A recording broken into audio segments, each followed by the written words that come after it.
TC himself should have answered. Seven-phase election has been the norm for the last 3-4 elections. But even 7 phases were over in 20 days, 24 days. Why was it extended to 45 days? In fact, the gap between 2 phases was 11 days or 12 days this time. So it could have been shortened even with 7 phases. But I would personally strongly feel that the time has come when this multi-phase election must go. Why was it introduced? Because there used to be loss of life, and for which we started using paramilitary force in T and session time. Now, paramilitary forces being limited, so we will negotiate with Home Ministry how many companies. One company is 80 to 100 people. How many companies will you give us? And then we will say to how much do we require for complete coverage of sensitive and hypersensitive booths. So, which is why 6 or 7 or 8 phases were decided. Now that there is peace in the country, government it says it all the time. All these companies I got 750 companies at my time, and I did it in 7 phases. But now give me 3,500 companies straight away instead of doing it for 2 months, 2.5 months. I'll finish in 33 days. So the fact that if more forces should be made available because they are available now. Secondly, we have taken many other steps to make elections peaceful. The way we bind down the criminals, if I give you the details, it will take time. But of course, it will be very important for people to know. Just to give you one example, one thing which we have started doing, we call all the SPs and tell us district by district how many non-bailable warrants are pending, which means how many criminals are absconding from justice. And, we find to 100, 200, 500, and the 6 months, 1 year, 5 years, and police say they are not traceable, whereas they are appearing on page 3 of newspaper every day. So bogus because under political pressure. What we tell them? Okay, look, if these 300 missing non-bailable warrant criminals you don't catch within 15 days, look for another job. And within 15 days, all of them are found. So Okay. these are some of the measures we are taking to make an election peaceful. Now, and secondly, one more reason to do away with multiple phases, in this social media age, this is doing more harm than good. Because the kind of rumor, fake news, everything which is happening for all the time, that will disappear because the best is to do a poll in one day and get out. So that will be the most peaceful for the country, and it is doable, and it should be done immediately. Okay, I'm also going to talk about the feasibility of holding lesser phases, Dr. Qureshi, but let me go across to Mr. Gandhi. Mr. Just a Gandhi, minute, low voter turnout has been a cause of concern. Shreya, your Yes, yes. guest relations Okay. had made it very clear that this is one-on-one, because I have some other commitment just after this. So, with apologies to Mr. Gandhi, I do want to Okay. hear him, but I have something else, and that was the understanding. So, if you have any question for me, Okay, okay. I'm here. Quickly, then let me Otherwise, also ask you. Yes. Okay, okay. Let me then ask you, Dr. Qureshi, talking about the feasibility of, holding lesser phases, there is, of course, a lot of paraphernalia involved, whether it's paramilitary forces, whether it's polling officers, whether it's people who are put on duty at the polling booths, all of this taken into consideration, coupled with the fact that, we've seen some intense heat wave this time around. Low water turnout has also been attributed to that. We've got, the climate change effect is being seen across the world. And therefore, how much of it is actually feasible on ground? You talked about, providing these many paramilitary forces, personnel to conduct elections, but how much of that is actually feasible on ground for a country as diverse and large as India? yeah, one phase election is possible provided we have enough force. That's one. Secondly, multiple phases are not because of shortage of polling staff, but only because of the shortage of the paramilitary forces, which every political party demands. So, therefore, if we have more forces given to us in the first place, yeah, we can finish in one phase, maximum 2 phases. Why not in one phase? Because in between phases, the kind of poison which is spreading, which can set the country on fire, the kind of rumors. and the hate speech which follows. So for all that, we need to rethink. Third solution, to conduct the elections in February. January, February. In fact, one top leader, I don't know whether PM or Home Minister, did say that that is the better time. Okay. Also, Dr. Qureshi, let me quickly ask you then, one segment which is least talked about during this entire election process are the polling officials, the ones who've lost their lives, the one who are going through tough terrains only to let people exercise their franchisee and hold smooth and transparent democratic process in this entire country. What are the kind of challenges your polling officials actually have to face when they're on ground? We see so many of them dying of heat stroke and heart attacks. Yeah, I'm glad, Shreya, you are the first person who ever asked me and showed concern about the presiding officer, our polling staff. Otherwise, many times we have heard, why don't we have a two-phase election? What is the harm? Do it. I mean, it is not a joke that getting these people to come and do their duty, and quite a few of them are women, and say they're school teachers, getting them, and they cannot say no because the penalty for saying no is jail instead of a criminal offense. In such a situation, the way we force them, they go to places where security requires security. If you have seen the film Newton, that is only the story of one single booth, and we have 20,000 such booths. So it is very easy for people, experts, to say, no, we should have a double phase election so that 50% plus one vote and all that. So fact is, the concern that you express, and it will be dealt with if the weather is good, because they will not be used 7 times, fortunately, unlike the police forces. The police force, the policeman is used 7 times repeatedly. At least they go only once, but you yourself are showing with what difficulty they do and conduct their duty. So we have to make it easy. We have to, and one thing is good, better weather, better facilities, better compensation. All right. All right, we'll leave it there. Dr. S.Y. Qureshi, thank you very much for joining us on Nation tonight and helping us get a wider perspective on the challenges that our polling officials, face and what we can do. Let me go across to Mr. Shailesh Gandhi now. Mr. Gandhi, thanks very much for waiting. Thank you for your time, sir.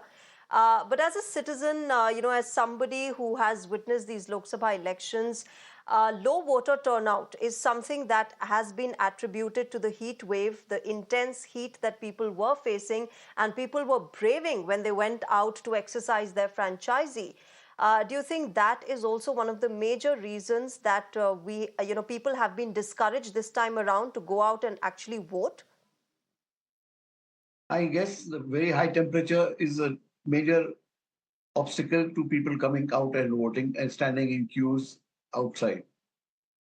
But I must also, though I believe the election commission has not performed very well, on this I must congratulate the fact that the chief election commissioner has acknowledged the fact that this was a mistake. Last 5 elections that I have tracked, never has the polling extended beyond 15th of May. This time it is right at June 1st. This should have been avoided. And what Dr. Qureshi said, and he has got far greater experience and understanding on this. If we can reduce the number of phases, ideally, I think in March or April, if we have the election, preferably March, I think it would be a very good sign. And I hope the Election Commission now looks after this and addresses this issue of saying how can they hold the election in a single month in March in 2 or 3 phases if possible. That would be the right solution, I guess.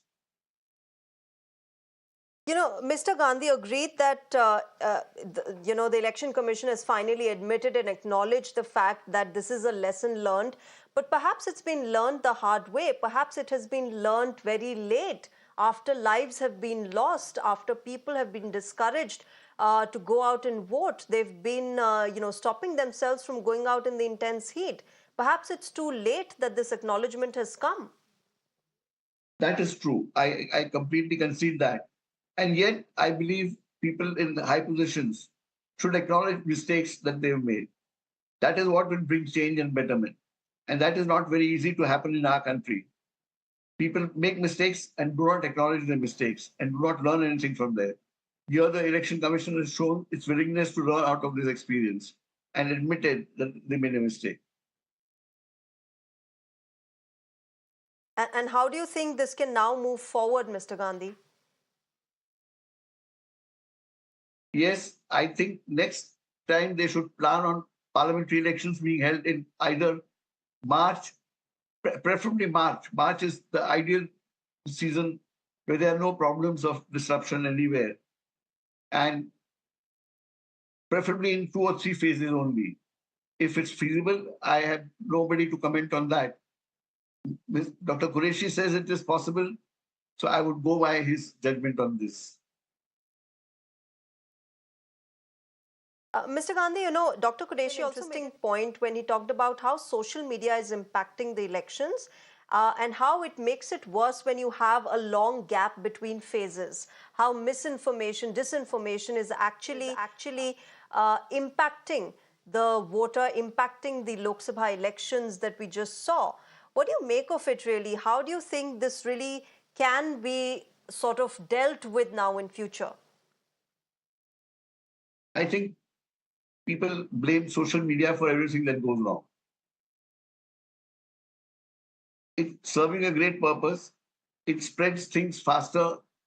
We do not depend only on national media or main media houses to give us information. It spreads across the entire country in a very fast manner. And therefore, I personally feel social media is here to stay, and we will slowly get adjusted to this. And there are already organizations that are pointing out fake videos, fake news, and they will grow. And hopefully, they will nip such things in the bud as soon as they start.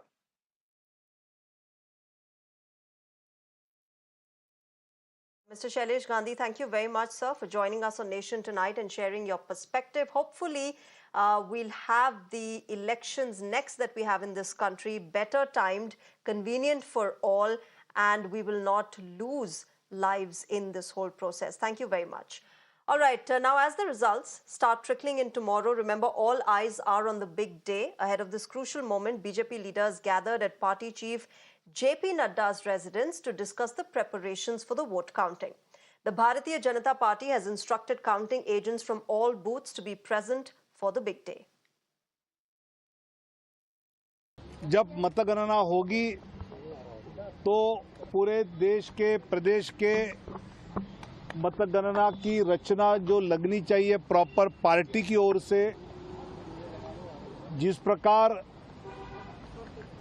सभी booth पर counting agent सही समय पे पहुंचे, कहां पर कितने नियुक्त हुए, अभी नहीं नियुक्त हुए, कुछ दिक्कत कहीं पर है क्या, कहीं पर वोटिंग को लेके काउंटिंग को लेके कुछ अगर शंका है तो वहां पर पार्टी के पदाधिकारी विशेष ध्यान दे। ऐसी सारी चर्चा, एक तरफ चुनाव की समीक्षा और आने वाले काउंटिंग की पार्टी की तैयारी, इस पर एक विस्तृत चर्चा आज हम सब ने बैठकर की। Now, concerns have been raised about the integrity of the counting process with accusations of potential interference. BJP's Amit Malviya took to social media platform X, claiming that West Bengal Chief Minister Mamata Banerjee has ordered 1 officer and 2 constables to be stationed at the counting centres, alleging this is an attempt to influence the count and steal the mandate. The BJP, meanwhile, has submitted a list of these officers and constables to the West Bengal Election Commission, seeking their intervention. Earlier, remember, Congress leader Jairam Ramesh posted on social media alleging that Union Home Minister Amit Shah made calls to 150 district magistrates just days before the vote count. The Election Commission had requested factual information and details regarding these claims. Amid these narratives, the Chief Election Commissioner Rajiv Kumar assured that the entire counting mechanism is robust and meticulously codified to prevent any errors in the procedure. Counting का और सारे election process का एक बहुत ही robust system है। हम नहीं समझते किसी दूसरी जगह में इतना रोबस्ट सिस्टम हो सकता है जहां एक एक पार्ट डिसाइडेड है। कल 6 बजे क्या होना है, 6:15 क्या होना है, 6:30 क्या होना है, एक पार्ट खुलेगा तब दूसरा जाएगा, किस जगह में कैंडिडेट होना है। काउंटिंग का भी ऐसे ही पूरा प्रोसेस कोडिफाइड है, पूरा प्रोसेस कोडिफाइड है। With that, let's get to our good news of the day. In another boost for women's representation in politics and their empowerment, Mexico is all set to get the country's first female president. Claudia Sheinbaum from the ruling leftist Morena party defeated Xochitl Galvez from the conservative PAN party with about 60.7% of the vote, making it the highest vote percentage in the country's democratic history.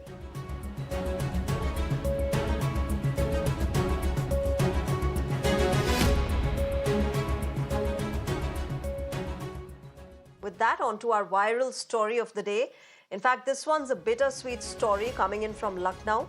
Northern India is reeling under intense heat wave and not all of us can afford an air conditioner. A thief entered a house in Lucknow but ended up dozing off in the AC's cooling effect, only to be woken up by the police next morning.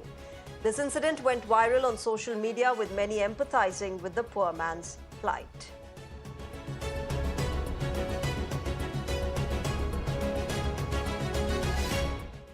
With that, let's quickly get you our visual of the day. With the heat conditions, it's not just humans that are suffering under scorching temperatures. In a heartwarming gesture from Tamil Nadu, you can see a Thrissur railway employee helping a thirsty dog quench its thirst in this intense heat.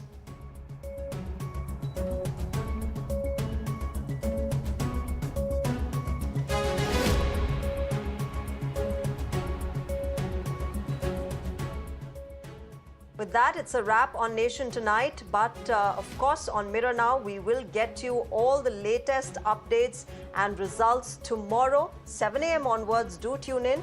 Up next is my colleague Sneha Koshi with Beyond the Headline.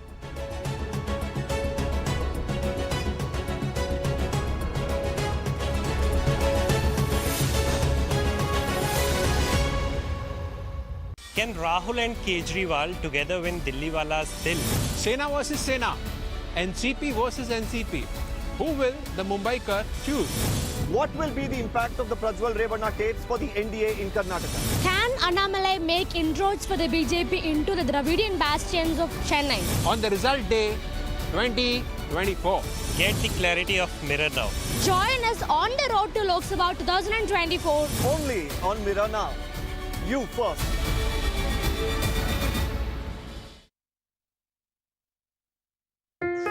Presenting a show. You're watching the Urban Debate. Where we try to find answers for all the questions the day has brought with it.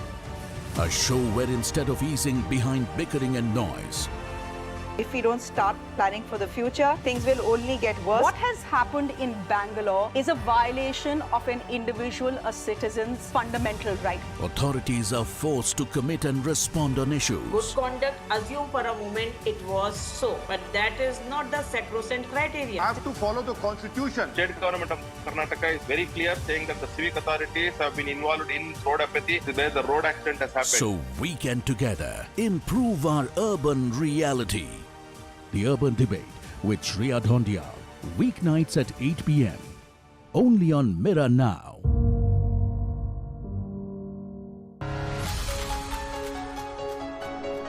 You get information on practically every device. What you don't get is the correct context. We often miss the wood for the trees. On Nation Tonight, we come with the promise of giving meaning to the information, taking you through the day's biggest events that define What is right? Mirror Now. You first.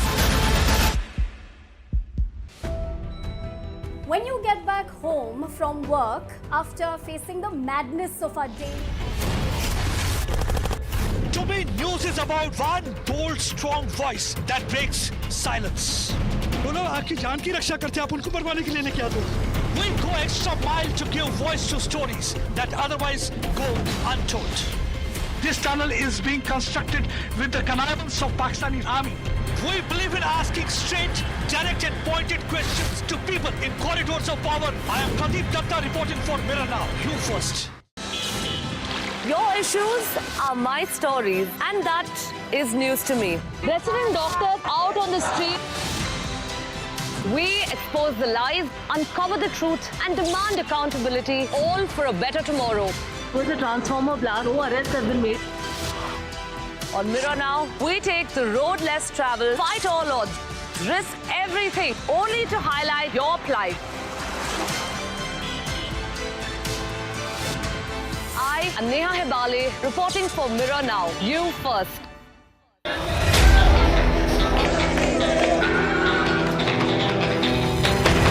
From politicians' dharna to citizens' agitation, for us, every issue is of equal importance. We at Mirror Now report from the ground on the issue that interests you, that impacts you. Government doesn't have that willpower.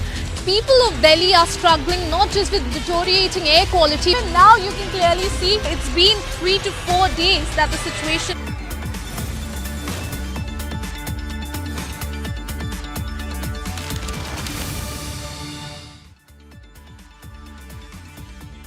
Very good evening, ladies and gentlemen. Thank you very much for joining us. It's a big, big day, literally. And we're talking about tomorrow. It's a countdown to finally when we get to know what the results are. Don't catch all the live action here right from morning tomorrow at 7. I'm Sneha Koshi.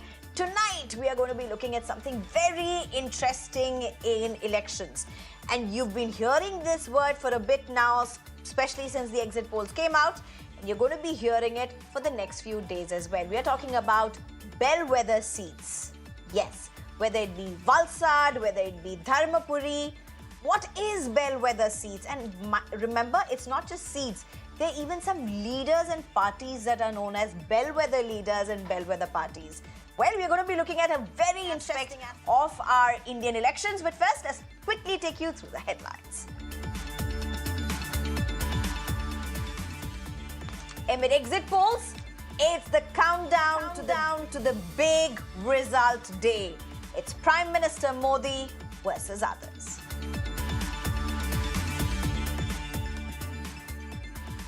Indian markets reach record highs as exit polls predict a third term for Prime Minister Modi or Narendra Modi as Prime Minister. Sensex and Nifty both end over 3% higher.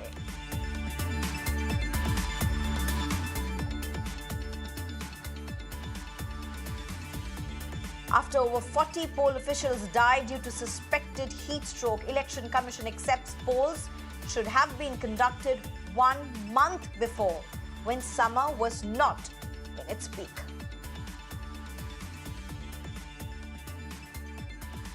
Double whammy for public as elections end. India's top 2 milk distributors Amul and Mother Dairy hiked their prices by 2 rupees a litre. Expressway toll prices increased by 5%.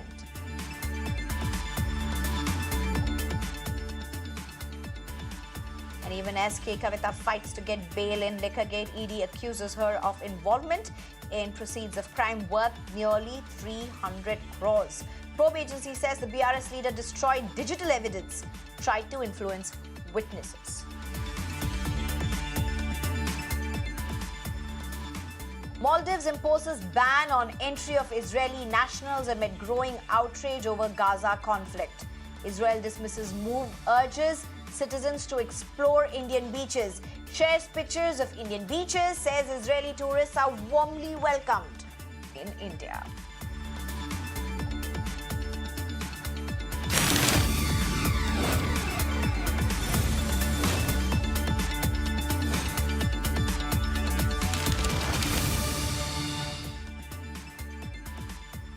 Even as India's decision will be known in a matter of few hours from now, there's a word you're going to hear a lot over the next few days.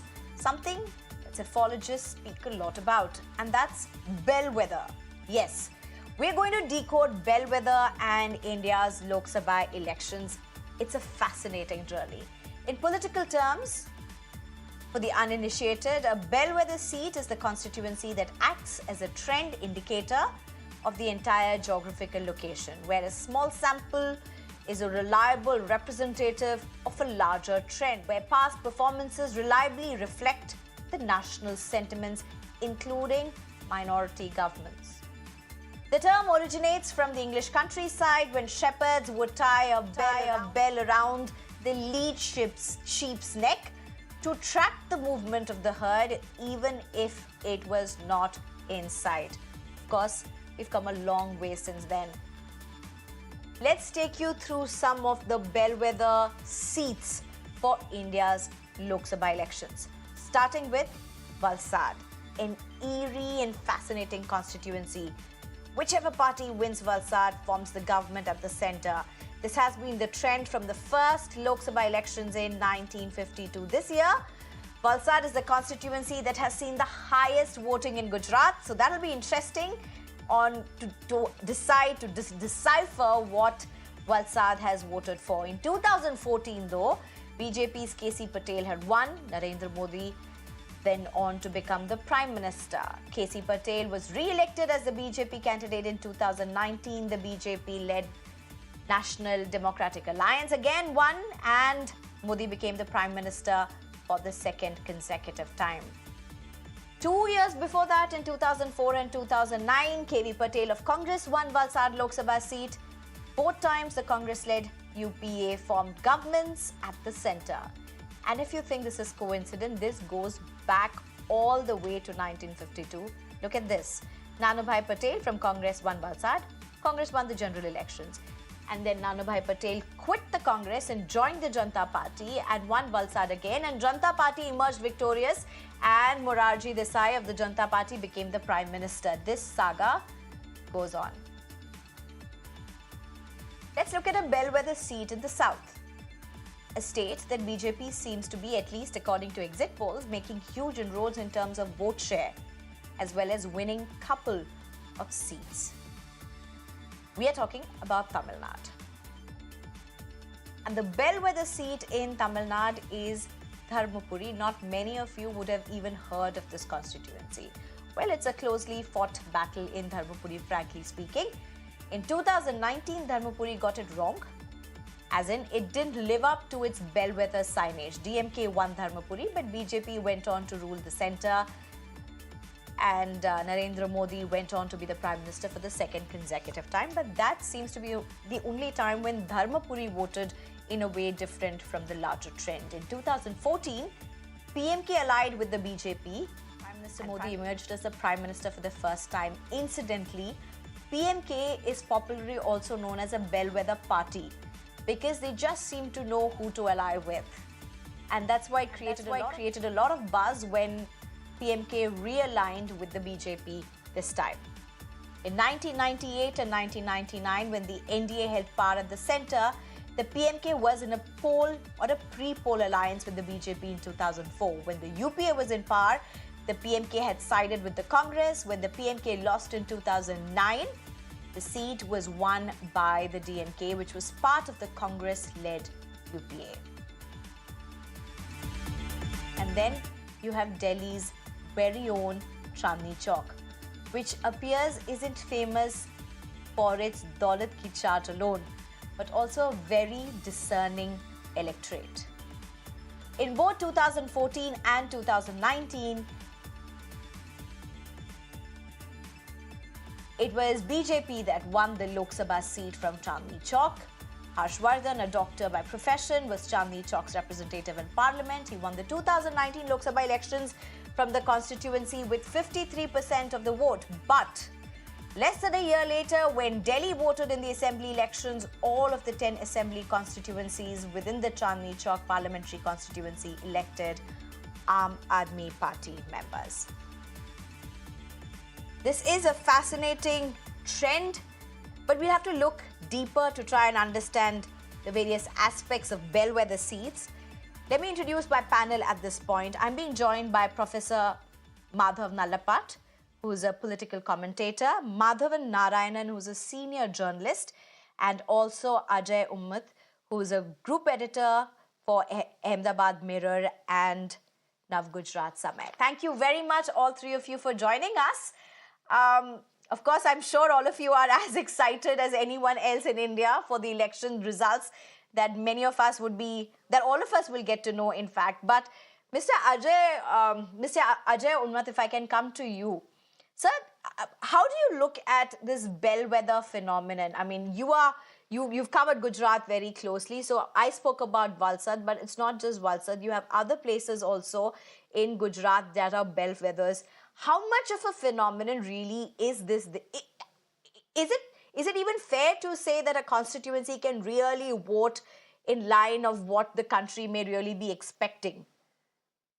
Bharatiya Janata Party do believe that, Valsad is a bellwether seat, and this time there was a lot of inside opposition about the candidature of Mr. Dhaval Patel.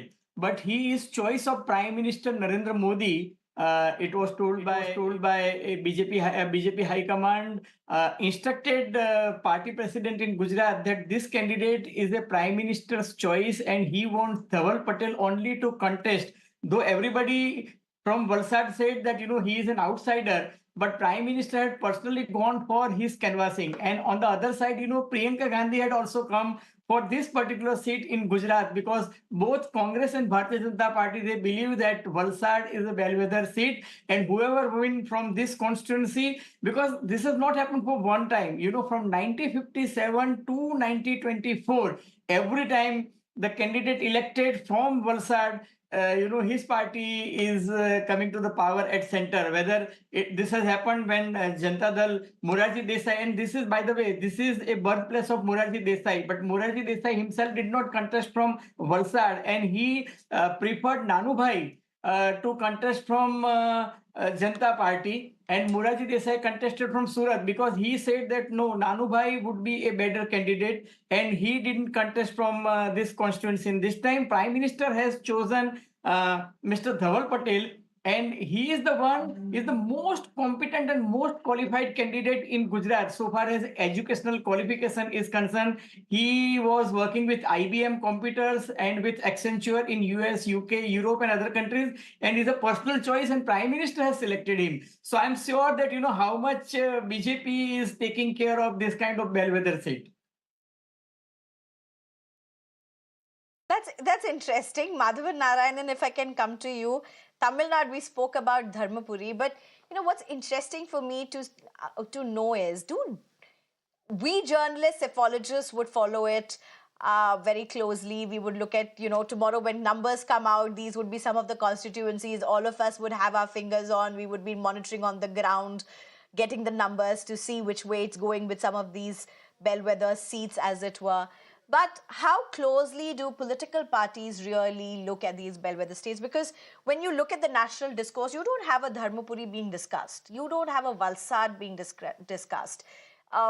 These are not the states that would garner the headlines, as it were, even though I must say it's interesting contests in all of these places, but it's not the headline stuff. How closely do political parties really look at bellwether states or seats? I'm going to have fun today, talking to you with 50% humor and 50% very serious intellectual theory. So before that, let me first greet my old friend, Dr. Madhavan Allapat, my namesake. I have to reveal that he's very good with astrology and occult sciences, and he might be a better person to answer some of the questions you raised. I have to tell you that I've been studying elections for 30, 40 years. And I have never come across these constituencies being discussed so intently the way you are. First, I have to give you some intellectual explanation and then also have some fun. Intellectually, in statistics, we have something called the nonsense correlation, where something is supported by data, but having no basis in reality. For instance, if there's a correlation between people having common cold and owning televisions, you will find the proper correlation statistically, but there is no meaningful theory to support it. There are also, of course, statistical fallacies where if the sample size is not correct or improperly taken, then that is not, proper. But there is another very interesting aspect which is closer to what you're discussing today, which can be divided into two parts.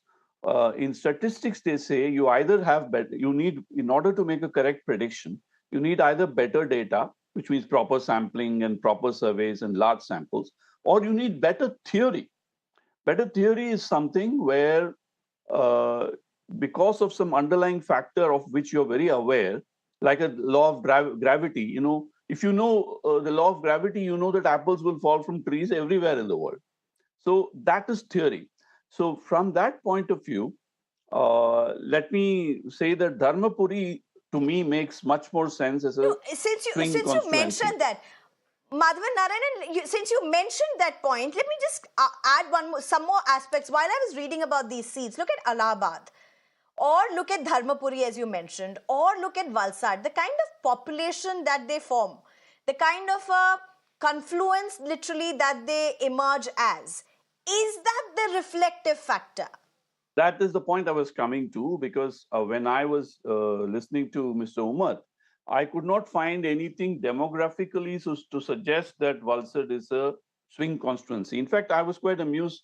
You used the word swing states. Now, swing states is a very American phenomenon in which, for a variety of reasons, you understand that certain swings can take place. Let me give you an example in India. For instance, if you take Karnataka, you will find that this time we are talking about showing BJP doing very well, because they have gone very assiduously to woo the Lingayat community. So if you, although Lingayats do not constitute officially any vote bank, but if you know which way the Lingayats are likely to swing, then it's easier to predict what will happen in Karnataka. Similarly, PMK is, if in a one-year community-dominated area like Dharmapuri, then because of his political sagacity and because, PMK, I call it the Paplu in the Tamil Nadu political rummy. You have a Paplu and a Joker, it can act. So it is significant enough to be wooed, but not significant enough to win on its own. But it always likes to pick the winner, and because you can have the gains of power. It used to be joked about, Dr. Nalapad might laugh with me on this, which is that when Ghulam Nabi Azad was in Congress, he was known as the bellwether man, because if there was a shift in the party inner politics, he will be the first one who will be able to sense it. So among journalist circles, we used to joke, Ghulam Nabi Azad, if he says something today, the party will shift towards that tomorrow. So some things are bet on what I call, depends on what I call sensors. Some things on better theory. You may call Ghulam Nabi Azad that, but you may not call Nitish Kumar that, even though he's been flipping and flopping. Yeah, but Nitish Kumar is a little bigger than 1 year, but in terms of mentality, because he represents, it's very interesting. If you take Tamil Nadu, the Gaundars and the Tevars and the Nadars or in the south are dominant. So the 1 years being what they are, they like to go where the power shifts are going. Similarly, in Bihar, the Yadavs dominate. So there's always a community rivalry between the Yadavs and the Kurmis. And Nitish Kumar, being a Kurmi leader, likes to go that way. So some of it is pretty intellectually explainable in terms of community dynamics. But what you've thrown to me today, Sneha, is a huge challenge, because apart from the fact that I have no history of this, Valsad, and it's a very, I have a feeling, now this is where my fun part comes. I went to the mall today and I saw girls wearing ripped jeans, and I found that the way it is ripped has changed over the past year. So sometimes people just follow trends and fashions, and I have this horrible feeling, now let me stick my neck out, that Indian psephologists, just because in the US they have swing states, you try to create a swing phenomenon here. There's a limit to which you can implement, we are being nationalistic these days, might as well get nationalistic in statistical models also. You have touched upon a very important part, Madhavan Narayanan. But allow me to take that question to Madhav Nalapat. Madhavan Narayanan has made an interesting point. I don't even know whether he realizes what he just made. He said the way the genes have been ripped apart has changed. Professor Madhav Nalapat, isn't this the fact that what at some point would have been seen as a bellwether state or a bellwether seat like Kanpur is no longer a bellwether seat? So there are seats that have historically been known as bellwether, but they are no longer bellwethers. Now, who decides this? How does one decide this? Is it post-election that one decides this? And I mean, for a layperson, for journalists, we may, be very closely following this at some point just for laughs. But what's this whole fancy about bellwether states? Because as I was going through the list, there were at least 20, 25, and then if you look at it over the last few years, it's just been about 6 to 7 that are really very closely reflective. So is this really overriding a bellwether phenomenon, or is that really true to elections? Snehal, first allow me to thank Madhavan for basically answering a question in my mind for a long time. Why I have never dared to consult an astrologer. Now I know the answer why, because I'm terrified of astrologers, but thank you, Madhavan, for that. Look, I want to point out, Snehal, that it's not just a question of 1 or 2 seats. You can come to power with a majority only if you have a significant number of seats spread across much of the country. And that is a reality of modern day politics. Whether it's a UPA, whether it's the NDA, whether it's the Congress by itself, whether it's the BJP by itself, you need a cross section of people across the country who believe that you're the right party. So I'd like to say that yes, bellwether seats are. Statistically, we can, let me say that only one thing, that sometimes statistics can be a bit misleading. Now, Dharmapuri got it wrong, let's say 10% of the time. So how do we know this is the 10% or the 90%? We don't. But the reality of the situation is that entire blocks of people will support a particular party, and that's the first question. So unless they do so, you're not going to get a majority in parliament. So I would, with all respects to to my friend Madhavan, I know he has a tremendous sense of humor, and he's also a brilliant journalist. He combines both somehow. I don't know how, but it's a question of, there is no doubt. You may not have bellwether states, because states are entitled to make up their own mind. Your DMK may be wildly popular in one round and wildly unpopular in the second round. It need not always be the DMK or the ADMK, or of course today you have got a huge gamble by the Tamil Nadu BJP president, avoiding both the ADMK and the DMK. I personally believe ADMK should have been brought into the BJP fold, like they brought in Telugu Desam and Andhra. But obviously there are people there who believe, no Dravidian party, let's try our luck. That's the first point. Second point is, we can talk about caste, community, Lingayat, Vokaliga, you can talk about Kurmi, you can talk about Yadav, you can talk about Muslim, you can talk about Christian, you can talk about Hindu, Sikh, all these things. I just hope, Sneha, that there are citizens in this country who look beyond that. And I do believe there are, frankly. When you see the fact that all of us have friends across the spectrum, I think I can speak for all my friends on this panel. I can speak for, I'm sure, all your colleagues in Mirror now. We have got friends across the spectrum. And that means there's something beyond community, beyond caste. And that could also incentivize voting. And the last point, the question of who will be the prime minister. Increasingly, a Lok Sabha election has become a presidential contest. And when you have a situation where you have a clear choice, where the BJP is concerned, there is not 90%, 99%, 99.99%, 100% Narendra Modi will be the prime minister if the BJP returns to power. In the case of the other alliance, and they got some very good leaders, I must say. Kharge, for example, is a very disciplined politician. You got some other very good leaders. But the fact is that not having a prime ministerial face is a handicap in a Lok Sabha election in these times of a presidential poll. It's not only now. Indira Gandhi. People voted for Indira Gandhi. There was a comment that a lamppost could get elected in Jawaharlal. Mr. Nalapath, I would have to disagree, because frankly, you've had parties win elections without prime ministerial faces. I mean, my generation has seen that, so I'm sure both of you have seen it far more than me. Yeah, but today I can tell you, as far as the people are concerned, as far as younger people are concerned, they're looking at the overall direction of the country.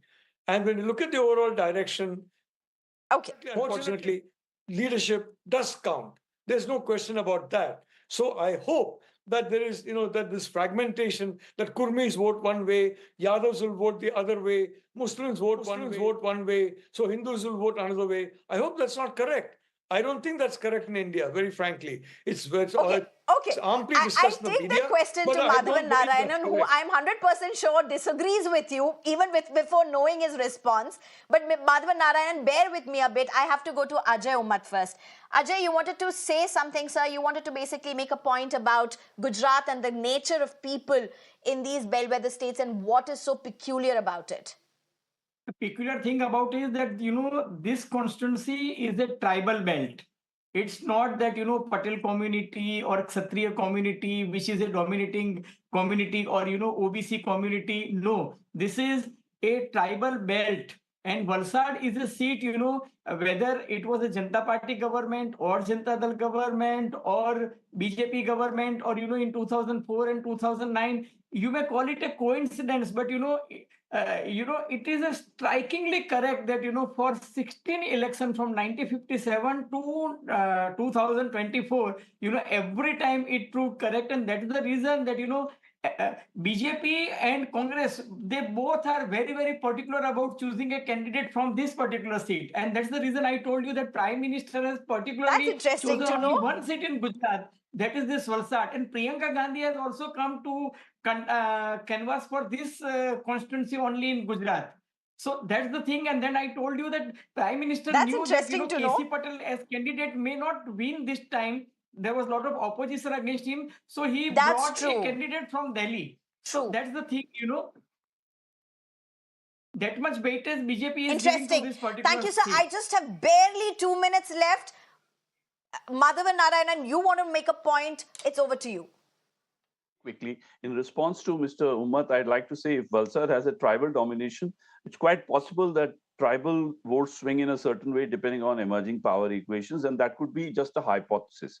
Only 8%. To what Dr. Only Nalapat 8%. said, yeah, Only 8%. yeah, I think, yeah, okay. Yeah, okay. In that case, I'm afraid we need a completely new theory, unless it's statistically speaking a strange correlation that necessarily doesn't mean causation. Now, on Dr. Nalapat's point, the point is, let me use a JNU model for this. As a society transitions from feudalism into modernity, kinship patterns become less important, and individual choices, issues such as economic benefits and agency becomes more important. And to that extent, the old equations do not matter anymore. New equations come into play. That probably explains your example of Kanpur eroding itself as a bellwether constituency. So please understand, developing countries go through very fascinating changes. First they have old kinship-based patterns. Then they have personality cults. That's what we are going through right now. There is a Mamata Banerjee cult, there is a Stalin cult, and there is a Narendra Modi cult. Over a period of time, as the size of the middle class increases, more of social and economic issues come into play. And that is what is probably we are heading through. Right. We passed through a stage where there is authoritarian democracy. We are going through that phase right now. All right. So, I mean, we have a lot more to discuss, honestly, not just about bellwether seats, but even very interesting contests that they are throwing up. But we have a lot of analysis to do tomorrow. So we'll leave that for tomorrow as we get to know the results. One thing is for sure, Indian elections has so many layers to it, so many possibilities, and it's really fascinating to see how the prism and perspectives work. Professor Madhav Nalapat, Madhavan Narayanan, as well as Ajay Ummat, thank you very much, all three of you, for joining us on this show.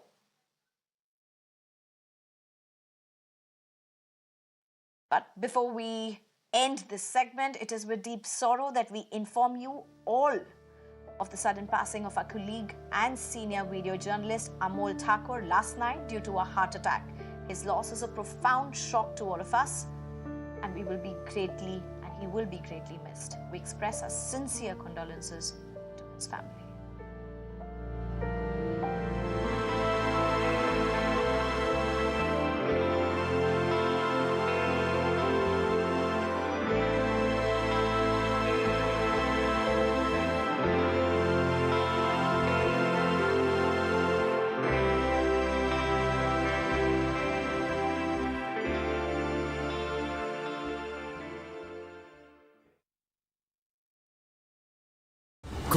Presenting a show You're watching the Urban Debate. नालों का पानी where we try to find answers for all the questions the day has brought with it. A show where instead of easing behind bickering and noise, If we don't start planning for the future, things will only get worse. What has happened in Bangalore is a violation of an individual, a citizen's fundamental right. authorities are forced to commit and respond. Simply because we never say it loud enough for the authorities to pay heed. Come, fight it out. Say it loud to reclaim your urban life. We are road apathy where the road accident has happened. So we can together improve our urban reality. The Urban Debate with Shreya Dhondial, weeknights at 8 p.m. Only on Mirror Now.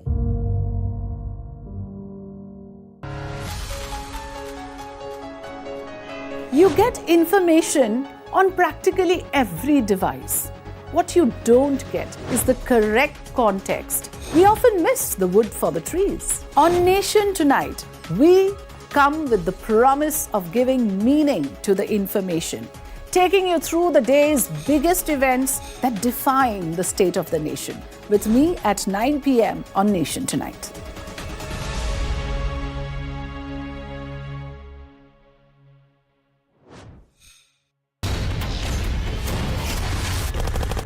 To me, news is about one bold, strong voice that breaks silence. वो लोग आपकी जान की रक्षा करते हैं, आप उनको मरवाने के लिए लेके आते हो। We go extra mile to give voice to stories that otherwise go untold. This tunnel is being constructed with the connivance of Pakistani army. We believe in asking straight, direct and pointed questions to people in corridors of power. I am Pradeep Datta reporting for Mirror Now. You first. Your issues are my stories, and that is news to me. Resident doctors out on the street. We expose the lies, uncover the truth, and demand accountability, all for a better tomorrow. With a transformer blast, no arrests have been made. On Mirror Now, we take the road less traveled, fight all odds, risk everything, only to highlight your plight. I am Neha Hebale, reporting for Mirror Now. You first.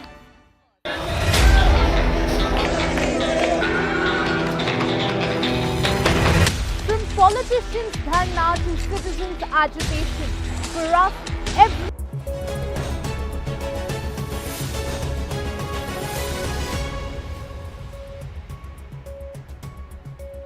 Elections are over, but what about Achhe Din?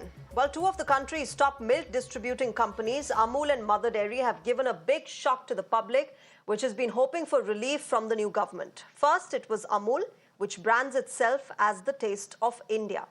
The Gujarat-based cooperative announced 2 rupees hike on all its 1-litre milk on Sunday, which has come into effect from today. As per the new prices, Amul Taza, the most commonly bought packet, will now cost 56 rupees per litre. And today, Mother Dairy, which is the most sold brand in the national capital, followed Amul in hiking its milk prices by 2 rupees. So the 1-litre toned milk, which you were buying for 54 rupees, will now cost 56 rupees. Mother Dairy has flagged the rising production costs that have been affecting the industry for over a year now as the main reason behind this price hike. Listen in to what the public thinks of this move. Sir, आज से जैसा कि आपने सुना भी होगा, अभी आपने दूध भी परचेज किया, 2 रुपये प्रति लीटर बढ़ चुके हैं. कितना इम्पैक्ट आपको लगता है कि आपके ऊपर या सामान्य लोगों के ऊपर पड़ेगा? नहीं, एक्चुअल में तो बेटा जिस तरीके से हमारी इनकम भी बढ़ रही है तो उस प्रोपोर्शनेटली में तो एटलीस्ट आई डोंट फील. अच्छा, ये बड़ा इंटरेस्टिंग पॉइंट है. ये आपने बहुत इंटरेस्टिंग पॉइंट रेज किया, क्योंकि आप कह रहे हैं जिस प्रपोर्शन में आपकी इनकम बढ़ी या लोगों की इनकम बढ़ी, इतना इम्पैक्ट देखने को नहीं मिलता. लेकिन उनका क्या, जिनके इस प्रपोर्शन में अगर इनकम नहीं बढ़ती है तो उनके लिए तो मार है ना? नहीं, but actually my dear, if you just see ना, एवरीवन हैज इनहांस्ड रेट. आप यहाँ पे मिल्क पार्लर चलाते हैं, रेट क्या चल रहा है अभी? एक टोन चलता है जो सबसे ज्यादा बिकता है, एक फुल क्रीम होता है. कौन सा क्या रेट है अभी दोनों का? दोनों का एक 68 है, एक 56 है. कौन सा 68 है, कौन सा 56? फुल क्रीम 68 है और टोन्ड 56. इनका पुराना चार्ज क्या था दोनों? पुराना चार्ज था इनका 54 और 66. people over here, they are in a better position to help us understand. Sir, जानना चाहेंगे अमूल मिल्क में बढ़ोतरी हुई है 2 रुपए की, कितना असर पड़ने वाला है बजट पर? जो पहले आपको 71 रुपए का मिल्क मिलता था, अब वो 73 रुपए का मिलेगा। एक्चुअली मैम हर 15 दिन में दूध का रेट बढ़ रहा है, तो उस पर मतलब हाउस होल्ड बजट पे भी बहुत असर पड़ता है, क्योंकि दूध तो एकदम बेसिक नेसेसिटी है, सुबह शाम चाहिए रहता है, तो एक बजट में बहुत असर पड़ रहा है। सब जगह महंगाई नजर आ रही है, असर तो पड़ ही गई। अभी हम लोग क्या छोटे लोग हैं, हम लोग बड़े लोग हैं ही नहीं, तो क्या जितना भी कमाते हैं वो सब सारा ऐसे जो बढ़ती भाव में देना पड़ता है, बस बाकी क्या है। Now, with the hike coming 2 days after the Lok Sabha elections came to a close, the opposition says the Modi government is depriving young children of milk, and such atrocities were expected once the polls ended. Amul दूध जो है उसमें 2 रुपए की बढ़ोतरी कर दी गई है। अमूल दूध इस्तेमाल किसके लिए होता है? सामान्य लोगों के लिए, सामान्य परिवार के लिए, बच्चे के लिए। अब जिन लोगों ने बच्चों का लालन पालन कभी किया नहीं है, वो दूध का दाम नहीं बढ़ाएंगे तो और क्या करेंगे? ये तो मैं कहूँगा बच्चे के मुंह से दूध छीनना। आपके स्वास्थ्य बेहतर हो, इसके लिए अमूल ने भी अपने दूध की कीमत बढ़ा दी है। आपका स्वास्थ्य बेहतर हो, इसलिए अमूल के लोगों ने भी कुछ 2 रुपए बढ़ा दिए हैं। अब पराग भी बढ़ा देगा। तो आखिरकार इसीलिए मैंने कहा कि इन्होंने अपने लोगों को मुनाफा कमाने के लिए महंगाई का बढ़ाने का काम किया है, अपने लोगों को मुनाफा कमाने दे रहे हैं। चुनाव खत्म हो गया, हर चीज महंगी होगी। आप बताओ, बिजली कहीं मिल रही थी? जिन फेजेस में चुनाव खत्म होता चला जाता, बिजली कहां थी? और ये भी हो सकता है कि धीरे धीरे काउंटिंग करें और आप में बिजली गुल करें। Well, it's not just the milk prices. Toll prices have been increased as well. Starting today, motorists using expressways across India will have to pay higher toll charges. The National Highways Authority of India has announced an average toll hike of 5%, originally scheduled for the 1st of April. The annual toll revision was delayed due to the Lok Sabha elections. The National Highway Network, remember, has approximately 855 toll plazas where charges are set according to the National Highways fee rules. Of these, about 675 are publicly funded fee plazas, while 180 are managed by concessionaries. Let me go across to my colleague Nikhil, who's joining us on the phone line with more on this. Nikhil, milk as well as toll prices being hiked. The public, of course, not very happy with these changes that have come into effect from today. You were talking to people on ground. What have they made of it? And, of course, what are the authorities saying is the reason behind this toll price hike? Well, this is the yearly revision of the highway user fee, which was all set to take place in the first week of the April, but it got postponed because of the ongoing Lok Sabha elections. But now the NHI officials have confirmed, starting from today, that means from 3rd of June, this has come into effect, and between 3 to 5% on an average, the charges have been across the length and breadth of the country, and this is going to impact across the 1100 road network, not just the highways but also the premium expressways, including the Delhi-Mumbai expressway as well. And the officials from the NHAI, they are saying that this is the adjustment of the toll fees, part of the annual process that usually links the rates to changes in the wholesale price index. And as you have actually mentioned, this is clearly going to make a huge impact on the pocket of the common user or the consumer, so to say, because this is double whammy.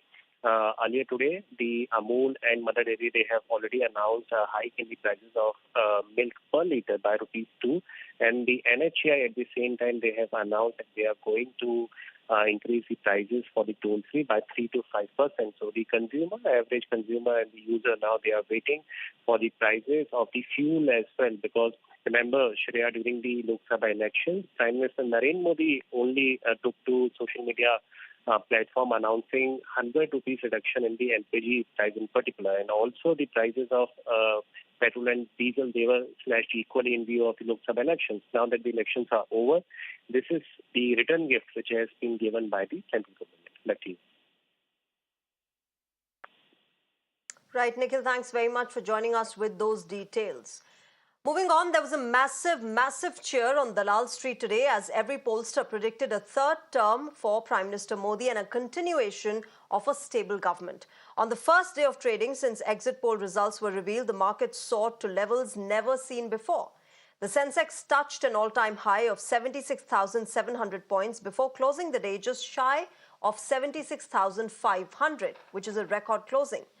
The Nifty also posted gains which were unheard of. The index breached the 23,300 mark for the first time before settling at 26,263 at the close.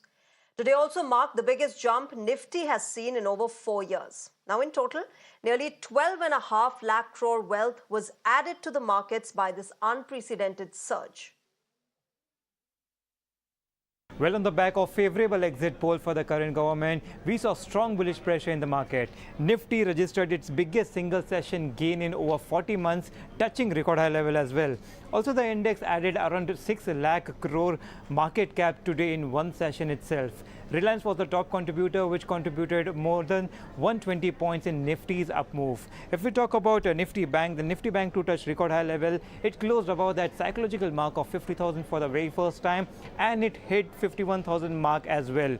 Here we are seeing that index stock have added around more than 1.5 lakh crore of market cap today. Now, if we talk about other broad indices, then both mid cap and small cap also touched record high level. Let's talk about sector indices, and here we are seeing almost all major sector indices closed in green, with Nifty PSU Bank as the top sectoral gainer, its biggest single session gain in over 4 years. Here we are seeing that Nifty Realty also touched record high level, advancing for second consecutive session, whereas Metal advanced for second session, touching record high level as well. The exit polls have predicted a resounding victory for the BJP-led NDA that paves way for a third prime ministerial term for Mr. Narendra Modi. Whether pollsters are bang on with their predictions or a surprise is on the cards, we will of course get to know tomorrow. But what does the voter think of these projections? Do the exit polls resonate with the views of the voter, or is there something else on their mind? My colleagues went and spoke with the public on what they are expecting tomorrow. Take a look. The exit polls have definitely come out, and it is a big surprise for the people of Tamil Nadu as well, because though the seat prediction is definitely a clear majority for the DMK, the vote share prediction is a big jump for the Bharatiya Janata Party. In fact, trying to make a very steady inroads into the state of Tamil Nadu, and particularly under the leadership of Annamalai, who's vouched for a double-digit, vote share and a double-digit seat in this elections, particularly after AIADMK walked out of alliance. Therefore, it is a very interesting tri-cornered fight that is happening in Tamil Nadu, and tomorrow is the D-Day for the results. Let's try and get in some words from public and ask them what exactly they feel about these elections. So you've seen the exit polls that have come out, and we are seeing that BJP has made a very clear entry into the Tamil Nadu politics, and we are seeing a very clear majority for the DMK, and ADMK has a very minimal number of seats, which is also a very prominent party in the state. What is your opinion? How do you think this elections has happened, and how the parties in the state have fared this time? I think usually the exit polls get them wrong every time. It's hardly an exit poll which has gone correct. So, but I do agree with the fact that DMK is going to sweep the elections, and BJP have made inroads. They would probably get a vote share, double-digit vote share. That's for sure. See, the exit poll really really creates a big demand, especially for the BJP guys. They are in big doldrums. Like they're very much happy about those results. Of course, I think the exit polls might very less. Like I think that BJP will surely it'll cross 340 or 350. Thank you so much. So this is what we're picking up from the state. Like, people are very confident that the exit polls could become true, and BJP would form the government. The NDA would be very strong, is what they're understanding from the ground. Sir, you tell us what are your predictions, what you are feeling. Tomorrow is the D-Day. Who will be the Prime Minister? I think it's pretty clear that the next Prime Minister is going to be Mr. Narendra Modi, and we can see this by the environment, by the feel of everything in the state. In Maharashtra, I think the NDA is going to get 35 plus seats for sure. जैसे 400 पार, जैसे मोदी जी ने भी कहा जैसे NDTV के interview में कहा कि 400 पार तो बस एक गिमिक था. उनको तो अपोजिशन को इन्हीं में ये करवाना था कि 400 पार इनको एक विजन ही नहीं आया कि भाई हमें जीतना है। उनका जो पूरा स्ट्रैटेजी था वो जीतने में नहीं, उनको 400 पार से रुकवाने में था। But ultimately if you want to form a government, आपको बस मेजॉरिटी चाहिए, एंड वो अपोजिशन को कहीं पे समझा नहीं। आज नरेंद्र मोदी जी का काम जो देश में चालू है, इंटरनेशनल लेवल को जो आज अपने भारत का जो स्तर ऊपर हुआ है, ये नरेंद्र मोदी जी की वजह से हुआ है। आज देखिए आप, वो जो अपना यूक्रेन का हुआ, उसमें अपने सब बच्चों लोगों को कैसा उन्होंने सेफली बाहर लेके आया, इसके वजह से आज लोगों में विश्वास है उनके लिए। और ऐसे ही हमको प्राइम मिनिस्टर चाहिए जो स्ट्रांग है, जो अपना देश मजबूत कर सके। मैडम, सबसे पहले तो बात है कि शिवसेना और बीजेपी साथ में लड़े थे। उनका एजेंडा एक था कि हमको भारत को प्रगति पे लाना है। जब चुनाव जीतने के बाद शिवसेना अलायंस अलग हो गई और उन्होंने विपक्ष के साथ में उन्होंने समझौता गठबंधन कर लिया।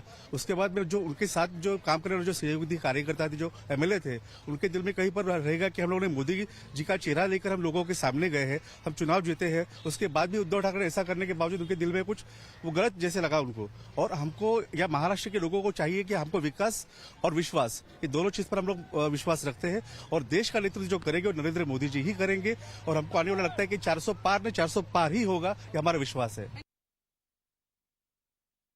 Talk about Baramulla. In fact, Baramulla voter turnout was more than Bangalore and Bombay, and that's one of the reasons that Election Commission of India also said that once again the people of Jammu and Kashmir have kept their tryst with democracy. They gave a befitting reply to that lobby, that ecosystem that was coming out with that alienation theory. That balloon was completely punctured by people when large number they came out to vote. Right now I'm here in Himachal Pradesh. A similar kind of a enthusiasm we have seen among the women as well as male voters here.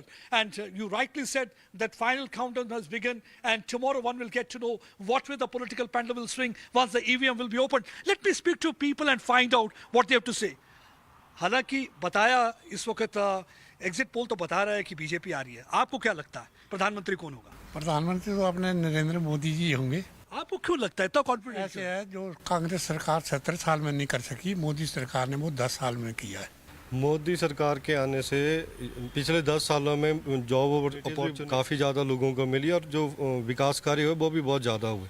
You know what, here I am finding that most of the people here are supporting Prime Minister Narendra Modi. They are saying that Modi Sarkar is going to be there because what actually they feel, that what has given them a sense of security, because you need to have the secure border. Then they are saying that there had been development that Prime Minister Narendra Modi had been promising. And already we have seen that before this EVM buttons are to be opened, we have seen that already Prime Minister has spoken about how there is going to be, he said that we have to reform, perform and transform. And here they are the people who inform us that it's again going to be Modi Sarkar. Whatever the Congress leaders have to say, whatever the INDA bloc is saying, people here in Himachal, at least most of them, majority of them I'm talking to, seem to be quite confident that it's going to be Tisri Bar Modi Sarkar, and they are even saying 400 par. Let's see what will be the outcome of the result. I am not the one to predict, but yes, once the EVM buttons will be, the EVM machines will be opened, one will get to know what actually the India has decided. It's going to be a very tough and a very interesting battle for both the BJP and the TMC. Happens to be the major parties in the state of West Bengal currently. But of course, I will directly go to the people here and try and talk to them. So sir, first I'm asking you, as a voter, what do you think are the pressing issues in Bengal, and how much do you think that the politicians this time were able to come and reach out to common people? हाँ, देखिए, जितना लोग भी मतलब जितना political leader vote मांगने हम लोगों के पास तक पहुंचा है, किसी ने भी स्टूडेंट का बात तो नहीं बोला है। जैसे हम लोग अभी यूनिवर्सिटी में पढ़ते, हम लोग नेट देते, नेट इस साल में ओएमआर सीट में आ गया। अगले साल से हम लोग सुन रहे हैं कि नेट साल में 2 बार होता था, अभी 1 बार होगा। ये लेके कोई नहीं बात कर रहा है। मैं इसमें ये नहीं बोला कि ये सही है ये गलत है, पर बात तो होना चाहिए ना। एकेडमिक्स में फंड कम रहा है, हर साल प्रोजेक्ट नहीं आ रहा है, एमफिल उठ चुका है अगले साल से।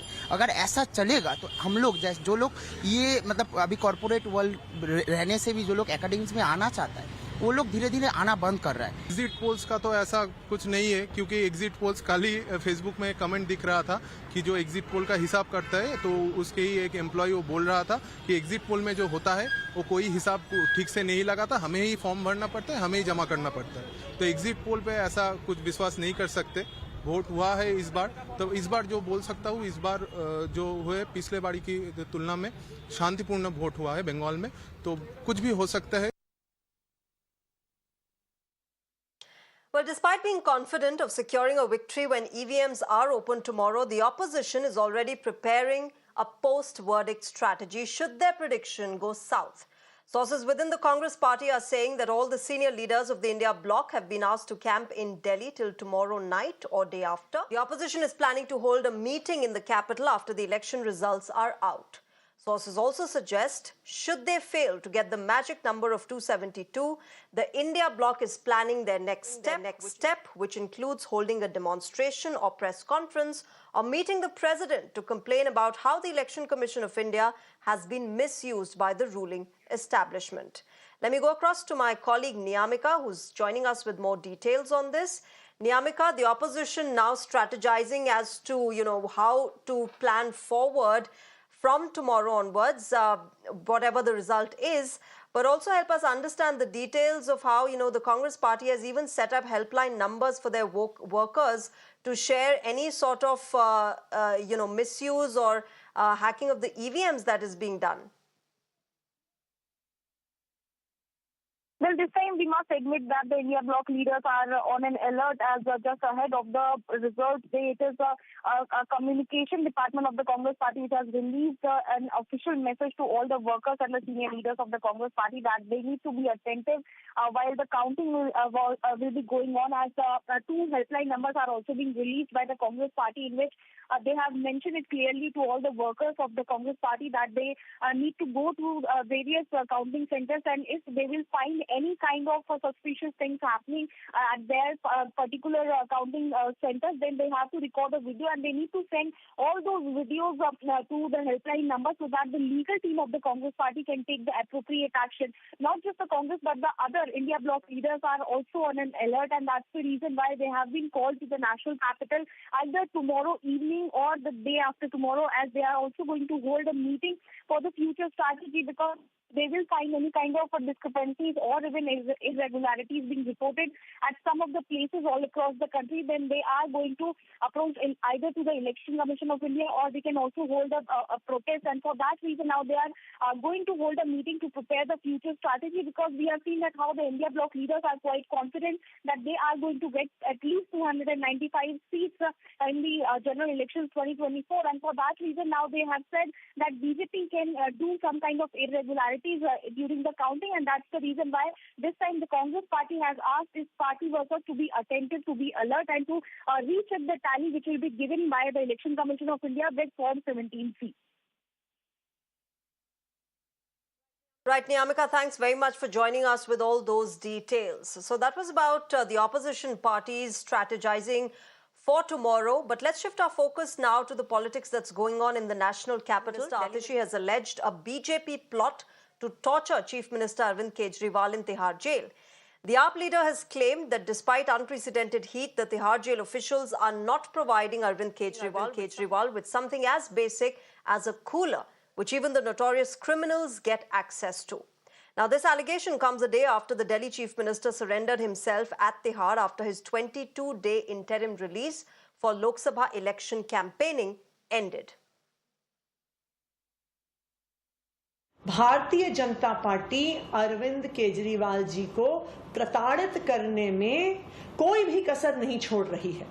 अरविंद केजरीवाल जी ने सरेंडर किया, उनको एक कोठरी में रखा गया है जहां पर कूलर तक की सुविधा नहीं दी गई है। एक ऐसे समय में जब दिल्ली का तापमान 48 डिग्री पहुंच रहा है, 50 डिग्री पहुंच रहा है, जहां पर तिहाड़ जेल में कुख्यात क्रिमिनल्स को कूलर की व्यवस्था की जाती है, कूलर दिए जाते हैं, वहां पर दिल्ली के लोकप्रिय मुख्यमंत्री अरविंद केजरीवाल जी को इस तपती हुई गर्मी में कूलर नहीं दिया गया है।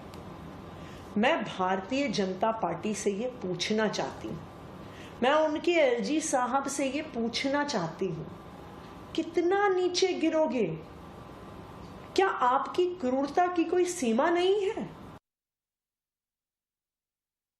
All right, keeping with updates about the Delhi liquor gate scam, troubles clearly are mounting for BRS leader K. Kavita, who was arrested by the Enforcement Directorate on the 15th of March in the alleged Delhi liquor scam case. Now, the probe agency has made some startling allegations against the BRS MLC in its charge sheet. The ED has claimed not only did Kavita and the South Group give 100 crores to the Aam Aadmi Party as kickbacks for favours, she also participated in the use of proceeds of crime amounting to almost 293 crore rupees.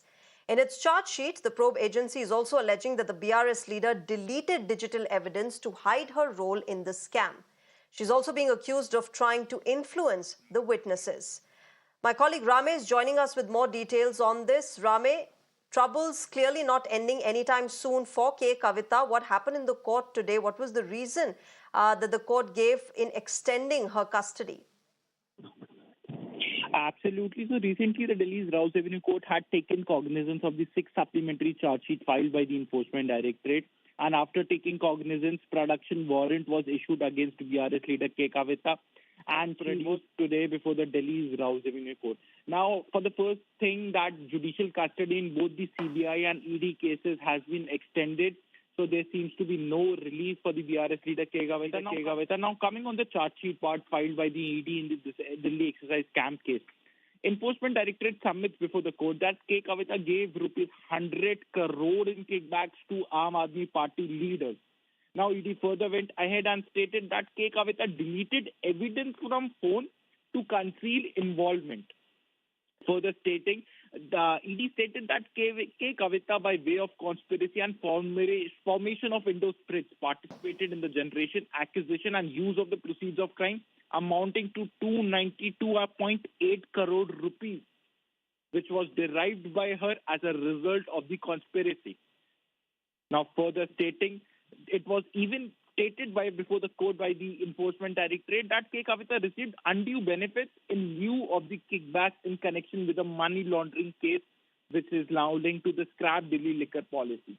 So after considering all these submissions, after going by all the charge sheet contents put forth by the ED, the Delhi's Rouse Avenue Court had taken cognizance of the matter, and now finally, as per the judicial order, K. Kavita has been arraigned as an accused in this whole Delhi liquor exercise policy scam case.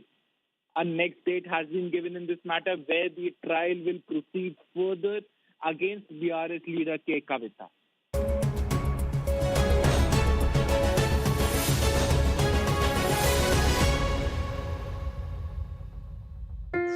Presenting a show. You're watching the Urban Debate.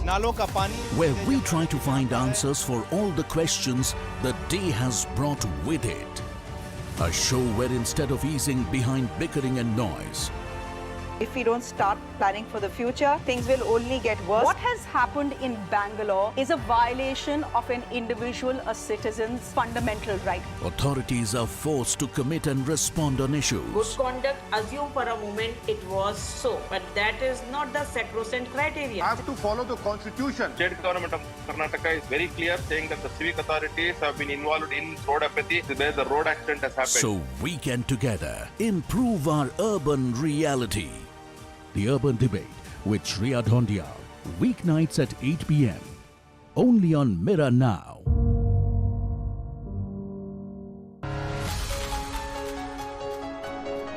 You get information on practically every device. What you don't get is the correct content. Government high-handedness. We voice your concerns and demand answers for your questions. 4 से 5 घंटे की बिजली कटौती हो रही है। बहुत दिक्कत हो रही है ma'am. Because we believe in fighting. And define the state of the nation with me at 9 p.m. on Nation Tonight.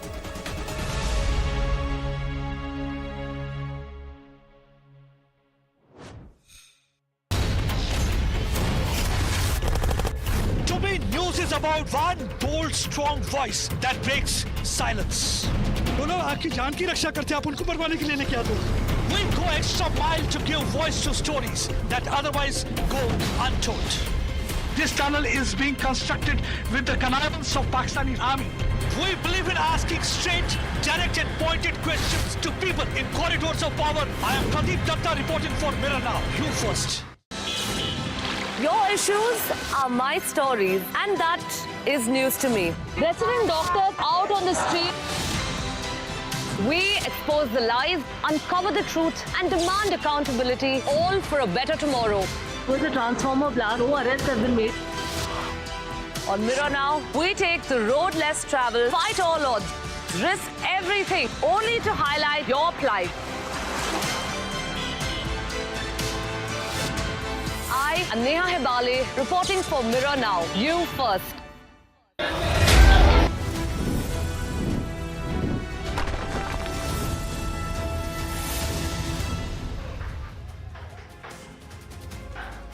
Hello everyone, good morning. As always, it is great to see you, great to have all of you with us this morning. Approximately in an hour from now, ladies and gentlemen, ballot boxes will open, and by noon, which is in the next 4 hours or so, we'll have a crystal clear picture on who will form the next government in India. If exit polls are to be believed, well, that decision has already been made, but we'll wait for the next 4 hours or so. Before we get down to going across to our reporters who are spanning the length and breadth of this country, a quick check of the big headlines we are tracking this hour. The stage is set for the counting of votes. In less than an hour from now, ballots will open to decide the fate of the BJP and the India bloc. Now, while all pollsters have predicted a third term for Mr. Modi, the opposition claims that it will get 295. Laddu preparations already underway at the BJP headquarters in Delhi. A confident India bloc prepares Plan B should the verdict go against them. Sources say senior leaders of the opposition will be meeting the verdict in Delhi and possibly hold a press conference post that.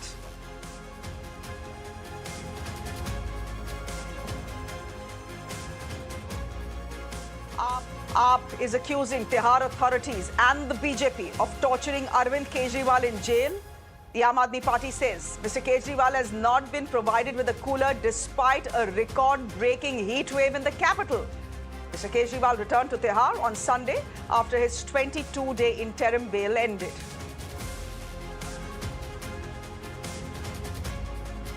After 15 months behind bars, former Delhi Deputy Chief Minister Manish Sisodia has knocked the doors of the Supreme Court seeking bail in the alleged liquor scam. The top court will hear his plea today.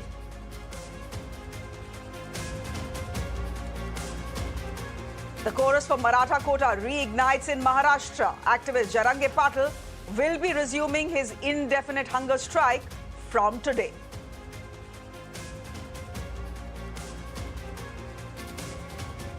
And former Indian cricket team skipper Rahul Dravid breaks his silence. He confirms he will not be reapplying for the job of Team India's coach, says that the 2024 T20 World Cup is his last assignment as head coach.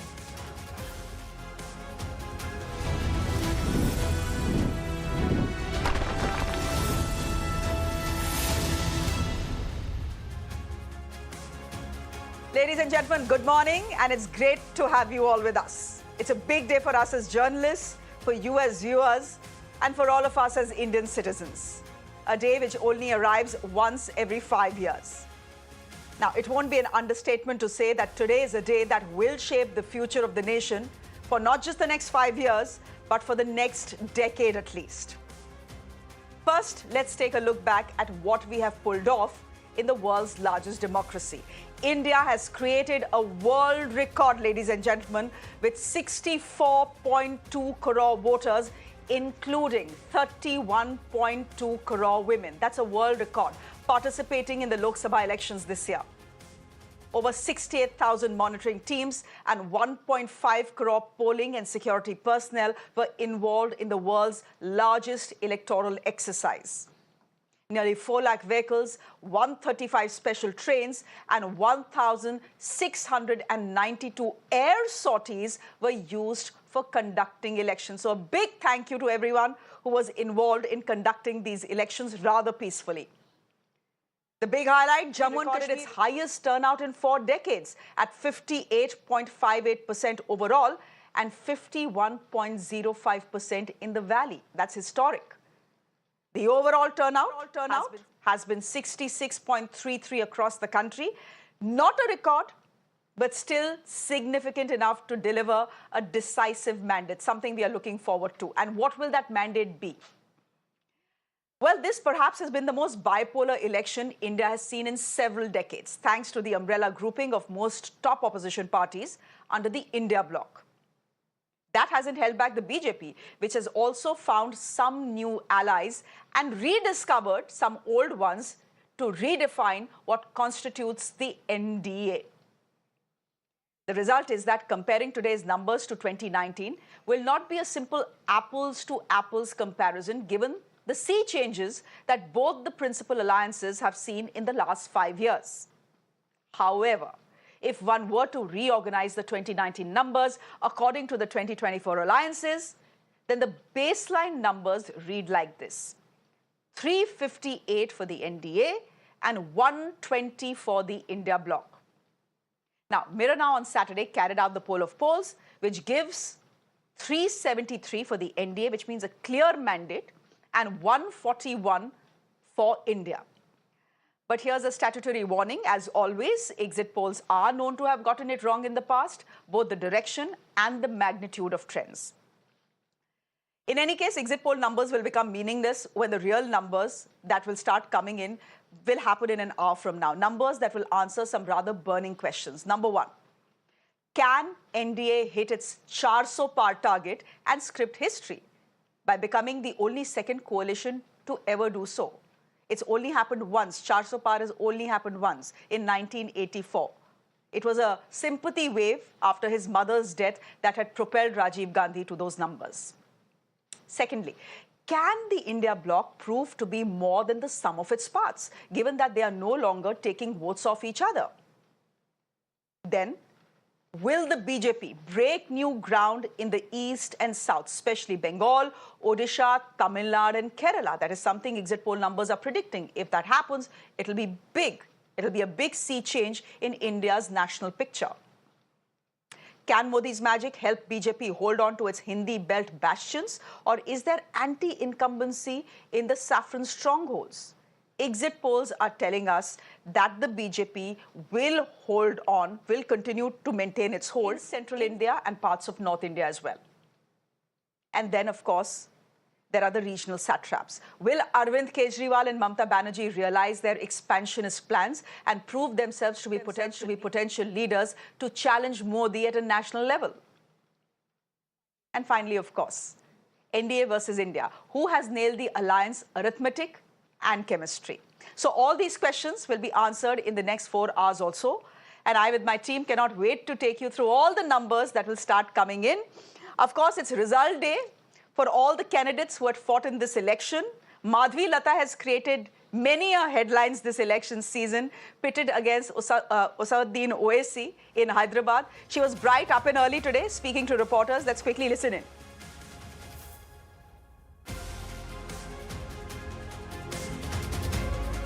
I'm pretty excited, and all of them who have voted for BJP in the entire country are looking forward for especially this particular seat, that we win and bring justice to Lok Sabha Parliament Hyderabad.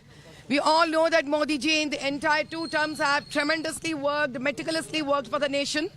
And he has not just worked and left the love, but he has also left a beautiful autograph of Modi Ka Parivar in the hearts of all Bharatiya. I'm so sure that the entire country today would have been in their own prayers, blessing and wishing for 400 par. And these blessings have a tremendous storm of positivity in the nation, along with winning Hyderabad seat. Today I prayed that let the justice prevail, let the people's pain get rid of this 3rd time under our Modi ji's rule. And I prayed that let there be no more hatred speeches in the nation, let there be no more dividing the nation on the name of religion, and let there be no more corruption in this country, and let there be truthful party like BJP under Modi ji's leadership to take this country towards Ujjwal Bharat. I'm quickly going to introduce my guest to you this morning. Again, up and early, Karan Verma. You know which side he's batting for. He's wearing it on his sleeves. Hi, good morning, Karan. Thank you. Thanks to good to have you on the show. And Nilanjan Mukhopadhyay is a senior journalist. Good morning, Nilanjan. Good to have you on the show as well. We'll just get both of you a cup of coffee because this is promising to be a rather long day. Actually not a long day. 12 baje tak sab ho jayega, Nilanjan da? Very difficult to say. We really do not know. Exit polls are over now. Over. They're a dead story now. Now we will tell the actual story. which is going to determine fate of India for a long time. By what time? I think the actual story is not going to be much different. So I think in the next couple of hours, we'll know where it's heading. My assessment is that by 12 o'clock, ladies and gentlemen, we'll know. Karan Nilanjan, before I come to you, a quick word from our reporters who are stationed across the country. We have Deepak joining us from Bangalore. Hi, Deepak. Good morning. Dharani is joining us from Chennai, and Neha is joining us from Trivandrum, where an absolutely delicious contest is brewing. So, who do I start with? Maybe I should start with Trivandrum. It's fairly humid in Trivandrum. Neha, that's what it looks like when I see you, though you're smiling. The monsoons have hit. What's the mood like? This is a high-profile contest that is playing out in Trivandrum. You have a sitting union minister from the BJP, and then you have the very articulate Mr. Tharoor from the Congress side, from the India bloc. What's it looking like? What's the mahal, as they say in North India?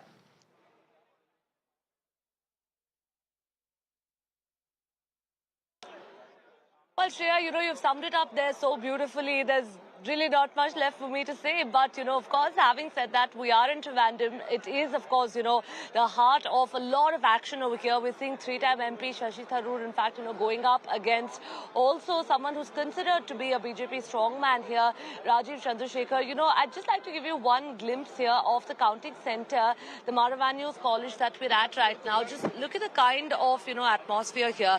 People have come out in extremely large numbers here, all just to try and, of course, get a glimpse of what's really happening, who's, of course, going to be ahead in this race. And, what's quite interesting, Shreya, is the fact that exit polls, as far as, the seat of Trivandrum is concerned, have been quite differing. While you have several of the exit polls here suggesting that Shashi Tharoor, in fact, would be coming back for a fourth term, there are many others, including one of the local exit polls here, which is considered to be quite accurate year after year, the Manorama exit poll, which suggests that the BJP, in fact, wouldn't be able to open its account in Kerala yet again, as far as Lok Sabha is concerned. We'll really, of course, have to wait it out and see how this key contest goes on.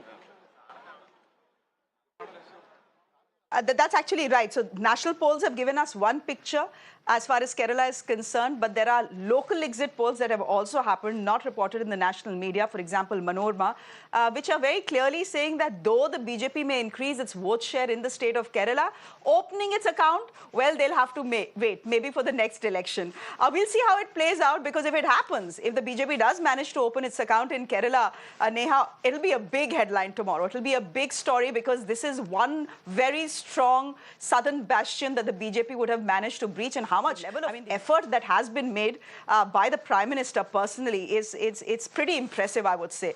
We'll get to that in just a bit with my guest. But Deepak, hi, good morning. Good to see you. Deepak looking nice and bright this morning, as always.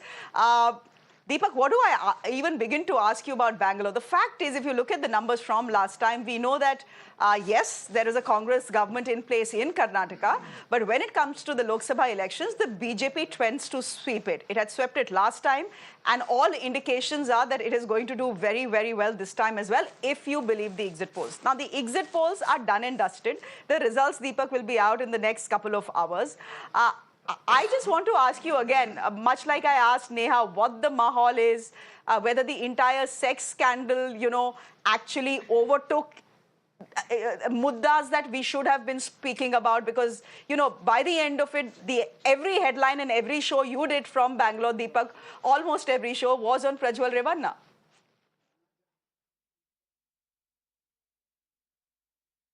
Well, several factors really at play this time around in Karnataka. It's going to be, the image of the Prime Minister on one hand. It's going to be the Congress guarantees that propel them in the assembly elections. Whether they hold good when it comes to the Lok Sabha elections, that will be the litmus test for the Congress party. The leadership of DK Shivkumar and Siddaramaiah is also something that needs to be looked at.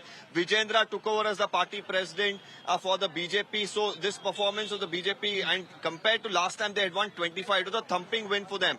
To come anywhere close to it, Vijendra considered a victory. The Congress was looking good for about 8 to 10, but the exit polls don't give them, that many seats. As far as, the entire, sex tape scandal is concerned, we should note that the controversy, of course, began after the first phase. That is when most of the Vokaliga votes really came in. And in the second phase, it was predominantly North Karnataka. 14 out of the 14 went to the BJP last time. And after the FIR and all the drama that began, the JDS was not contesting any of the seats in North Karnataka, has minimal presence really. So whether it will really have that much of a bearing in this time's elections in Karnataka, well, time will tell. And time, when I say that, it's only a couple of hours more. So a lot of factors really coming in the state of Karnataka. It's going to be crucial. It's been a gateway for the BJP. Now they are hoping to expand its wings, of course, to the neighboring states. But the numbers that they get here will be absolutely essential for them. Deepak, do stay on with us. Going to another southern state, Dharani is joining us from Chennai. Again, a lot of question marks have been raised, Dharani, about the national exit polls that have come out to say, whether the BJP will actually manage 2 seats in the state of Tamil Nadu, because that is the number of seats that are being given to the BJP in a land which is ruled by the DMK. I just want to ask you where you are, what you see around you, and what the mood is looking like. And where Mr. Annamalai is very importantly. He very well could be the man of the moment of this election.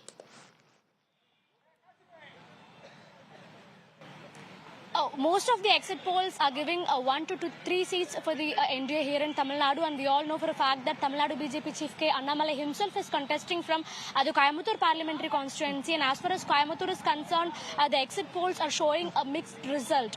Some say Annamalai will win and some say Annamalai is going to lose, but we have to wait and see. But for the moment, I'm in South Chennai, the counting center. So South Chennai is a very interesting battle. It is a 3-cornered fight between former governor of Telangana, Tamilisai Soundararajan. She is representing the NDA, and from DMK we have Tamilachi Thangapandian, who is an incumbent MP, and from ADMK we have J. Jayavardhan, who is a former MP from South Chennai. So it is a 3-cornered fight between DMK, ADMK and BJP, and most of the exit polls as far as South Chennai is concerned, it is showing a DMK win, but we have to wait and see. And altogether, in the bigger picture of Tamil Nadu is concerned, the exit polls predict a 35 seat win for the DMK. Remember, in 2019, the DMK swept the elections by winning 38 out of the 39 total seats in Tamil Nadu. So whether it's going to be a DMK sweep again or not is something that we have to wait and see. But all eyes are on the Coimbatore seat, in which again there is a 3-cornered fight between Tamil Nadu BJP Chief K. Annamalai,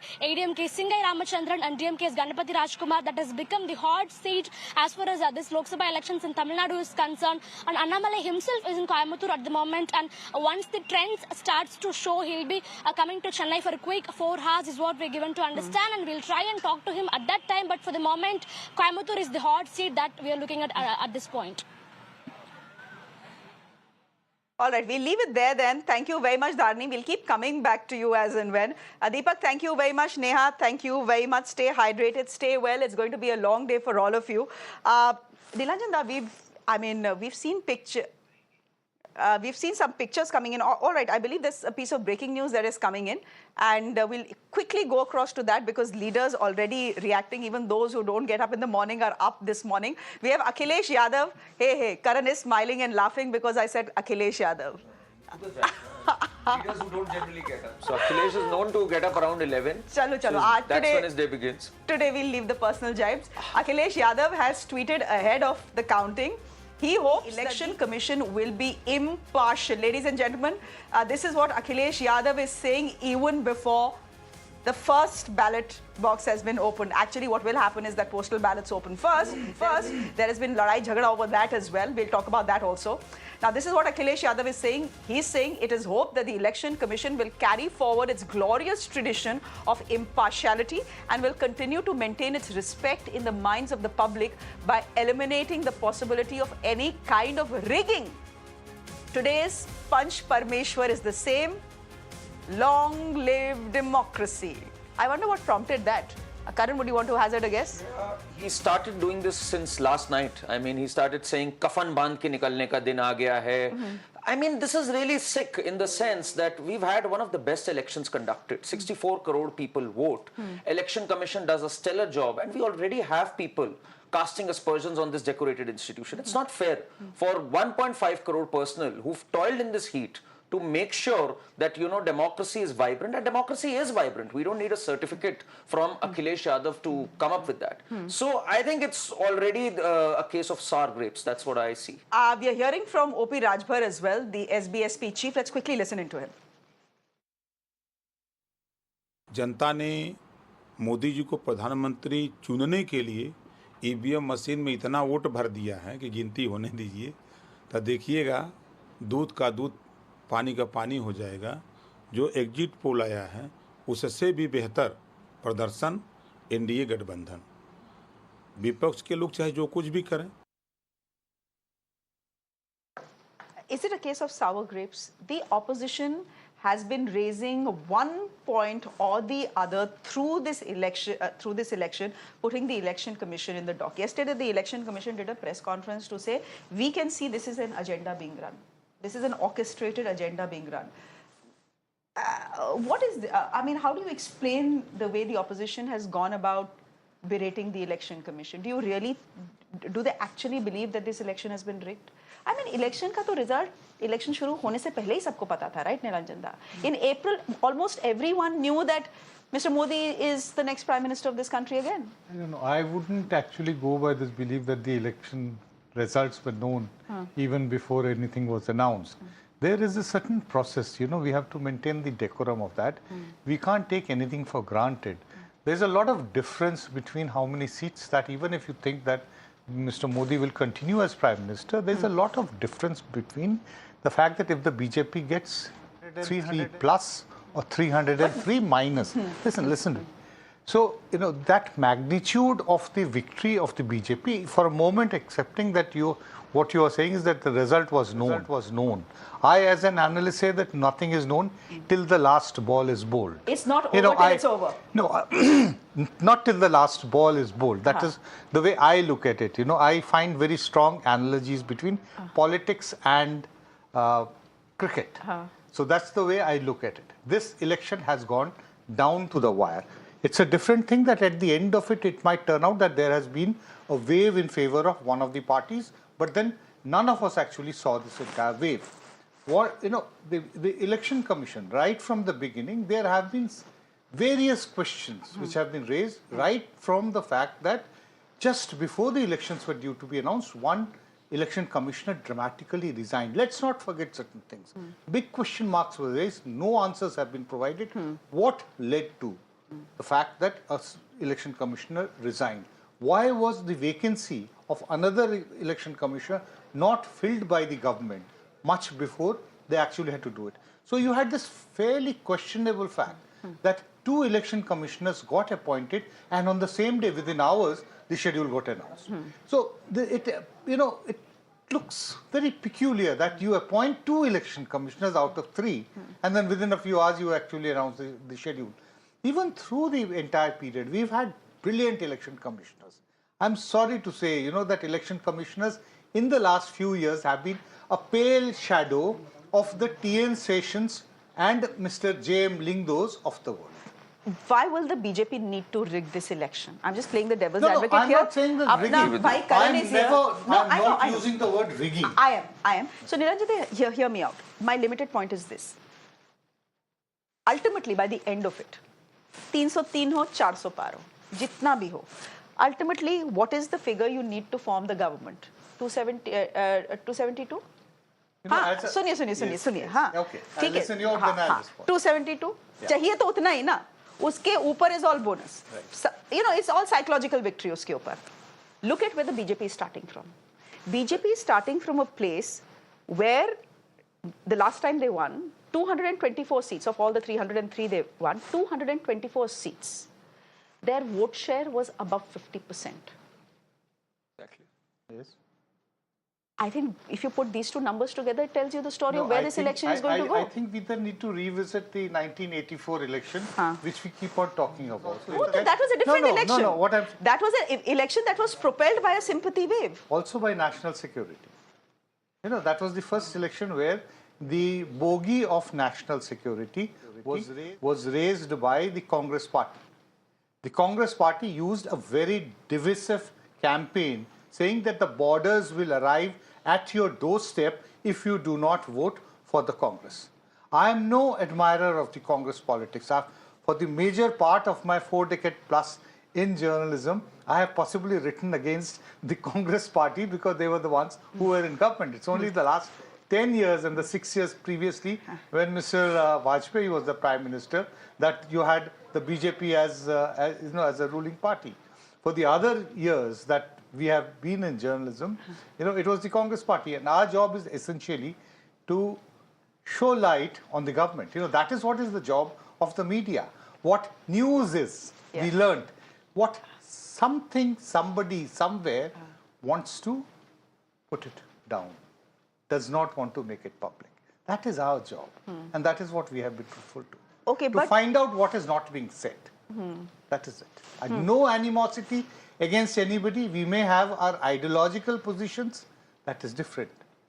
But our job is to find out what is not going right, what is not being done correctly. And I do not believe that every government does absolutely cleanly. I do not believe that. Even elections? Not elections. I am talking about there are shortcomings in the way in which the Election Commission conducts the elections. In this process also we have done it. But I do not want to get into a very detailed post-mortem of what the Election Commission has done. Sure. Today is not the day. Today is not the day. It's 7:24. Yes. So we are approximately 36 minutes away from the first postal ballot being opened. Meanwhile, I do believe that there is some more breaking news that is coming in. And this is coming to us from Maharashtra, ladies and gentlemen. We can, I think, go across to that. The Uddhav Sena, via its mouthpiece, the Samna, has taken a dig at Prime Minister Modi and the BJP. It says in its editorial this morning, they are preparing in Delhi for a third term based on favorable exit polls. Decks have been cleared. However, democracy is going to win this time. Ganga Shuddhi will happen. Dramatics and treachery will lose. That is coming in. That is coming in to us from Maharashtra. Well, I mean, I think all the reactions we have seen so far this morning are on expected lines. There's a certain degree of confidence, and then there is a certain degree of raising doubts, at least as far as the opposition is concerned. Let me go straight across to my colleague who is joining us from Pune. Abhishek has been actually covering the Porsche accident/murder case in the city that has rocked Maharashtra's politics in the last 2 weeks. Today he's smiling because he's not on that assignment. Today his primary job is to look at Pune, where there is a direct contest between the BJP and the Congress party. Also his job to look at the very interesting constituency of Baramati, where there are two Pawars in the fray. But before I get to all of that, anything else that Samna is saying? They are taking a dig at Prime Minister Modi and the BJP is saying कि अभी लड्डू बनवाने आपने शुरू जो कर दिए हैं अभिषेक, essentially it's too early. You should have waited.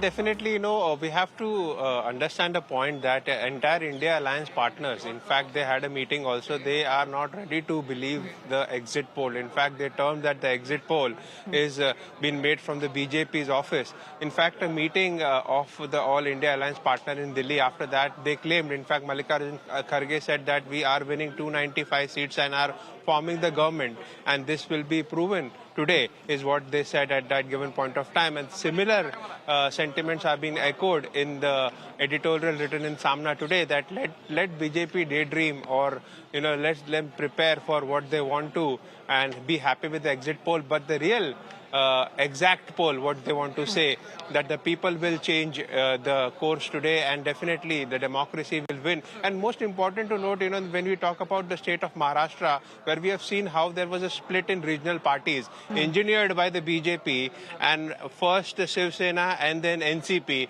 and then we saw how there was a formation of Mahavikas Aghadi. Mahavikas Aghadi is at the state level that was replicated at the national level as India Alliance. These are the differences, because that's what keeps Maharashtra state different from others, where we have one side BJP versus Congress, or some alliance partner versus other. But here we have similar regional parties fighting against each other. NCP versus NCP, Sena versus Sena.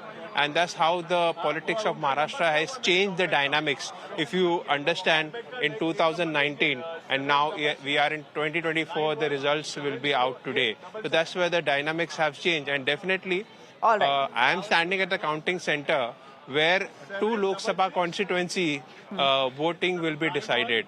So Baramati is where Pawar versus Pawar is, and definitely both are At this given point of time, they feel that they are confident of victory, but definitely as the day passes by, we'll come to know whether Priya Sule or Sunitra Pawar wins the race. Okay. Back to you. Okay, we'll leave it. Thank you very much. We'll leave it there. Before I slip into a quick break, current 20 seconds on the Samna editorial. Ganga Shuddhi hone wali hai, they say. The BJP is celebrating too early and Karan is smiling too early.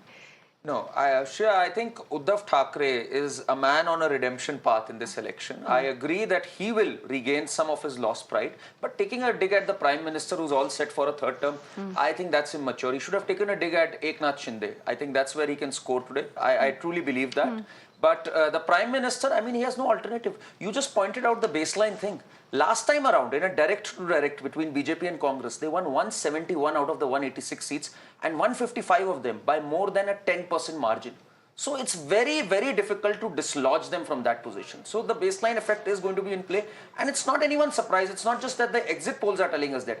Any sensible person who has been analyzing the election knows we cannot see such a mass transfer of votes from the BJP to the other side. There's no resentment of that magnitude. Okay, so we'll quickly take a break. And coming up next, we are patching up with someone who won this election even before the elections had started. That's the Surat MP, you remember him, Mukesh Dalal. There was a very interesting story that played out. He's joining us on the broadcast next. Do stay with us.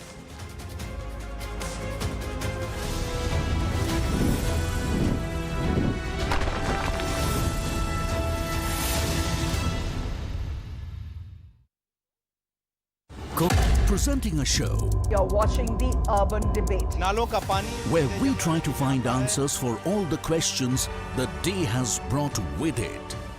A show where instead of easing behind bickering and noise, If we don't start planning for the future, things will only get worse. What has happened in Bangalore is a violation of an individual, a citizen's fundamental right. authorities are forced to commit and respond on issues. Good conduct, assume for a moment it was so, but that is not the sacrosanct criteria. I have to follow the constitution. State government of Karnataka is very clear, saying that the civic authorities have been involved in road apathy, where the road accident has happened. So we can together improve our urban reality. The Urban Debate with Shreya Dhondial, weeknights at 8 p.m. Only on Mirror Now.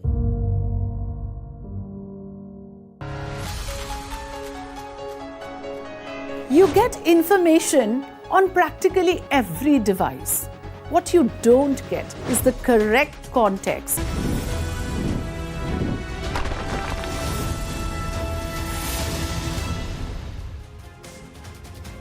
Welcome back, ladies and gentlemen. In approximately 30 minutes from now, postal ballots should open, and then by 8 o'clock, we should at least start getting our first trends. 8:05 usually, that's the time we start getting our first trends. But even before this election concluded, even before the voting began, Mukesh Dalal of the BJP had already given the BJP one win. The first win of the BJP was courtesy the Surat MP. Mukesh Dalal is joining us on the broadcast.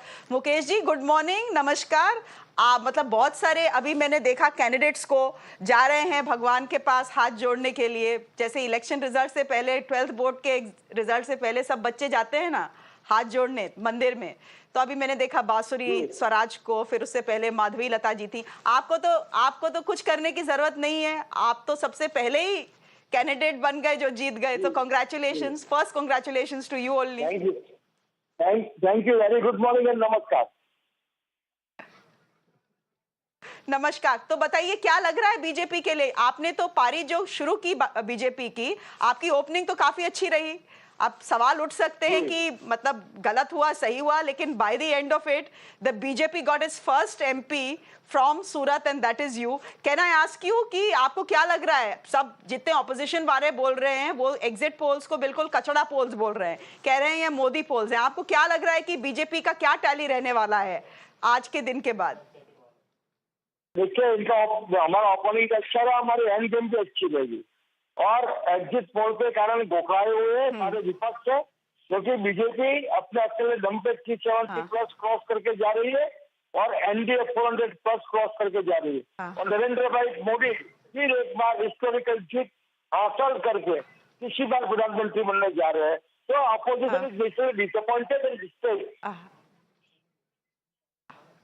हाँ, ठीक है, तो मुकेश जी, अंग्रेजी में बोलते हैं well begun is half done, लेकिन opposition के लोग बोलते हैं कि जो बीजेपी का आंकड़ा इस इलेक्शन में 1 से शुरू हुआ है. I just want to tell our viewers, जो आप लोग नीचे numbers देख रहे हैं, the numbers that you're seeing on the scrolls, and you're wondering why the NDA is at 1, given the fact that the counting has not even begun. It's courtesy Mukesh ji, it's courtesy Mukesh Dalal, who has already won the Surat seat. लेकिन मुकेश दलाल जी, opposition के लोग तो बोलते हैं मुकेश दलाल और BJP ने cheating करके ये पहली सीट जीती है इस इलेक्शन में. You see, they could not defend themselves anyway. It was a backdoor safe exit found out by Congress itself, because Rahul Gandhi had Modi Samaj and OBC Samaj as well, and they knew very well that this time we are going to look very badly and we may lose our deposit. That's why they themselves found out the backdoor safe exit. We have nothing to say or comment upon that. Acha. And so, Mukesh Dalalji, is this then your hypothesis and theory that once the election results are out, more people from the India bloc and the Congress will join the BJP? मतलब election season में तो आया राम गया राम बहुत होता है, but after elections also you think that will happen? It is most likely that more and more people from opposition will join the vichardhara of BJP, and they will join hands with Narendra Modi to lift the country towards the third biggest economy of the world. Okay, Mukesh bhai, thank you very much for joining us. That was Mukesh Dalal. That was Mukesh Dalal, responsible for the one that you're seeing on your screens right now, ladies and gentlemen. Thank you, Mukesh ji. We have Prakash Javadekar as well, confident of the BJP winning. Jai Shri Ram. We have Prakash Javadekar joining us for the moment. Quickly, let's go across to him. What is the mood like in the saffron camp? While exit polls have predicted... People have voted and trusted Modi's leadership for the future of the country, and therefore we are very sure that we are winning. Today opposition is desperate and they really are putting up bravado, but there is no meaning. People are people have given the mandate and it will come. Okay. Sir, the opposition parties across the country today after the exit polls have said that, this is nothing but politically motivated. How are you viewing this? There is no ban on daydreaming. So if they are doing something like this, tomorrow votes are now opening in the morning. And therefore I think that we are very sure of victory because of work, because schemes have reached people, because people have faith in Modi's leadership, and this is the cause why people are voting. The people have spoken. Everybody will get the verdict by 12 noon or 1 o'clock. So therefore, this is the democracy which we hold once every 5 years. I am extremely hopeful that people would have spoken wisely, and we await the outcome. What is the planning of Congress party on this big day? Well, there's no plan. There is a counting center. They are counting agents. The counting agents will assist in the process of counting the votes. The officials will count the votes, and the returning officer will tabulate the result, and he will announce the result. And your smile is telling us that you are quite confident regarding the results. Your expression is telling us. As I said, the people have spoken. Their verdict is something that everybody will accept with due deference and a bowed head. मतगणना की इस प्रक्रिया में सारे कार्यकर्ता जा रहे हैं. आपने देखा होगा कितना जोश था, कितना उत्साह था. सभी लोगों को तिलक लगा करके, साफा पहना करके, सबको शगुन दे करके यहाँ से भेजा है, और निश्चित रूप से हम सब विजयी होकर के लौटेंगे, ये विश्वास है. भारतीय जनता पार्टी विजयी होगी. भारतीय जनता पार्टी की प्रचंड बहुमत से सरकार बनेगी. Okay, before we move on, I quickly want to get Annie Raja in. She's the left candidate who had contested in the high-profile constituency of Wayanad against Rahul Gandhi. She's joining us from Wayanad, in fact, this morning. Ani Raja, thank you very much for your time. Can I start by asking you, as far as Kerala is concerned, the BJP is very hopeful. They are saying that we are going to open our account. And exit polls, national exit polls actually are giving them, if not more than at least one seat. Though, state level polls done by the local media in Kerala are saying that is not going to happen. I want to ask you, which one of those polls do you believe? No, after the last vote is polled, that means after the last phase of the election and till the result, there must be some activity about election. So in that way, the exit poll and the debate and discussion on that is a very good thing. Otherwise, of course, you said that the local channels exit poll says that BJP won't get, BJP will have to wait. And I go with them because that is a local channel and they must have interacted with the people in their own language and so many things are there. And not only that, Kerala is a land democracy and secularism. There is no space for the communal fascist forces, and that is in whether the land of Kerala or the minds of people of Kerala. They are not for the communal fascist forces, but for democracy and secularism. Okay. But whichever exit poll you look at, Annie ma'am, local or national, the news is not very good for the CPI and the left, and not just in Kerala. No, let the results come. That is what I would like to wait till the last vote is counted. But by saying so, last time we have seen that it was a huge victory for UDF, and we got the left got only one seat. So this time it will not be the case. This time the left front will perform much better than the last election, and we are hopeful that we will have a very decent and very good number. It's 7:40. I think by 11:40 it will be clear whether you have won your seat or not. But any predictions? Would it have been better in hindsight had the India bloc stuck together and just fielded one candidate in Wayanad, that is Rahul Gandhi? No, the thing is that as a candidate, as a left front candidate, I have contested to win the seat, and the whole campaign was not for a friendly contest or something like, or to spend some time in Wayanad, or it was not like that. It was a political contest, and our campaign was purely on political issues, and because you are all predicting it is because of Rahul, all channels are in favor of that candidate, UDF candidate, not the LDF candidate. But I'm hopeful the people of Wayanad, the voters are also very much enthusiastic, and they are also hopeful that the left candidate will win. Ani Raja, best of luck for today, and thank you for joining us. We'll speak to you once the results are out as well. Nilanjana, that brings me to two questions. Complete irrelevance of the left in this election, is that something that has been established, not just in the state of Kerala, where it is expected to win maybe one seat, maybe and West Bengal as well? No, in West Bengal there has been talk during the campaign of some kind of a resurgence within the left. We have to see that in terms of how much it happened.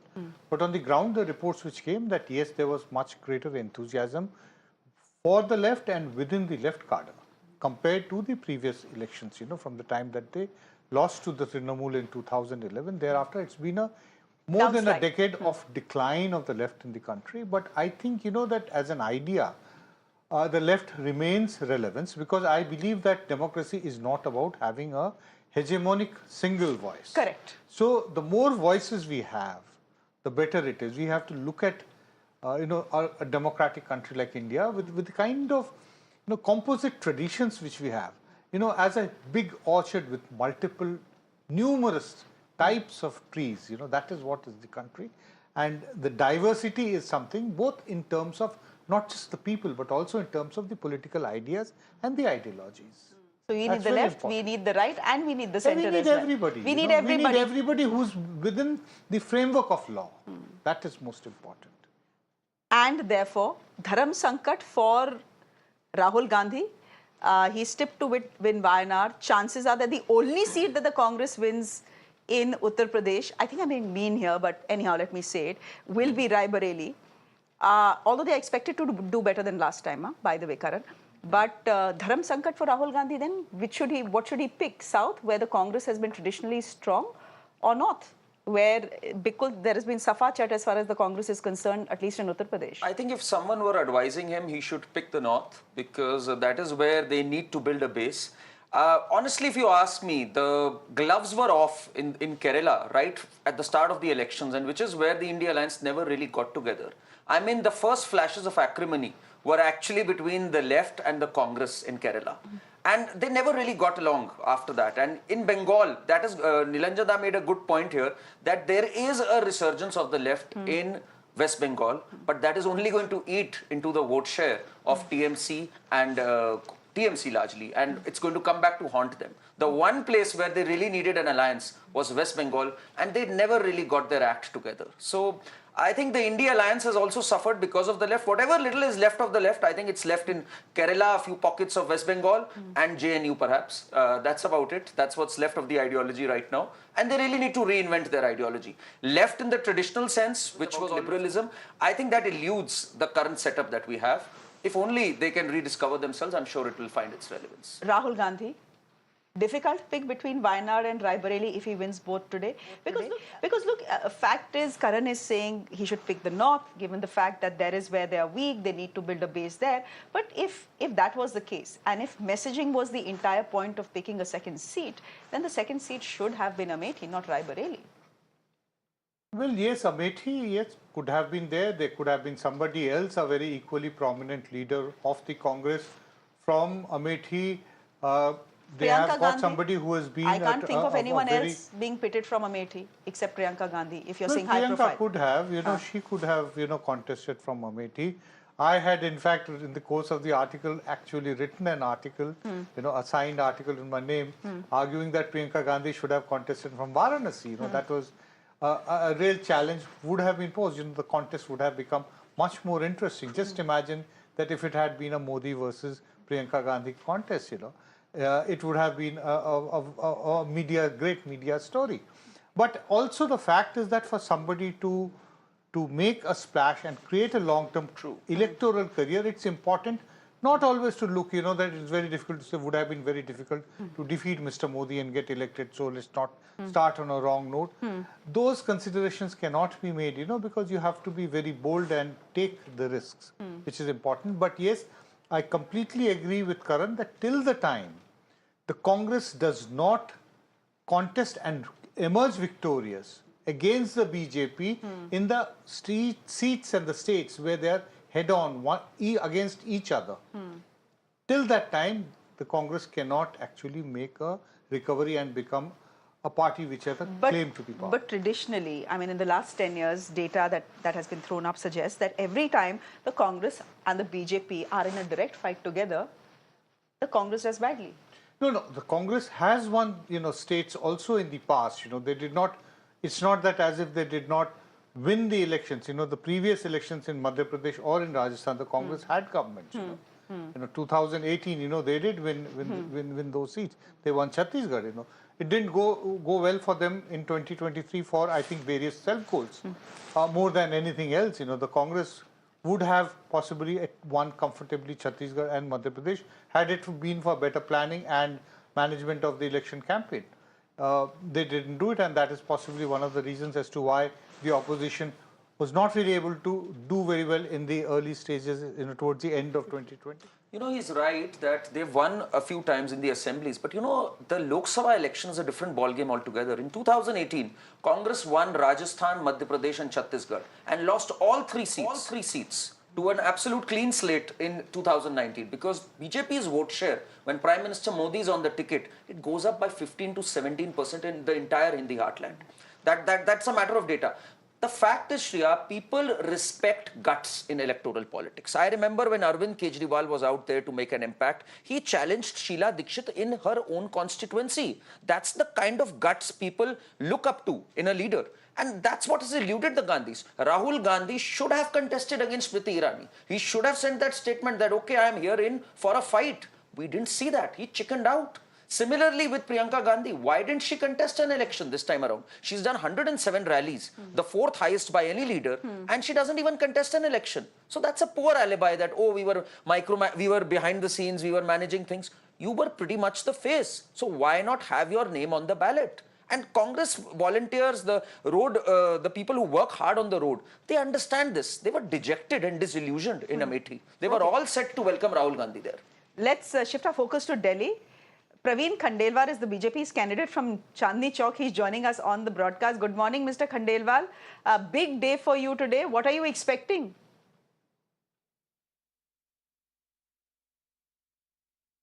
Well, certainly it is a big day, not only for me, but for the country as well. We are going to register a very sound victory with a comfortable margin in Chandni Chowk. Whereas the Bharatiya Janata Party is all set to retain all the 7 seats of parliament in Delhi, and at national level, undoubtedly the Bharatiya Janata Party is going to form a very nationalist and stable government under the leadership of Prime Minister Shri Narendra Modi. So there is absolutely no doubt, and we are coming with the flying colours. But sir, despite having swept Delhi in the last 2 elections, पिछली बार का तो आपका आंकड़ा 7 out of 7 था, the BJP still changed candidates in most of the seats this time. Is that an acknowledgement of the threat posed by anti-incumbency against your party? Absolutely not, and rather I would say that there was pro-incumbency and not anti-incumbency.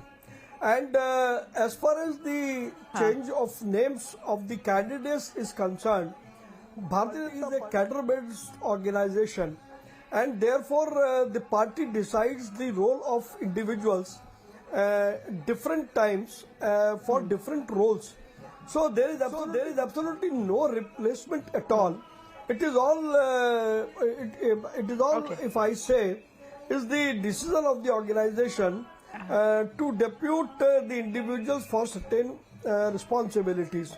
So therefore there is absolutely no anti-incumbency, and the people of Delhi and particularly in Chandni Chowk were certainly thrilled by the performance of Prime Minister Narendra Modi government in past 10 years, which has gained enormous confidence in the mind and heart of the people, which I saw during my campaign, when people whom I even don't know, they don't know me as well, they were coming forward with all those aspirations in their eyes, and they were confident that yes, the Bharatiya Janata Party and Prime Minister Modi is the only viable option that on which they can rely on.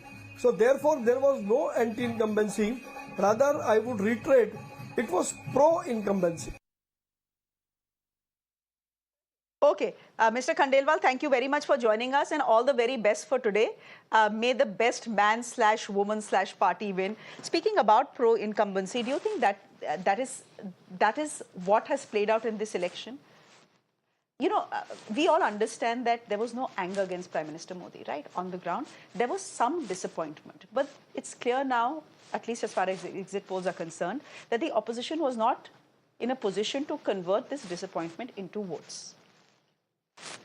then are we to say, by the end of the day, if the exit poll numbers hold, that this was a Modi wave once again with the BJP and the NDA bettering their tally? It was a wave that none of us saw. I mean, the only wave we saw was a heat wave, actually. No, if at the end of the day, the exit poll figures turn out to be correct. I wrote an op-ed on the day the exit polls came out, in the Times of India Plus website, saying what does it mean if the exit poll data holds, the results hold. It definitely means the widening of the sphere of the BJP. It is no longer a Hindi heartland party. It is a national level party. I also made a very controversial and a very contentious argument that have not only, if it holds, if the exit polls are proven true, then Mr. Modi would have not only, equaled Jawaharlal Nehru's performance of winning three consecutive elections, but he would have also done better than that. Correct. Because Mr. Nehru had the benefit of the legacy of the freedom struggle and the political blessing of Mahatma Gandhi. Against that, the BJP in the Modi era has actually weathered a lot of resistance, both from inside the BJP as well as from outside. For him to bring the party to 3 consecutive victories is a new kind of an achievement. Jawaharlal Nehru's achievement is history now. But today this becomes much more important for being able to convert a large number of people to its way of thinking, which is completely different from the consensus of the post-independence years. So by the end of it then, was this election not about any mudda? Because there was no overarching mudda in any case in this election. I think it was. Was it about then just Modi? Do I want Modi as the Prime Minister or do I not want him as the Prime Minister? And I may be disappointed with him. I may have a problem with the entire Mangal Srutra, Mutton, etc. comments. But by the end of it, I mean, I see no alternative. This guy is the best for the country. Isi ko vote dete hain, irrespective of who my MP is. I don't care. No, I think, Shreya, we are discounting his achievements here. It's this election, the overarching issue is delivery. When someone delivers 10 crore tap water connections, 12 crore toilets, it's serious delivery we're talking here. Serious numbers, and that matters to people. Imagine Bihar, just take an example. There are 1.6 crore rural households. Only 1% had tap water connections. Today, it is 90% have tap water connections in the last 5 years. It matters to the Mahila. The M that really matters is Mahila, Shreya. And what Nilanjan Da said, it is an unprecedented phenomena if it happens in the history of the world. Roosevelt and Margaret Thatcher are the only ones who have 3 consecutive mandates, but they too did not increase their vote share. They too did not increase the mandate, the size of the mandate. And it wasn't easy for Thatcher. The third term didn't come easily. Unbelievable achievement for Thatcher, if it happens. and in this case, it's coming easy for Modi. Give me a minute. Some breaking news coming in. The BJP, I believe, is holding a meeting before counting at JP Nadda's residence. So that's the big piece of news coming in. The opposition has already told us, irrespective of which way the elections go, they are going to be holding a meeting as well, post the results and possibly do a press conference. So a key BJP meeting, ladies and gentlemen, as we speak, before the counting actually begins. Quick reactions coming in from a string of leaders from the BJP. Let's quickly listen in. What do you think that the political pendulum is this time going to swing, and how confident you are? I'm very confident, and I'd like to thank the voters in advance that they voted in favor of Prime Minister Modi and the Bharatiya Janata Party. And they have taken the right decision to bring back a strong and decisive leader. Also, the continuous support from Prime Minister Modi with the full majority is going to further help India to go to the next level from 5th largest economy to the 3rd largest economy, and also to achieve the roadmap of Viksit Bharat. You know, we are all geared up to work under the leadership of Prime Minister Modi. The Parliament will see a lot of action in the coming years, and I'm sure the world who is looking at India with a ray of hope will finally see again Modi back in power. ये मैंने कभी नहीं देखा था, क्योंकि मैं इसी गांव देहात के पर ही फिल्में बनाता था, इसी गैंग वॉर्स पर मैं फिल्में बनाता था, इसी गोरखपुर पर मैं OTT सीरीज बनाता था, और आज उसी गोरखपुर में आप खड़ी हैं, CC रोड है, 4 लेन है, 6 लेन है, कनेक्टिविटी है, एयरक्राफ्ट है, इसी पानी के क्रूज में बगल में मेरे घर के यहाँ पे यहाँ अपराध होते थे और यहाँ पे जानवरों की लाशें बहती थी, अभी पानी का जहाज वहाँ क्रूज चलता है। तो ये there are all so many reasons. आपने है, गोरखपुर की जनता ने तो मतदान कर दिया। अगाध विश्वास है और मैं पूरी तरह आश्वस्त हूँ कि आज भारत की जनता चयन करेगी भाजपा की लोक कल्याणकारी नीतियों को, चयन करेगी हमारे यशस्वी प्रधानमंत्री श्री नरेंद्र मोदी जी की विकास की नीतियों को, चयन करेगी हमारे यशस्वी प्रधानमंत्री श्री नरेंद्र मोदी जी के विकसित भारत के विजन को। मैं जानती हूँ तीसरी बार फिर मोदी सरकार।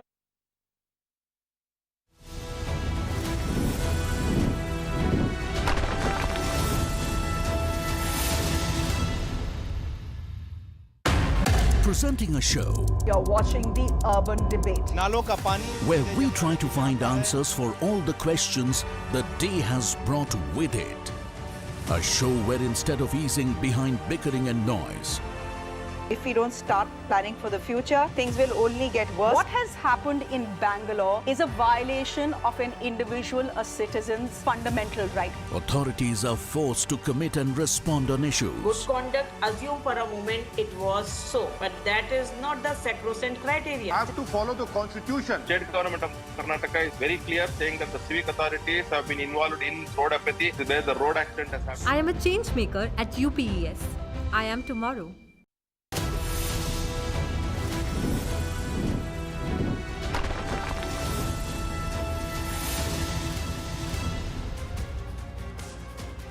Welcome back, ladies and gentlemen, and good morning once again. The big piece of news coming in. Counting has now officially begun for the 543 seats that went to the polls in this record-breaking election, ladies and gentlemen. The big piece of news coming in. Counting has begun. The BJP, as you know, has already opened its account even before the elections had started.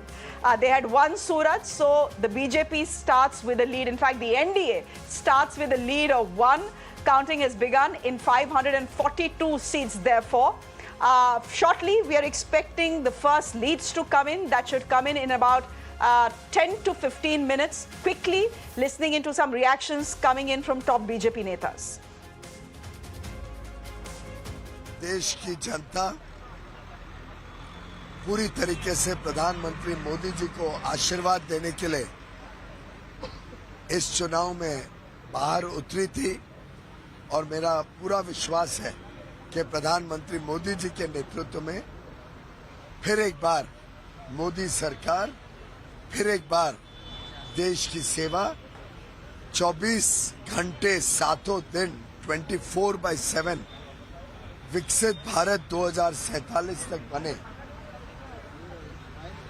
उसके लिए जो माननीय प्रधानमंत्री नरेंद्र मोदी जी ने संकल्प लिया है, जो भारतीय जनता पार्टी और एनडीए के एक एक कार्यकर्ता ने परिश्रम किया है, उसका आज मतदाताओं द्वारा आशीर्वाद भरपूर मिलेगा और देश में पुनः एक बार मोदी जी के नेतृत्व में एक ईमानदार, कर्तृत्ववान और देशभक्त सरकार आज स्थापित होगी। ये देश एक है, हम सब एक है।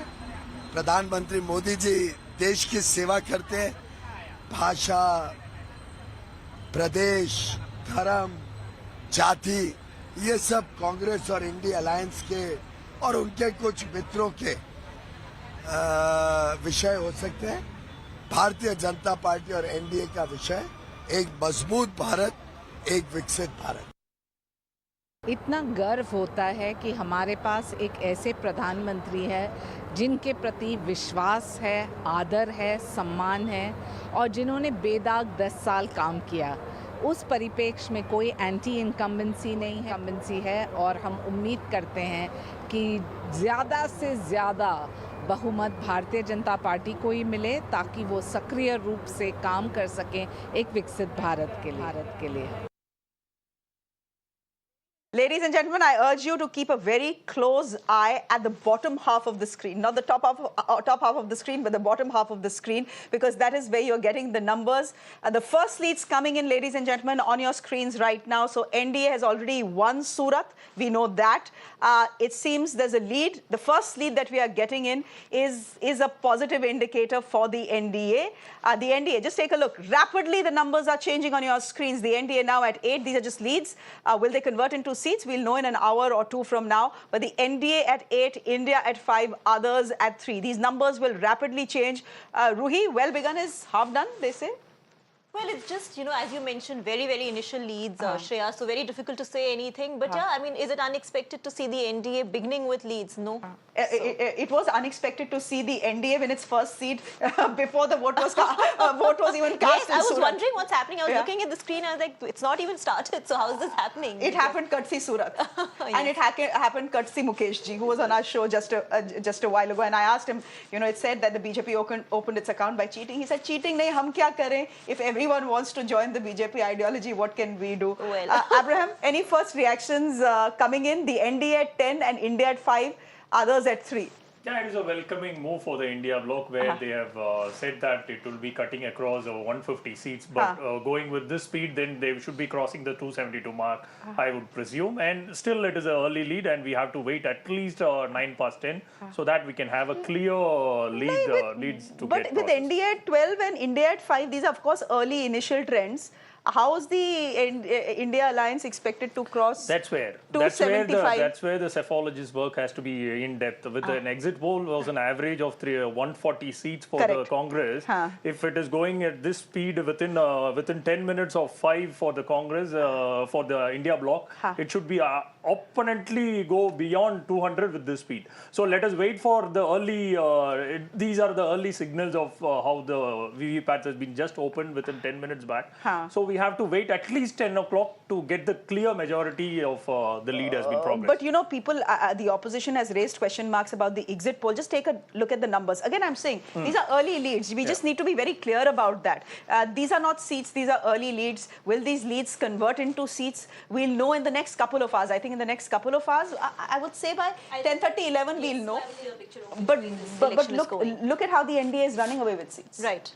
Well, it also depends on where the ballot boxes have been opened. I mean, where the EVMs have been opened. Where the counting. So all those things, what numbers are coming in. All that also matters a lot. But as you said, these are very initial leads, so very difficult to say much, except that NDA is clearly running. And by the end of it, Abraham, whether you like it or not, how many seats does the NDA need to form the government, and what percentage of vote share? 30 to 40% vote share. उसमें सरकार बन जाता है. And how many seats? 272. 272. उसके ऊपर anything is bonus and a psychological victory. That's about it. Of course.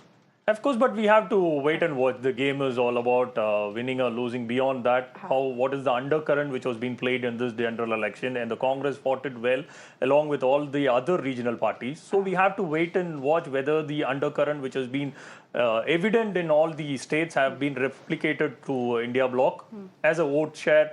As you may rightly mentioned, the earlier 2019, there were been the NDA was forming the government with 37% of vote share.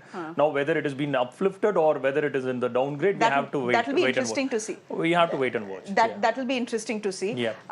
And also the fact is, irrespective of whether you believe exit polls or not, fact is that even the Congress is expected to better its vote share.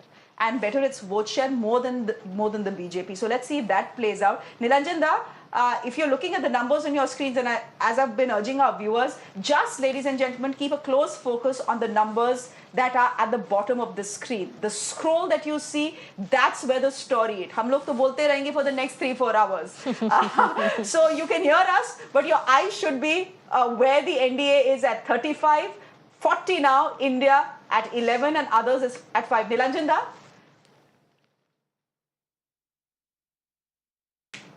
Tell me. I'm here. Any first comments? Any first comments? The NDA seems to be running away with all the seats here. Well, yes, these are initial trends, from the postal ballots, and the initial trends are definitely in favor of the NDA. Normally, we have also seen in the past that the postal ballots actually benefit actually go in the kitty of the ruling party or the ruling front. So I am not at all surprised with the NDA really running away with a very early lead.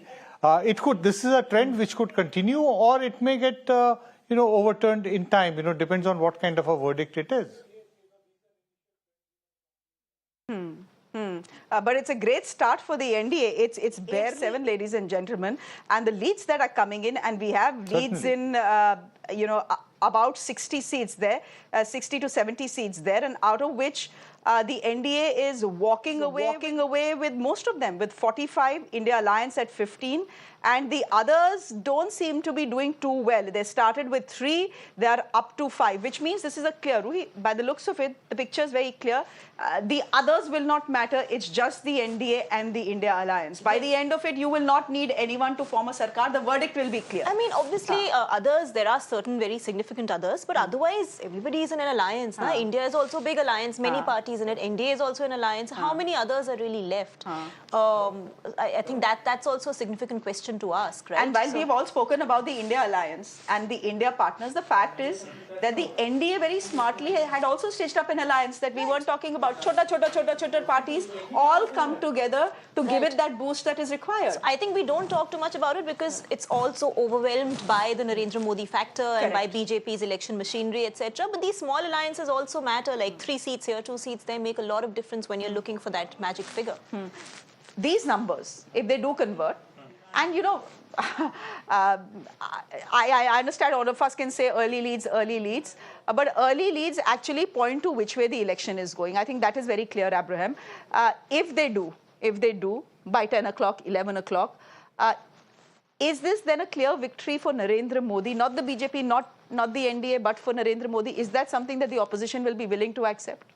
We have to wait and watch. Again, I am reiterating the same fact because where we had any kind of indices to be precisely, whether we have a food inflation also put on park, whether we have the money inflation put on stall, we have to understand whether the 2014-2019, the credit score has been converted into vote share to give the credibility to our Modi Sarkar for the last 2 terms. We have to wait and watch if the people's mandate is in that way. Other than that, everything will be speculations and insinuations. I don't want to comment on that. Okay, but the women vote. Right. And every exit poll, if you look at it, if you look at the granularity of the exit polls that have come out, seem to be suggesting that of the 31.2 crore women voters, many of them, most of them, have voted for Narendra Modi. And that is what is propelling the early leads that we are seeing. And just look at this. This is mind-boggling, actually. 80 for the NDA, 30 for the India Alliance, 10 for others. Right. So, Shreya, see, there is no doubt that this election was about whether you want Narendra Modi as Prime Minister again or not, right? So, that was the main thrust of this election. Issues are around it. That is at the core of this election.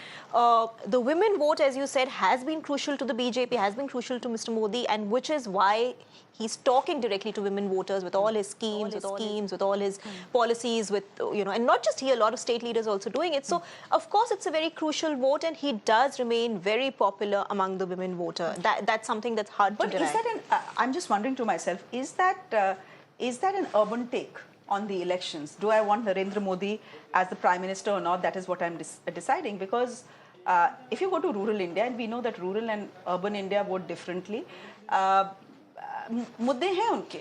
See, Shreya, I have travelled through 6 states and I mostly travel in rural areas because I think urban India is not always the right indicator of which way the election is going. And I would say the overwhelming factor was whether you want the BJP or not. Also because there is this bigger question of और कोई विकल्प नहीं है. Vikalp kya hai? What is the alternative, right? So local issues matter, issues do matter, but at the end of the day, this is a Lok Sabha election. People are looking at who the Prime Minister should be. But is this also a ration election when it comes to rural India, when it comes to the poor, that this guy is sending us food every month? Certainly. This guy is ensuring that our children don't go to bed hungry. This is what we want to continue. So welfare is at the heart of Indian politics right now. It is not Ram. It's ration that decides this election. It's Kam versus Ram. Well, that's the whole thing. No, but welfare is the star of Indian politics right now. Everybody's competing to give the best welfare delivery platform to voters. But then, you know, we'll still wait for Andhra Pradesh's elections results to come out, especially the assembly elections. But the exit polls are very interesting on that. But because if welfare is at the heart of Indian politics, and if that is what people reward, why has Jagan Mohan Reddy not been rewarded? I mean, his welfare schemes are stellar, especially for women. Well, you know, that happens because look at Telangana as well. BRS rather lost in the assembly elections, although KCR's welfare schemes are extremely popular and quite on point. So these things happen. Everybody is competing, right? Everybody is competing. I think what also works for Narendra Modi and the BJP is that at least at the top level, look, no one can deny the fact that there is corruption at the lower level. I mean, always, all Indians, all middle class Indians, you know, you go out, you know there's corruption at the lower level, but at the top end, you know the guy's clean. And that is not something that could be said for Jagan Mohan Reddy. Yeah, well, that is the perception. That is not what you could have said for BRS. I think the perception, yes, among voters is that about the Prime Minister. Also, you see, the BJP has a huge advantage in terms of its machinery. Correct. It's able to talk about its schemes. 100 ka aakda paar kar liya bhai, as we speak. As I said, ladies and gentlemen, we'll speak for the next 3 hours. You just need to keep your eyes on the scroll. The NDA, piece of news coming in as far as early leads are concerned. 101 ladies for the NDA. When we give 100 rupiah in a lifafa on a happy occasion, we never give 100 rupiah, we give 100. So 100 for the NDA. Ruhi's just, she just rolled her eyes. I don't know what to say. She just rolled her eyes and said, ye kya ho raha hai? Hi Neoma, good morning. How are you doing? Happy to see the numbers on your screens. Hi, good morning. It's such a good morning. It's not even funny, and so happy and so reassuring to see what's happening. I don't know if you can hear me because the voice is really breaking. The country's Can you hear me? Loud and clear, Neoma. And let me just tell you why Neoma cannot hear us and why there is so much background noise. This is the BJP headquarters. Neoma, you're at the BJP headquarters. And there are these little cubicles and all BJP spokespersons are there. That's absolutely so there's a lot right. of crosstalk. I understand that. Neoma, go ahead. हाँ, तो आप जोर से बोल दीजिए. हमें आपकी आवाज़ सुनाई दे रही है. Go ahead, please. India has voted for development. It's going to be a historic win with the Prime Minister coming in the third term, which has never happened in the history of India. The women have voted, the youth have voted. So we are on an adrenaline rush, an unexplainable adrenaline rush. Okay, it seems Neoma hasn't had much sleep. Neoma, by the looks of it, you've not got much sleep yesterday. Was it nervousness? Was it something else? See, overconfidence for me is a buzzkill. So I had surrendered to faith after working really hard. And this is a culmination of hard work with pure intentions. So that's how I would project this election result for all the people who work towards achieving development. Okay, ladies and gentlemen, first leads out, more than first leads out actually. It is 100 par for the NDA, 400 par we don't know, we'll see. But 100 par for the NDA, India at 50 right now. Early leads, I just want to qualify this as many times as I can at the cost of repeating myself and at the cost of you guys getting irritated that these are early leads. We'll just have to wait and watch if these actually convert into votes. But I think there's a fair indication as to which direction this election is going. Tausif, hi, good morning to you. I saw you in the guest room. I wanted to say hi. Hi, good morning. And then I just had to rush to the studio. But before I come to you, good morning. HD Kumaraswamy at a temple in Vocaliga Sears, I believe. Hi. Maybe we'll get a cup of coffee after this because by the looks of it, हमारा काम बहुत ज़्यादा होने नहीं वाला है Tausif. By 10:30, 11, I think things will be settled and we can all chill and have a cup of coffee and let the BJP take over because once the very depressing early trends. Why do you call them depressing? Because as you speak, we can see Mr. HD Kumaraswamy at a temple. He's meeting Vocaliga Sears, and I understand that everyone can do with some divine blessings. Given that it's a big day today, We'll talk about that scandal in a bit, but Tausif, why so depressing? I mean, exit polls had told you what is coming today. You only said ye bakwas polls hain. These are Modi polls. These have been made in the BJP headquarters. Turns out they were correct. Yeah, see, no, the exit poll has a reputation in Bengal in 2021. They had projected very less seat, around 140 to 160 for Trinamool, but Trinamool got 212. So I have a very good reasons not to believe the exit polls. And now the early trends, since as they are called, you know, whatever it is, now gone 130, is shooting up so high. So yeah, it is very depressing. We are looking for a change. We want some new energy in the government. We want to, you know, bring new people with new ideas, with the same thing, same Hindu Muslim, same dictatorship, same Modi Bhakti. You know, we are all fed up with this.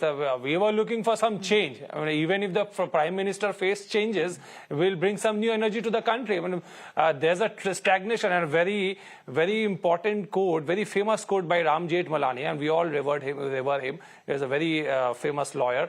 So he said once that, like in swimming pool, we need to change the water periodically. So similarly in politics, we need to change the government, you know, periodically. So if for 5 years the one government gets okay, if they perform well, give him a second chance. But after second chance, after 10 years, even if they perform well, you got to remove them. If you really want the country, if you really want the system to keep going with, you know, allow new ideas to foster, you have to change it periodically. If you're in so love with the same set of people, let them wait, let them play a role of opposition for some time, and then again bring them back. But anyway, that is my, I mean, that's my thought. That does not reflect in the what can you results do? that we see today. That's why I call it depressing. Tausif. Chalo, depressing to theek hai, but what can you do if the couple has happily settled? You know, if they don't want a divorce, why are you insisting that the couple goes for a divorce? It's 10 years and the marriage is still stable. If the groom and the bride want to continue with each other, marriage can stay. I believe, give me a minute, we just want the couple to move out of the house, let another couple occupy. If the house is good. 195 നമ്മുടെ ഘടകകക്ഷികളെല്ലാവരും ഒപ്പിച്ച് ചെയ്യാനും കോൺഗ്രസ് 100 കാട്ട് കിട്ടുമെന്ന് ഞങ്ങൾക്ക് പൂർണ്ണ വിശ്വാസമുണ്ട്. അതും ഞങ്ങൾ ground reality കണ്ടിട്ടാണ് പറയുന്നത്. കാരണം ഞങ്ങൾ എല്ലാവരും പ്രചരണം ചെയ്യുമ്പോൾ ഞങ്ങൾക്കും ഒരു പിടുത്തമുണ്ടാവുമല്ലോ. ഇവിടെ ഒരു വിജയം ബുദ്ധിമുട്ടാണ്, അല്ലെങ്കിൽ ഇവിടെ ടൈറ്റാണ്, അല്ലെങ്കിൽ അവിടെ വിജയം എളുപ്പമാണ്. അങ്ങനെ ഒരു തോന്നൽ വെച്ചിട്ടാണ് ചെയ്തിരിക്കുന്നത്. ശ്രീ ഖർഗെ എത്ര ഒരു അനുഭവിയാണ്. അദ്ദേഹത്തിനൊപ്പം ഇരുന്നിട്ടാണ് ഈ നമ്പർ വന്നിരിക്കുന്നത്. അപ്പോൾ എനിക്ക് തോന്നുന്നു ഇവർ പറഞ്ഞ പോലെ ആയിരിക്കില്ല. ഇവർ പറയണത് പിന്നെ ഇന്ത്യ അലയൻസ് മൊത്തം 150 ഈ എക്സിറ്റ് പോൾ കാണിക്കുന്നത്. ഞാൻ പറയും എന്തായാലും അതിനും കാട്ടും നല്ലോണം കൂടുതലായിരിക്കും. എത്രയെന്ന് പറയുകയാണെങ്കിൽ ഖർഗെ സാർ ഇറക്കിയ എണ്ണം 295. അതിനെ നിങ്ങൾ ഒരു യാർഡ് സ്റ്റിക്കായി വെച്ചിട്ട് പിന്നെ നോക്കൂ എന്താ വരാൻ പോണെന്ന്. Okay, since I don't understand the language, I'm going to request Abraham to tell us what exactly Mr. Tharoor is saying. As per the Khargeji's clearly quoted, at most 295 would be the benchmark for Congress party and the India Bloc alliance. He would be going ahead and giving another 10 or 20 seats more from their viewpoint. And that is what the ground reality is all about. Is he winning his seat though? Yeah, he is telling he will be optimistic to win a seat, and let us wait and watch. Let's wait and watch. But do you think he'll win his seat? Because his opponent is a formidable one, a sitting union minister, and an articulate one again. But anything can happen in an electoral politics, you know. Even the Prime Minister lost election in Indian democracy. So we have to wait and watch whether it has been resonated with the pollers, electoral voters on the ground, because ground aspirations is something different. I'm still restating the same point. India has, beyond 2014 and 2019, 2024 election is somewhere you don't have any anti-incumbency in a much more larger way. But there is some undercurrent which has been played like in 2004, where entire exit poll was saying that India shining and Vajpayee is going to come to the power. But the electoral result was duplicating the same, not the same thing. But just look at the screen. I think the story is clear. These are postal ballot, ma'am. You know much more better. Correct. 543 seats. The ballot will be open only after 8:30 to 9 o'clock. Only then we will be knowing what is the electoral mandate leads have been coming. These are what the first lead which has been generating is our postal votes. But if postal ballots were that irrelevant, Abraham, the fact is that the Vice won't have gone to town about them, right? And to the courts about them. No. So they're fairly significant. No, only thing is you should validate the postal ballot only before the counting process of the before opening of the VVPAT, because if it is done after the election, there are certain irregularities will happen to adjust the differences. If the margin is somewhere a little bit, the postal ballots can be counted on the end of the elections as well. So the BJP shouldn't take that route. That is the reason all the opposition party went to the court saying that the postal ballot should be counted before the opening of VVPAT. Okay. Early leads from Mumbai. And ladies and gentlemen, just look at this. The prestigious South Mumbai constituency, Arvind Sawant of the Uddhav Thackeray Sena is in the lead, ladies and gentlemen. Early leads coming in from South Mumbai. Another lead that is coming to us is from Mumbai Northwest. This is where Amol Kirtikar, again from the Uddhav Thackeray Sena, is in the lead. And I don't think there are any surprises here. North Mumbai, Piyush Goyal, sitting minister in the government of India from the BJP, in the lead here. What about Mumbai South Central? Rahul Shevale Shinde. He is from the Shinde Sena, again in the lead here. So let's quickly take a look at Mumbai North Central as well. We have Sanjay Dina Patil, who is in the lead from Mumbai Northeast, that is. So right now, Maharashtra was supposed to be a bit of a khichdi, and there is no clarity on which way Maharashtra is going to go. And if early leads are to be believed, that's exactly how it's playing out. Absolutely. And there is I'm not surprised about how Maharashtra is playing out, because on the ground, it was the most confusing election to cover. It's full of very, very kind of big contradictions. And there is a lot of confusion among voters about the two Shiv Senas, about the two NCPs. But Mahayuti is in the lead. Matlab, if that early lead is anything to go by, Mahayuti is in the lead, but khichdi hai. I would say that is more because of the BJP and the Modi factor, because I'm not sure the allies themselves as allies are playing out that well for the BJP. So, I mean, going ahead in the assembly elections, because they are this year, the BJP will really have to rethink its game. But we often forget, when we speak about the BJP, we often forget that in 2019, the BJP and the Shiv Sena together were the largest alliance. Correct, they were. Sure. And the BJP was the single largest party. Sure. So, so if they end up doing well, it should be expected. But everything has changed since 2019. In the last 2 years. I mean, it's the last 5 years in Maharashtra has seen everything. There's everything that's happened. Parties have split, families have fought, alliances have become, all kinds of very weird permutation combinations. So everything has changed. Maharashtra that's why it's the most interesting and the most complicated state right now. So early leads that are coming to us from Mumbai seem to suggest that the MVA is leading in 4 seats in Mumbai, which means the Mahayuti is ahead. Would you want to hazard a guess when it comes to Baramati? You track women voters in this country, but Baramati is an absolutely... I am not going to hazard a guess about any seat in Maharashtra. Kyunki saas bhi kabhi bahut hi story playing out in Baramati. It is a very, very interesting contest, but as I said in Maharashtra, I'm not going to hazard any guess about any seat. It's just really, really... But is it a contest between the two women, or is it a contest between uncle and bhatija? Both. So I'll tell you, the thing with these factions of Shiv Sena and NCP is that it's interesting that it's a contest about who you want as PM, it's a contest about local issues, about the candidates, but most importantly about these two factions and the leaders leading these two factions. So who feels more aligned to Sharad Pawar, who feels more aligned to Ajit Pawar, and similarly for the Shiv Sena. Again, I'm just going back to our screens because that is where the story is. And that's what honestly I mean, we can do as much analysis as we want to here in the studio. But the fact is, the story ultimately is about numbers. And the numbers, ladies and gentlemen, are racing ahead as far as, there's Ajit Pawar as we speak of him. There he is. In many ways, this election is testing him as well. Right.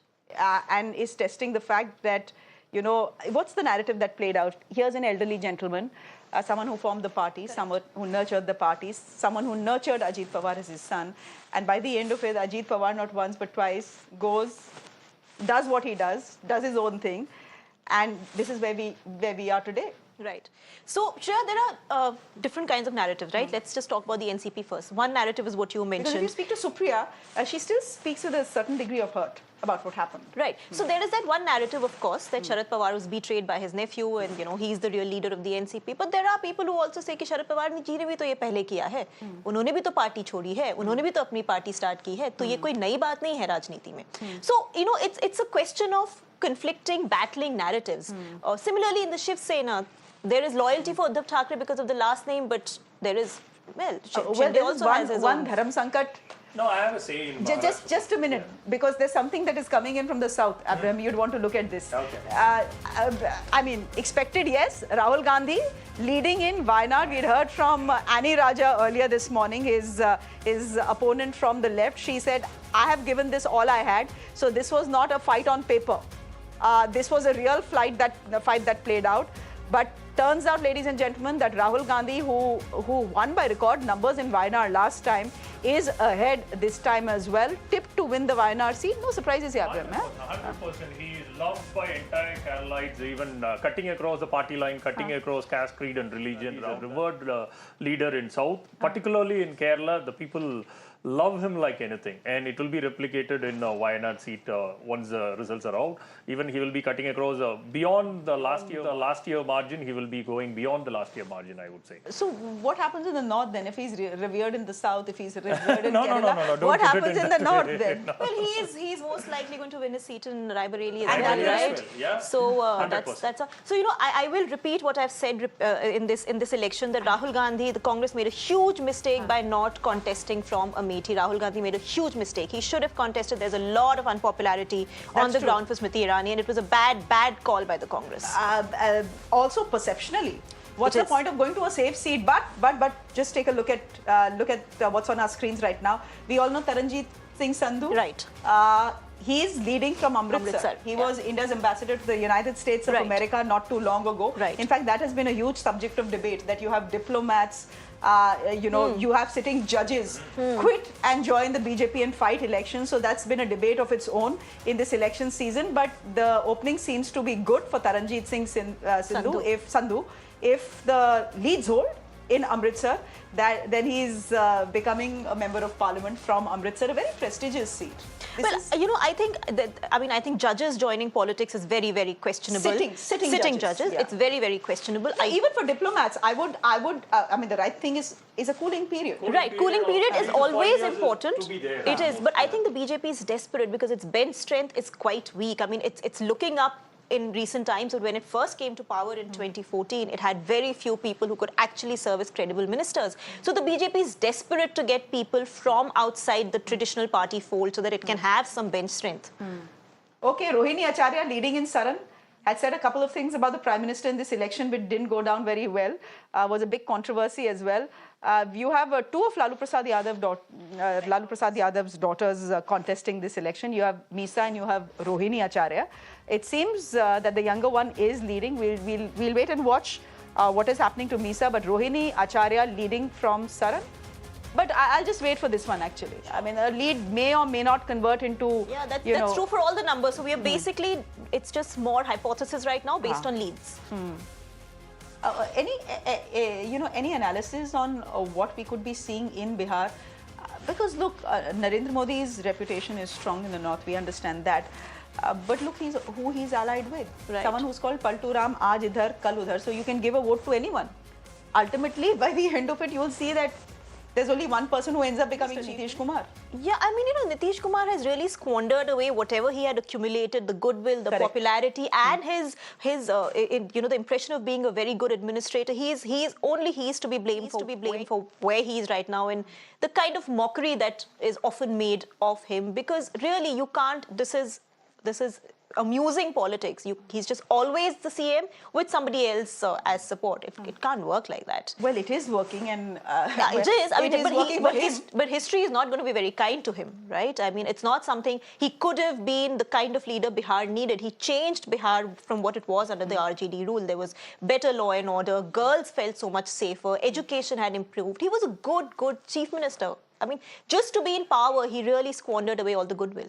And this election season, the BJP actually saw a loss. Sushil Modi died of cancer. Yes, of course. So that was a big loss. Of course. That was a big loss for the party. Our guests continue to be with us as we see the numbers racing ahead. Maybe we should just keep, before we go to anything else, just keep a close eye on the numbers, because once 272 happens, I know you can say, abhi 9 bhi nahi baje hain, and these leads, we should just wait. But 272 will be a psychological mark. And so all the laddu making and the puri making and the aloo making we are seeing at the BJP headquarters, uska kuch kaam aayega, which means they know what they are doing. They are prepared, they know how to fight elections, they know when they are winning, and they are prepared for the party. What time do you expect the Prime Minister to hold his roadshow and do the victory march and the victory speech? Sham ko hoga? The only two people who know what the Prime Minister is going to do are the Prime Minister and Amit Shah. I think all journalists always get it wrong because we cannot second guess the Prime Minister, and this BJP leadership is... No, but I can tell you one thing. Whatever Prime Minister Modi does, there'll be a victory speech, etc., will be on prime time. Of course. That way he's predictable, yes.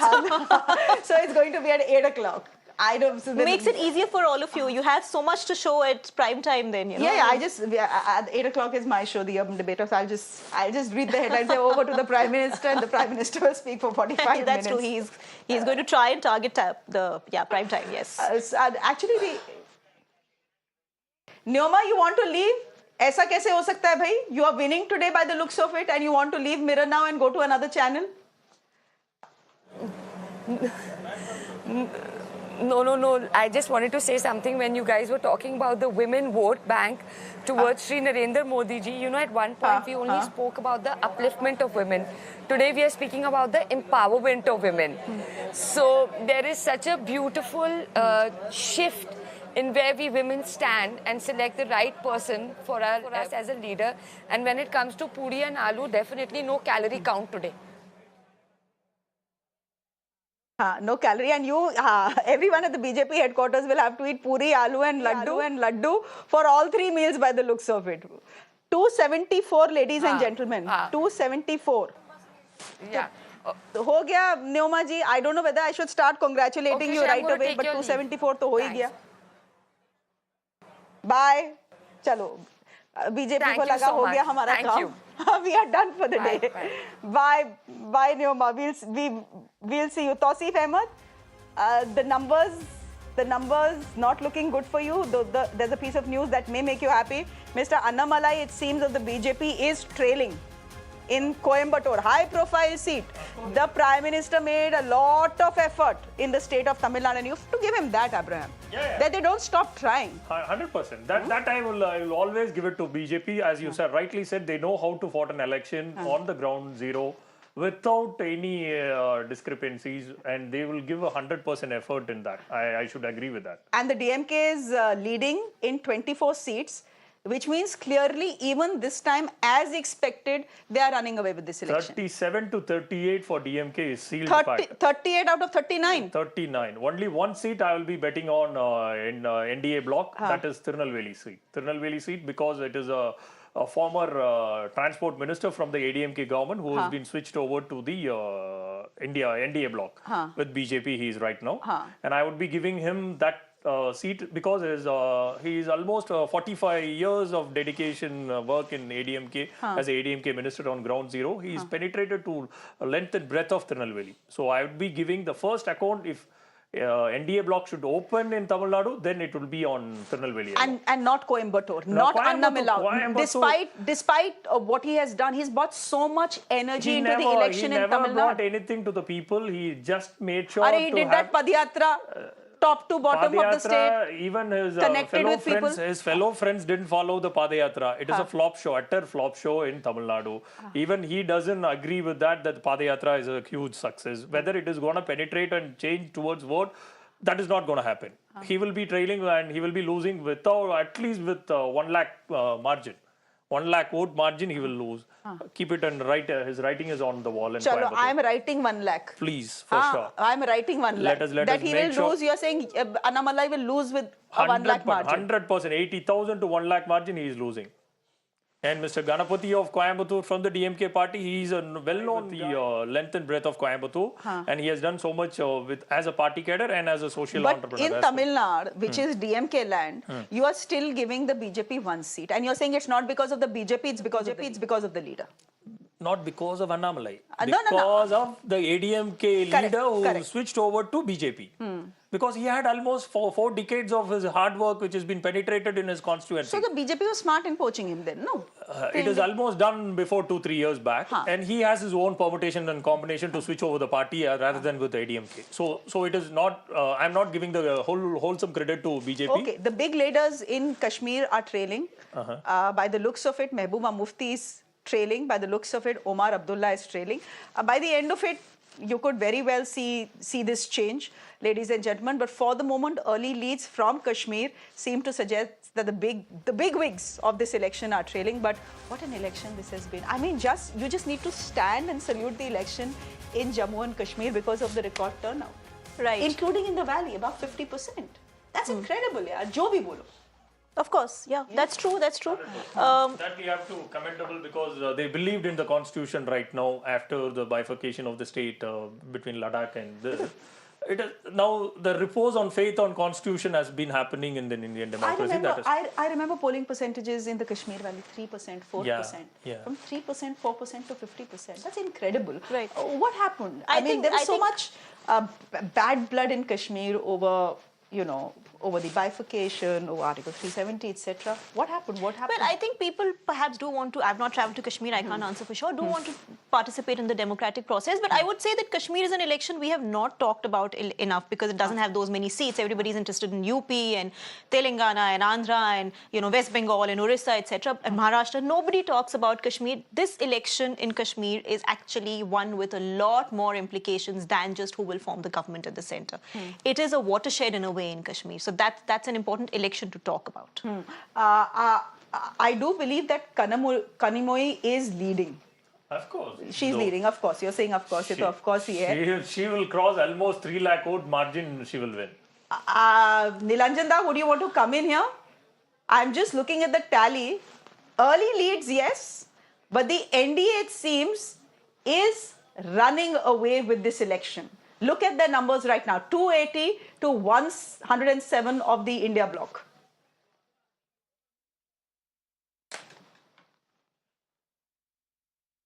A very impressive lead, and I've also been trying to follow state, breakups which are coming, though these are very early and they would likely change. There are one or two things which is surprising. The first thing which really caught my eye is that the Andhra Pradesh figures appear to be reversing what the exit polls were suggesting, that the BJP and its allies, that is the TDP and Pawan Kalyan, they would be actually doing very well in Andhra Pradesh. In the state assembly elections, it could be a different ballgame altogether. But here, I think, there is some kind of a correction in the making. But as again, it is very early. Still, these are leads. These are postal ballots. The actual EVM votes, will take some more time to come. It also, there are, the states where the BJP and the Congress are head on. There, the Congress appears to be, holding on to some seats. I'm not talking in terms of, it's not a clean sweep for the BJP, but the Congress is having, like for instance, Madhya Pradesh. There are also some reports of, at least I saw one plate which talked about the Congress, leading in 2 seats in Chhattisgarh. Rajasthan, we have not been able to see. West Bengal, yes, the BJP appears to be ahead of the Trinamool Congress, though the Congress had leads in 2 seats when I last saw at the state tally. So it's turning out to be an election. At the end of it, while the larger story may be from the present trend that if it gets maintained, that the BJP actually and its allies actually getting very close to a 2/3 majority. But the other thing is also going to be a lot of state elections, which need to be talked about, which could be a lot of talking points in the days to come as the verdict becomes completely clear and counting is over. All right. Again, early leads from Maharashtra, very interesting. The Maharashtra election, ladies, and let's just put the breaking on our screens once again. The Maharashtra elections are the ones that were said to be the most difficult to predict, and that is how it seems it's turning out to be. These are early leads again, ladies and gentlemen, from Maharashtra. We got you what's happening in Mumbai, the Mahayuti doing well. Now, some leads that are coming in to us from Baramati, where Sunetra Pawar, wife of Ajit Pawar, is leading. She is ahead, which means the sitting MP from there, Supriya Sule, is trailing. Then again, Amravati, and Abhishek is joining us from Amravati. This is where Navneet Rana is ahead, Beed, Pankaja Munde ahead, and Sholapur, Praniti Shinde is, it seems, ahead. Very interesting, Abhishek. You know, the one battle which everyone in Maharashtra has their eyes on is in Baramati.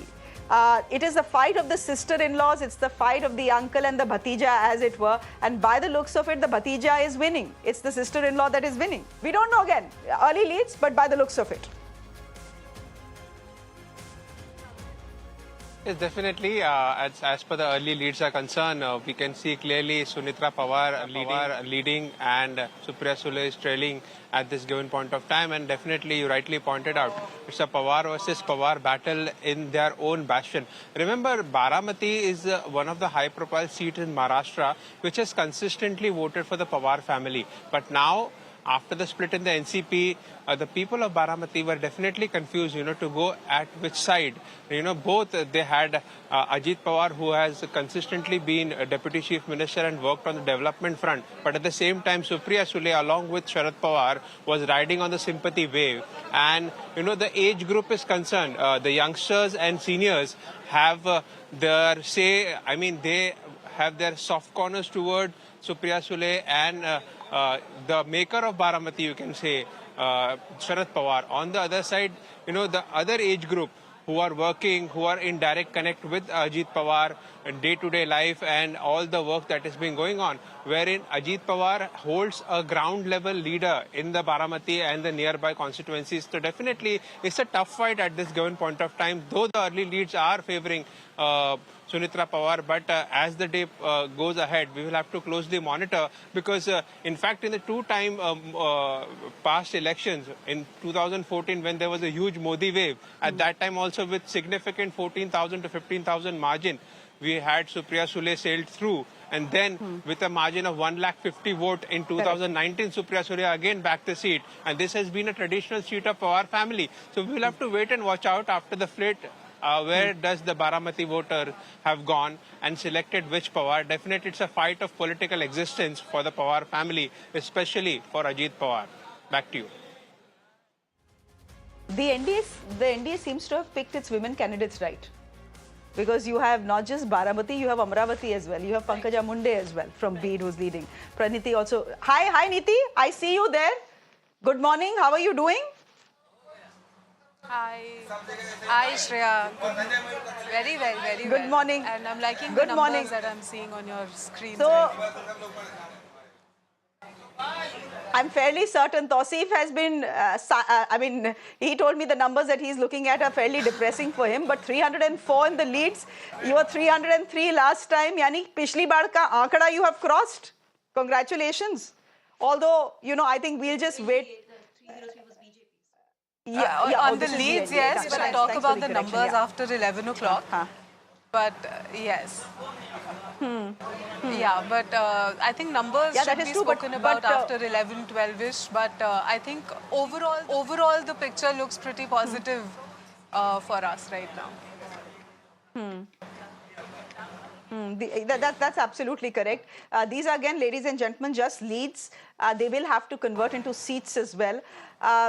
If you want a crystal clear picture, then the crystal clear picture will be with us at about 11:30, 12. But for the moment, I think it's very clear which way this election is going, at least as far as the leads are concerned. From Wayanad, we know that Rahul Gandhi is leading. That's very clear. And as we speak, these are the numbers on your screens. These are the leads on your screens, not the numbers.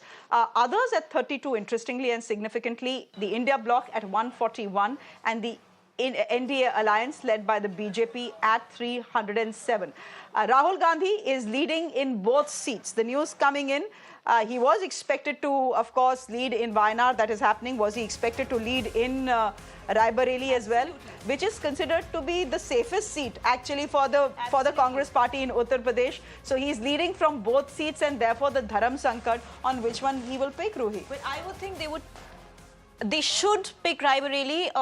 It's a traditional family seat. They've already abandoned Amethi. It's very bad optics to also abandon Raebareli. But isn't abandoning Wayanad equally bad optics? Yes. The South has stood with you. The Kerala is giving you the maximum amount of seats that any other state will give you. It's a choice between the devil and the deep sea, right? I mean, you've chosen to do this. You've chosen to contest from both. But I would think if they've chosen to put Rahul Gandhi from Raebareli and not Amethi, then it's only fair to keep Raebareli. Otherwise, he should have contested from Amethi and given Raebareli to somebody else. It's such a safe seat for the Congress. Tausif, would you want to come in here? We'll try and see what we can get from West Bengal in just a bit, but any word on Rahul Gandhi having to pick between Wayanad and Raebareli by the end of the day? No, as expected, Rahul Gandhi's performance has improved. Not only his personal seat, but also Congress overall, we are going to see a improved performance. And so far, choosing among these two seats are concerned, I think ultimately one of the family members will come to do a contest in either of these two seats. And I also believe that ideally Rahul Gandhi should stay in Raebareli and allow someone else to hold the fort in Wayanad. In any case, South India, as it is being seen, even the Annamalai, who had so much of weight behind him thrown by Prime Minister, walking with him on the streets, so visibly available on camera with Annamalai, and Annamalai being projected as to become a loser, again reinstates the claim by Congress that BJP is a SAF in South India, and whether it is half in North India, we are yet to see.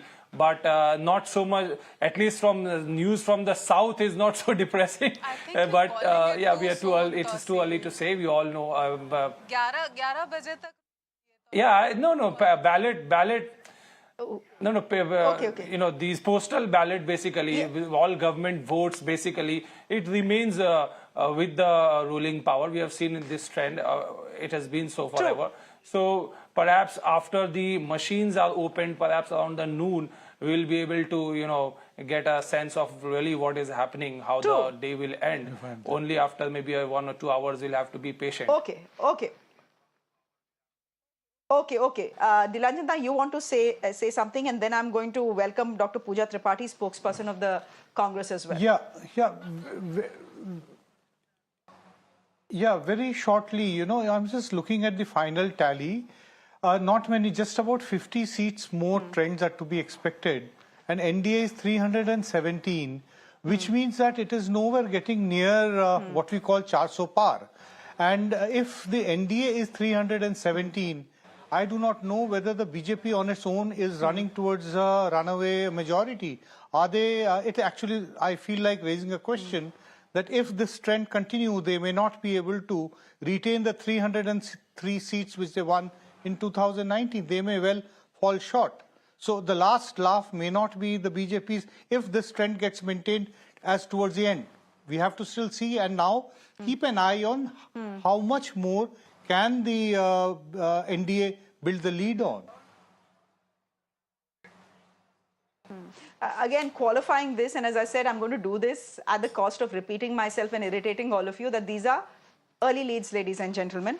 It's only about 8:50. Yes. These are postal ballots, and Amit Shah ahead in Gandhinagar as expected. Yes. As we know, BJP is expected to do very, very well in Gujarat. So Amit Shah, ladies and gentlemen, ahead in Gandhinagar on expected lines. But please just be cognizant of the fact that these are early leads. At the end of the day, they will have to be crystallized into seats. The final number will only be put out by the Election Commission of India. This one, I think, will be clear by 12:31. But I do remember a time when we were in the newsroom, because of Madhya Pradesh. You remember that election? The 2018 Madhya Pradesh Assembly Don't election. remind me. Yes. I was in office till 2 o'clock. that election was quite something. It was a cliffhanger. It was a cliffhanger, and you couldn't be sure till the last vote is counted. And ultimately, the Congress did with that one. Scraped through. It's just about although it lost its government eventually, but yes. Exactly. Dr. Pooja Tripathi, good morning. कैसे हैं आप? Good to see you. I can see laddu pedas being made at the BJP headquarters. They have already prepared for a win. You can say these are early leads. You can say wait till 12 o'clock, etc. But the BJP has decided that they have won. आप लोग कुछ भी बोल लीजिए. Decided, I think everyone should hold their horses, and the laddus and pedas can wait till 12 o'clock. Let the actual numbers come is very early. EVMs have been opened at 8:30, and we are still hopeful. We are still looking for a good fight. You're looking for a fight, but by the looks of it, there has been no fight. I mean, there's been a fight, of course. This is an election. We are a part of participative electoral democracy. So obviously there has been a fight. You know, as we began the elections, everyone said, "Kitna thanda election hai? Kuch bhi nahi hai. There is no fight. Everyone knows who is winning." But as you got into the second week into this election, the India bloc did seem to gather its forces, gather some josh and energy and actually give it what it had. So on the ground at least, and in television studios, though, the fight had become very real. But if the numbers stand, again I'm saying early leads, but if the numbers stand, the fight then was only in the studios and nowhere else. Yeah, Will I be wrong in saying that? You don't agree? Go ahead. I don't agree. India last gave a very dedicated, very committed fight. We set the narrative from the day one. They were like 400 par, 400 par. I don't see them crossing 400 par even with these numbers. From the day one, the Congress manifesto was out. Prime Minister Modi didn't only attack every point of Congress manifesto. He went to resort to lies and fakery, from Mangal Sutra to Muslims to Bhais Kholenge to Toti. I think where India Alliance stood on the constitutional values, stood on the people's issue. Prime Minister Modi took the political discourse every day down and down, but it's democracy at the end of the day. And we respect the verdict. And let's see how the numbers are. I'm still saying it's very early trend to be this jubilant. And we are still hoping for a good number. No, I'm not jubilant because I'm not the one winning or losing this election. Everyone in the team is here. There is josh, there is excitement. So that is why I'm happy. I'm not particularly happy looking at the numbers. As I said, it will impact my life as an Indian citizen, but definitely doesn't impact my life as a journalist. I just have to report what the numbers are. If they are winning, what to do. If you were winning, I would have smiled as well. But Shreya, just one thing, I do agree with her that the level of discourse in elections has really gone down, and I don't think the Prime Minister needs to resort to such polarizing conversation. But remember the last election? No, but why? It was the same. No, but my question is, the This is Indian politics. voters are voting for you, for your work, for your welfare schemes. Why are you going on alienating voters and talking like that? Why would you do that? There is no need to do it. The Prime Minister... election campaign, Prime Minister Modi has said that we have made sure the development from this indices from the last 10 years. Any one campaign you show me, I'll quit the political analyst job. No, he does both. My point is, he talks about the work, but he also does this polarizing conversation. So yes, that's exactly what I want to say before I let Pooja in. The fact is, एक minute. There is a 1 hour, there's a 1 hour speech that is made, and he'll say a lot of things about development, ye kiya, wo kiya, etc., etc. Then he'll make these spot shots, and then he'll make these polarizing statements. But which is the one that makes it to the headlines? The polarizing statements. No, but my point is, why does if you want to make these polarizing statements, leave them to other people in the party. The Prime Minister's office is an office of dignity. I don't think the Prime Minister should resort to this. Okay. Pooja, No. To what? What was he responding to when he made the Mangal Sutra comment? I remember his... And the Ghuspetia comment. Just a minute, Pooja. His earlier Shamshan, Kabristan, all these The wealth redistribution. Niti, go ahead. The wealth redistribution and everything that they are talking about. It was about the wealth redistribution that he was talking about, and how do you communicate that to the people in the lower rung area? They don't understand wealth redistribution. And all of this is true. See, you cannot hold the Prime Minister responsible for responding to what you are saying. It is your manifesto, it is your leaders who have been making these divisive statements. The Prime Minister has been talking about development. He has been talking about his 10 years. But he has to respond to whatever you're saying. He needs to go and explain it to the people. And what was he communicating when he did that? I'll let Pooja come in, but where... Mujra comment, I really want to understand what was he trying to communicate when he quitted India Alliance campaign to Mujra? Can the BJP I can't hear Pooja for some reason. Acha, Pooja is saying that why was the need for him to bring the movement in? What was the message he was communicating there? Maybe he saw Hira Mandi. Who knows? Could be possible. That's not the point. The point is, it is your leaders who have brought down the entire narrative. हमने तो वहीं से शुरू किया था ना. We started with development. We started with our 10 years, and we started with our vision for the next 15 years. And that is where the Prime Minister was coming from. It is after then your what happened after the statements first came phase? in that we had to respond to that. You cannot hold us responsible for even responding. So it was them who brought down the entire narrative. No, what happened after that? You can't even respond. आप अपने उस पर रहिए. You don't respond to whatever they're saying. What happened after what? नहीं, but here's the point. It was after the first phase, right? Till first phase, आप लोगों ने बोला that the Prime Minister was only talking about development. Just a minute. There was no negative agenda. Ladies, एक minute रुक जाइए जरा. Look at the seat numbers. Seat numbers nahi. Let me qualify. Seat leads. NDA 319, India 144, others 41. Tight fights in Karnataka. The BJP was expected to do very well, take at least 25 seats home, which was its tally last time. But it seems in the state of Karnataka, which is currently being ruled by the Congress dispensation, there is a tight fight that is currently underway. Amit Shah, I believe, is leading in Gandhinagar, and tight fights going on in Karnataka. DK Suresh is trailing after initial leads. That is very interesting. Would you want to say something? Yeah, Amit Shah that expected, but why DK Suresh? That would be an interesting. We will wait and watch. But as far as the Tamil Nadu is concerned, Mr. Annamalai is trailing almost 2,500 votes below, and the DMK party man is leading almost 6,000 votes on a shortfall. Okay, I believe we have reactions that are coming in, and my producers are saying they're only talking, you're not taking reactions. So please let's listen into what leaders are saying today. Yeah, I have no doubt. The expectations were set on the 26th of April, not today. Because the fact is that once people have cast their votes and the boxes are sealed in the strong rooms, there is frankly no further room for any argument or debate, right? I mean, this has happened, it's happened. So people have voted. All we have been doing is waiting 6 weeks to find out how they voted then. So whatever has been said since then, including the exit polls, can have no bearing on the outcome because the outcome was established on the 26th of April. Once you are there, you have earned the right to represent your people. And as far as they are concerned, whether you go there with a 10-vote majority or a 10,000 vote majority, you're still their representative. And I've always taken the view that once I have been elected, I am the representative of all, whether they voted for me or not. And I'll work in that same spirit and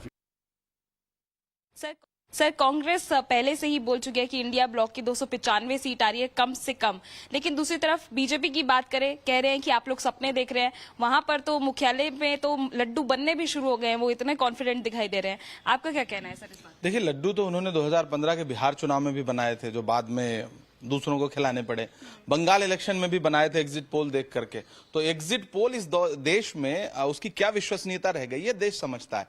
हम exit poll की बात नहीं कर रहे हैं, हम exact पोल की बात कर रहे हैं. हमने जनता से जो फीडबैक लिया है उसके आधार पर एग्जिट पोल आने से पहले हमने कह दिया था कि हम 295 प्लस सीटें जीतने जा रहे हैं. और आज गिनती होने दीजिए, आप देखिएगा कि फेयर इलेक्शन हो रहा है, फेयर मतगणना हो रही है और इंडिया ब्लॉक आसानी के साथ देश में सरकार बनाने जा रहा है. ज्यादा वक्त नहीं बचा है. और अगर भाजपा कह रही है कि हम सपने देख रहे हैं, तो सपने जो देखते हैं उन्हीं के पूरे होते हैं. और हम जागती आंखों से सपने देख रहे हैं, हम सोते हुए सपने नहीं देख रहे हैं.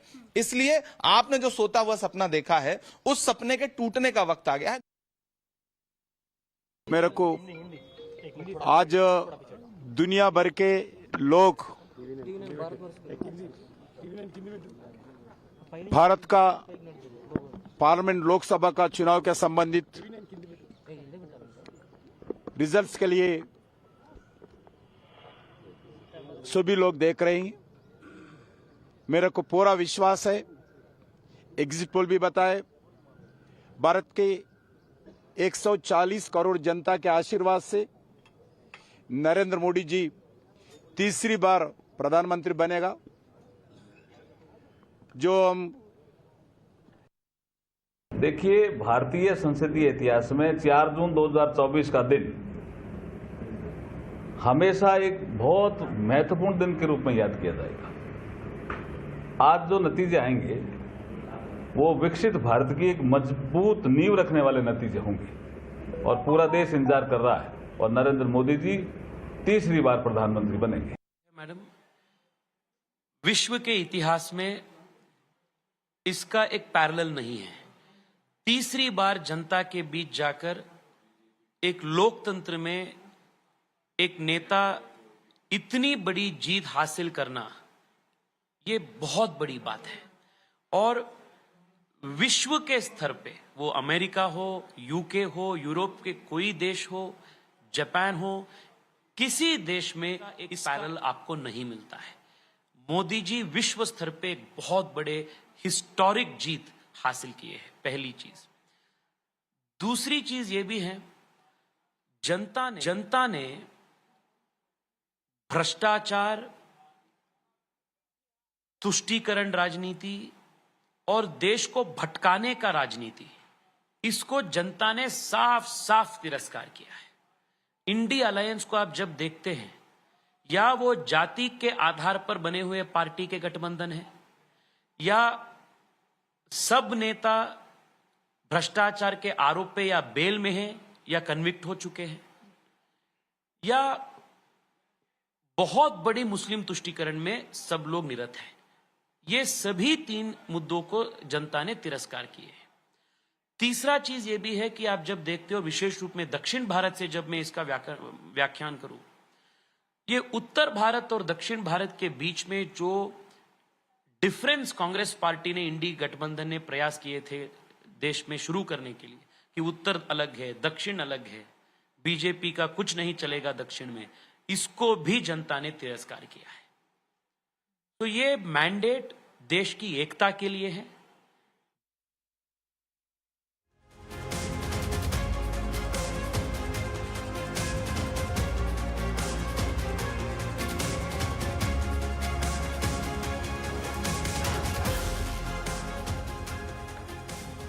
All right, ladies and gentlemen, we are continuing our coverage, bringing you the latest, sharpest reactions. In fact, I'm being joined by Ruhi right now, Ruhi Tiwari, who's a senior journalist, as well as by Harish Ibrahim, who's a political analyst, and we're also going to be joined by several other guests. I'm Sneha Koshi. I'm going to take you through the numbers and the latest that's coming in over the next 1 hour. Now, what's fascinating? Remember, as we have been telling you, the numbers that are flashing on your screen are just about the early leads which are coming from the postal ballots. EVMs have also opened. The counting for EVMs has also begun in some places. But the early leads at this point, we're around 9 o'clock in the morning. This is largely based on the postal ballots and the EVMs that are now beginning to open since 8:30 in the morning. Let me give you what seems to be the interesting trends. There seems to be a close battle. Let's just start with down south, because that seems to be a rallying point, literally, not only with the BJP-led NDA, but also the India bloc. It's a tough war in south of India. Let's get you, seems to be DK Suresh, who seems to be at this point trailing. We also have Prajwal Revanna, who is trailing. These are the initial 2 points. But as I said, trailing and leading is just shifting very closely, because the votes that have been counted are just that many, are largely postal and just about EVMs beginning. But the way the numbers are shifting for DK Suresh, Bengaluru Rural, as well as Prajwal Revanna, Hassan, these two perhaps are very good indicators of what may really lie. We don't know. Sunetra Pawar is leading right now in Baramati. That's what seems to be emerging. It's a close contest, as I mentioned, in several parts of Karnataka for that matter. In fact, if you look at Rahul Gandhi, he seems to have got a lead in Rai Bareli at least.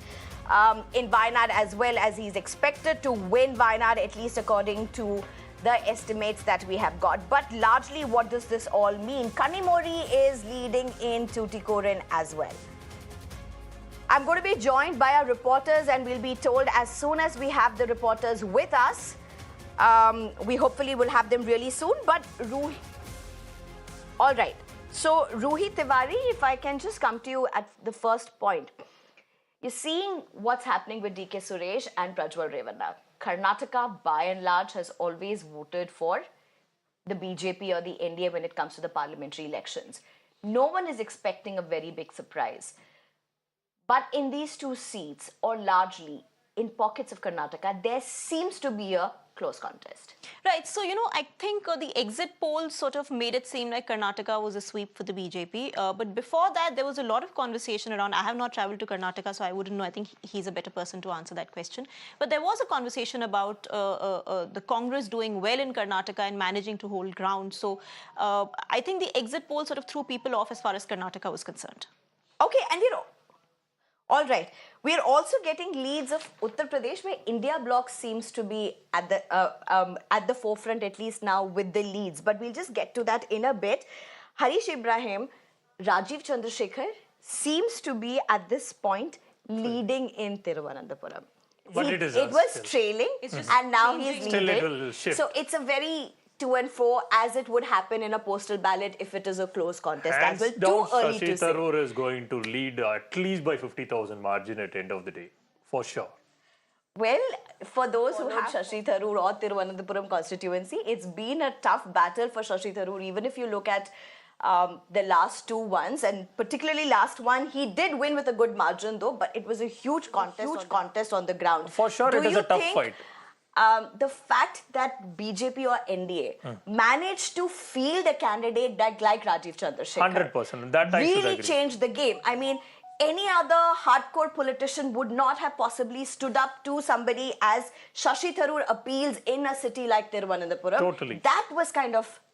Totally. That was a remarkable and strategic move to make sure Rajiv Chandrasekhar to be there, which gives a huge contest to fight in the battleground, that too with Thiruvananthapuram, which is the state capital, and where Shashi Tharoor not even has, he is a mass leader, whether to Congress or to the ground, it is debatable. But one thing I am pretty sure is it is a strategic move to play where the party leader like Rajiv Chandrasekhar, who made sure there is an indomitable BJP is lying down the current place. That for sure we can agree with that. Yeah, so I would sort of agree with him. The BJP did a gamble, right? Rajiv Chandrasekhar, if he had been, the other option was Bangalore. It would have been a fairly safe seat. If Rajiv Chandrasekhar had contested from one of the Bangalore seats, in all probability he would have won. So BJP gave up a safe seat to put up a fight in against Mr. Tharoor. So I think that was the kind of gamble the BJP played. It was more about optics than necessarily about winning. It was also about trying to show that you're putting up a fight and you're not running away from this fight. In fact, Ruhi, the fact remains,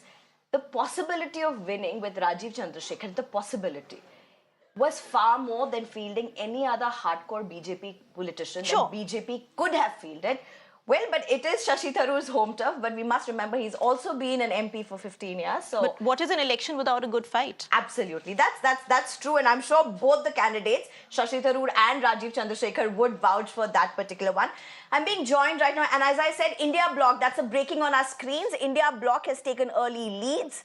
We have the results coming in for Uttar Pradesh. India Bloc seems to be ahead on, SP is ahead on at least 15 seats, BJP is ahead on 7 seats. That's the initial lead that we are getting. Chandrasekhar Azad is ahead in his constituency. So that's the breaking that we are getting at this point. Again, very early leads, as I said. I'm also very quickly being joined by my colleagues who are on the ground. Much action happens on the ground. Elections is all about being on the ground. Abhishek from Baramati as well as Deepak from Bengaluru.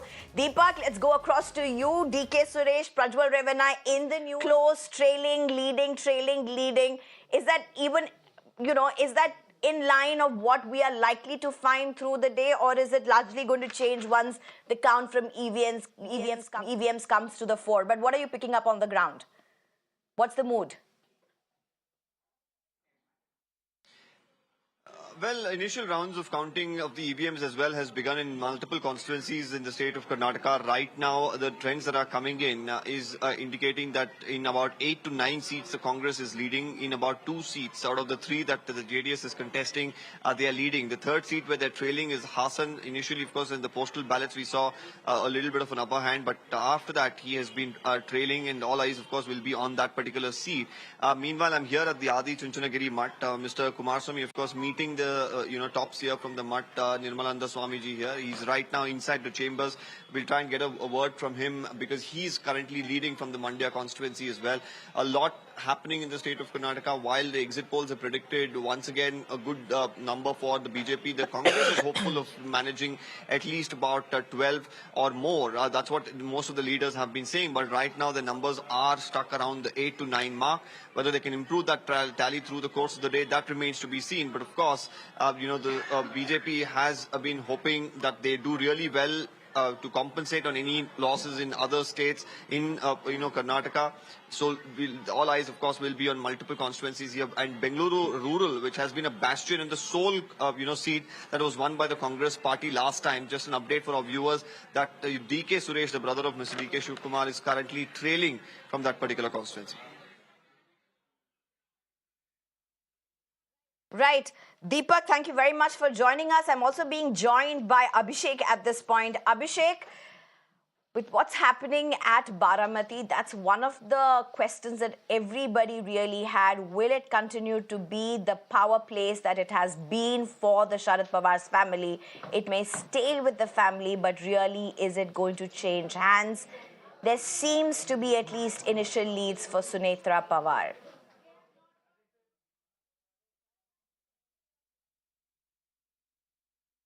The initial leads were definitely for Sunetra Pawar, but as the round progresses now, what we are coming to know is that again, Supriya Sule is leading, and that's why it's a tough fight. It cannot be predictable at whether Supriya Sule or Sunetra Pawar. And remember, Baramati is one of the high-profile seats, and Baramati has always voted for the Pawar family right from 2014, 2019. This is term Supriya Sule is contesting from there. But now the political dynamics have changed after the split in NCP, and we have seen senior Pawar fighting versus the junior Pawar. And definitely at one side we have Ajit Pawar with the political developmental agenda, who is a deputy chief minister, and on the other side we have Supriya Sule riding on the sympathy wave for Sharad Pawar after the split of the party.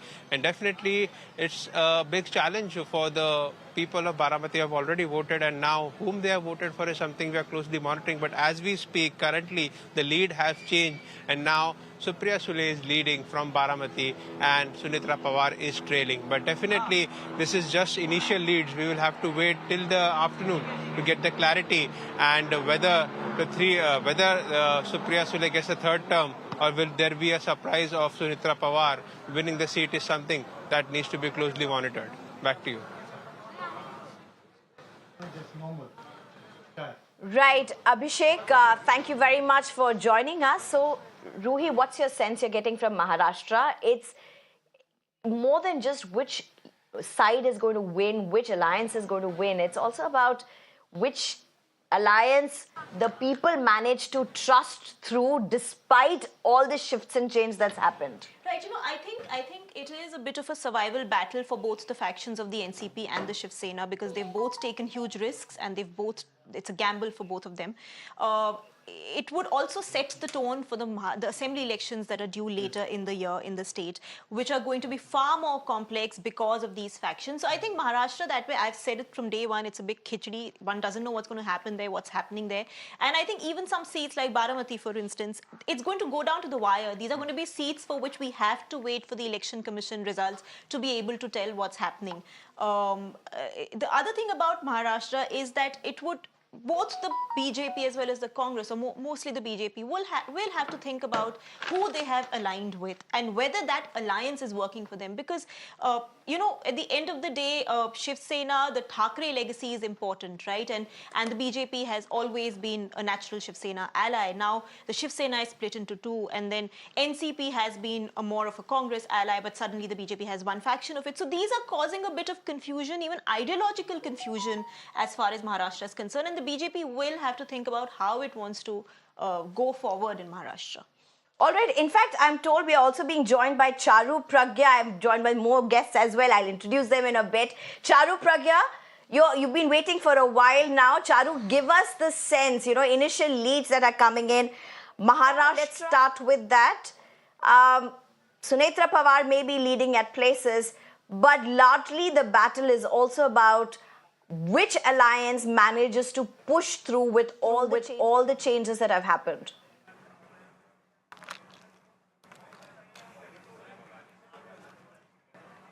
Absolutely. Good morning.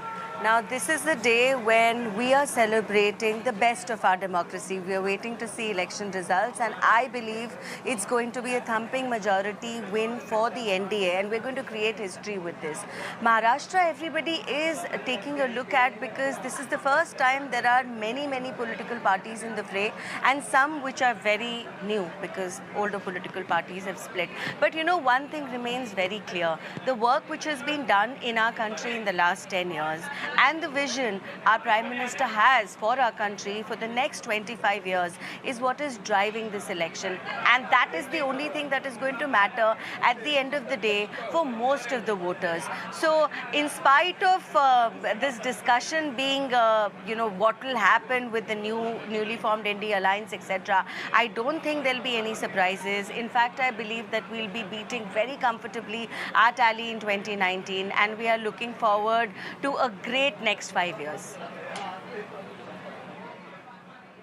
All right.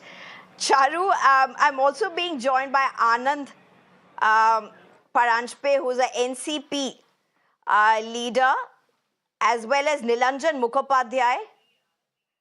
All right. I'm told Anand is not there. We are also being joined by Nilanjan Mukhopadhyay, as well as Swati Malik.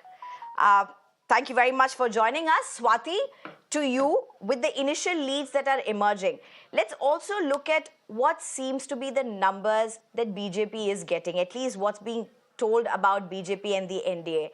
Do you really look at the prospect of what Congress or the India Alliance could have done to this election vis-a-vis what really has happened? Comment on what we could have done better, because only the starting trends right now, and even if you go by just by the starting trends, what I see is that India is 205 plus and NDA is rather 277 plus as the trend that I was seeing. So even if you see these numbers, the whole narrative that was created by the Prime Minister, by the BJP about 400 par and this is going to be historic, etc. Right now, they're not even matching up to what it was in 2019.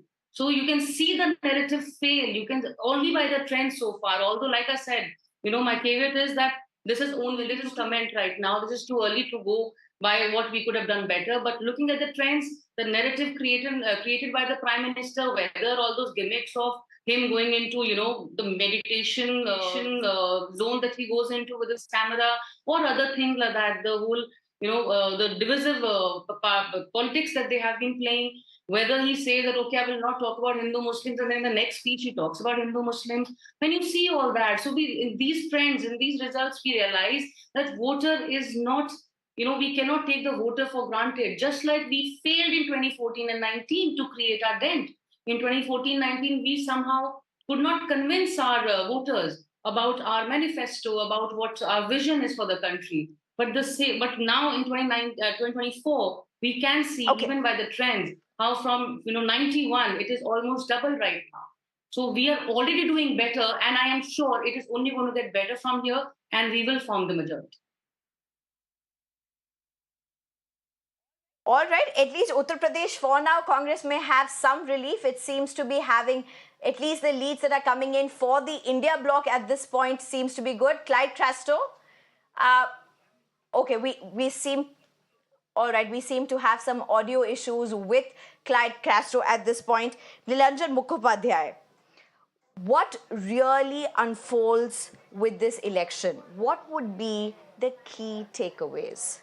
Well, at the moment, it's very difficult to say what are the key takeaways because it's still a counting in process. About half an hour ago, when I was at a different location on the same program, I pointed out that the trends, what was happening since morning was beginning to reverse, and that is what has happened now. We need trends of only about 20 seats, and the entire NDA is just at hovering around 300 mark, short by 25%. And largely by postal ballots. And no. By now there would be a fair amount of EVMs. That is when the trend reversal began. About half an hour, 40 minutes ago is when the EVM votes started getting added into the trends. So since then, there is a reversal of process. So at the moment, out of 543 seats, just about we need the trends of only about 20 more. Out of the 510 or 520 odd constituencies where we have the trends from, the NDA is leading in only 303, which is 25% less of its target of 400. 303 if for the entire NDA means that the BJP. The big question is it going to slip below 272, a clear majority on its own, or whether it is going to be above? It clearly at the moment is not going to win 303, which won in 2019. So definitely it is, if this trend is maintained, then definitely it's a decline in the performance of the BJP. It's not an enhanced mandate, but it is a declined mandate if this actually becomes the result. So just a couple of points, to add to what Mr. Mukhopadhyay said. So first of all, yes, these are trends. That's why I'm very cautious about what I'm saying, because these are trends. There are seats that are probably somebody's leading by a margin of 1,000 votes, which can just reverse in no time. So and that's why you're having such close battles. And there are states like that, which are like Maharashtra, for instance, a state with 48 seats has close battles. But this 400 par, 400 par, is something I don't think the BJP also thought was realistic. I mean, come on, 400 par is really a huge figure. It was more to enthuse the cadres. I think the whole idea was to enthuse the cadres and workers and to make it seem like, to give them some kind of enthusiasm to work towards. But if the BJP, even if they win and they form the government, this 400 par is going to haunt them, because they will be taunted for talking about it and not being able to reach it. So they only have themselves to blame for that. They'll also be taunted if they do not touch 303. Right. People will all the time point out 2019 but you who won. who are they going to be taunted by though? There will be a stronger opposition. No, and also I think the BJP again has itself to blame. If you're coming back with whatever mandate in the third term, you're still winning, which means the mandate is for you. But if you talk about large numbers and you don't get those, then you become a bit of a laughing point, right? No, can you understand what it would mean, if the NDA has a majority, but the BJP does not have? So that means that the BJP is dependent on one or two allies, lower than 272. If then it's dependent on at least one or two allies for majority all the time. Okay.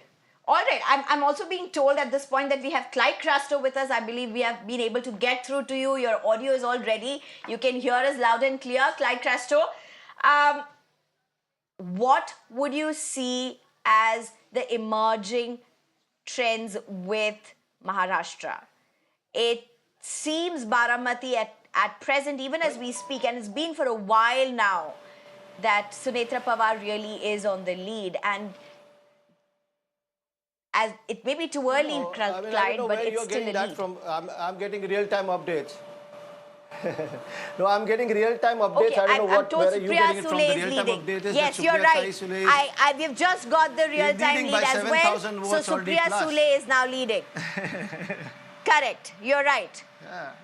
She's been leading for a while now. So that's shifted now. It's Supriya Sule who's leading. Numbers. Yeah. So in Maharashtra, if you see the numbers now, the India Alliance is leading in on 27 seats, and 21 is for the NDA. So that's what we've been trying to say all this while. Look at the exit polls and look at everything. But what has happened specifically in Maharashtra, if you're going to talk about it, is the people are upset with the dirty politics played by Bharatiya Janata Party, breaking parties, breaking families. And I've been on record on your channel and other channels that Bharatiya Janata Party is going to pay for what they have done, is to bring in the Eknath Shinde camp and the Ajit Pawar into their fold. If they had got alone, they would have probably done much better. But they brought these people, and why I say so, these are the same people the Honorable Prime Minister called naturally corrupt party, accused Ajit Pawar ji of 70,000 crore scams. I was defending Ajit Pawar ji when he was with us. And I'm still saying it. It was accused by the Bharatiya Janata Party leaders. They accused all the leaders of Eknath Shinde camp. And then when they came into their fold, They were not talking, but the people realized that if they were going to call them corrupt and bring them into their fold, why should we vote for them? And this is what is showing. Secondly, I just heard somebody saying that, if they don't touch 303 like the last time also, people are going to talk against the Bharatiya Janata Party for sure. But let me tell you one thing. Across the country, every constituency, people said, vote for Narendra Modi ji. Don't look at the candidate, vote for Narendra Modi ji. So if the Bharatiya Janata Party does not get the 303 that they did last time, or they even go down, forget 400 par. 400 par is going to be a nightmare for the Bharatiya Janata Party. That slogan is going to be like a nightmare for every BJP cadre or BJP leader who said 400 par. Let me just stop you here. It's interesting. Yeah. So the market, Clyde Traster, give me a few minutes. Clyde Traster, give me a few minutes. It's interesting. It's interesting because markets have literally been on a high, and we are now reporting that markets seem to be on a decline. That's understandable, right? I think the exit polls put the markets on the high, and exit polls are usually a little exaggerated in any case. So true. So markets on the decline. Yeah, that's what I'm trying to say. It's not a steep run, a bull run as the exit polls had expected, but largely people had anticipated that there may be a decline in the markets as the voting, as the counting begins. During counting, when the counting is in progress, markets, it's natural for it to be a little shaky. It's only when the results come out that you'll know whether there's an actual decline or an uptick. The point is that the markets are definitely going to look at the poor performance of the BJP-led NDA as a bad sign, because then it's political instability. Because political stability has got associated with Mr. Modi and the government for the last 10 years. So anything else which is outside of Mr. Modi would suddenly, everybody is going to be uncertain. Who will be the Prime Minister? Okay. That will be the first thing. For instance, the NDA is down below 300 for the first time. The India bloc is up over 200. We do not know what will happen in the next 2 hours. We have had some dramatic changes taking place through the counting process. Numerous, elections I can count, where we have been in the studios and seeing everything getting reversed. And let me tell our viewers, to be cautious about saying anything till you have final numbers. No, and we have not even started talking about the close contests. Even this does not mean that the India bloc is doing a good, putting up a good show. These are trends, and let's be cautious about trends. True, and even as we start looking at constituencies, there are some constituencies very close battles. Is changing. So, Baramati has been changing by the minute. So it's Ajit Yashwant also joins us. Ajit, you just heard Clyde Trasto. How much of what he has said do you agree with? I mean, you both don't see each other eye to eye when it comes to the political line, but on the counting day, how do you counter what he's saying? Personally, that this is too early to comment on any results of any seats or what scenario is going to get upward. But I feel that in next couple of hours, things will be more clear, and there will be a lot of surprises from Baramati as well.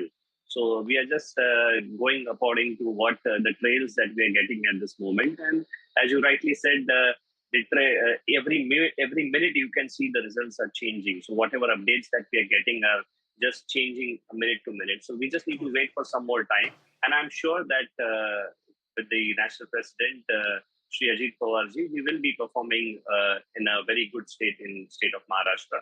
And we'll be there into getting winning seats in Maharashtra as well. Okay. Ram Pratap Singh, also the national spokesperson for the Samajwadi Party, joins us right now.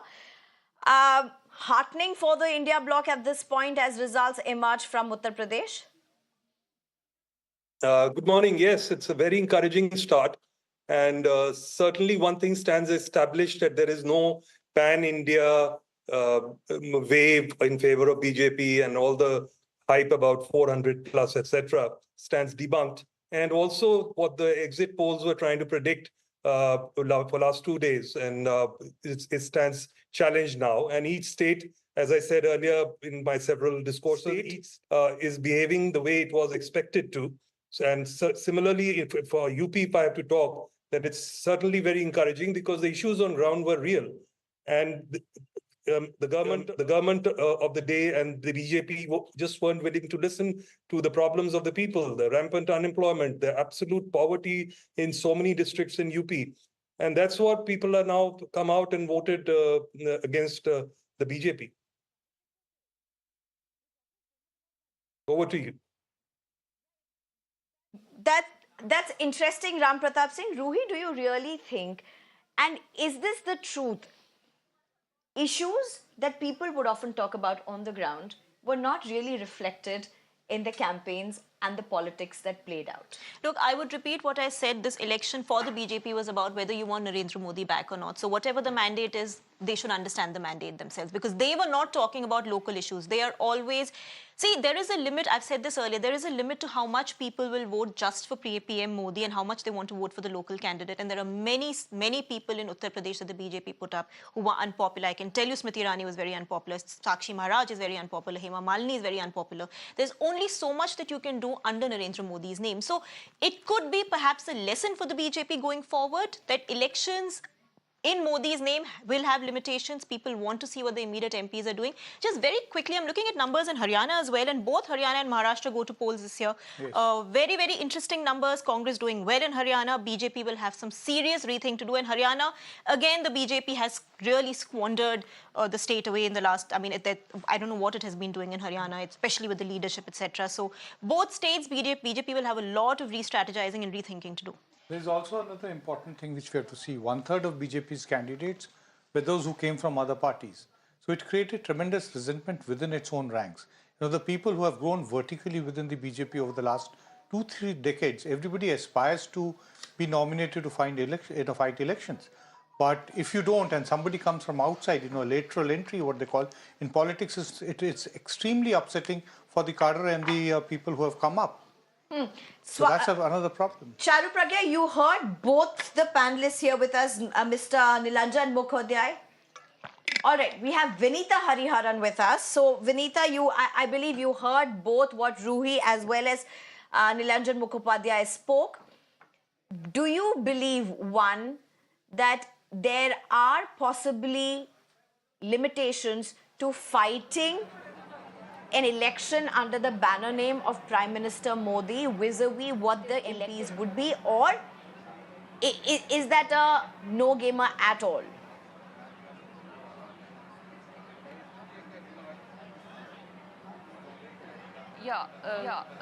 Vinita Hariharan. Good morning. So definitely, we've never fought the elections just on the basis of...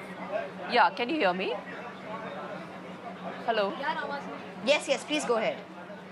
Yeah, can you hear me? Okay, Vinita, since we have this audio delay, let that just get fixed. I'm told we're also getting a response from the Election Commission of India. Let's just quickly listen in. So that जितने भी लोग जानना चाहते हैं, देखना चाहते हैं, उन्हें कोई परेशानी ना हो. और सभी आरओस को जो 542 कॉन्स्टिट्यूएंसीज में इस समय काउंटिंग करा रहे हैं, जहां करीब 65,000 से ऊपर की टेबल्स लगी हुई हैं, हर जगह में उनको कहा गया है कि पोलिंग एजेंट्स को और कैंडिडेट्स को निश्चित रूप से बैठने दें, पूरी पारदर्शिता के साथ काउंटिंग करें, जो रूल बुक है उसका पालन अक्षरते करें, मतलब एक भी वायलेशन नहीं होनी चाहिए, अदरवाइज खैर नहीं है. यानी जो रूल बुक है उसका पालन करें, पारदर्शिता से पालन करें, कैंडिडेट्स को और उनके एजेंट्स को हर जगह में शामिल रखें. सीसीटीवी फुटेज 24/7 लेते रहें हर प्रक्रिया का, ताकि पूरी पारदर्शिता बनी रहे. तो जैसे वोट डालने में मेहनत की, उसी तरीके से आज यहाँ भी पूरी पारदर्शिता के साथ वो सब लोग काम कर रहे हैं. सर, अगर किसी तरह की गड़बड़ी की रिपोर्ट मिलती है तो किस तरह का एक्शन आप लेते हैं? हम लोग खुद यहाँ बैठे हुए हैं, हमारे सारे सेंट्रल ऑब्जर्वर्स बैठे हुए हैं. हर काउंटिंग सेंटर में एक सेंट्रल ऑब्जर्वर है जो वहाँ बैठा हुआ है. वो सर्टिफाई करेगा रिजल्ट को हर राउंड के, उसी के बाद डिक्लेयर होगा. हमारा एजेंट है वो, हमारे मतलब आईज एंड ईयर्स वहाँ बैठे हुए हैं. हम उनके सबके कॉन्टेक्ट में हैं. और Okay, that was the Election Commission of India speaking. If I can just come in for a second. I think the Election Commission of India hasn't exactly covered itself in glory in these elections at all, or even in the last elections. The elections on the ground are fair, are conducted very well, but what the election commissioners sitting in Delhi do and turn a blind eye to as far as the ruling party is concerned really undermines the work done by the polling officers on the field. So the Election Commission also needs to think a little bit about the objectivity, the fairness that the Election Commission was associated with after Mr. T.N. Seshan came and after the Election Commission was given some teeth. All right, that's also something that the opposition has been claiming a lot. Vinita Hariharan, do you want to respond to what Ruhi just said and also to what the earlier statements were about what seems to be parachuting leaders and bringing them into party as leaders, as candidates, vis-a-vis the brand Modi, as it were?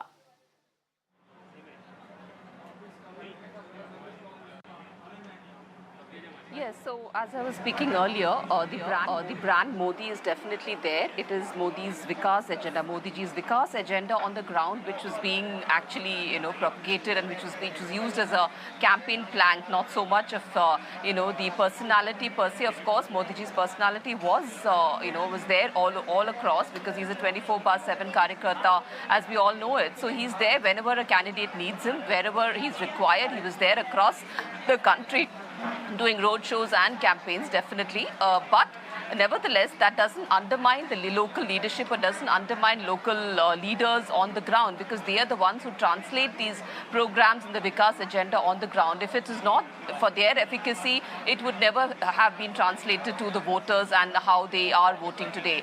So I don't think it's just a pure, Modi leadership alone, but it's Modi was along with all the local leaders. So it's always been a double-engine philosophy that we've adopted.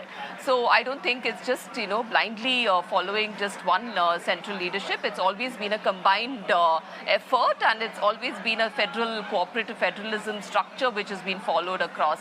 So we still maintain that. Okay. Interesting. One of the conversations that one can really have in this election is also the party cadres. Yes. What seems to be the reality of BJP party cadres vis-a-vis what seems to be the reality of Congress party cadres, and then you have the role of regional parties that seem to have even much stronger party cadres than what presently in many places Congress would boast of. We'll come to that in a bit. I'm being joined by Nikhil right now, who is at the AICC headquarters. Yes. We finally have trends of 543. And at the moment, the NDA, this figure, is below 300. So if this is actually maintained, then there would be a certain amount of an uncertainty. Obviously, there will be a NDA government, but then the BJP is not going to be getting 272 on its own. So I think, then that is going to change the inner dynamics of the NDA. It will not be the NDA of 2014 to 2024, where you have a dominant prime minister not really giving much political respect to the allies. They really had NDA meetings between 2019 and 2024. Last year in 23, when they had the first meeting of the NDA, that was after a long, long time. Let's see whether this really is. These are trends. True. But at the moment, we must record that we have complete trends of 543, and that the NDA combined is not touching 300. Okay, even as we have our reporters on the ground, but I'm also being told at this point that Kangana Ranaut is leading in Mandi. I think it was widely expected, though some people said that she had turned out to be a very unpopular person. But Himachal Pradesh, in any case, the BJP was expected to do well in a parliamentary elections. They lost the last assembly elections. But yes, for Prime Ministerial elections, Mr. Modi has a good draw there.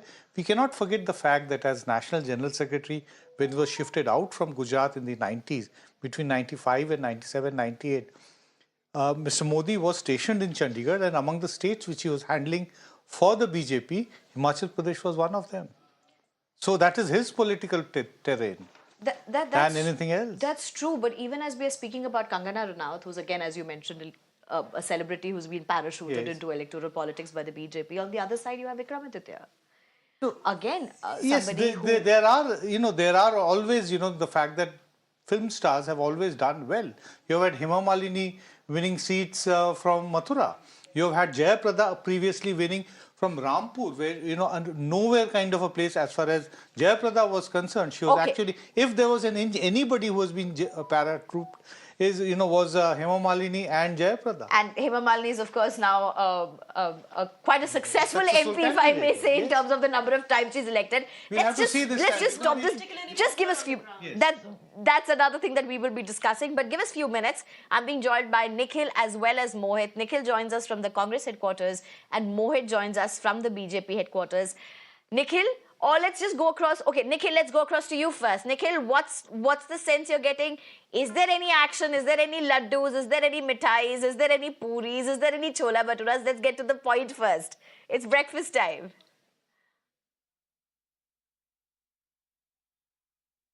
So, Sneha, the energy is something which can be felt from the AICC headquarters, which is the headquarters of the Congress party, and there are couple of setups which can be seen here. I would like my camera person to show you in the very first place. This is the first setup which is being shown here. Sir, थोड़ा सा आगे जाइए, एक बार अंदर जाके दिखाइए क्या अंदर चल रहा है. So these are not just the setups for the media personals, but also for the workers who are arriving here. And we can say that good setup has been done in view of the heat wave which are currently prevailing in the capital city. So this media room and the workers room as well completely filled with these people, and there are multiple screens as well which are set up. By and large, we can see the presence of the media. So this is the hall number 1. Sir, दूसरी जगह भी जाना है, पीछे को आइए. So we are going to show you the other setup as well, where the workers of the Congress party are present in a huge number, or in decent number is what we can say. And the arrangements for the breakfast is equally present here. But energy is something we were mentioning earlier as well, Sneha, that this is something that can be felt right here at the place. The workers are gradually, they have started coming in at the AICC headquarters. They are still very much hopeful about the win, although the results which are coming in, these are just the initial trends. And this is the picture. This is the second setup which we are showing you from inside the AICC headquarters. The workers of the Congress party can be seen here. There are different spaces which have been made to see the election results in real time. And every time, whenever the India Alliance leaders say, show a huge win or a decent win, they start clapping and cheering for the Congress party. Even the shank is something which is being blown out here. These are the workers who can be seen here, and all these are the workers of the Congress party. विजय शंखनाद है. एक बात बताइए, आप शंख लेकर के आए, शंखनाद की बात कर रहे हैं, अभी तो इनिशियली ट्रेंड है ये. 2024 पतन निश्चित. इस तानाशाह का अंत करने के लिए ऐसा आदमी 5 महीना पहले. Okay, so we are going to show you another setup, which is the last setup, and this is the indoor setup which we are showing you. Sir एक बार आप अंदर आ जाइए, थोड़ा सा दिखा दीजिए कितने लोग बैठे हुए. So this is the third setup which can be seen here. So all the arrangements have been made by the Congress party headquarters to make some of the decent setups for the workers in particular, because it is the scorching heat condition outside. So the indoor setups have equally been made here. But to talk about the figures in particular, whatever the numbers which are coming, these are just the initial trend. But there are 327 seats where the Congress party is contesting, and the direct contest between the Bharatiya Janata Party and Congress party is on 173 seats. So those particular seats becomes equally important here. But as we were mentioning in the very first place, that not just the laddus and the breakfast thing, but also the energy and vibe is something which can be felt right here at the AICC headquarters, because the workers who have arrived here, they are still very much positive and hopeful about the better results from their side. Back to you. Right, thank you, Nikhil. Mohit, you're at the BJP headquarters. Take us through what's happening there.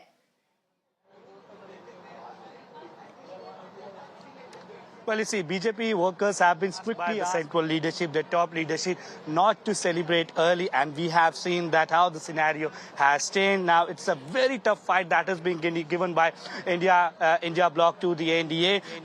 Right now, these are the scenes at the BJP headquarters. This is the media shed over here. And Sneha, I'll show you the scenes over here. Very interesting posters have been put up over here at the media stand. You can see that how Prime Minister Narendra Modi's picture flagging of Vande Bharat has been put over here. The Prime Minister Narendra Modi's picture picture at the Ayodhya's consecration, Ram Mandir consecration ceremony has also been put over here. So this has been the model of the BJP, and PM has been talking about Vikas bhi, Virasat bhi. So that is the part over here where the BJP is focusing on. But we know that how the initial trends are showing a very tough fight between the NDA and the India bloc, and that is why perhaps the BJP has clearly told their workers that wait till 1 or 2 p.m. where the things will be clear, and after that the celebration might take place if BJP gets the majority. Now, what happens after it? The BJP is planning that the Prime Minister Narendra Modi will come to BJP headquarters extension at around 7 p.m. and then he will be addressing party workers along with BJP President JP Nadda. Now, that all will happen if BJP wins these elections. But given the fact that how we have seen in UP, Samajwadi Party is doing extremely well. Before we get see into in that Maharashtra mode, too, the allies of the Right. Thank you very much, Mohit. Thank you for joining us, giving us a sense from the BJP headquarters. Thank you, Nikhil, for joining us. Will it be fair to say, Ruhi, with the early trends that it's not like a sweep that BJP was hoping, that NDA was hoping, or is it still premature to say that? It's obviously premature to say anything because these are early trends. But if these numbers are anything to go by, of course, it's not a sweep by the BJP that it was expecting. And I think Congress has good reason to celebrate. Look, I mean, obviously for a party to win just 100 seats is not ideal for a party that's a pan-India party and that has been, in power for most of independent India's elections. But having said that, it reached such a low point that anything significantly more than what it won in 2019, I think the Congress has good reason to celebrate, at least for the party. It's not plateauing, it's looking up. Okay, I'm being told Clyde Crasto wants to speak in at this point. Clyde, go ahead. Well, like I said, I was trying to tell you earlier, we've been talking about BJP, and they said even if they don't get 303, it's going to be a big deal, so that's a fact. But I want to stress this point very clearly, is that during the election campaign, anywhere you went, they only spoke about that vote for Modi ji. The vote should go to Modi ji and not the candidate. So the point here is, if BJP goes anything under what they won last time, that means it is a clear mandate against Narendra Modi ji. Because if they had done all the work, if Modi ji was the person that they wanted the votes for, they should have crossed, like they said, 400.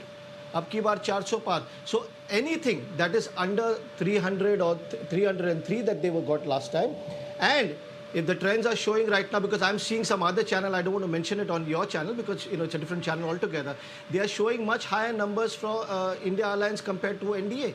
So if that happens, and if they don't get the numbers, then it is a clear mandate against Mr. Modi, because India has voted against him. That's very clear right now. Because now slowly, if you see on different channels, and I'm reading, now the spokespersons of the BJP are saying, no, it's not just Modi ji, it's also the local candidate. But I have been campaigning on the road, I have been giving speeches, and I've been listening to other speeches, and they only kept saying in every kind of election rally that you have to vote for Modi ji. For the moment, don't think of the candidate, it's for Modi ji.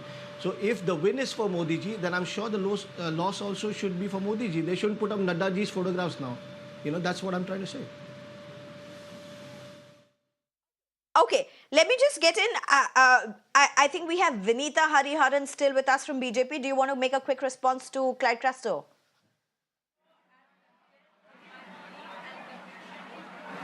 Well, I think the parties can speak for themselves and about their campaign rather than talk about our campaign and our strategies, because if you see the early trend, it's just about not even 10 a.m. and we are still leading. So, I mean, Congress can definitely celebrate because they've gone from nowhere to somewhere. So, which is definitely encouraging also for the BJP, because we need opposition. We don't want unopposed voices in the parliament, definitely. So, we are, we encourage opposition. We encourage voices from the opposition. So, but definitely these are early trends. So, let them hold their horses and let them not criticize, the leading party's campaign, and let them reflect upon themselves of how they could, how they've reached so far, whatever it has been. Let them introspect, but not comment on our strategies and our campaigns. So whatever is our campaign has been successful so far, and let's see how it goes from here. We almost got a sense of what the rhetoric would be from the opposition and the ruling, if at all this trend continues. The BJP saying that it would want an opposition in parliament, and that it would respect opposition is very good for the country and for democracy as a whole. This fact about local candidates, blaming them, it's a very typical kind of. We have seen enough leader-centric parties in India. Mr. Modi is not the first one to be leading. The individual becomes more party than the organization. We've had Rajiv Gandhi period. We have had the Indira Gandhi period. We had the Nehru period. It's always been the case. The victory is the leaders. The defeat is the candidates. Always. I just very quickly, because we mentioned how the BJP is talking about a healthy opposition is good. I'm interested in knowing what's happening in Delhi, because you put a sitting chief minister in jail. Does that have repercussions for the BJP, or does it not matter? Oh, but since you mentioned that, do we still have Kanimori leading in Tuticorin? Is that the lead for Kanimori? That will be interesting to see. Because initially, according to what we were getting initially, Kanimori was leading in Tuticorin. So maybe if our team could just check on that aspect as well. And I'm told that we also have reactions that have been lined up, reactions that have come in from different leaders. Let's just quickly listen into some key ones.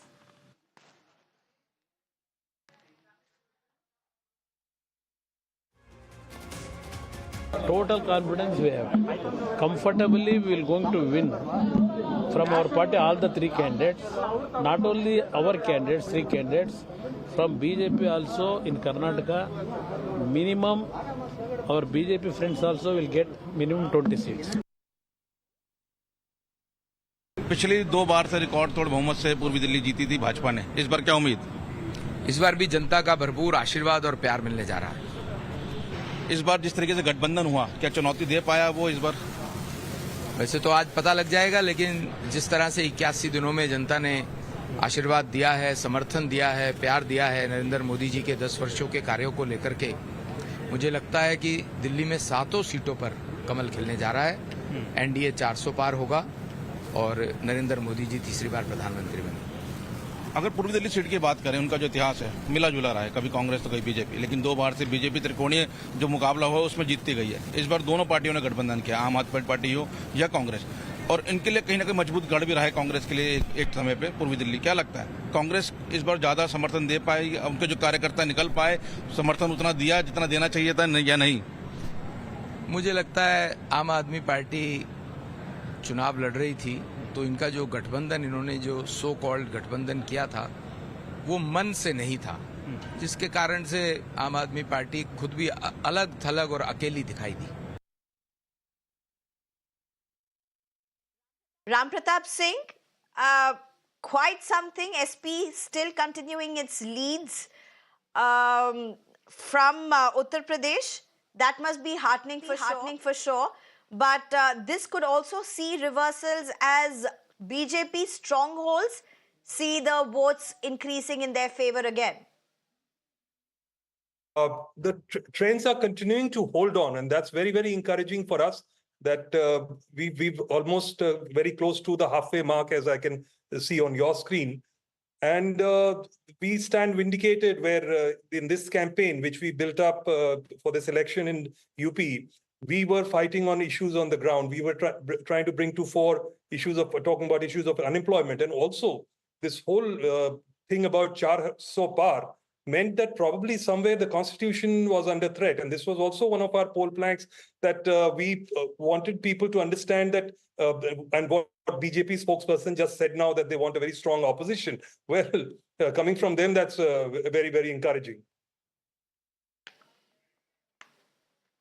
Okay. And Swati Malik, do you want to very quickly respond? Please, I couldn't hear clearly. Swati Malik, the SP as well as Congress together managed to hold on to their leads when it comes to Uttar Pradesh early, but still. See, please, the progress so far, and not just Uttar Pradesh. Uttar Pradesh, it's totally, absolutely, the tables have completely turned. But even look at Maharashtra for that matter, look at Haryana for that matter, look at Karnataka for that matter. So wherever, Rajasthan for that matter, right? So wherever there was complete sweep by the BJP in 2019, and that is where we have been able to make a dent. Uttar Pradesh alliance is working very well, and as you can see very clearly, it has resulted in a positive outcome. Whatever was being said about the alliance initially, whether we'll be able to contest together, whether we'll be able to stay together till the end of the election, etc., is all being proved wrong now. So yes, we will be able to hold ground even better, and our lead is going to get better now in the next 1 hour, and I'm sure we'll discuss that again. Okay, let's just look at the numbers, the early trends before we just get the last comments. NDA still right now at 302. India Alliance at 211, others at 30. These are the initial trends. It's what? It's barely 3 hours. It's barely, you know, we still have another 2 hours. 2 hours since counting starts at 8. So so it was 1 hour possibly. I think we'll require another 2 hours to get a complete sense because of a lot of seats seem to be very close margins right now. So, no, even in UP at one point it appeared that the SP-led alliance was leading ahead of BJP, but now the figures have reversed a bit. I'm sure that, you know, for the next 2 hours they'll keep on vacillating from one side to the other, but the trend is being maintained that the NDA is nowhere near the 400 mark. Now I think it is important to keep track that is the BJP on its own going to cross the 272 mark or not. That is something we have to start keeping an eye on, because with the kind of numbers and the variation which is showing, BJP is going to be very close to either this side or that side of the magic mark. You know, a quick word on women. Yes. The record number of women that have voted in India. I think if you look at it, it was the last 3 elections, including this one, that has seen an increase in the number of women, particularly crossing men who have voted, in terms of the numbers of women who have been able to go and exercise their franchise vis-a-vis men. Is that telling?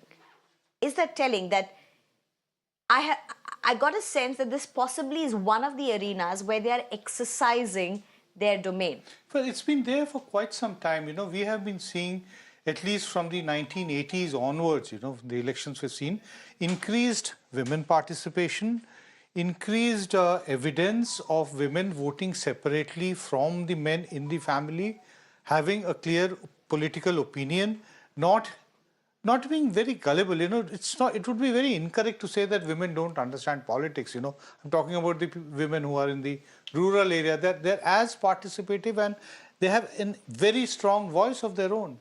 That is not recognized by a society which is actually steeped in patriarchy. And I'm sorry to say, most of the political parties have also been steeped in patriarchy. You know, the Women's Reservation Bill has been hanging on for so long, and finally it was implemented. But yes, we do not have the promissory date yet on the bill. It still remains something, you know, in the realm of future. Look, maybe a possibility. The fact remains that political parties are increasingly realizing the importance of the women vote, which is why all schemes, whether it's by the center or by various state governments, regional parties, are directed at women. So women are obviously a key constituency who are going out to vote, thinking on their own, seeing what's due to them, what they are getting, choosing to go and vote. That's why the turnout is increased. Yeah, I just have one problem with the kind of schemes which are done in the name of women. They are all household, you know, issues, you know. Gas is being supplied, you know, or water, and all, which should be actually the concern of everybody in the family. But unfortunately, that's how our society is. It's the woman who has to bear the brunt of the lack of these. Unfortunately, interesting leads coming in. Uttar Pradesh, Akhilesh and Dimple are leading. Dimple Yadav is leading in Mainpuri. That was expected. Those are the initial numbers that we are getting in. So heartening. In fact, we are going to be joined by Shreya Dondial at this point. Let's just quickly get in reactions, and then Shreya Dondial takes over with our expert panel.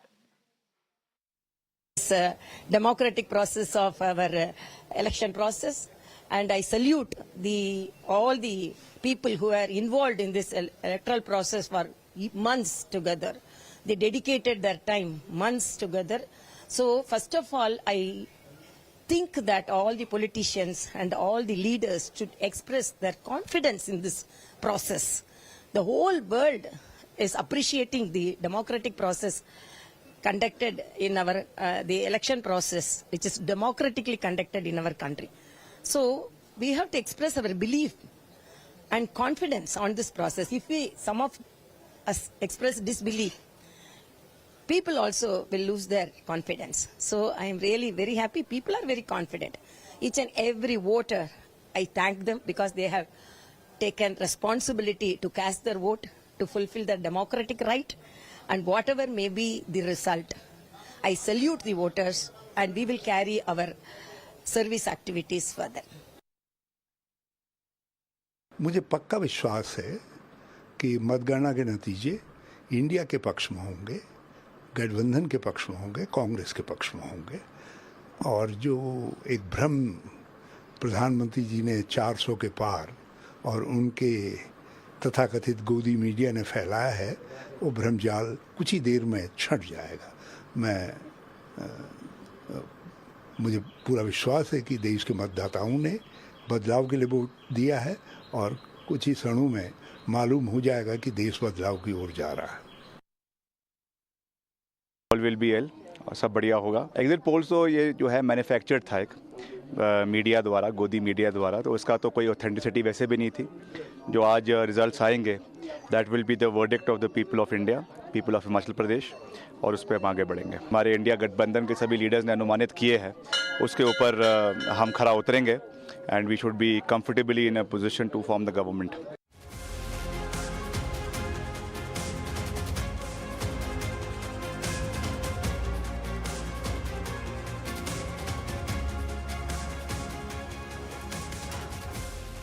Ladies and gentlemen, I'm back. Good to see all of you once again. Today is the day that counts. Today is the only day that counts. And counting is currently underway in all constituencies across India. What you're seeing on your screens are early leads. It is 10 o'clock. These leads, will they crystallize into seats by the end of the day? We'll have to wait and watch. But this is not the one-sided game that was being predicted by the exit polls. That much is very clear. As of now, just take a look at the bottom half of our screens, and this is where the story is, ladies and gentlemen. The NDA at 303, down 47. The India bloc at 213, up by 83. Others at 28, they are down by 34. Again, early leads, we'll wait for them to crystallize. Interesting story playing out in the state that sends the maximum number of MPs to the Lok Sabha, which is the state of Uttar Pradesh. There is data coming from there, and I'm taking this data strictly from the Election Commission. The India bloc, which was projected to win no more than 10 seats, at best 12, I believe, as far as Election Commission data right now is concerned, is leading in over 30 seats in Uttar Pradesh. This is a great strike rate for them. The BJP was they were expected to sweep Uttar Pradesh. That, it seems, is not happening. They are projected to do better than the 2019 tally of 62. In fact, they were expected to increase some seats, go up to 65, 66, only slightly ahead of the India bloc. In Amethi, interesting fight in Amethi. Again, early trends, ladies and gentlemen, so I'll just ask everyone to hold their horses. But in Amethi, it seems Smriti Irani is trailing. Let me tell you this. 10 minutes ago, when I checked data in the Election Commission website, Prime Minister Narendra Modi was trailing by 6,000 votes, and then he is now leading by 1,000 votes. So early trends right now, these will have to crystallize, but this is the battle that is playing out in the state of Uttar Pradesh. This was supposed to be, a completely one-sided fight. The India bloc had absolutely no hope, according to the exit polls. Turns out that there has been a fight on the ground. I've been saying, was there a fight just in the studios and not on the ground? Again, I don't know. It's just 10 o'clock. I don't want to just race ahead before the Election Commission comes out with final numbers. The numbers are changing. But Shreya, if these numbers hold true, the real star of this election is the Samajwadi Party. And it's great for Akhilesh Yadav because for him, the kind of decline he saw in the last few years, I think it's if the party is doing well, it looks up for the party in Uttar Pradesh, particularly when it comes to the next assembly election. I think we're hearing from Jairam Ramesh as well. Can we quickly put that out?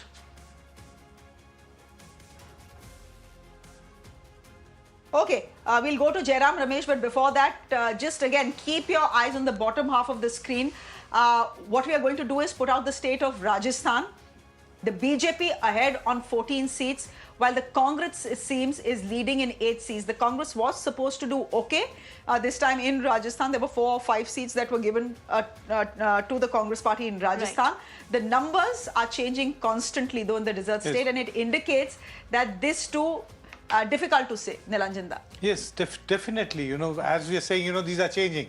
But the story is that the exit polls have turned out to be not very correct, it appears, if the current trends are maintained. We must keep on saying the right of what we were saying when we were discussing the exit polls even earlier this morning, that these are exit polls, and if these trends are maintained, you know, so if the trends now are maintained, then the exit polls would have got it fairly wrong.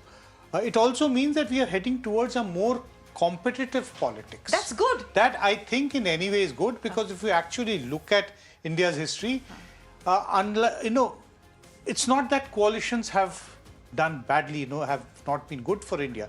India has done very well during coalitions, you know. Through the entire 90s, the 6 years of Mr. Vajpayee's government and the 10 years of the UPA government, India did not do too badly. Okay. Jairam Ramesh, I think, is now speaking on the early trends. We must listen to him. Early trends. This is Jairam Ramesh, ladies and gentlemen. तमाम भूतपूर्व बनने वाले हैं कि कब ऐसा हुआ है कि प्रधानमंत्री पीछे चल रहे हैं। किसी भी चुनाव में ऐसा नहीं हुआ। प्रधानमंत्री वाराणसी में खुद पीछे चल रहे हैं। नहीं, अच्छा चलो, that is a badmashi bite, as I say. I mean, no one expects the Prime Minister to lose from Banaras. He was trailing by... Prime Ministers have lost.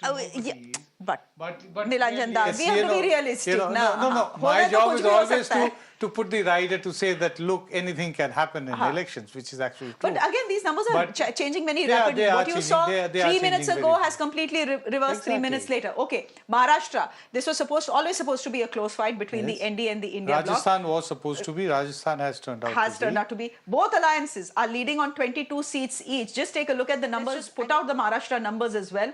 Both alliances leading on 22 seats. Rajasthan too close to call. The BJP leading on 14. The NDA bloc in 8. The fight is, as I said, neck to neck in Maharashtra. 22 seats each in the battle of the Parivar in Baramati. Now Supriya Sule is leading. Just one point about Rajasthan, Shreya. You know, I think it tells you something about the importance of a chief minister as well, right? Madhya Pradesh, the BJP seems to be doing well. That's the current chief minister, another story. But Shivraj Singh Chauhan, who was chief minister until very recently, is hugely popular in the state. And a lot of votes go more in his favor because he's still with the party. He's very much dedicated to the party and not the prime minister necessarily. Rajasthan, the BJP just decided to put up whoever it, you know, sort of fancied as the chief minister, who did not have a governance record, who was not a popular pan-Rajasthan leader. You can't just do that. You can't sit in Delhi and call the shots and assume the state voters will just, you know, follow suit and will just listen to you. So I think it's important. There are many important lessons for the BJP as far as these current numbers are concerned. A quick word on the key candidates as we take a look at the states. There was an early scare for Prime Minister Modi. Let's just put that out. The key candidates. A bit of an early scare for Prime Minister Modi. Now, he's of course leading in Banaras. And I have absolutely no doubt in the fact that he'll win by a huge margin. Rahul Gandhi, again, key candidate. Can we just put out those pictures, please? Rahul Gandhi fighting from 2 seats. He's fighting from Raebareli. He's fighting from Wayanad. He's leading in both. We'll just try and get the graphics up, guys. Okay, it's on the left side. If you see, it's a small graphic. I just hope, wear your chashma if you can't see it. That's what I would do. Amit Shah is leading with nearly 2 lakh votes from his bastion of Gandhinagar. So Amit Shah leading as well. Again, these are fights, you know, that are more or less settled. Key battle playing out in the state of Kerala. This is where Rajiv Chandrasekhar is pitted against Shashi Tharoor. And it seems, again, Rajiv Chandrasekhar was trailing till half an hour ago. Now he's leading. So Shashi Tharoor, the sitting MP who's eyeing a 4th term there, is now trailing. But again, seesaw, and this seesaw... It's been quite a seesaw, yes, correct. Since the morning. And in fact, a lot of other seats as well, including Baramati. Right. Baramati has also seen that seesaw trend. Yeah. So let's see which way this goes. Ladies and gentlemen, we thought that we would be in a position to call this election at 11 o'clock? Dada, wo nahi hone wala. Not at all. Not at all. I don't think anybody is calling the election at 11, not even political parties. Everybody is waiting to now see what Election Commission puts out. Because by the end of it, yeah, those will be the numbers that we'll have to go by. If all the contests become very tight, then it will keep on changing till about 2 p.m., 3 p.m. We don't know when You're sitting here all day. Here we were rejoicing in the morning. सब खत्म हो जाएगा 11 बजे तक. जल्दी छुट्टी नहीं होगी. नहीं होगी. That is true. Yeah. How are the markets doing? The markets are a bit jittery. Obviously. Let's just put that out. Understandably so. Markets in the red as the results. Well, we don't know. As the early leads actually are showing a fight. The India bloc putting up a fight. This is not what the pollsters had predicted. But again, ladies and gentlemen, these are leads. At 10 o'clock, these are leads. The numbers will change. But the fact is on your screens. The Sensex is down by over 1,000 points. Just help me understand this, if any one of you understands the markets. Yesterday, the markets, after the exit polls, Nilanjan, and we'll try and get someone from ET Now as well on the show. After the exit polls, 3.39%. You know, there is a general There's perception that record highs, etc. And then what happens? Stable government with a majority, a thumping majority, is supposed to be good for the markets. That is the general perception. So it goes up. Something which is uncertain, you know, the moment the BJP's numbers start coming down, it means, you know, all kinds of questions are there. What can be the combination against? Who will be the Prime Minister? All these uncertainties means that investment gets pulled out of the market, which means that stocks start going down.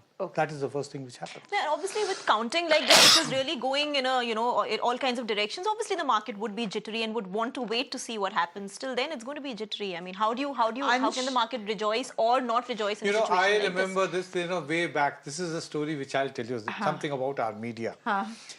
This is the 89 election. Yes, the 89 election when Rajiv Gandhi lost. I used to work for a Sunday newspaper at that time. We were having the editorial meeting of the week on the day when with the Janata Dal leadership meeting was going on. A flash came, mind you, this is pre-internet, all dependent essentially on not even fax lines, but phone calls. So a flash came to the office that Devi Lal had been elected as the leader of the Janata Dal parliamentary party. We had a colleague who was our business editor. He was the business honcho of the paper. He coolly picked up the phone, dialed the number and said, "Yaar, mere sare bech do." Acha. And then that is it. So uncertainty, sell. Rising, kharid lo. It will rise further. Ansh, you're joining us from the Mumbai newsroom. You are? Okay. I think ET Now is busy with elections as well. Plus, they are having a busy day. Yes, looks so markets are having a busy day. Markets are fluctuating. Tumultuous day. Quickly introducing my guest to you this morning. Hello, everyone. Good morning. You'll just have to be a little patient with us because, you know, the leads are changing very quickly. Siddharth Yadav is spokesperson from the BJP, joining us from the BJP headquarters. Salman Soz, good morning, joining us from the Congress headquarters. Thank you very much. Faizan Kidwai is spokesperson of the Samajwadi Party. Asif Ansari is a political analyst. Krishna Hegde, spokesperson Shiva Sena. Anand Paranjpe continues to be with us. Vijay Lakshmi Kode, Rahul Tiwari, of course, Nilanjan Da, Dr. Ruhi Tiwari, I beg your pardon, Dr. Akash Deep Muni and Tehseen Poonawala. Thank you all very much. We'll all come to you in just a bit, but first, can I go to Ansh? Ansh, the markets are having a bit of a jitter and a scare. They are watching television too closely. Yes, that's true. So the gains made in the previous session actually driven by exit polls seems to be getting washed away. Nifty today has washed away its all gains. It has registered actually its biggest single session decline in over 2 years. Also, if we see Nifty, Nifty Bank, Nifty Mid Cap, Nifty Small Cap, all have broken their previous session lows. Also, India VIX has spiked by over 20%, indicating heavy volatility in the market. Now, if we talk about sector indices, then yesterday all sector indices were in green, and today all sector indices seems to be trading in red. And PSU Bank, which was the top sector gainer in the previous session, is down over 5% today. Here we are seeing that if we talk about market breadth as well, that also seems to be bearish because over 85% of large cap stocks are in red, over 90% of mid cap stocks are in red, over 95% of small cap are going down. Also, BSE market cap is down by over 18 to 19 lakh crore today. So market does not seem to be liking the results.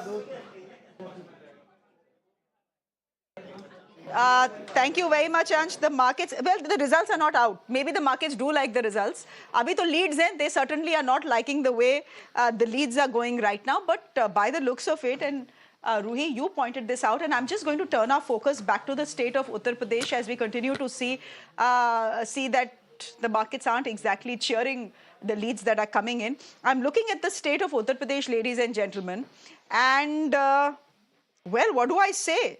I'm looking at the Election Commission website. Let me just clarify that for you as I get in Faizan Kidwai and Salman Soz in the broadcast as well. Uttar Pradesh ki baat ki hai, so there is a breaking for from Uttar Pradesh. Smriti Irani is trailing from Amethi, as I said. And when it comes to it seems that the Prime Minister is now leading. Anyhow, coming back to Uttar Pradesh, the BJP right now at 39, ladies and gentlemen. We have Samajwadi Party that is turning out to be the star of the show at 31%. These are leads. The Indian National Congress at 6. It was 1 or 2 last time. The RLD is at 2. Faizan Kidwai, I know that every spokesperson who came to the channel after the exit poll said let's wait for the exact poll. Now, these are again early leads, but by the looks of it, the Samajwadi Party is the one that is doing extremely well in Uttar Pradesh. Shreya, let me start with saying when you introduced us, you said kindly be patient. To that, I just want to say we have been patient for the past 10 years, so I don't mind waiting for another few hours. That's perfectly all right. As far as the trends which we are seeing not only in Uttar Pradesh but in Maharashtra and all over India, it's the people of India who are fighting this election. It's the people of India who have stood up finally against this jumlebaz dictatorial regime of Bharatiya Janata Party of Mr. Narendra Modi. Can I please just put a share here of Mr. Habib Jalib? He says, तुमसे पहले जो शख्स यहाँ तख्त नशीन था, उसको भी अपने खुदा होने पे बड़ा यकीन था. और ऐसे यकीन करने वालों के यकीन बहुत बार टूटते हैं, घमंड टूटते हैं. आज टूट रहे हैं घमंड. At least initial trends में तो टूट रहे हैं. And I'm sure these trends will hold. Things will only become better for the India Gathbandhan and worse for Bharatiya Janata Party. And it's a very big thing. Imagine the Prime Minister of India was trailing. The Prime Minister of India was trailing up. So that definitely means Narendra Modi is not the star campaigner of Bharatiya Janata Party anymore. Narendra Modi is not popular the way he was. Like I heard somewhere that Amit Shah is leading by 1 lakh votes. So Amit Shah is more popular than Narendra Modi. It's high time that Bharatiya Janata Party should ask Mr. Narendra Modi to kindly step down because it's Narendra Modi who has brought Bharatiya Janata Party to this level. The downfall of BJP should be credited to Bharatiya Janata Party, Mr. Modi. देखिए, rhetoric is all very well. देखिए, Faizan, rhetoric is all very well, but you and I know how voting is done in this country, right?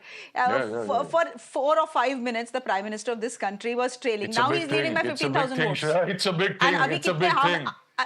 It's a big thing. No, it's not a big thing, yaar. It's not a big thing. Supposedly, come on, Shia. Don't defend the Prime Minister. Don't defend the indefensible. The individual who was supposedly the biggest politician on the face of this planet. Bharatiya Janata Party says Narendra Modi is the most popular politician on the face of this planet. That man is trailing. Come on. Yeah. No, he's not trailing now. Siddharth Yadav, he's not trailing now. He is leading actually by 15,000 votes. But the picture, at least at 10-17. It may change by, 12-17 or 1-17. But at 10-17, the picture is not looking very pleasant for the BJP in the state of Uttar Pradesh. Again, I'm only going by what the Election Commission is putting out because I want to be careful here. I don't want to mislead our viewers. The BJP right now, according to the Election Commission, leading in 39 seats. Remember, the BJP had won 62 seats last time. 62. Samajwadi Party leading in 31 seats. How many seats had they won last time? 5. The Indian National Congress is leading at 6 seats. How many had they won last time? 1. 32 and 48 now. BJP 32, Samajwadi, India 48. No. Yeah. No, It no, really no, depends no. on where the numbers are coming Yeah. from. I'm taking my numbers from the Election Commission. Anyhow, respond, Siddharth Okay. Yadav, respond to the numbers that we are seeing.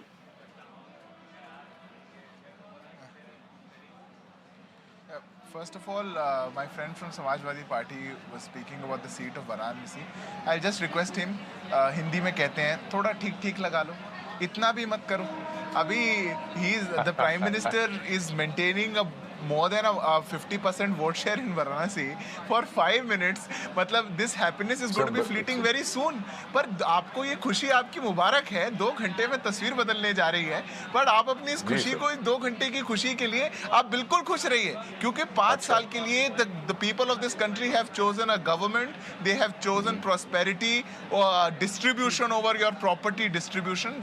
And let me tell you, take that seriously. There's only one national party in this election. It's all because of these jumlas that people are voting you out. Please, have the audacity. Please have the courage to hear me out. Let me tell you, Shreya, after the results are out, there will be only one party which will have seats, which will have vote share in all states of this country. One party which is going to do better pan-India, and one leader which is going to have popularity from Kashmir to Kanyakumari, from Attak to Cuttack, from all regions of this country, from all borders of this country. So these are very early trends. It is 10 o'clock, 10:30 this morning. The final results, or a clearer picture will be able to, we are going to see that around 12:30, 1, 2 o'clock. So but I congratulate my friends from the India Alliance. At least for a few hours, they're not going to blame the EVM. They're not going to blame the Election Commission. And they're not going to abuse the people of this country who have voted for Prime Minister. At least Salman Soos, would you want to come in here? Specifically for Uttar Pradesh? Well, thank you. At least now you're being called the India Alliance, but let Salman Soos come in. Yeah. So first, let me just make a small correction. I'm not in the AICC office. In fact, in 2014 and 2019, I was in AICC office on election results day, and we lost badly. And this time, I decided that I will not be in Delhi, and I will come home. Just so that maybe there's some good luck for us. So I'm here. And Pan India, I think the early trends are encouraging for us. Probably they might perform even worse, sir. Don't take it upon yourself. No, I mean, my friend from the Bharatiya Janata Party, is very confident about the PM's popularity from Kashmir to Kanyakumari. Meanwhile, BJP is not contesting a single seat in Kashmir because they're so popular. But anyway, the issue I think in front of us is that, look, these are still early trends. I think I don't get too excited and I don't get too gloomy by early trends. It is very interesting to watch. But I think what we are seeing is that this election seems to be sending a message that the people of India should not be taken for granted. The issues facing people were very, very grave. They're about livelihoods. They're about inflation, which is really, hurting families. It's about things like Agniveer scheme. I mean, you will see that the Agniveer scheme has repercussions not just in the traditional Haryana kind of Western UP belt, but in Himachal, in Maharashtra, all over the country, people are looking at these kinds of things and saying this is not good. So, all the promises, this whole idea that if you give 5 kilo ration to people, they're just going to vote for you, and you actually you're telling people, we're doing this as a favor to you. Meanwhile, this is a right. Food is a right enshrined in the Constitution under the UPA government. So this is people's right, but the BJP, the way they have done this, is like basically told people that you are under, we own you in some ways. And I think people have basically sent a message. You don't own us, don't take us for granted, and learn some humility. And I hope the BJP does learn some humility, but I'm hopeful for our alliance. I'm very hopeful that in UP especially, we will do very well. Samajwadi Party, Akhilesh Yadav ji has been consistently saying that we're going to do much better than the exit polls are suggesting. In fact, he had said that we would get more seats than the NDA, the BJP out there. So let us hope. I'm hoping for the best. Okay. It's 10:23. We'll just wait for these leads to concretize into numbers. I just need to keep qualifying that. This is going to be a long day for everyone. We had thought this would get over very quickly based on the exit poll. Seems it's going to be a long day for everyone. Yes, Mr. Yadav, you wanted a quick word. Then I want to go to the state of West Bengal. यहाँ पे a route was predicted for the TMC. It's not working out that way. But go ahead, please, Mr. Yadav. Yes, I just request my friend from the Samajwadi Party will just... Can you give me a minute? Can you give me a minute? Can you give me a minute? I'm sure you won't mind. Mr. Yadav, Mr. Yadav, Prakash Javadekar is joining me on the broadcast. Give me a minute, I'll come back to you. I'm sure you won't mind. It's your leader only. Mr. Prakash Javadekar, good morning to you. Sir, is it turning out to be as good a morning as the BJP had perhaps anticipated? If you look at the numbers on our screens, mane fight hai.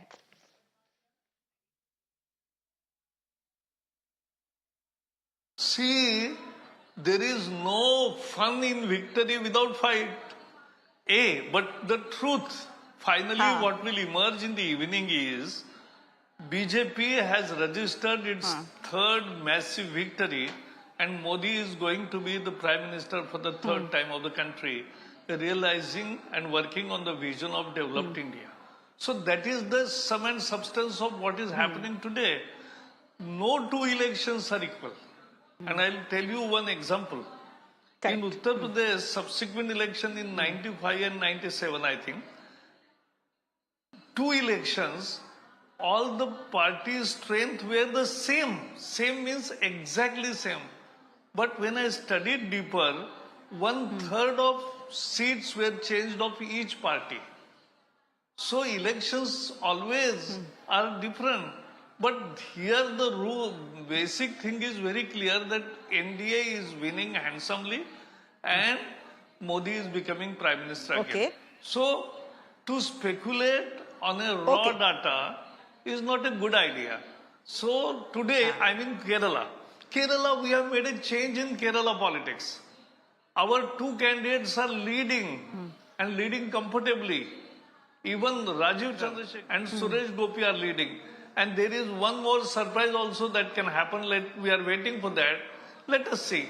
So this is the first time Kerala will be sending any MP or BJP to a parliament. And what is important is Kerala, our vote share, which was 10 and 12%, will be more than 20%. It's a very massive change in Kerala politics. So we are now the third pole of Kerala politics. This is because of Modi ji's leadership, trust he has created, the faith he has achieved in Kerala. Nahi, sir, you just spoke about another surprise that could happen. Bataiye, what surprise is this that you're talking about? In Kerala, we are also expecting one more thing to go in our favor, but let 5-6 rounds be over, then only we can tell. Okay. Chaliye. So we have approximately, the Election Commission is telling us that four rounds is not a small thing in Kerala. I agree. But if out of 62 seats, right now, correct. So, Mr. Prakash Javadekar, I want to ask you this. I'm just going to, you turned the focus on Kerala where you are hoping to open your account, which is all very well. But let me shift your focus to the state of Uttar Pradesh, sir. 80 seats aati hain, yahan se BJP does very well. Last time the BJP had won 62 seats here. Right now, Yes, I agree. And it's a good move also. I mean, if you are opening an account, I will congratulate you, of course. But I just want to turn your focus to Uttar Pradesh because this is where the story is becoming absolutely fabulous and delicious and interesting. The BJP right now, sir, is only leading in 36 seats. The Samajwadi Party is leading in 33 and the Indian National Congress in 7.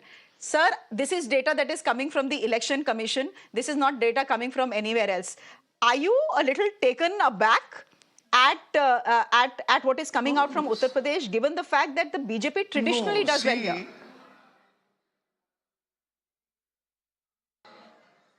I am working in practically every election since 1971, last 53 years.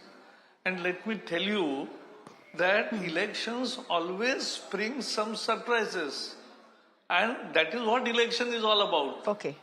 Elections cannot be all exactly. So many times I say, I don't react on exit poll, I react on exact poll. Today is exact poll. So we'll discuss. But that even discussion will take place only after 6 p.m. That is the right time to discuss. But I agree that every election will bring some new surprises. What is else? Okay. And surprises are good in a democracy. Only the markets don't seem to like surprises. Mr. Prakash Javadekar, can I then ask you, you're accepting, right, that the 2024 election is not the 2019 election? It's not playing out the 2019 way, whichever way we end at 6 o'clock this evening. No, but it can be much better. See, we are, we final figure will be little more than what we achieved in 2019. We are very confident that the final results, not after 4 rounds, but after 24 rounds, we will be more than what we were in 2019. In different states, different results can take place. But even UP figures, you will get. Yeah. I agree with you, but this is not fair. आपने अपने केरला वाले Mr. Javadekar, आपने अपने केरला वाले 2 candidates को तो जिता दिया after 4 rounds of voting. In Uttar Pradesh, you are saying wait till 6 o'clock. We will do better than last time. This is also not fair, na? No, I'm not saying. No, 1 minute. See, I agree. Therefore, I said the complete analysis is possible only after 6 p.m. Not now. Let the counting be over. Okay. We are now discussing the trends. And in trends, yes, there are different trends emerge in different states. That is the election. Otherwise, why there will be election? And people in our country, robust common sense is very effective. And more importantly, they take their decision on the perception. So let us see, let us wait for a little complete picture after 2 p.m. Okay? Thank you. Okay, Mr. Javadekar, thank you very much. I hope you will join us at 6 o'clock and then we will revisit this conversation we've had. Thank you very much. Bye. Siddharth Yadav, you were saying something before I interrupted you. Please go ahead, complete your point, because I'm going to shift my focus then to the state of West Bengal.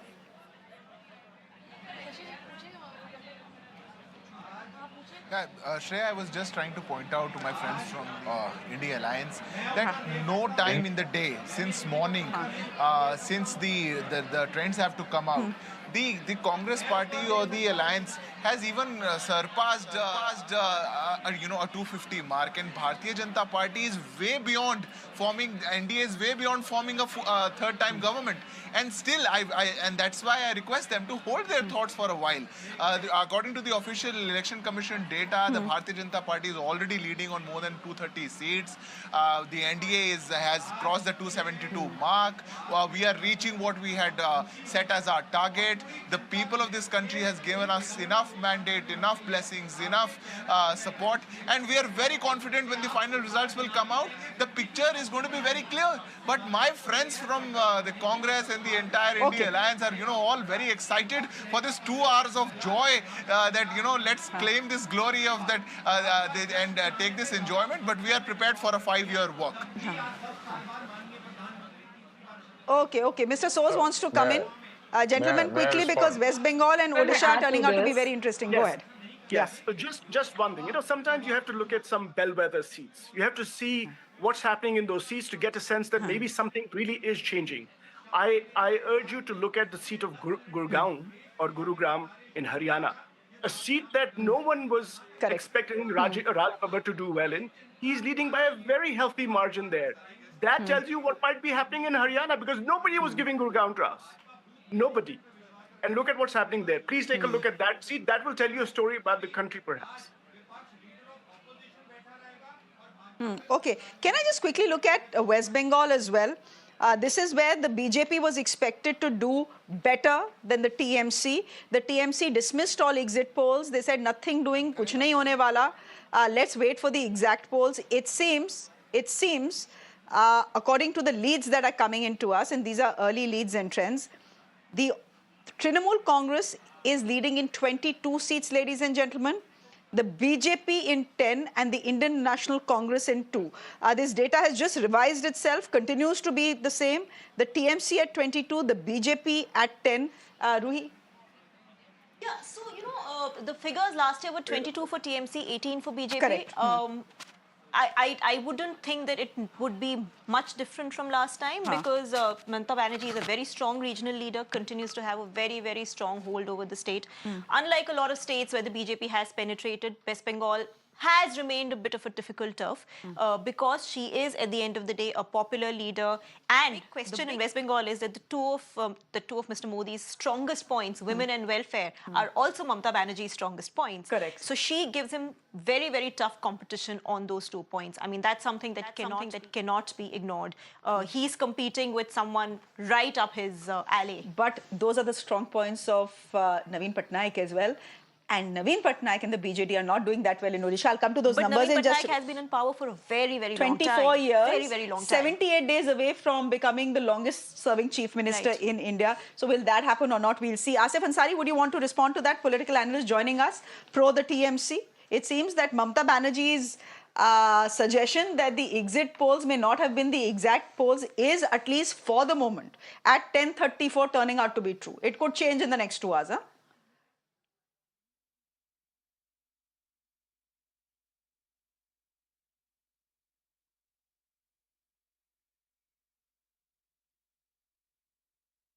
Okay, there are some pictures that are coming to...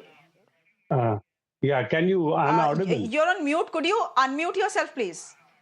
Yeah, you're absolutely audible. Please go ahead. Yeah, good morning to everyone. It's a new day and it's a new hope for all the non-BJP candidates and the party members.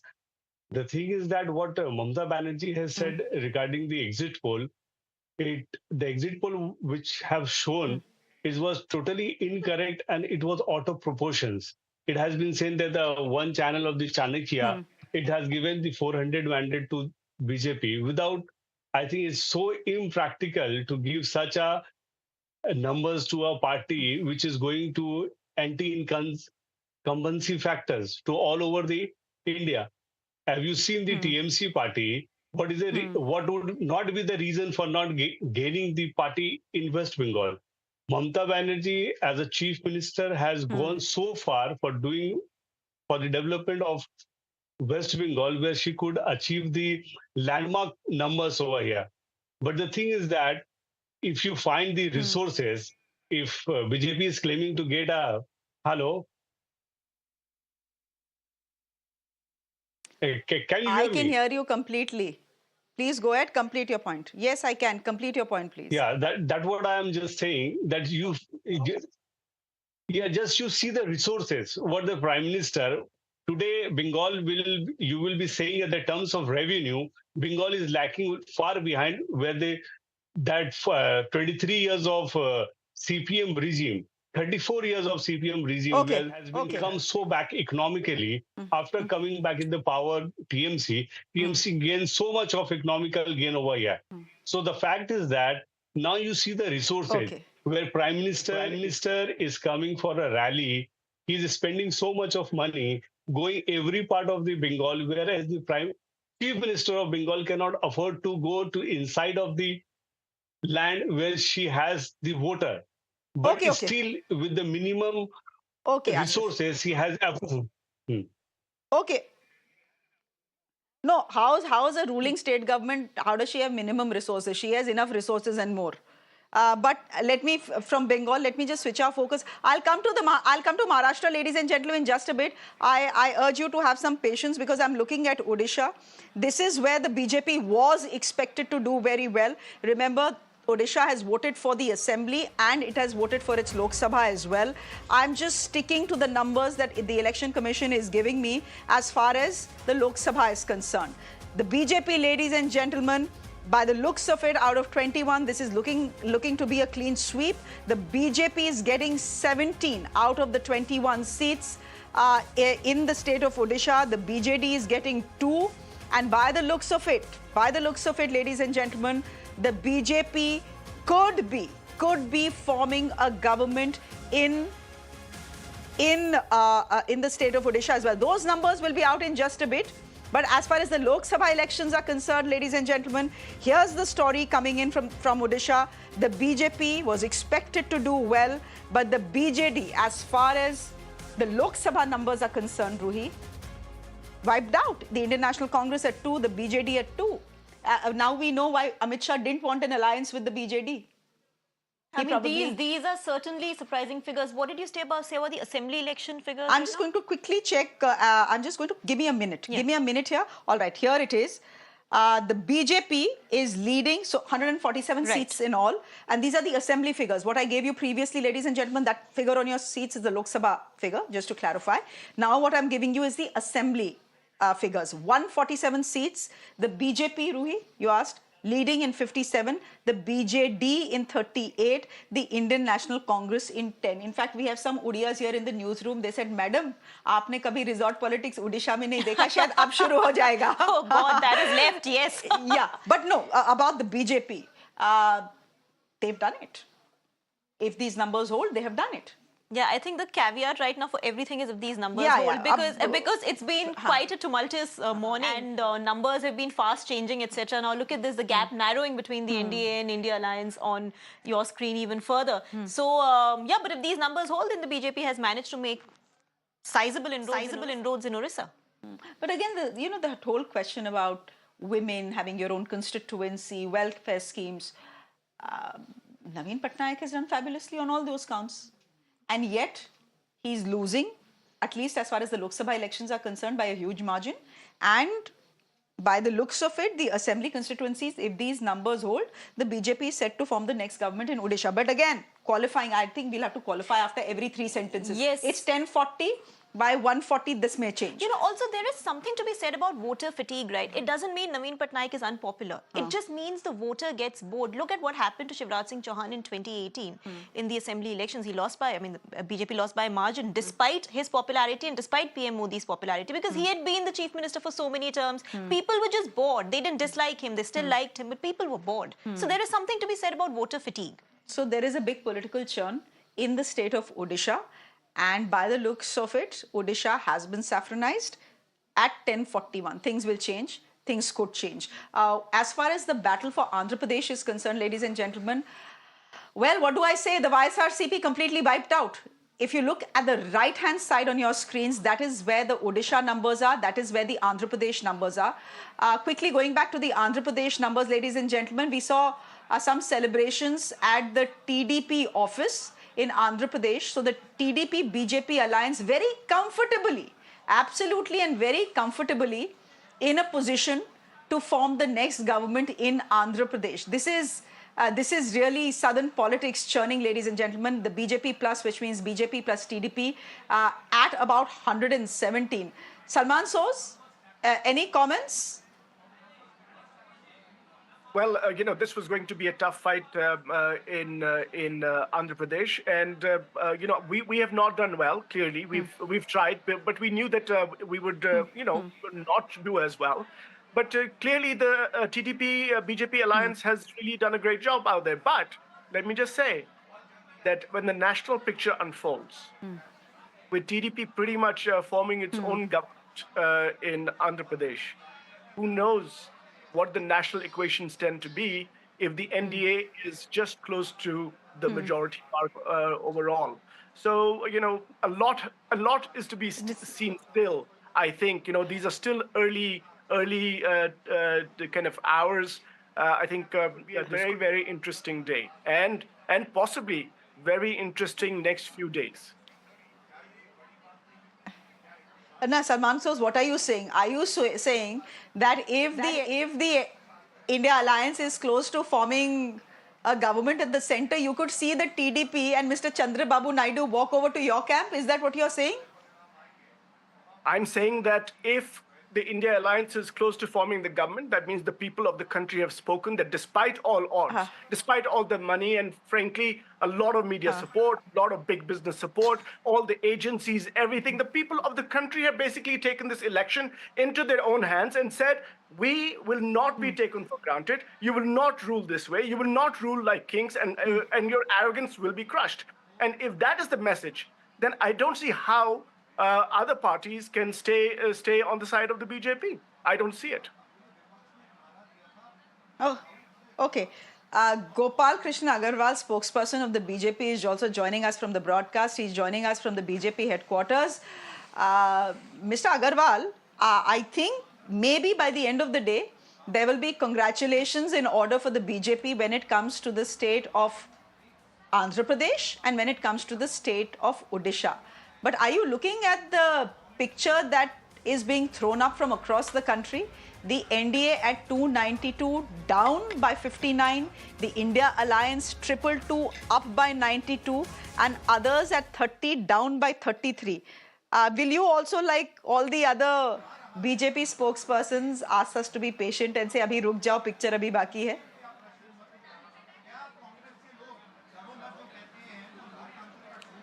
Sure, Shiaji. It is just only now 3 hours that the counting is proceeding. I think there will be big changes in the whole outcomes. But what I want to tell from this is, if you only look at the current scenario, I would expect that the opposition now will say, at least now, that they have full faith in the democratic institution of the country, and whatever may be the outcome, they will have faith on the EVM. They will not question the EVM, whether it is in Andhra or in Odisha, that they will question EVM, and where in Uttar Pradesh they will say that elections are fair. This bipartisan way, the way they were trying to create narrative between South and North divide, the democratic institution, democracy at perils in India, all these narratives and aligning with the Western forces which are not conducive to India, they will come. I hope that they will desist from today onwards, from this point of time. Our final outcome will come when everybody will know in the evening, and we are very hopeful that our last 10 years of work, where India's image at the global level has seen a big boost. Our economy has grown at a very good pace. Our welfare delivery of more than 30 lakh crore has gone to every person. People will do their analysis based on our past 10 years performance, and they will come to the right conclusion. Our democracy is matured. People are very well aware, and I think what we respect the outcomes at this time also, and at the end of the election result today, whatever the outcomes, we respect. It is the opposition which has to now commit itself to the democratic values of the country. Okay, Salman shows that jibe and tana is coming for the India bloc, that at every stage, in every phase, the one thing that the opposition successfully did was raise a question mark and doubts over the entire electoral process. The BJP spokesperson is very simply asking, bhai, ab to kuch nahi bologe na, if the India alliance ends up doing well. At least then all these tanas about the election commission should stop.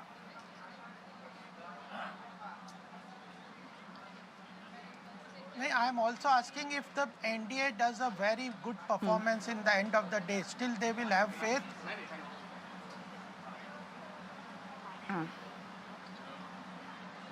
Gopal, let me just go say... ahead, Mr. Sos.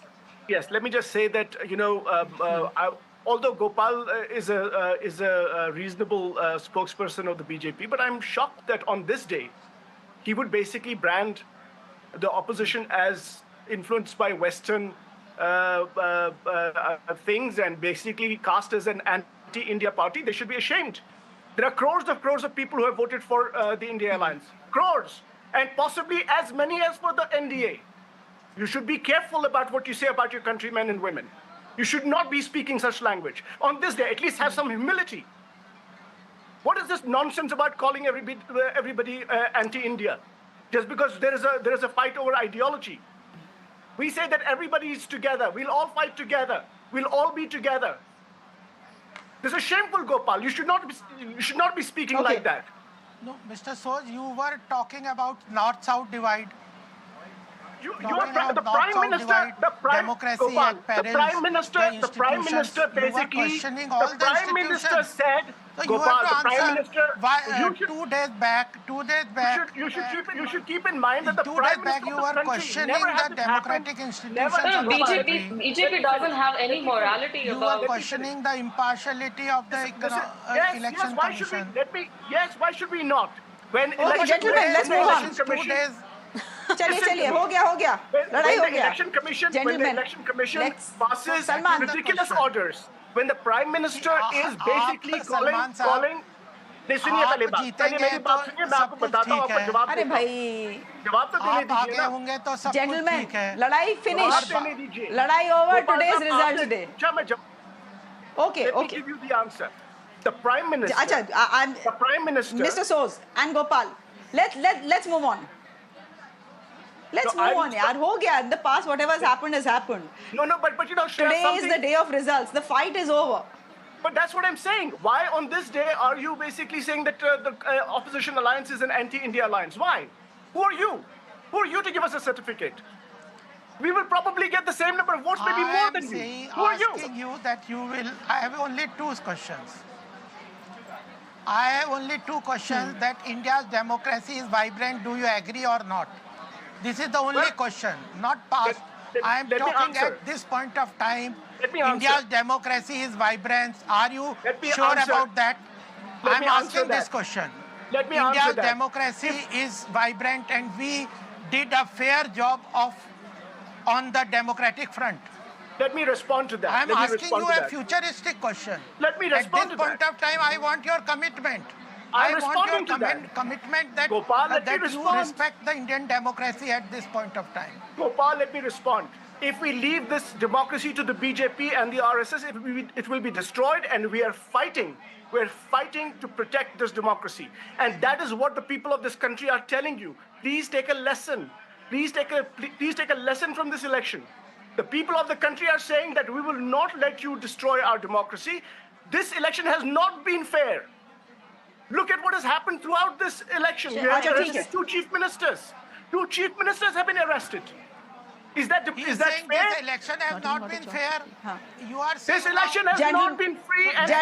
And yet the people of the country, are telling me. Yet the people of the country are why are you saying this election has not been free and fair? Yes, this election has not look been at the leads that are coming in. If the leads hold, then they have been free and fair, yaar. क्या कहते हैं आप क्या कहते हैं institutions को आपने ठीक है अच्छा रुक जाइए अच्छा आप रुक जाइए Ruhi wants to come in मित्रों 1 minute see there are 2 points for both the opposition and the BJP sir आप बोलने तो दीजिए किसी और को बोलिए The opposition, I hope this puts an end to this conversation about EVMs. हो गया बहुत अब. I don't think they should talk about it. And 2, BJP listen in humility simply because see why would you come up with तो 400 पार नारा? अगर आप सरकार बनाते हो 3rd term में वो भी बहुत बड़ी बात है ना कि आप 3 terms तक last कर रहे हो. You only have yourself to blame for setting these unrealistic, completely hubris-ridden targets and then now being subjects of taunts by everybody. So both sides have some lessons to learn in this. And the fact is, look, here's the thing. By the end of the day, what are the numbers that anyone needs to form a government? And what is the vote share? Yes, why would BJP get into such kind of hyperbole? It doesn't make sense. No, it's a good walk cry. Ab ki baar 400 bar rhymes as well. I mean, it's good to be ambitious, no harm. Just Modi Sarkar, something like that would have worked, right? I mean, should we take a look at Maharashtra? Maharashtra was expected to be closed. Akashdeep, I apologize. Maharashtra was expected to be closed. Again, I'm looking at the numbers that are coming to us from the Election Commission. Total number of parliamentary seats, 48, the second highest after Uttar Pradesh. These are the numbers as they stand. It seems the India bloc, the Mahayuti, is doing very well. The BJP is at 12. The Uddhav Thackeray faction of the Shiva Sena, this is such a khichdi. The Uddhav Thackeray faction of the Shiva Sena is at 10. The Indian National Congress is at 9. NCP, the Sharad Pawar faction, is at 8. The Shiva Sena, the Shinde faction, is at 7, and the NCP, which means Ajit Pawar, is at 1, and independents are at 1. So, bhai, when we look at the numbers, Vijay Lakshmi Khode, thank you for your patience, by the way. I know you wanted to come in a couple of times into the conversation, but go ahead. When you look at these numbers at the Election Commission, again, I'm just qualifying this. I apologize, I'm correcting myself. These are not numbers. These are leads and trends, ladies and gentlemen. These could change by the end of the day. But just looking at what we have on our screens right now, Vijay Lakshmi, go ahead, please. Surprisingly, with the propaganda that the BJP had of, everyone saying 400 par and the propaganda of the exit polls and everything, I thought honestly today I would wake up to the sounds of firecrackers with, freshly fried jalebis and all. And the thought that the opposition leaders might take, that let's wait, let's see what is happening is I think, a cautious stand that I was hoping that the opposition leaders would take. But surprisingly, what I'm seeing since morning is that the ruling BJP is saying, let us wait. Now, it is something very different and something, that why are they being so cautious is something I'm still trying to figure out. And it's probably because the landslide majority that the BJP thought it would win, the propaganda that it had created in the minds of the people, that 400 par is going to be a landslide majority they're going to have, that doesn't seem to be happening. If at all anything would happen, it would be a very, very close fight overall. Overall, throughout the country, it's going to be a very, very very close fight. So having a landslide majority and that sort of arrogance is not going to work. And I think because Indian elections are anything but predictable, and I think we should give our voters the credit for it. And now, especially when Maharashtra is concerned, now the voters in Maharashtra, I believe, are very conscientious sort of voters. Now, and somehow we have bore the burnt of the dirty politics that BJP has played over the past few years, coming and breaking the core of the political parties, ensuring this philosophy of Sama, Dama, Danda, Bed sort of a thing, but completely forgetting that we are living in modern times, having a modern democratic electoral process, wherein they will have to be accountable. They knew that they are going to be held accountable at the time of the elections. And somehow that is what we will see at the end of the day when it comes to the elections. Now, I am very sure that the voters are going to hold BJP accountable, especially for what they did to the state of Maharashtra, the dirty politics of Maharashtra. Okay. And as far as the Sharad Pawar-led NCP is concerned, I'm going to let Krishna... One thing. Just one sentence. As far as the Sharad Pawar-led NCP is concerned, we are going to rise like a phoenix in these elections. Sharad Pawar, NCP only at 1. Mr. Anand Paranjpai, good morning. Not looking like a very good morning for Mr. Ajit Pawar.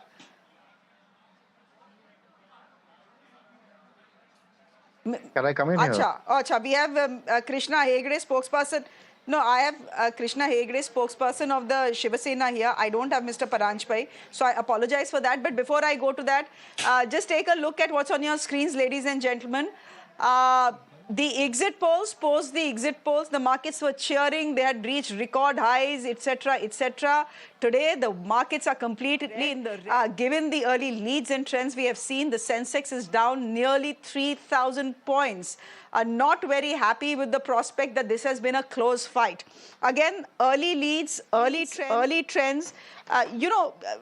Mostly by 11:30, 12, the picture is crystal clear as to who's forming the next government with a majority, a clear mandate, etc. One thing I can safely say, this election has not gone down the way the exit polls had predicted. When this election had begun in April, ladies and gentlemen, everyone had thought this is a done deal, aana hai to jeetega to Modi hi, etc., etc. And that, by the way, still may happen by the end of the day. But this has turned out to be a fight. This has not turned out to be a one-sided match. For the moment, a complete bloodbath. That narrative has changed, but the bloodbath in Dalal Street is not something any one of us can cheer. This is, an investor's wealth being wiped out. So, irrespective of which party you're on, I think no one can cheer what is happening at Dalal Street. Krishna Hegde, anyhow, moving away from the markets, would you want to respond to what Vijay Lakshmi was saying? Tight fight bola tha aur tight fight hi lag raha hai. Vijay Lakshmi ji was saying that we broke two parties, the BJP broke two parties. You can't break away 100 MLAs, that too in a space of 4 months. You don't break parties like that. They just want to leave you and go away. That is the writing on the wall. Why would 100 MLAs leave you in 4 months and leave?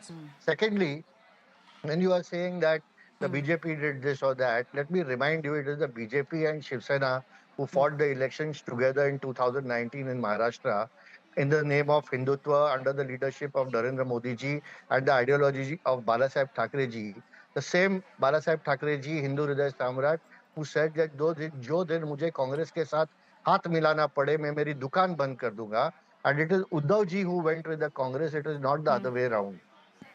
So secondly, let me tell you that these are early trends and the NDA is still over 300 and it is NDA which is going to form the government under the leadership of Narendra Modi ji for the third time. And what Salman Sood was saying, you know, the murder of democracy, and he was talking about humility and he himself was shouting at a fellow panelist, I don't think it works this way. And if you're talking about the issues which were given to us, some of the issues were given to us by Sam Pitroda. He was talking about inheritance tax. He was talking about making people poor. He was talking about racial discrimination. And it is your leaders who given us the ammunition to fire at you. So why are you blaming yourself? And this election But is the a free and ammunition, fair Mr. Hegde, but the ammunition was nowhere aimed at the Prime Minister bringing up Mujra and Mangal Sutras, no? And Ghuspetiyas. No.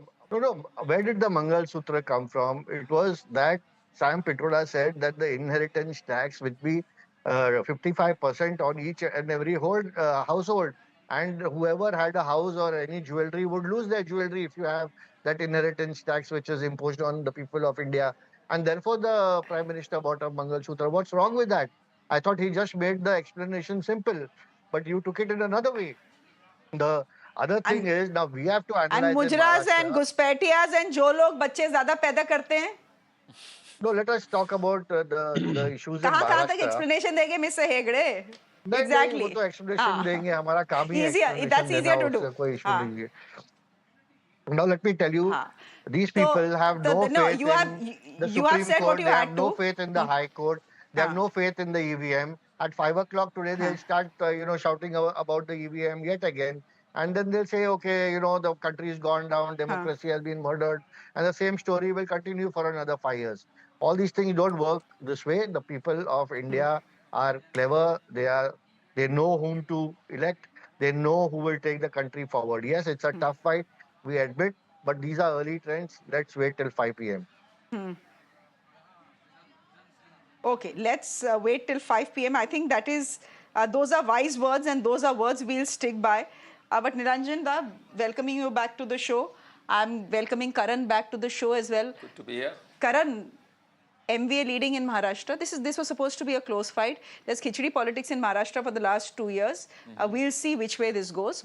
Whichever way it goes, it's an interesting battle playing out. Niche, there are visuals of TDP workers at headquarters in Vijayawada, absolutely elated about the fact that not only have they swept the Lok Sabha elections, they also have swept the assembly elections. So that's congratulations to them.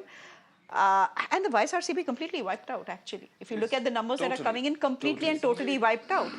The one common string is loyalty, if I talk about it. Even in Andhra Pradesh and in Maharashtra. In the morning only I told you that when Uddhav Thackeray was taking a jibe at the Prime Minister, I said this is a moment of redemption for Uddhav Thackeray.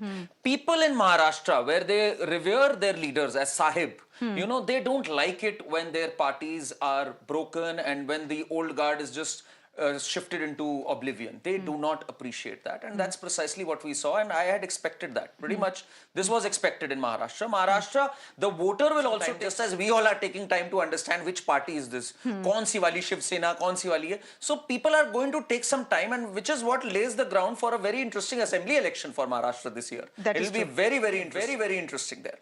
But all in all, Shreya, one thing that we can all be happy about is that today there is cheer in every quarter. And at least democracy is alive, vibrant and kicking, and nobody is going to cast aspersions on the election commission or on the processes. At least that we should all reach a consensus by now. That's my humble request. I'm again just now trying to log on to the, to the election commission website because it's just best to trust what the election commission is saying. But we had both of you in the morning. Yes. And in the morning, though, the way the numbers were going, and they were actually just sprinting ahead. Yeah, I had for the sounded a NDA. note of caution. Yes. That is where wisdom comes, and that is where experience. It's our collective victory that we were right in actually saying hold your horses. Hold our horses. I was running ahead, I think. I was running ahead with the numbers. No. At the end of it, it is the three of us in the morning who said, let's not run away, let's not get overexcited. There was a consensus amongst all of us. But what are these numbers telling you? Dada, it's 11 o'clock. You have covered many elections before this. And I'm going to come to you as well. But Dada has covered more elections than you and me combined. So I just want to ask you, how should we read these numbers? Now, every NDA Neta who's come on this show in the last 4 hours has said, wait, these numbers will change. Yes. And the NDA is going to form a government by evening. Okay, maybe they will. 272 is what they need. 272, probably they'll get more than that only. But when you see this picture on your screens, the lower half, what is the story that it is telling you? And how will it turn out by the end of it? I'm not very sure about the NDA staying what it was prior to the elections. There is a very strong chances. We are in a country of shifting loyalties.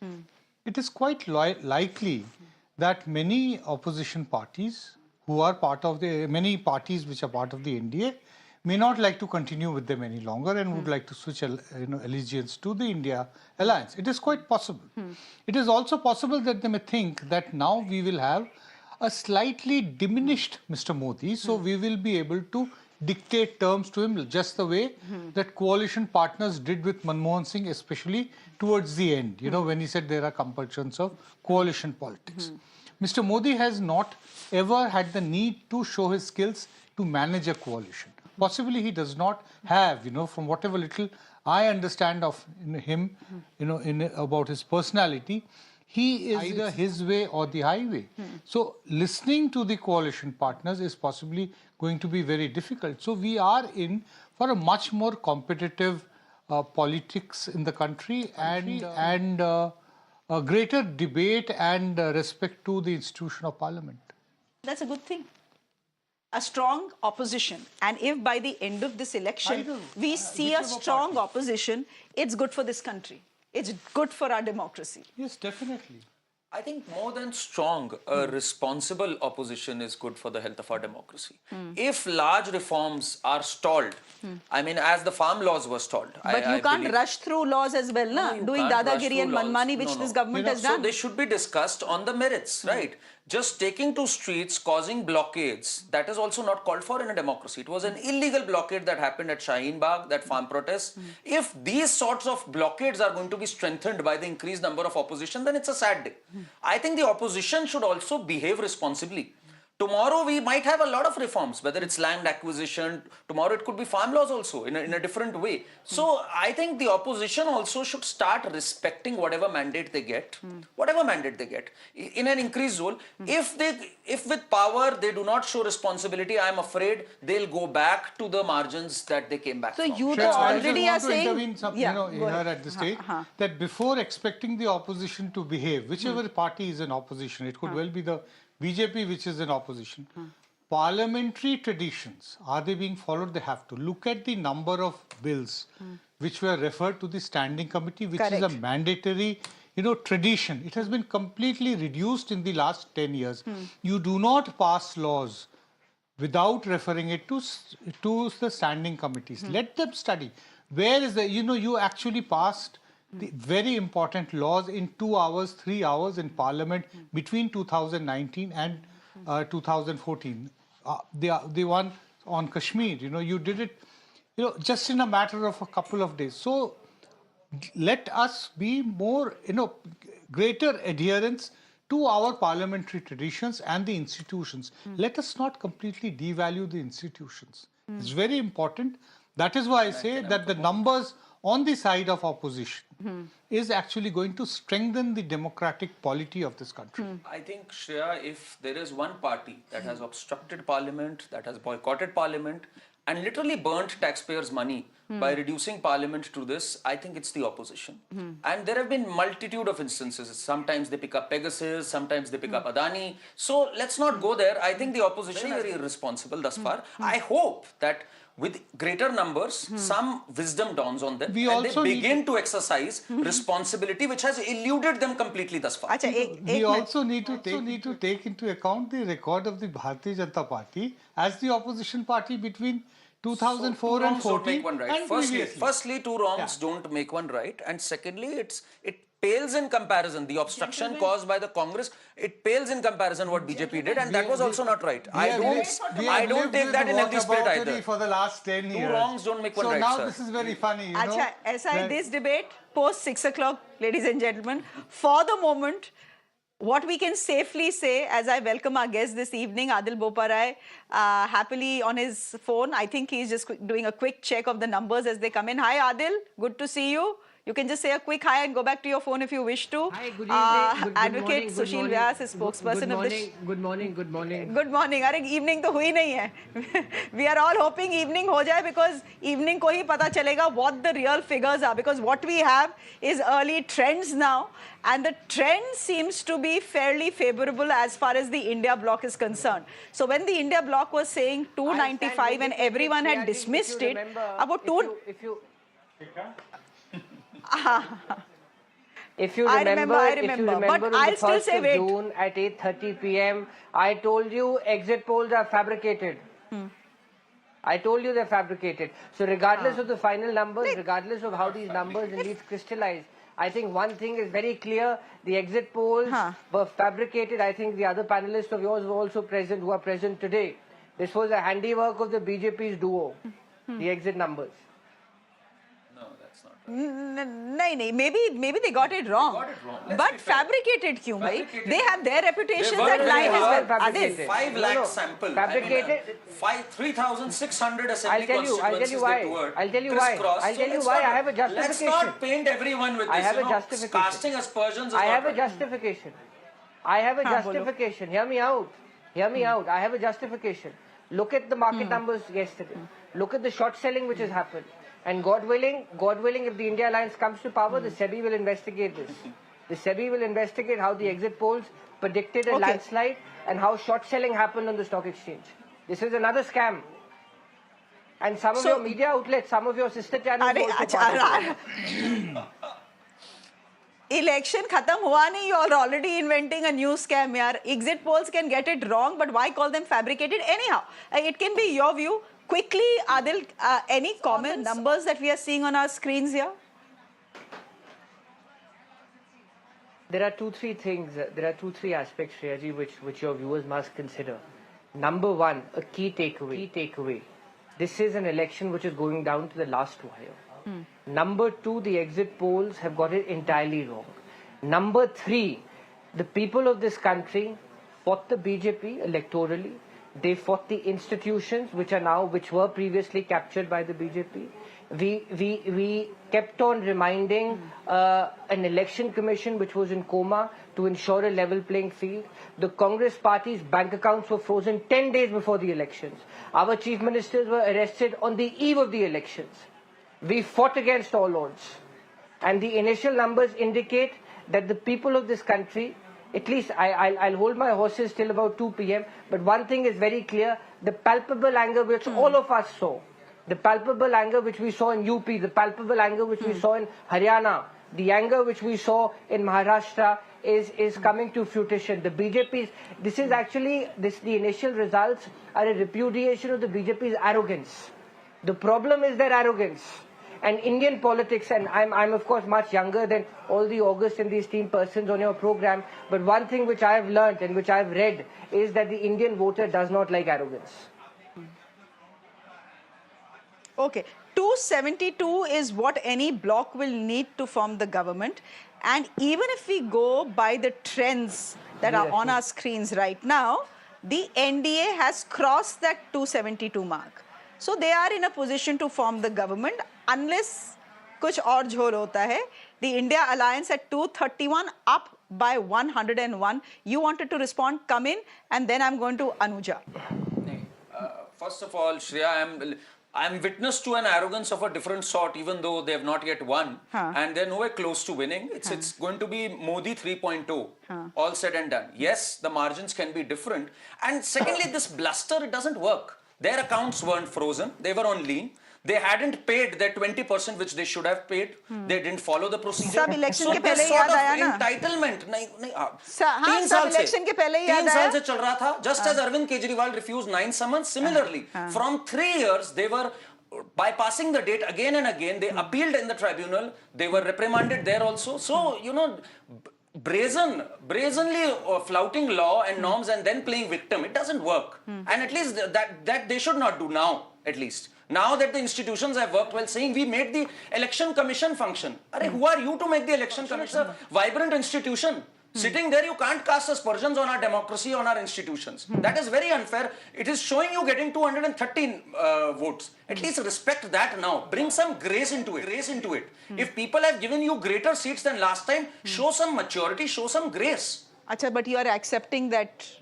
What am I expecting? You are accepting can I that respond the on India grace bloc for has a done very moment, well. please, Shreya ji? 30 You are seconds. accepting. It's done better. It's done better than what? 1 minute. You are accepting that, right? Yeah, sorry. That the India bloc has done much better than the BJP had anticipated them to do. And it's unexpected for the BJP. Absolutely. So yeah.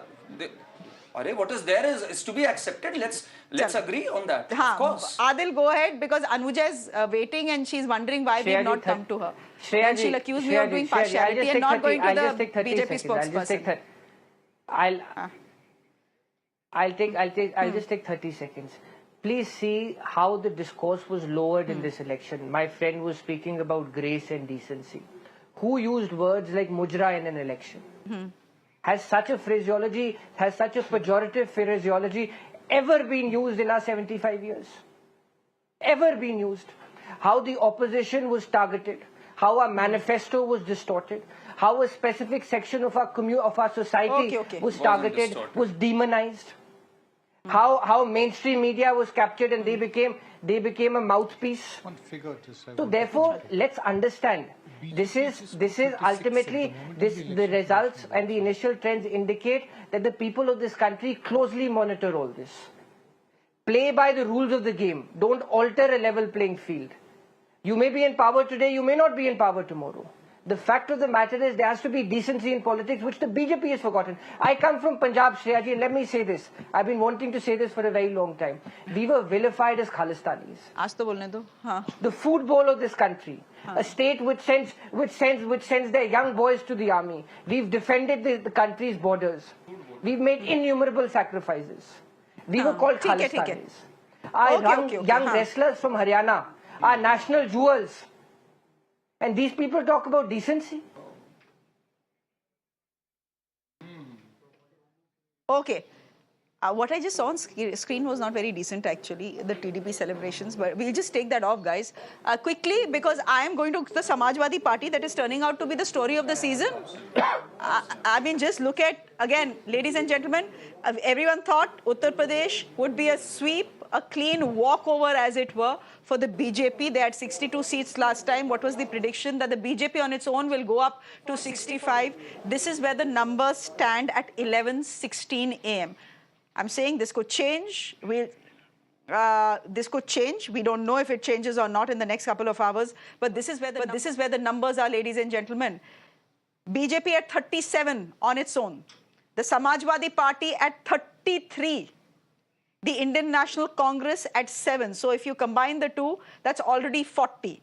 The RLD is 2, which is, of course, with the BJP. Vivek Silas, national spokesperson of the Samajwadi Party. Go ahead, please. Good morning. This is turning out to be a very good morning for the Samajwadi Party.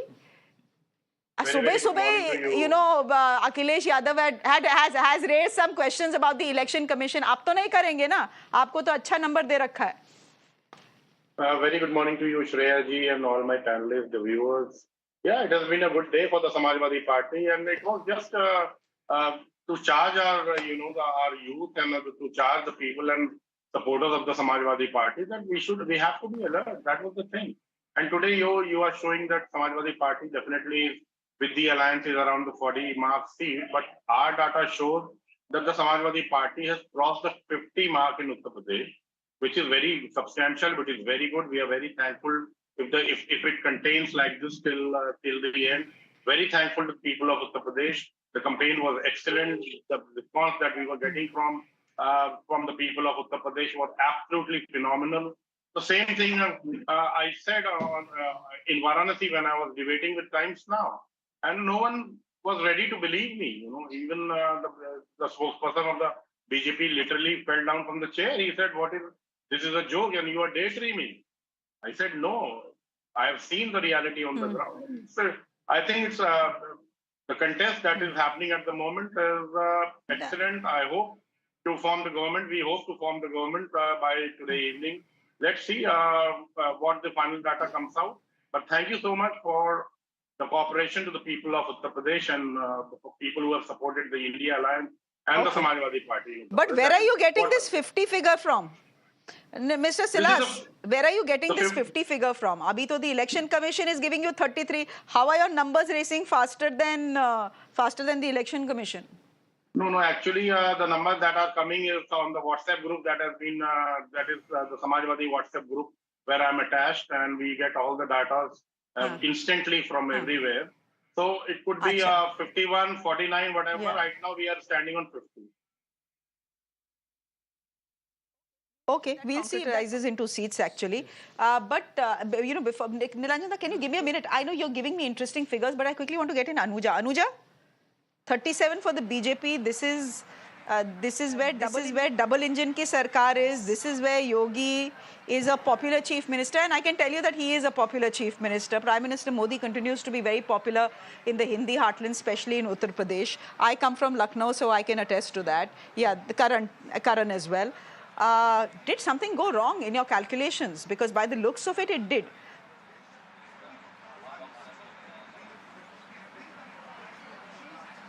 Jai Shri Ram. No, nothing went wrong. It's just the starting of it, which they have quickly celebrated. I would just say wait and hang on, because there are rounds which need to be fulfilled.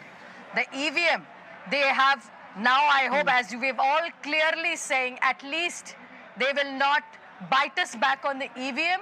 They will celebrate what they look like right now for them is they want to celebrate. So what with this, we look around. अरे तो मैं सवाल का जवाब ही तो दे रही हूँ. कहाँ जा रहे हैं हम? किसने बोला जा रहे हैं? उत्तर प्रदेश हमारा है. योगी, मोदी, ये डबल सरकार यहाँ है. क्या लड़कियों का बलात्कार फिर से वापस आएगा? क्या गैंगस्टर का राज फिर से वापस आएगा? क्या मोदी और योगी ने जो इन्वेस्टमेंट यहाँ लाके करी है, उसको कोई भूल सकता है क्या उत्तर प्रदेश में? क्या ये जो बुलडोजर के साथ जो योगी ने एक अपनी जगह दिखाई है, एक जस्टिस दिखाया है, क्या लोग भूल जाएंगे? मुझे नहीं लगता. मैं सिर्फ याद दिलाना चाहती हूँ समाजवादी पार्टी को कि आप बहुत जल्दी अपना केक मत काटिएगा, क्योंकि अभी वक्त है और वो वक्त होगा कि जब सामने नजर आएगा आपको. तो इसीलिए आप अपना बहुत जल्दी अपना जो एक गुरूर आप में नजर आ रहा है, this won't go well with you. So what we are seeing, and we are hanging on. We don't want to get overconfident onto this. We are confident enough under the leadership of Modi ji. And what he has done for Uttar Pradesh, what Modi and Yogi has done, you will see, you will figure out, because everything you said is connected with Uttar Pradesh. I need to respond, ma'am. Achha, you said Jai Shri Ram as you began. 1 minute, Mr. Silas. Just to tell you that Faizabad, Ayodhya, still no clarity on who's winning this one. There's been a seesaw. Sometimes you have the BJP candidate up, sometimes you have the Samajwadi Party candidate up. So has Ram Mandir had any influence in this election? That remains to be a subject of debate, whether this is a Ram election, a rationale, or something else altogether. But all of that will come into play only post 5 o'clock, ladies and gentlemen. The plan was, mota, Mr. Silas, the plan was that by 3, the picture will be absolutely clear, and the victory parade will then take place at the BJP headquarters. In the morning, we were even discussing what time the Prime Minister is expected to speak, and all of us were unanimous in our analysis that perhaps prime time 8 o'clock. We'll see if that happens or not, because it may very well happen, but that will not be the story. If these numbers hold, that will not be the story. The story will be the, the story will be the opposition. But Mr. Silas, go ahead. You wanted to say something. Yes, as the panelists from the Bharatiya Janata Party said that we are arrogant and we are egoistic. Not at all, ma'am. We are abiding by what the people of the mandate the people of Uttar Pradesh has given. I think Karan, my dear friend, is sitting here. We were on a debate in Vijay Chowk about say 15 days back. Karan, if you remember, I said the Samajwadi Party will be winning the Ayodhya seat, and you are astonished. I said yes. And at the moment, as of now, let me tell you, the Samajwadi Party is leading Ayodhya by 5,620 votes, 5,619 to be precise. So yes, the people of Ayodhya, or if you see in Purvanchal, I said, Karan, the second thing that I told you was that Purvanchal has 27 seats, and we will be doing and at the moment, the Samajwadi Party is leading in 18 seats out of those 18 seats out of those 27 seats. That is what I told you, because we were on ground, we were working on ground, we were working hard, and the response that we were getting from the people of Uttar Pradesh was phenomenal. And I just hope that this data hangs on and Samajwadi Party increases its tally. नहीं, विवेक जी, I was just thinking उस समय आपकी जुबान पे सरस्वती बैठी हुई थी, कुछ अच्छा ही मांग लेते आप, कुछ अच्छा मांग लेते भाई उस समय। करण भाई मैंने तो आपसे कहा था कि आप लोग को बहुत सरप्राइजिंग होगा, and you also said कि ये तो पूरे वर्ल्ड की एक बड़ी न्यूज़ होगी। नहीं, I agree, you are bang on. No, अरे मुझे बोलने दीजिए, मैं बताता हूँ. He is bang on, Shreya. I have to agree. And I was thinking about him only right now, and it's coincidence that he's here. But I just hope he had wished something great for the country. Samajwadi party के लिए 40 seat भाई अब पता नहीं भाई.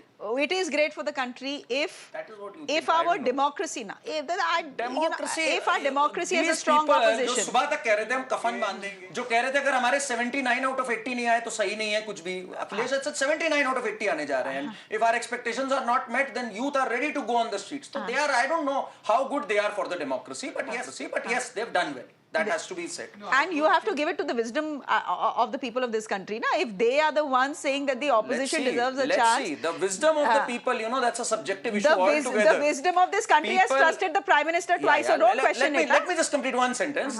The people of this country in 2014 regretted voting out Vajpayee in 2004, and they called the 2004 to 14 the lost decade. So many reports. So in retrospect, only in hindsight can we know whether it was the right decision or not. But anyways, Modi 3.0 is all set to load tonight. So please relax. But Nilanjan has some very interesting numbers that he's picked up. He will have to, bite his own, take back his own words.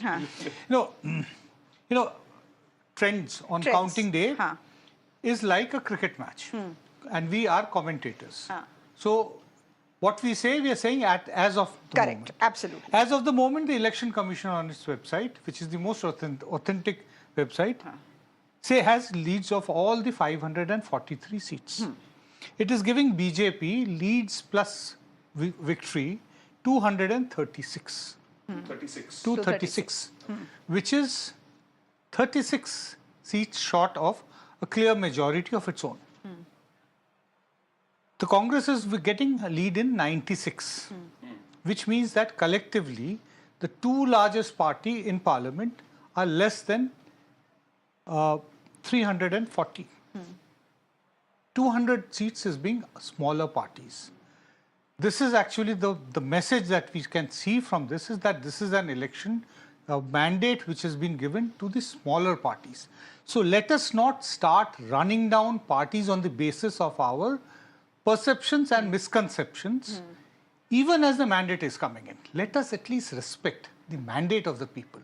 We cannot be like respecting a mandate in 2014 and in 2019, then say suddenly somebody came and did hypnosis. That's not on. You respect every mandate. We respect every institution. We do respect the Election Commission, but we did feel that there were certain processes which could have been more transparent. Right from the government's appointment of the Election Commissioner. Let us not forget that this government changed the recommendation of the Supreme Court of the manner of which appointment of election commissioners. So there's a lot of things which this country needs to undo whoever is in government. And even if Mr. Modi becomes the Prime Minister with a diminished majority, I am sure that the political compulsions will force him to undo many of his own decisions, and he will do it because he's a pragmatist. But I have studied him, he's a pragmatist. If from within his coalition partners, if he is able to form a government with coalition partners, there may be voices to take back some of the decisions which have been taken in the last 10 years. He will readily do that because staying in political power is of extreme importance to him. Okay, I'm just looking at the numbers. You're speaking about smaller parties, and I'm just looking at numbers that are coming to us from Telangana. There used to be a strong regional party here, the TRS, that got rechristened to the BRS. Where are they right now? Where is that regional party right now, Nilanjanda? Here's what the Election Commission is telling us. The BJP is at 8 in Telangana out of 17. Yes. The BJP is at 8. The Indian National Congress is at 8, which means dead heat here. And the AIMIM is 1. The BRS wiped out from the assembly and wiped out from national politics as well, by the looks of it. For the moment, yes, but there is never any full stop to any political career, either of a political leader or of a party. So it is definitely a big setback for the BRS. Importantly, Asaduddin Owaisi, is going to retain his seat in Hyderabad. So the big challenge seems to have not been really very successful. Oh, well, it was a spirited fight. But let's give Madhvi Lata that. In fact, she was the one first of the block. People early in the morning. Smriti Irani did in 2014. This is the first version of... Smriti Irani, by the way, trailing. I know. Then Smriti Irani finally... One second. Smriti Irani finally became the giant slayer in 2019. So this is Madhvi Lata of Smriti Irani of 2014. In the next time when we see, she will also slay the giant and she'll also win from Hyderabad. Saying, that OSC has the status of a defeating Rahul Gandhi. In Hyderabad, that seat, of course, he's larger than life. His family has held that seat. We're talking about a national No, I'm talking about that one seat. What Madhvi Lata is doing there is exactly what... I am no great admirer of Rahul Gandhi, but I don't think that... I am saying exactly what Smriti Irani did. The first time she contested against Rahul Gandhi, she came close, but she lost. Similarly, this time around, Madhvi Lata is given a fight, and if she hangs in there, the next time around, she will beat Asaduddin Owaisi. She gave a fight with a mandate of 2014 under her belt, under courtesy Mr. Modi. And that is why in 2019, the dominance of the BJP was what actually enabled her to defeat Rahul Gandhi in 2019. So the dominance of... Let us understand one thing, that whatever is the final verdict... Shreya, one thing that we are still missing because of the high expectations set by the BJP is, BJP is still head and shoulders above everyone. We are looking at 236 seats where Congress is not even in 3 digits. Let's not forget this. It is well 2 times ahead of any political party in the fray. Let's not miss that. Just because their expectations are so sky high, just like Virat Kohli, that you expect 100 every time. Let's not forget they're still head and shoulders above everyone. From 370, they're down to... From dekho alag baat hai, but they are still there. You are measuring them by their expectations. Let's hear from... Measuring them by their expectations. Gentlemen, there is some input that is coming to us from the Congress office. I think this is Salman Khurshid speaking to our reporter Ranjita. Let's listen in. खड़े होकर लड़े fight में हमारे लोगों ने साथियों ने सहयोगियों ने बहुत अपना कंट्रीब्यूशन किया उसको मानते हुए आज हम यही कह सकते हैं कि लोकतंत्र बहाल रहे लोकतंत्र और मजबूत हो और हमारा योगदान लोकतंत्र को मजबूत करने में आपके सामने आ गया है इसको ऐसे ही आगे फाइट में है क्या सरकार बनाने के अभी अंक मिल पाएगा मिल पाएगा नहीं मिल पाएगा हम तो सरकार 5 साल से बनाने के चक्कर में हैं लेकिन सच्ची बात यह है कि जब अब परिणाम आ रहे हैं सामने तो फिर अनुमान काहे लगाए जाएं हम विश्वास से कह रहे हैं कि हम एक ऐसी पार्टी हैं जिसको सरकार बनाने का अवसर प्राप्त होना चाहिए हमको कितना अवसर प्राप्त हो रहा है कितना हमको समर्थन मिल रहा है वो आपके सामने राहुल गांधी को प्रधानमंत्री भी तो 5 साल से 10 साल से बनाने की कोशिश देखिए जो हमारे मन में है राहुल गांधी जी के बारे में उसको कोई नकार नहीं सकता लेकिन एक बात अनुशासन की भी होती है राहुल गांधी जी ने बैठकर और नेताओं के साथ कुछ निर्णय लिए हैं कि कब किस समय पर क्या होने पर हम प्रधानमंत्री का चेहरा तय करेंगे। तो हम उसके साथ हैं, लेकिन हमारी जो मन की बात है, जो भावना है, वो अलग है। आपके गृह प्रदेश की बात की जाए तो उत्तर प्रदेश में बहुत अच्छा प्रदर्शन इंडिया गठबंधन का दिख रहा है। फर्रुखाबाद से आपको टिकट नहीं मिला, इस बात का कई बार आप लोगों ने आपने मलाल भी दिखाया था, क्या कुछ? अब पता नहीं, फर्रुखाबाद में हम होते तो शायद एक गिनती में एक नंबर और आ जाता, लेकिन आज अब आएगा कि नहीं आएगा, वो हमारे सहयोगी लड़े थे। अगर उन्होंने अच्छी लड़ाई लड़ी है तो उनको भी पूरी बधाई हम देंगे और देते रहेंगे, रहे हैं। लेकिन बात यह है कि उत्तर प्रदेश में जो इस समय देखने को मिल रहा है, उससे मनोबल बढ़ता है, उससे विश्वास एक दफा फिर पैदा होता है। जो हम कहते रहे हैं कि उत्तर प्रदेश में हम वापस आएंगे, आज लग रहा है कि हम वापस आ गए। ये सही है कि समाजवादी पार्टी और हमारा दोनों का साथ आ गई है, और किसको कितना श्रेय मिलना चाहिए उस पर आप लोग अवश्य बैठकर उस पर चर्चा करेंगे। लेकिन मैं मानता ये हूँ कि हमने एक दूसरे का पूरा सहयोग किया, वो सहयोग कामयाब रहा, सफल रहा, और इसलिए आज हमको ये परिणाम देखने को मिल रहा है। धन्यवाद। सलमान खुर्शीद हमारे साथ बात करते हुए, हालांकि फर्रुखाबाद पर अभी भी Okay, ladies and gentlemen, you know, everyone had said that Odisha and Bengal were going to be the states that would be very interesting, Maharashtra as well. No one had even spared a thought for Uttar Pradesh, because Uttar Pradesh was a done deal.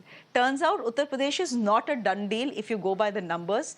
And the party that has managed to do exceptionally well, at least as far as the early trends are concerned, is the Samajwadi Party. We'll wait for another couple of hours to see if these early trends, these are not even early trends, ladies and gentlemen. To be fair, it's 11:30 and these are not early trends. But if these trends do convert to seats, then the Samajwadi Party definitely deserves a headline tomorrow. The entire India opposition, the India bloc does deserve a headline, but the one party that deserves a headline is Samajwadi Party, because look at all the things that were said about Akhilesh Yadav. You go to the extent, you know, in 1991, Mr. Advani said, this is one of the most brilliant lines Mr. Advani said, you know, Lal Krishna Advani ji, the victor came second. Now, are we going to say the victor came third? Something for us to tell you today. Not the victor. Something to think about. But the surprise came third. Yeah. So that's something to think about, because what will be the top? We don't know. Again, this is just based on at 11:34 as of now. Let us just keep qualifying this after every 5 minutes, so that we are not accused of misreading the elections and declaring results. As of now, the top headline will be the opposition. The second headline will be the Samajwadi Party, and the BJP also, I think, has, you know, as far as Odisha is concerned, West Bengal is Odisha is concerned, not West Bengal. No, I think a very important point has is been that a good Odisha, story for the BJP. Odisha and, you know, little bit presence in Telangana, which is getting still not there. The BJP certainly is no longer being just a Hindi heartland party. No, it is going beyond the Hindi region, despite the kind of pro-Hindi, pro-Hindu politics, you know, which it espouses. You know. So that is, I think, something which is an important takeaway from this verdict. No, I have to make a comment on Samajwadi Party and Akhilesh Yadav. I've known Akhilesh Yadav, I've met him number of occasions. He is the least hated politician that I know. You know, politicians, they have their loyal fans, they have people who are very critical of them. Akhilesh is someone, the degree of likeness may vary, but largely he is not disliked. And I've always said that. I've always felt that, and it's come out in every poll also. So it was, I always, a matter of time when that reaps him rich political But capital. you know what handicaps him, Karan? What? The reputation of the Samajwadi Party as being a Gunda party. For he's anyone who comes carrying from that UP, baggage. he's carrying that baggage. He's carrying that baggage. Absolutely. And he needs to break free from that. I am just being fair. I agree that he carries that charm with him. I agree on that, Vivek ji. He's likable, we'll agree. I totally agree he's likable. Perception goes a long way in politics. And he's not done much to change that perception. The Nahid Hassans continue to get tickets, so that has also been there. He needs to do a lot more. I think he should see this as a sign of encouragement. Mr. Silas, the fact is that perception sometimes is everything in politics, and the fact is that the Samajwadi Party comes with the baggage of being a Gunda party. That's a fact. Yeah. Perception definitely has been created by our opponent. I don't want to debate on that at the moment. Had the Samajwadi Party been a Gunda party in Uttar Pradesh, we wouldn't have got such a mandate, man, please. Because it's not just the, as you people said, it's just MY factor. No, not at all. Mandate kahan gaya aapka bhi? अगले पिछले अल्पसंख्यक से लेके सब कुछ, अगर सबने हमको वोट नहीं दिया होता तो हम इस पोजीशन पे आज नहीं होते. So that is a Samajwadi Party, not a Gunda party. Okay. If at all something might have happened about 20 years back, that doesn't mean that even today we are standing there. No, not at all. Samajwadi Party is That's what we are doing well. saying. I think the people of Uttar Pradesh have proved it, and they are proving it as a Samajwadi Party. It's not a Gunda party. It is a party with a difference. It is a party with a new leader. It is a party.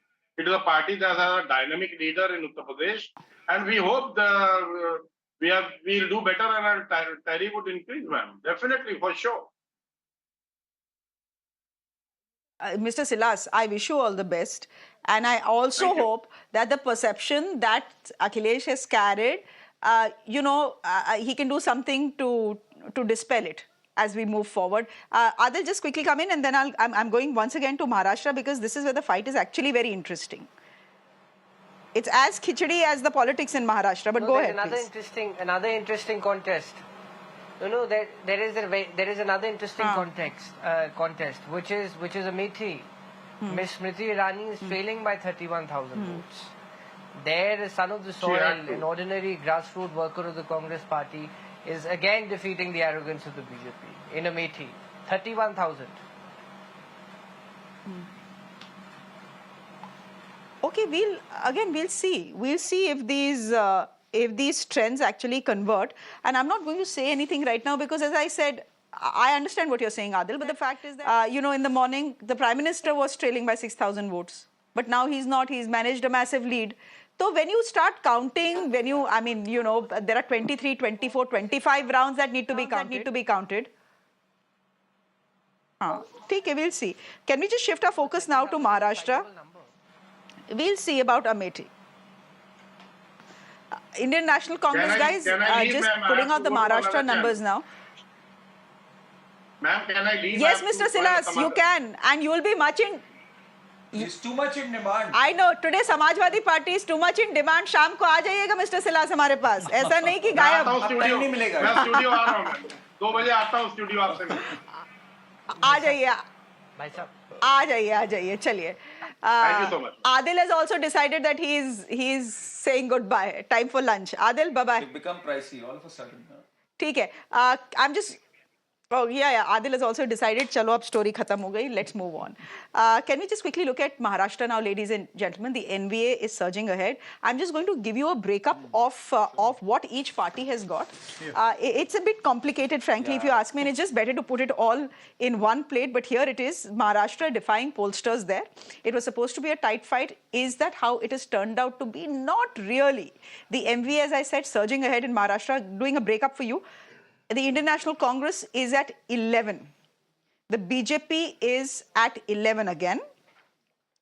The Shiva Sena, which is Uddhav Thackeray's faction, is 10. The Shiva Sena, that is the Shinde faction, is 6, which means things haven't worked out very well for Mr. Shinde post the split. Well, it's worked out for him. He's become the chief minister, but not so much for the party, I guess. He's not been able to take the legacy of Bal Thakkare. Clearly not. Clearly not. Expectedly so, to be honest. And NCP Sharad Pawar at 8. No one was, when the Baramati contest was announced, everyone said, Ajit Dada, given that Sunitra, his wife, is fighting, she's going to win, because this is a contest between Sharad Pawar and Ajit Pawar. But look at the Baramati contest, and that is exactly what is being reflected in the state picture as well. Supriya Sule is actually leading now, and Sunitra Pawar is trailing. The NCP Sharad Pawar faction is at 8. NCP Ajit Pawar, which is at 1.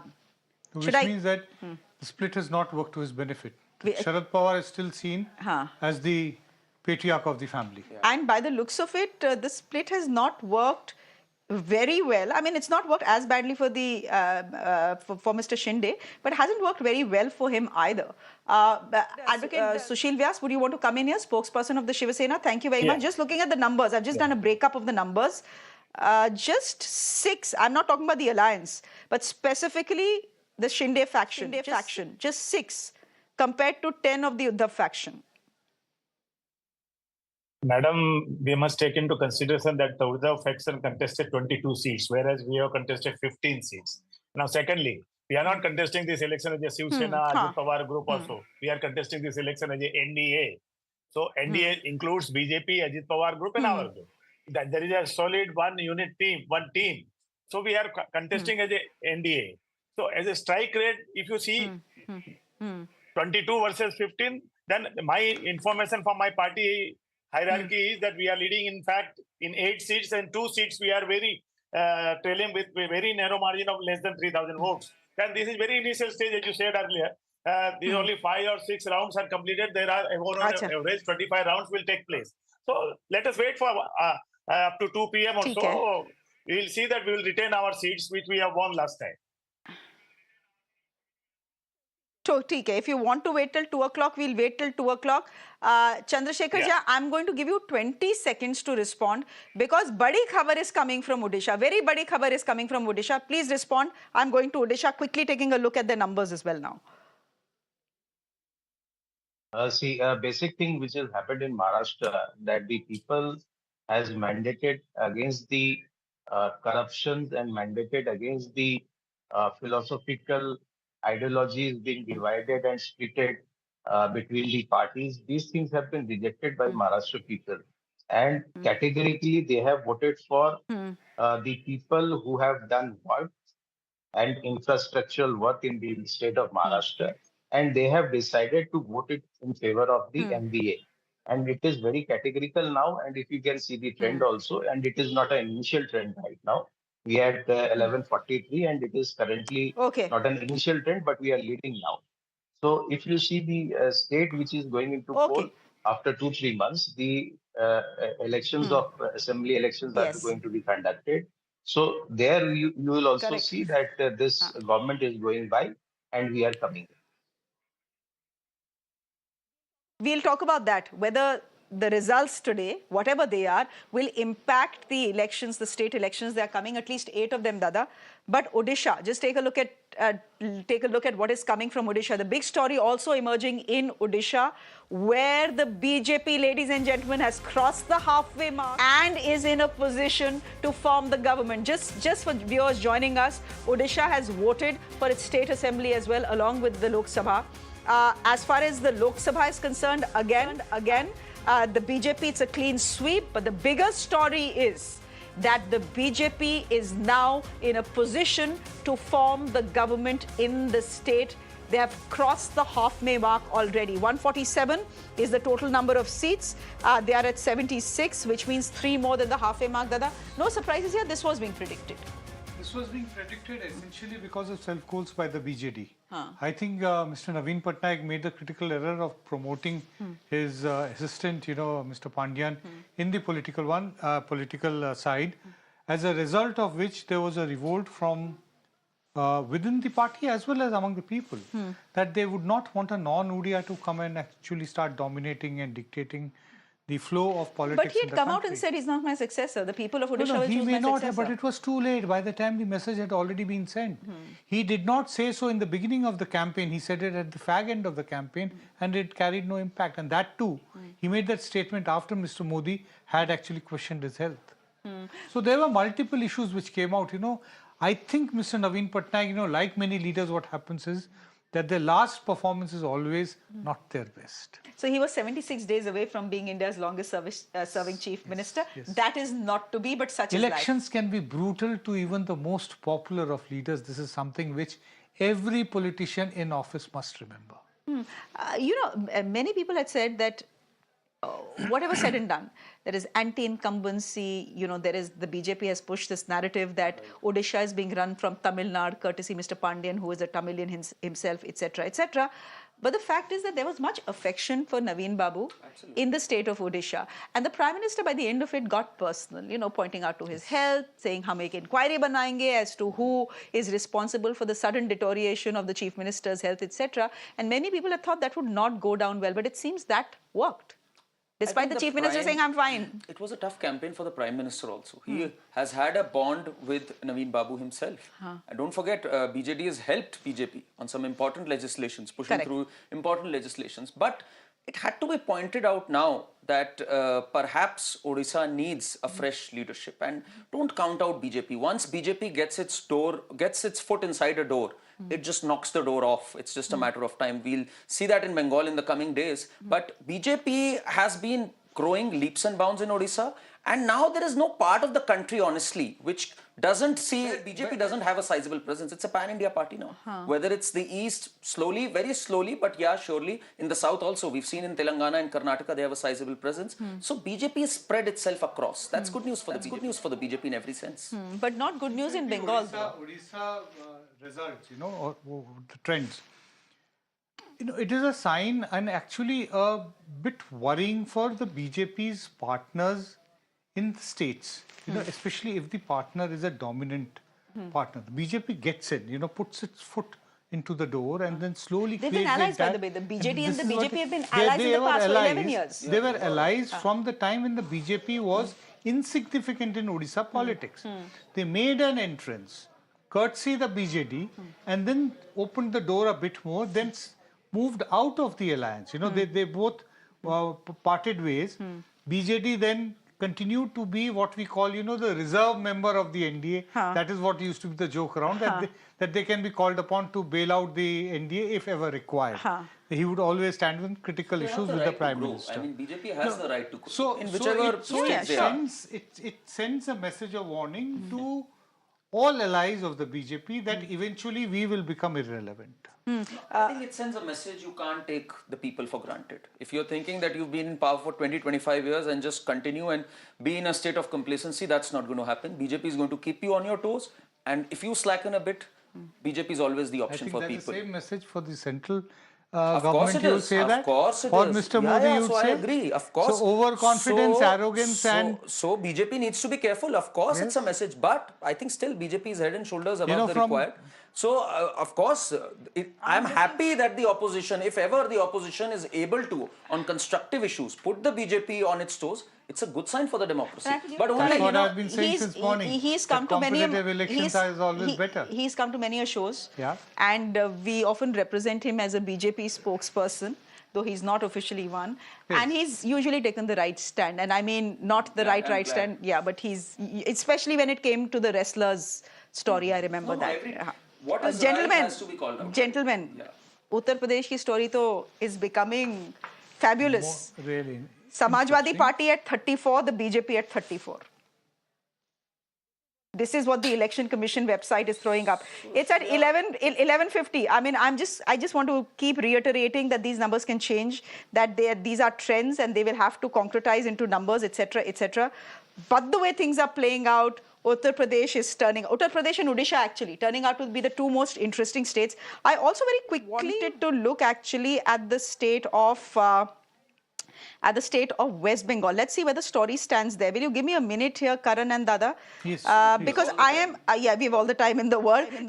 Given that this election is going to stretch and we'll not have a clear picture at least till 2 o'clock by the looks of it, if not 3. I'm just going by the Election Commission numbers, therefore. I just want to be careful. The BJP was at 8 last time. Right. 18. 18, sorry. Was it 18 last time? I beg your pardon. And 21 was where the TMC was. 21 or 22? एक minute देख लेते हैं. 21 या 22. I think it was 21. Either. 21 if I'm not. No, let's give our viewers the absolute right picture. Why should we even, why should we even... okay, West Bengal, 42 seats. You're right, 22. TMC had 22 and the BJP had 18. The Indian National Congress had 2. Where does the story stand right now? The TMC is at 31. A spirited campaign by the BJP. Sandesh Khali, Sandesh Khali, Sandesh Khali. They got it wrong. They should have focused corruption. They should have focused more on corruption. So you think Sandesh Khali was not the correct issue to speak about. Corruption was because that is where they could put the TMC on the mat and they missed that opportunity? You know what? Yes, they have. What has happened in Bengal is that the political elite, which is entrenched in Bengal, which used to be with the left front, it very conveniently moved to the TMC after 2011. So that stranglehold has to be broken. For that, if you actually bring in your agenda of outside, which helps you to create the hawa in other states. Sandesh Khali helped the BJP more outside Bengal. If their hope was that it would help in the north, in the polarized states. It has not, unfortunately, worked in UP for other reasons. But that is what eventually happened. As an issue of communal polarization, Sandesh Khali did not work with the Hindu voters in West Bengal. And TMC is not just leading, by the looks of it, the TMC is sweeping the state of West Bengal. So leading is, we are underplaying it, but it's good to underplay till the numbers are final. If they're winning 31, you can't say sweep. You know, it has 42 seats, you know, so out of 42, 31 cannot be exactly called Arey bhai, but it is an improvement of 9. No, but yes, it's an improvement of 9 from last time. It is an improvement of 9. It's more or And less the BJP the is same as the 8, performance in 2021. You know, that kind of a performance. So, which means that 2026, as far as Bengal is concerned, and the assembly Congress is winning how many? One. So maybe only Adhir Ranjan's seat they are ahead. Probably. So maybe Mamata Banerjee had a point when she said. And you're not getting at the moment any constituency-wise... No, what constituency do you want to see? Because they do have leads for constituencies. Well, Krishnanagar, you know, Mahua Moitra seat, you know, that is very interesting. Let's see. The animosity between the BJP and Mahua Moitra, and that whether it comes back, she comes back to Mahua Parliament. Moitra is leading, ladies and gentlemen. Mahua Moitra is leading from Krishnanagar. So if the BJP forms a government, Mahua Moitra is going to be back in Parliament. Chaliye, dekhte hain. We have Kapil Sibal now speaking. Let's quickly listen into him. Sindhi faction at 5, YSRCP at 4, CPIM at 4, Aam Aadmi Party 4, CPI 3, AIUML 3 और उसके बाद सब 2-3 CPIML, JDS 2, BJD 2 तो नुकसान जो हुआ है वो बीजेडी का हुआ है तो लेकिन ये भी 2 प्लेयर ऐसे हैं जो पहले इनके साथ नहीं थे अभी साथ हैं। पहले तो नमस्कार।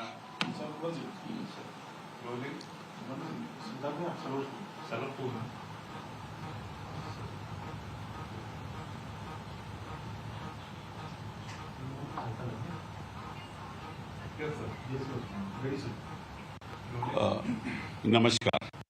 सबसे पहले तो देश के मतदाताओं का मैं धन्यवाद करना चाहता हूं जो खुल के उन्होंने अपने मत दिए और गोदी मोडिया का जवाब दिया कि आप जो भी आंकड़े दिखाएं फैसला तो हम करेंगे। So first of all I want to thank the electors of this country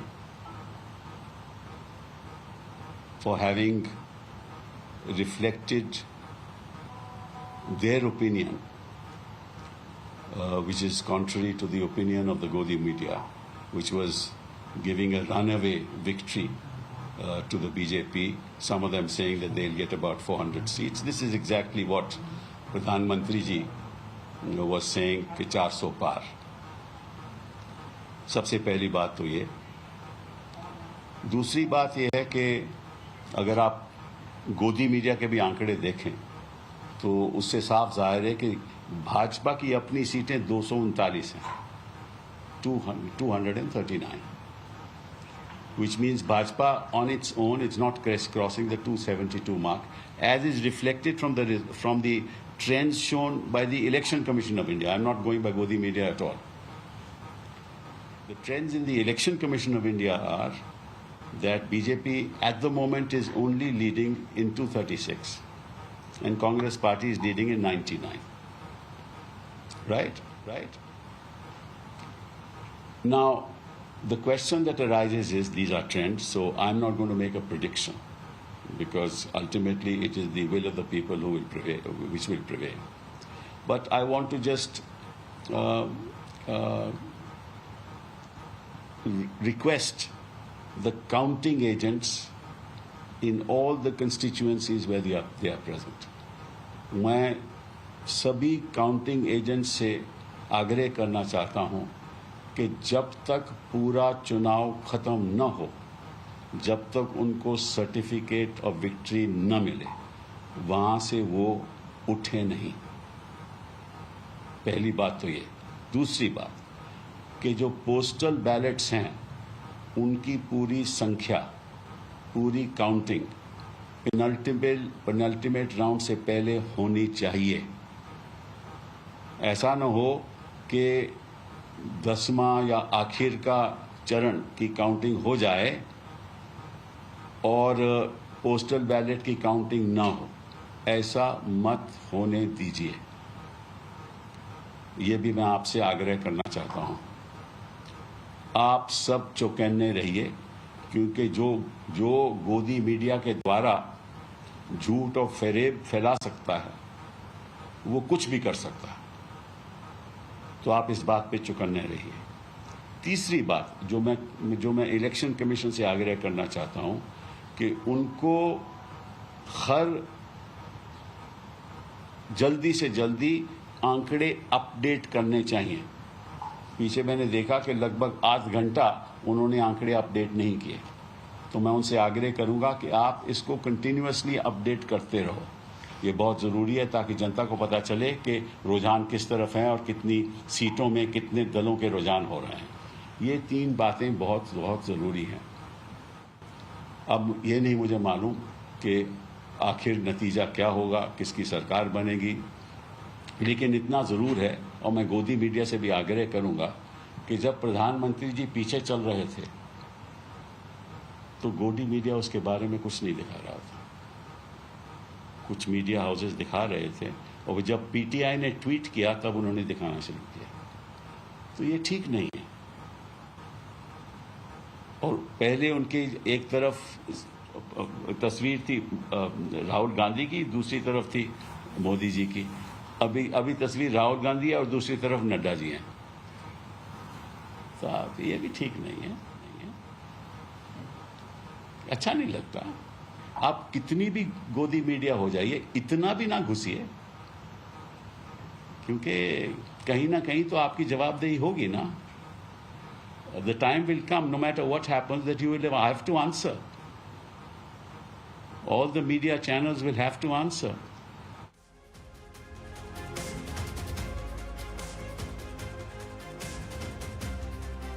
Okay, so a big question mark on exit polls, all the exit polls that were carried out. Can exit polls get it wrong, ladies and gentlemen? Definitely, they can get it wrong. But to say they were fudged and manufactured in the BJP headquarters, I think it's a bit rich. There's a political way of saying it. We would not possibly make that comment at all. And on that note, given the fact it's 12 o'clock, I think all of us should order a cup of coffee because it's going to be a long day. That would be welcome. Let's get some coffee for everyone in the studio. Okay, ladies. Abhi ruk jaiye. Just a minute. Let me, as you take a look at these numbers on your screens, ladies and gentlemen, 12 o'clock, 8 o'clock is when the ballot box is opened. So it's 4 hours since. Usually by 12 o'clock, the picture is crystal clear. The trends are all in. Is the picture crystal clear? Well, it's on your screens. It's 12 o'clock. I will let you judge. I'll let people who are wiser than me and more experienced than me judge. But these are the numbers right now. And the numbers, ladies and gentlemen, are stunning. I wonder if the India bloc also expected it. Yes, they said, Hamara 295 aayega. Yes, they said, we are confident that we'll be in a position to form the government. Did anyone believe them? I think half their own cadre didn't believe them. But it seems that they have managed to do extremely well. 228, not nearly near the figure that they had proclaimed very proudly, 295. Yeah. But the numbers are on your screens. 228, up 98 seats. That's fabulous. Where is the NDA? The NDA had said 400 par, but that was more of a war cry. They were expected to do better than last time. If you took a poll of polls of all exit polls, it was supposed to be 370. They are at 296 right now, minus 54 seats, and others don't seem to have done very well, down by 44 seats. I think before we go to Uttar Pradesh, where the story is brewing, we should quickly take a look at some other states, ladies and gentlemen. Let's look at Punjab. 13 seats in Punjab. The Indian National Congress is leading in 7 seats. The Aam Aadmi Party is leading in 3 seats. The Shiromani Akali Dal is leading in 1 seat. There are 2 independents. BJP is nowhere in the picture.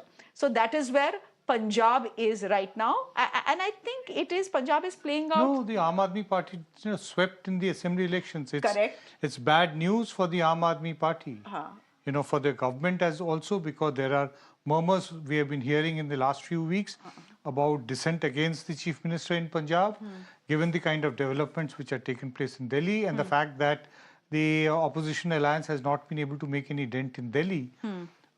We should be focused on trying to see that what is going to happen in Punjab. Okay. Will there be a revolt from within the Aam Aadmi Party? On that note, then I think it's good to look at Karnataka as well, because yes, Karnataka, Karnataka again, the Congress had won the assembly elections. The yes, Congress, they have a government in place. How are they doing? They're somewhat doing better. Last I checked, they were leading on 10. 10, and the BJP is leading on 16. Plus 2. And the JDS is on 2. So yeah. 18, 10, which is not as bad as it appeared in the initial when the trends came, when it looked like, 24, 3, that kind of a trend has got changed in the last 2 hours. So the BJP was, I mean, last time they had swept, they had got 25 seats out of 28. Yes. So they are losing seats from there.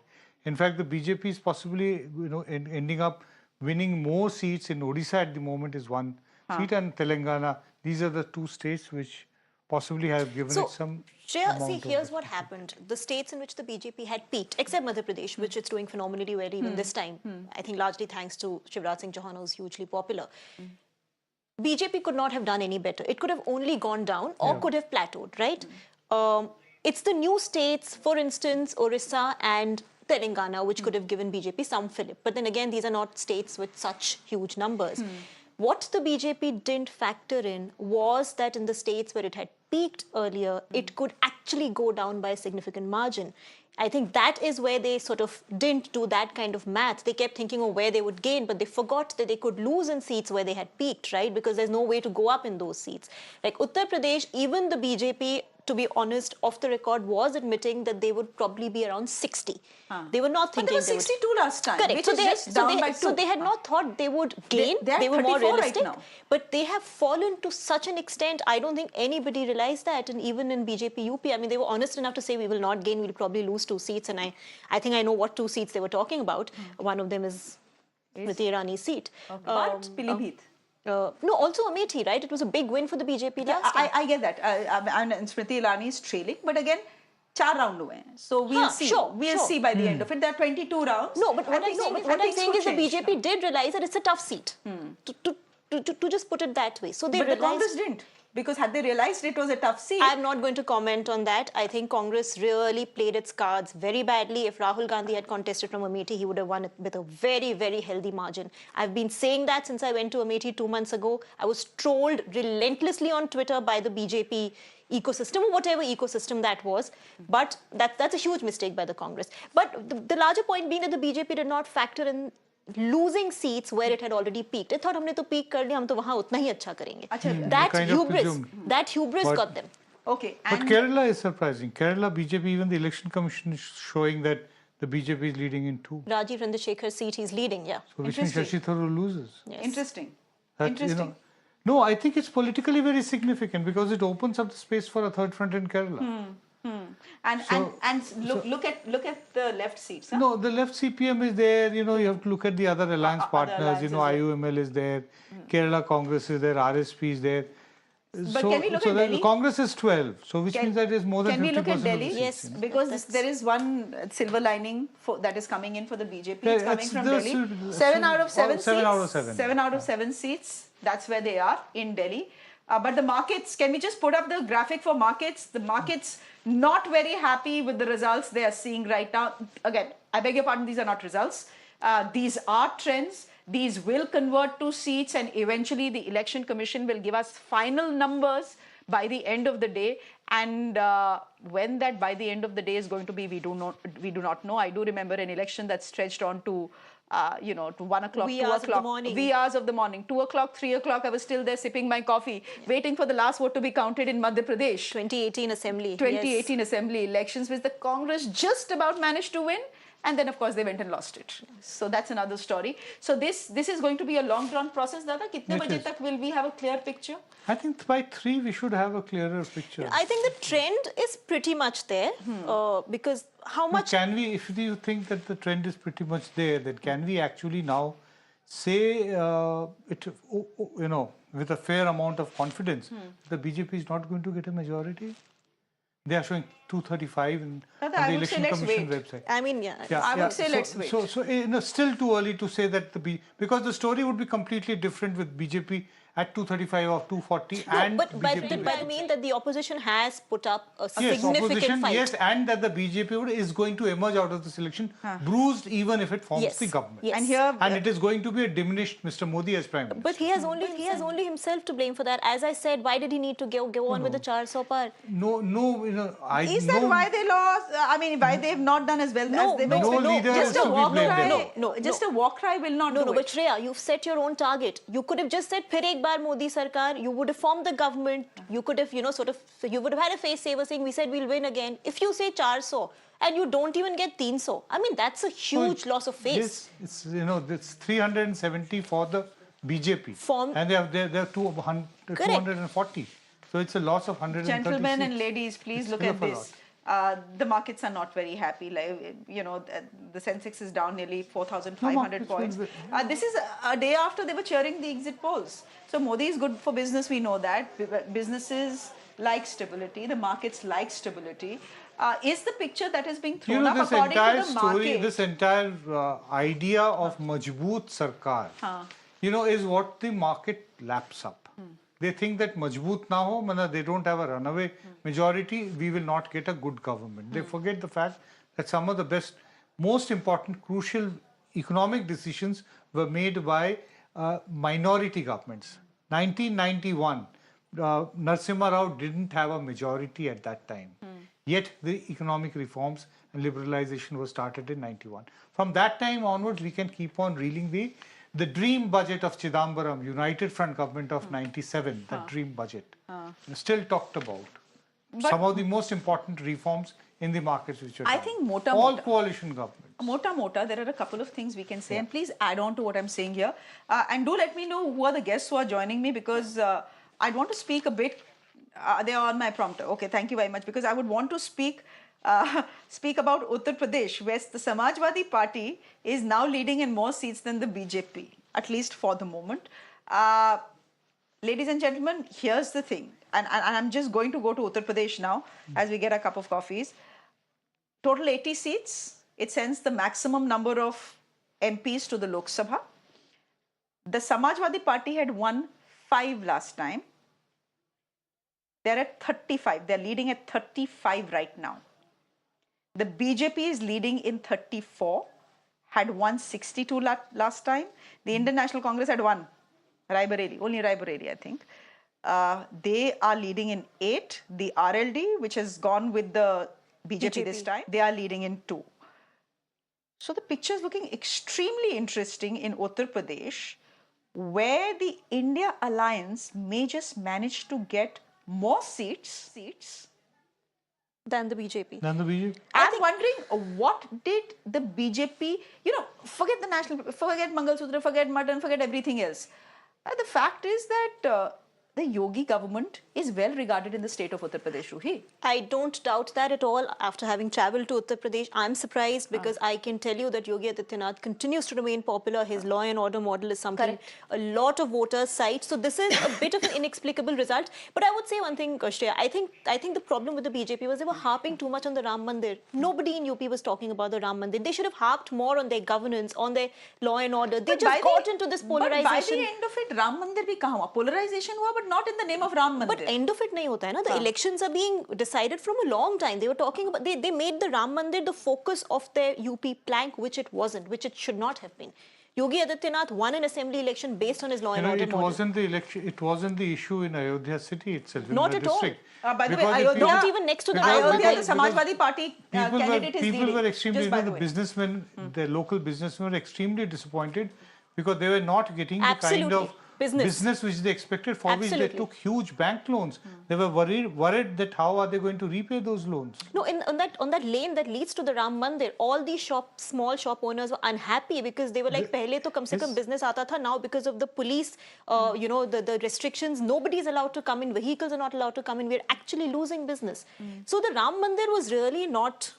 I mean, the BJP thought that would be its trump card. It perhaps turned out to be something in any case, the Faizabad seat, has traditionally not gone to the BJP Correct, for too many elections. Correct. Even in 1989, the most important one. But bhai, Ayodhya doesn't look like the Ayodhya that I have visited multiple times as a child. It was a dusty little town. Now look at it. It's super swanky. So you would think that, it's got a 360-degree makeover. Maybe the Amitabh Bachchan modeling for property in Ayodhya. Yeah, there's a lot of property. He's also got property there, yeah. Pawan Khera ji, good afternoon. Turning out to be a very good afternoon for the India Alliance and the Congress Party. Sach batayega. I know you said 295 when you came on Mirror Now 24 or 48 hours ago, but sach batayega, is this what you expected? Or is this a surprise to you? Yes, in fact, better. In fact, I still expect better.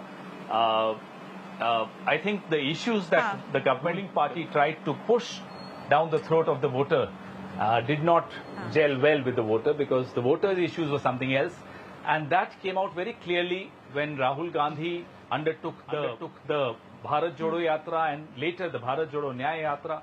That came out very clearly when Mr. Mallikarjun Kharge used to brief us and tell us that, look, these are not the issues in the countryside are different from what you think they are, because you guys watch a lot of television. The issues on television are different from the issues on ground. And those issues were, I think, highlighted very well with our ace campaigner, and I must say this on record, Priyanka Gandhi.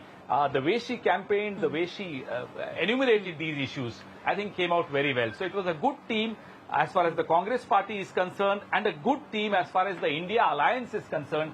We worked very well together. I am expecting much better results. So let's give ourselves a couple of hours more. Okay, we'll give ourselves a couple of hours more also, because we don't want to jump the gun. Just simply going by the numbers that the Election Commission is putting out. Yeah, I think it's premature to jump the gun. Yes. The opposition. Correct. Yeah. While, maybe by the end of the day, the India bloc deserves congratulations, even if they don't manage to win the government. And we'll come to that in just a bit. The real surprise package is coming from Uttar Pradesh, Mr. Khera. The Samajwadi Party at 36. So they are the ones who have pulled the India Alliance to a place where they are right now, where the NDA stands at 294 at 12:14 p.m. and the India Alliance at 231. Exactly, and we contested 17 seats, obviously, in our alliance. Samajwadi is contesting more seats, and they've done extremely well. We are doing very well, and I'm very happy to see our prediction on Amethi coming right. Any arrogance, I don't think this country tolerates arrogance. So I think this country is giving a befitting reply. Mr. Khera, Mr. Guru Prakash is with us as well, spokesperson of the BJP. I know you say कि भाई मुझे तू ma'am की debate में नहीं पढ़ना है, and I don't want to do a debate and it has to be one-on-one. But for a moment, should we listen to what Guru Prakash is coming? I promise this will not degenerate into a tu ma'am debate like other channels. But let's just quickly get in Mr. Guru Prakash for his reaction, and I'll come back to you. Thank you so much, Mr. Khera. Guru Prakash ji, बताइए arrogance that the BJP is paying for in the state of Uttar Pradesh? नहीं Shreya, I think you are fixated Orissa, West Bengal, South India भी एक बार देखने की आवश्यकता है. उड़ीसा में both Lok Sabha and Vidhan Sabha we are doing phenomenally well. So arrogance or just coming down to one factor. I've seen everything. It's just I think बहुत जल्दी आप लोग पूर्वानुमान कर रहे हैं. You are reaching out to conclusion at a very early stage. Like I said, like you said, it's 12-15 now, and BJP single-handedly. Let me again repeat it. BJP single-handedly is leading on 240 seats. And the difference of seats between the BJP and the Congress is more than 130. So I think for the third term, Shreya, and you would very well remember, in the history of world politics, be it Margaret Thatcher or Tony Blair, those who have come for the third term in power. So third term for consecutively in an active democracy like India. Bharat में तीसरी बार इतनी बड़ी संख्या में, इतनी बड़ी मात्रा में जनादेश लेकर के सरकार में आना, ये अपने आप में बड़ी बात है. But I agree with you when you say Uttar Pradesh, the initial trends are a bit of an unexpected for us. We are also closely monitoring the situation in Uttar Pradesh. Parts of Purvanchal, parts of Saharanpur, parts of Western UP is something which we are closely monitoring on. But as far as we are concerned, we look comfortably in a position of making a government for the third consecutive time. The brand value of Prime Minister Modi, our welfare mechanism, the reaching out to the last person in the line, I think that has paid off well. And after 10 years, and you would very well know that after 10 years of pro-incumbency coming to power, reaching on its own, this is something which is telling at so many levels. So I don't think there is any point in drum beating Mr. before Khera. 2 o'clock or before 3 o'clock. Absolutely, I agree with you. Let's not jump the gun here, because these are leads, and these leads have to concretize into seats. And I think it's going to be a long drawn process. We'll just wait for the election commission numbers. But coming back to you, Mr. Khera, you heard what the BJP is saying. They're saying, dekho, by the end of it, they are saying, aayega to Modi hi. Given the fact that you need 272, the NDA is at 293. Right now, they are leading in 240 seats. Let's wait and watch. It's premature to celebrate and premature for them to get depressed, or for them to celebrate or for us to get depressed. So let's wait, give ourselves a couple of more hours. I think that would be the wise thing to do. Having said that, this arrogance will not work. आएगा तो मोदी, आएगा वही जिसको ये देश चाहेगा. Okay, तो कौन आएगा? अब इंडिया ब्लॉक से सवाल तो वो भी उठेगा. So 2 questions for you, Mr. Khera, that you may not want to answer, but as a journalist, it's my job to ask you. Number 1, धर्म संकट for Rahul. सही वक्त पे जवाब भी दिया जाएगा. नहीं मैं अरे बस और वक्त इस नहीं ऐसा. Mr. Khera, for journalists na, as soon as you see the right person on your screens, that is the sahi waqt. So I've got the right person on my screens. I'm going to ask that question. You can choose not to respond to it. सबसे पहले धर्म संकट, if Rahul Gandhi manages to win Raebareli and Wayanad, which one will he pick? A right person, but the wrong time. So let's wait for the right time for the right person to answer the right questions in the right manner. Chaliye, I know what your jawab is going to be to my next question as well, but anyhow, I have to ask it. Since you're so confident that abhi ruk jao, you're saying just wait and don't say aayega to Modi hi, it may be a bit premature. If that is the case, the question will be, who's the India bloc prime ministerial face? Mr. Kharge has said Rahul Gandhi. You have said Meri Man Ki Baat is also Rahul Gandhi. Is it going to be Rahul Gandhi? Wait for the right time. अभी देखिए हमारे मन की बात तो आपने पूछ ली थी, हमने बता दी थी, but now let's wait for the right time, as I said, and the right numbers. But I must tell you that Mr. Modi is not a coalition maker. He's not Atal Bihari Vajpayee ji was. I mean, there's no comparison between Mr. Narendra Modi and Mr. Vajpayee. So I don't see Mr. Modi cobbling up a coalition and leading that coalition. Impossible. Thank you. Okay, Mr. Khera, पूछो क्या, since you're not responding to any of my questions. I hope you can come to us in the evening. Bye. Mr. Khera decided abhi kya jawab dena.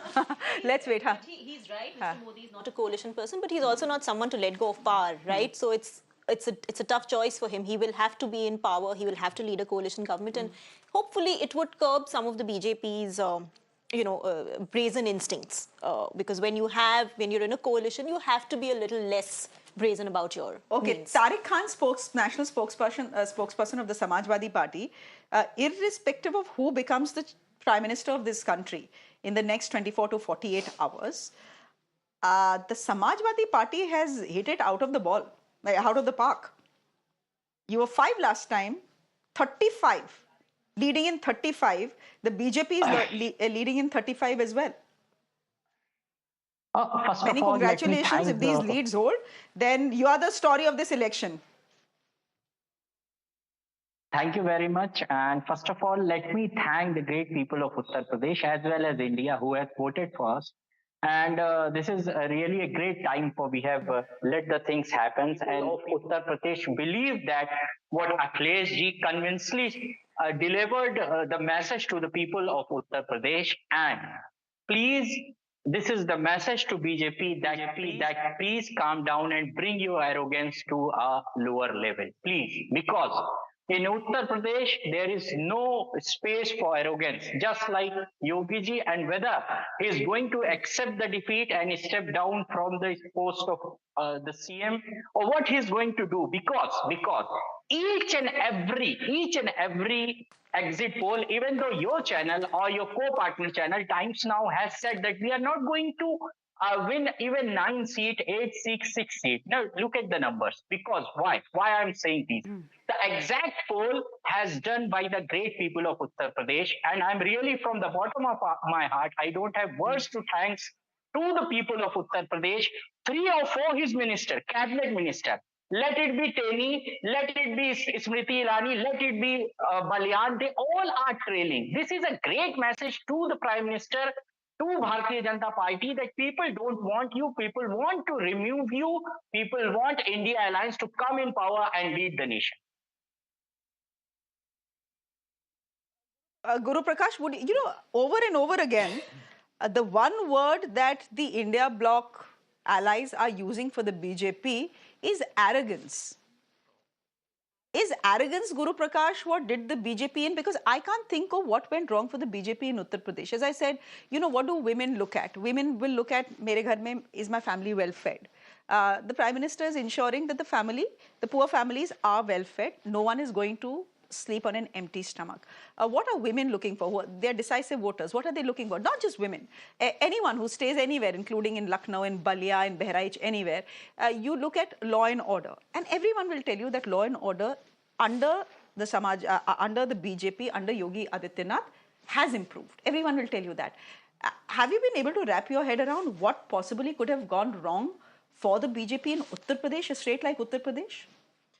No, Shreya, let me take your first part of the question. It was Mr. Pawan Khera and now the Samajwadi Party spokesperson as well, harping on the element of arrogance and the coalition building capacity of Prime Minister Modi or the Bharatiya Janata Party. Let me make this very clear. Shreya, we started our journey from 2 members of parliament. 2 MPs we were in 1984. And from there we reached 303. And still we are reaching 300 plus as of now, BJP single-handedly. So I don't think this argument of arrogance is even remotely connected to the party. If there is any arrogance, then it is from the side of the new feudal elites of the India Alliance. Because if you look at the rise of Draupadi Murmu, in fact, time and again, first ever tribal woman reaching the highest constitutional office in the country. What sort of verbal diarrhea she was exposed to? Come back. Look at Prime Minister Modi. Prime Minister Modi coming from a humble background. Mani Shankar Iyer, former Minister of External Affairs from the Congress Party, senior Congress Party leader, repeatedly, Modi यहाँ आकर के चाय बेच सकते हैं, चौकीदार चोर है. So I don't think this argument of arrogance from the side of the Congress Party or from the side of Samajwadi Party. For instance, you would very well remember only a couple of weeks ago, Rashtriya Janata Dal leader Tej Pratap Yadav threw a person, his own karyakarta. He got beaten in front of the camera. So I don't think the argument of arrogance applies on Bharatiya Janata Party as it applies on the Indian Alliance leadership. Second, on coalition building capacity, let me make this very clear. The term coalition dharma, you have very senior people and experts sitting on your panel, Shreya. Nilanjan ji is over there. The term coalition dharma first came into existence by Atal Bihari Vajpayee ji. It was Atal Bihari Vajpayee ji who brought coalition dharma in the political lexicon of the country by running a coalition of more than 25 political parties. It had members like Farooq Abdullah ji, our Karunanidhi ji, even Mamta Didi. So I don't think coalition building capacity or arrogance, these are any sort of argument. As far as the voting behavior of the better halves are concerned, you raised a very important point. And I think triple talaq has been one of the key reasons. Shauchalaya has been another important reason. Har Ghar Nal has been another important reason. So these 4 important, apart from identity issues, we go to existential issues, survival issues, toilet accessibility, education, gas connection, food, ration. And I think that is something Uttar Pradesh, obviously in the initial trends, it's showing a bit of a disturbance from us. I agree with you. Guru Prakash ji, that is exactly what I'm asking. Then what went wrong? Something clearly went wrong going by Election Commission data so far. एक minute, lead सुन लीजिए, जरा lead सुन लीजिए. The Bharatiya Janata Party is still the single largest party in this country. It's leading in 244 seats. Far short of the majority mark. Far short of the majority mark and far short of even 303 last time. The Indian National Congress was at some 52 last time. It's doubled its tally almost. 94, yeah. 94. So they are leading in 94. The Samajwadi Party. The Samajwadi Party is emerging as the third largest party in this country, leading in 33 seats according to the Election Commission website. The Trinamool Congress at number 4 at 30.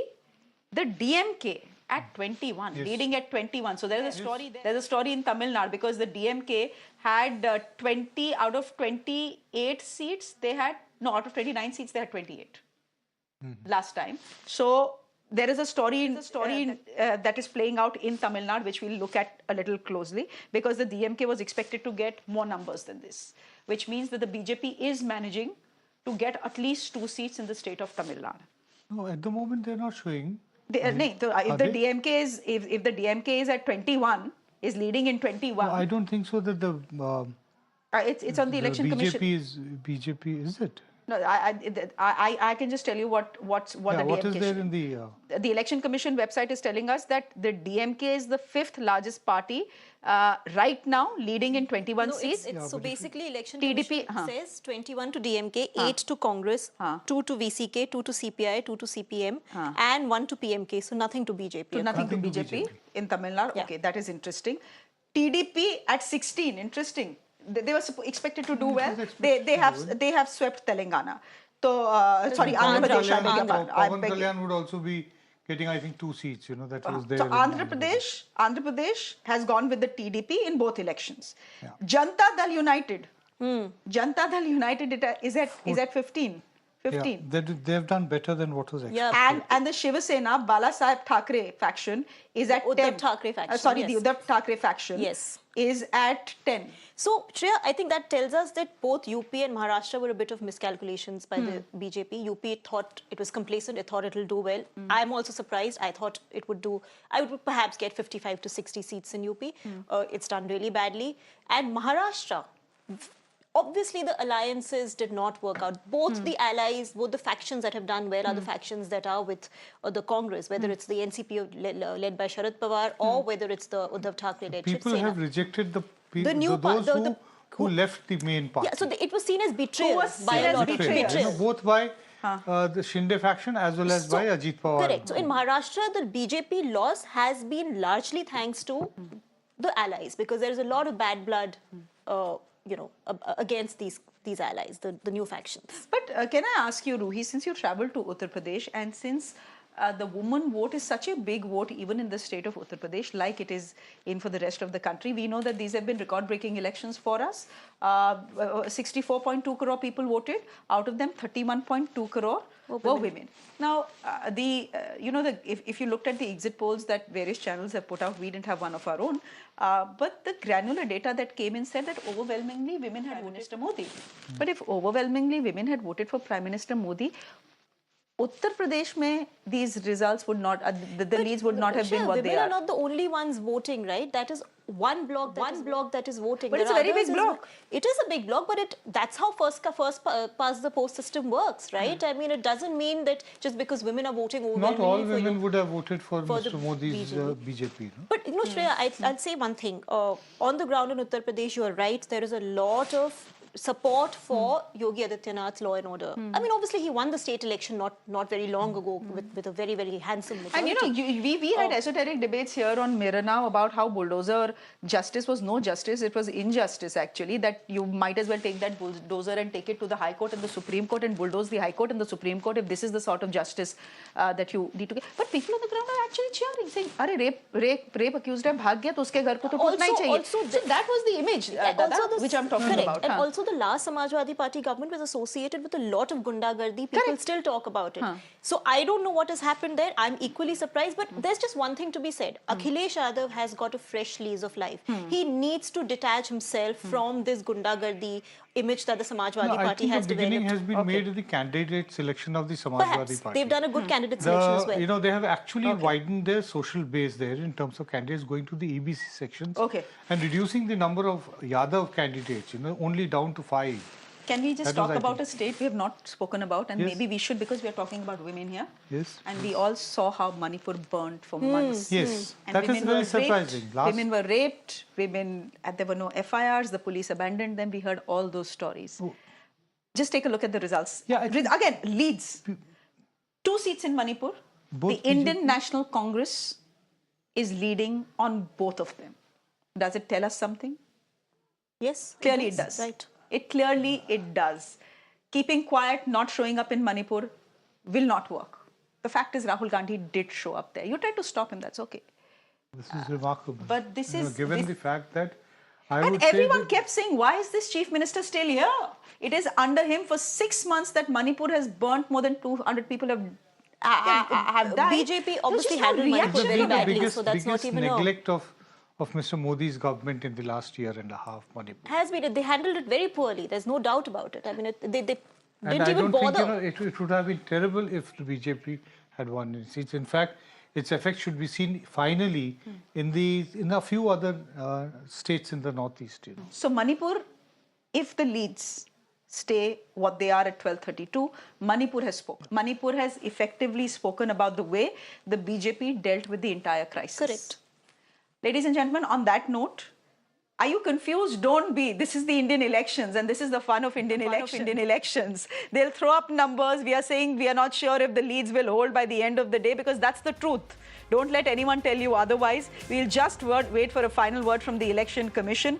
Hopefully by 2:30, we will have a crystal clear picture of which way this election has got. But I think the numbers on your screens are enough to tell you what is happening in the country right now and how the country has voted right now, ladies and gentlemen. The opposition down and out till 6 months ago. There's a resurgence of the India bloc. Everyone was writing off the India bloc, saying they can't get their act together. Their leaders can't even get on the same platform. 2 will show up and 2 won't, and there are too many prime ministerial candidates there. Fact is that the India bloc has managed to do well.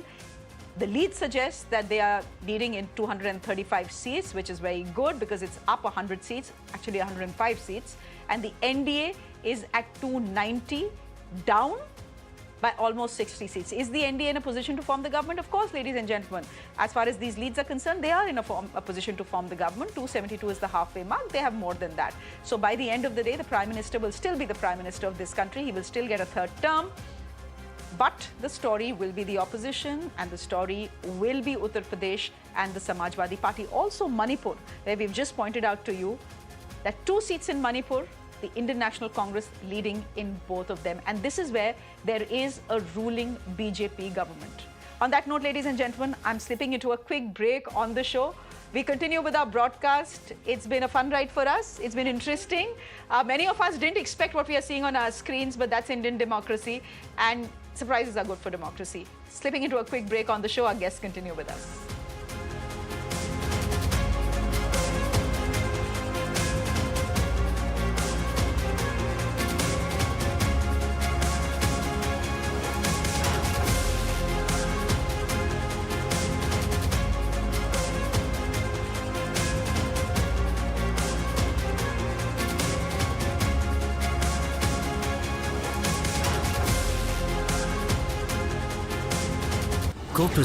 Presenting a show. You're watching the Urban Debate, where we try to find answers for all the questions the day has brought with it.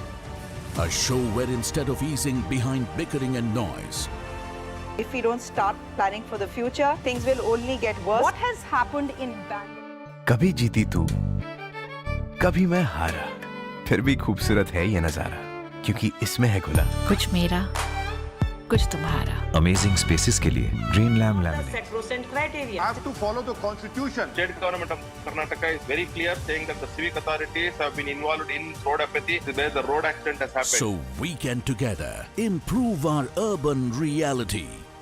The Urban Debate with Shreya Dhondia, weeknights at 8 p.m. only on Mirror Now.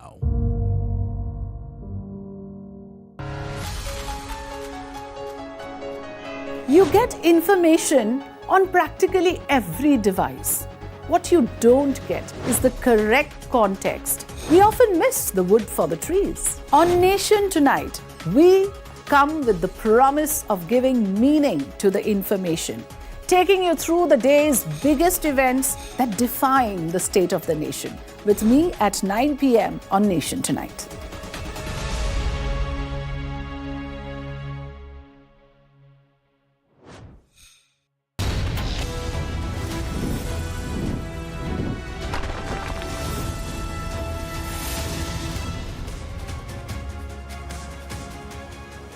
Ladies and gentlemen, back to the numbers on your screens. Because honestly, today is the day of numbers. And today is a day where we look at the arithmetic, but we also need to look at the chemistry, because by the end of it, by the looks of it, it's chemistry that determines who will rule India in 2024. I think Dada, is that fairly clear? That Prime Minister Modi is getting a third term? I think we can say that without any doubt now, looking at the numbers. Well, unless the figures change very dramatically, yes, he would be able to get a few more ally partners. It doesn't look very likely that the BJP is going to get a majority of its own to be able to form. So it will be dependent on alliance partners. So important for the alliance partners, the NDA constituents, to stay with the BJP, not move somewhere else. You know, you never know in Indian elections, anything is possible. So important. Big parties are going to be Janata Dal U, it is going to be the Telugu Desam. These will be the two biggest allies. So he would be dependent on them for a majority, which would force him to be more accommodative. These alliance partners are suddenly going to become more demanding, not just in terms of having ministries of their choice, but also in terms of influencing policy which affect their constituency back home. Both will be essentially regional players who would be very sensitive that they have got these extra number of seats in than what was expected because of a certain constituency. So they have to be pandered to. We have to keep in mind that between 2019 and 2024, Mr. Modi did not call any meeting of the coordination committee of the NDA. That will have to change. He will have to meet his alliance partners more often and be more consultative and try to forge consensual politics. None of these things, we don't have a past or a benchmark to tell how much Mr. Modi would be able to deliver by taking others along. But here's the thing, we talk about the India alliance. The fact also is that the BJP stitched its alliance together well. They took all these chota parties, and that is what, by the looks of it, has helped them.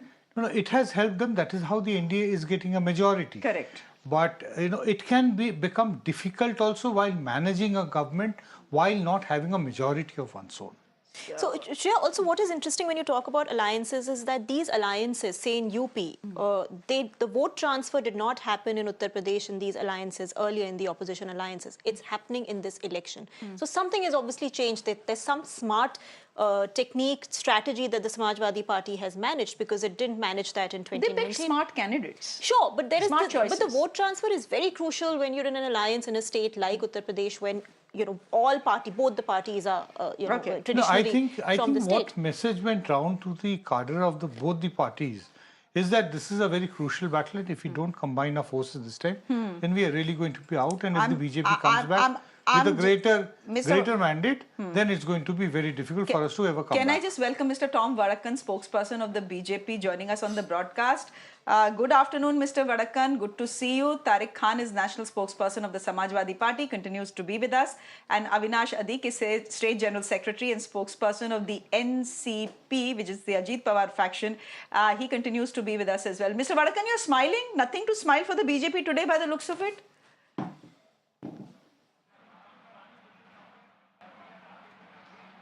Well, we have always been smiling because this is the victory of let me congratulate the Election Commission, which was condemned by this so-called saviors of democracy, the EVM and what have you. I mean, they will burn the country down. They will, if it is the district magistrate's dead body or it's the candidates, what have you. I mean, they set the entire paramilitary forces right out there. They created a fear psychosis. Whereas democracy is something that we have practiced and we are believers in. We believe in the verdict of the people. And let me tell you, we are forming the next government. Let there be no doubt about it. Prime Minister is going to be sworn in the third time. And we have a plan for 100 days. We will have a vision and plan for about 5 years. We will do what the people want. This is a people's government that has come out.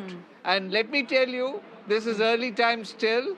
There are seats to come. I know my particular state has very thin margins for final countdown. So let's wait, let's have patience, and I think people's mandate will be respected by everybody. No burning of India, no ecosystem from New York Times saying that, well, you know, India is condemned, democracy is dead, what have you. I mean, so that should stop. Mr. Vadakan, I had asked you a simple question.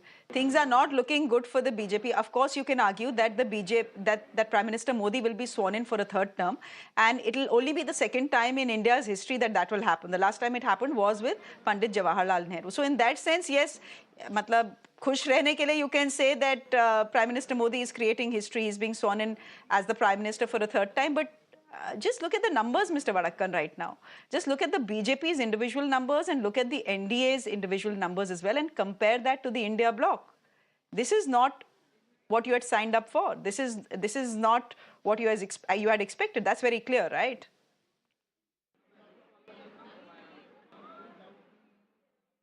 Expectations and the reality may not match immediately. But let us wait, have a little patience more. There are seats that are coming our way. There are issues that are to be sorted out. This is a long drawn evening. So I think it's of course burning in Delhi. That's another issue. Yeah. But point is, a little more patience. All your reporters on the ground are there. It's very hot. But the reality is this election is also going to be very hot. It's going to be a photo finish. So let's see how it plays out.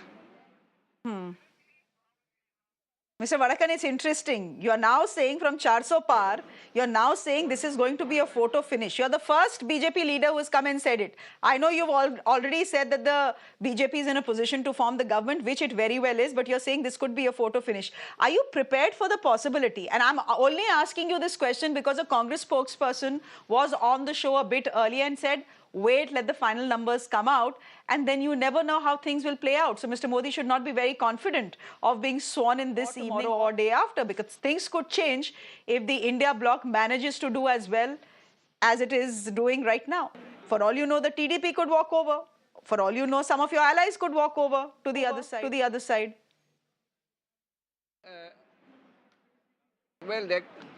Well, Shreya, there could be an earthquake, there could be a tsunami, all that can happen. I mean, the point here is, we are in place. Our Panna Pramukhs have given us inputs of what is the standard happening in the ground.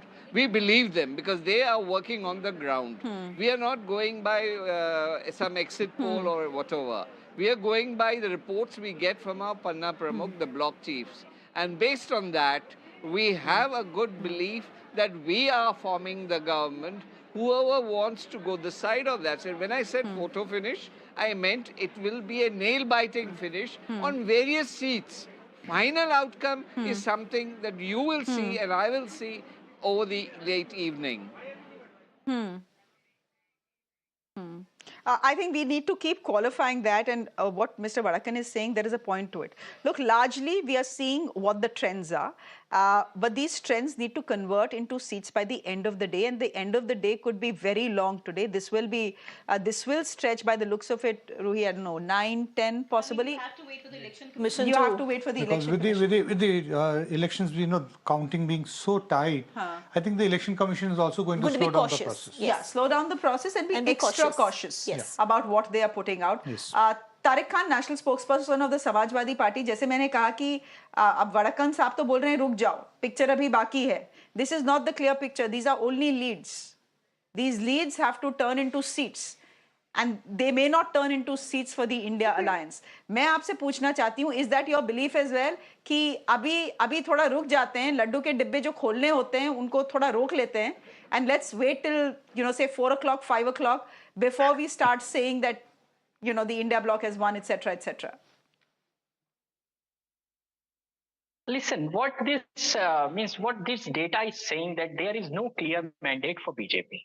This is simply what these data till now we can say that there is no mandate for Bharatiya Janata Party. Now, just you rightly said that what will happen to Nitish and Chandrababu Naidu. Chandrababu Naidu promised something to the people of their state that he will give 4% reservation to minority or Muslim.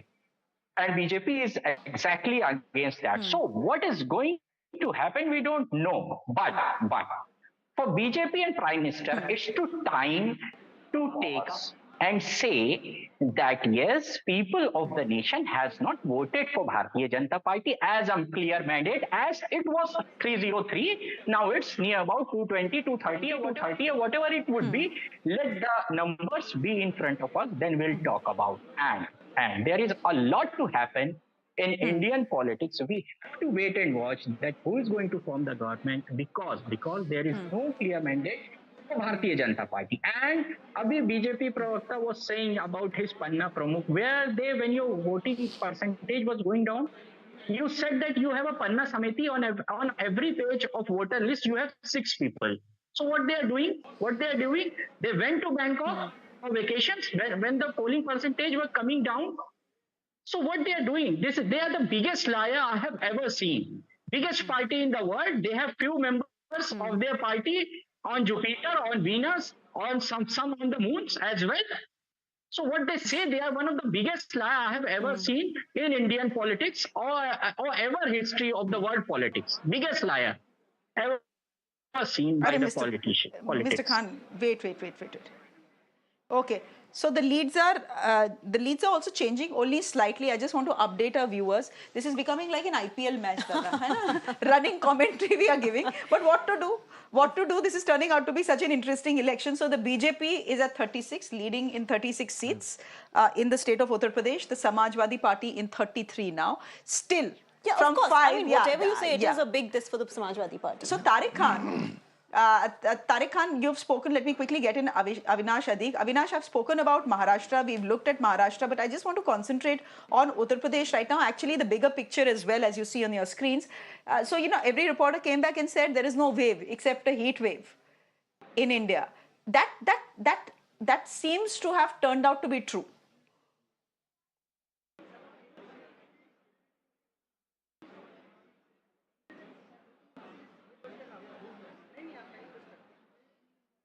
Sorry about that, Shreya. My mic was switched off. Yeah, you're quite right. The only wave at the moment in India is the heat wave. Whatever numbers I'm seeing on the screen, one has to accept those. Yes, I would have wanted the numbers to be better for the NDA, especially in Maharashtra. But then, as they say, we are still coming to the last few overs. So we'll hold our horses for the next few hours. And hope the numbers change, because as we speak, the numbers keep changing every 15 minutes on the Election Commission of India website. So unless you give me an update and I have access to more happening at the grassroots, I really wouldn't know. There are lots of close fights happening.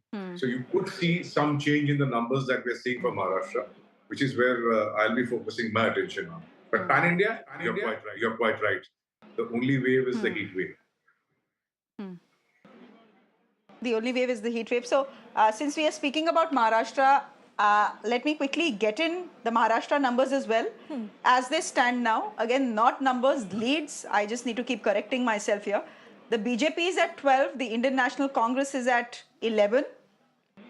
The Shiva Sena Uddhav faction is at 9. The Shiva Sena Shiva Sena Shinde faction is at 7. I keep getting confused over this. The NCP Sharad Pawar is at 7. As are the voters, by the way. As are the voters. And when it comes to the NCP, sir, Aapka Party, 1. Just 1. Yes. 1. Yes, I can very clearly see that it is 1 in our favor. There's a very close fight happening on a second seat. I think the third and the fourth seat, the gap has widened to such an extent that even if I was to be very optimistic, I don't think I can see that reversing. And we have an alliance partner on our 5th seat. I'm waiting to see the outcome there as well. But yes, we had always expected 2 on the minimum side. We are very hopeful for a 3rd because we only contested 4 seats. So a 3 out of 4 would not have been a bad strike rate, but I'll take 2 out of 4 as well. Can I ask you if you have any updates on Baramati? Because last I checked, and in fact, I'm going to check once again since it's such an interesting seat. Supriya Sule continues to lead, and Sunetra Pawar is trailing. Are you? Is this seat a gone case now, as far as you are concerned, or is there still some hope here? Lead in Baramati at the moment that I have is that Supriya Sule is leading by 13,032 votes. and there are about 12 or 13 rounds to go. Yes, correct. So this could reverse. We expect to get Baramati in our favor. So I think I'll be very optimistic till the end of the counting. I know it's too early, Avinash Adik, and maybe we'll have this discussion tomorrow or day after. But is there a sense of what could have gone wrong for your alliance in the state of Maharashtra? Is it that the people of the state didn't take to this splitting, family fights, betrayals very well? So, see, I'll tell you very honestly now, we were asking for more seats to be given to us. For example, we were asking for Mada. We thought Mada was a seat which we could easily win. We thought Satara we could put up a very strong fight. We wanted Nasik to be given to the All these 3 seats were denied to us. If these 3 were contested by the NCP, you would have seen a different picture. I'm very confident about that. So I think when the seat sharing discussions happened, the decisions on those seat sharing decisions was very delayed. That also has cost us. And yes, the agrarian crisis has taken a toll. Onion being a very big issue in Maharashtra, which I remember we were trying to convince the BJP leadership to take a decision with regards to the export of onions way early in the campaign. But I think it was only taken in the 4th or the 5th stage of the polling. So that has taken its toll on us. This is very interesting. You can already see cracks in the alliance. I was about to say that. There are murmurs about how the BJP mismanaged the situation, played Big Brother, didn't give the seats the NCP, the Ajit Pawar faction wanted. So obviously that is not a stable, solid alliance, and that has played out on the ground as well. I mean, if you can already see murmurs, it's barely 3 hours into the results since the morning. Obviously, there were contradictions even within the alliance, and NCP is not a natural BJP ally in any case, right? So clearly something went wrong in Maharashtra, and clearly something is going to go wrong for BJP in Maharashtra if it doesn't get its act together, given there are state elections coming up. And I will repeat, Uddhav Thackeray is a force to reckon with. He's seen as the right inheritor of his father's legacy, make no mistake about that. And I think the BJP will need to find, maybe come up with Devendra Fadnavis again, or find some answer to Uddhav Thackeray, otherwise it will be in trouble in Maharashtra. Mr. Vadakkan, if you're still with us, Ruhi, being the good journalist she is, picked the news point and went straight to the heart of it. Ye to 3 ghante nahi hoye and there are cracks in the Maharashtra alliance already visible.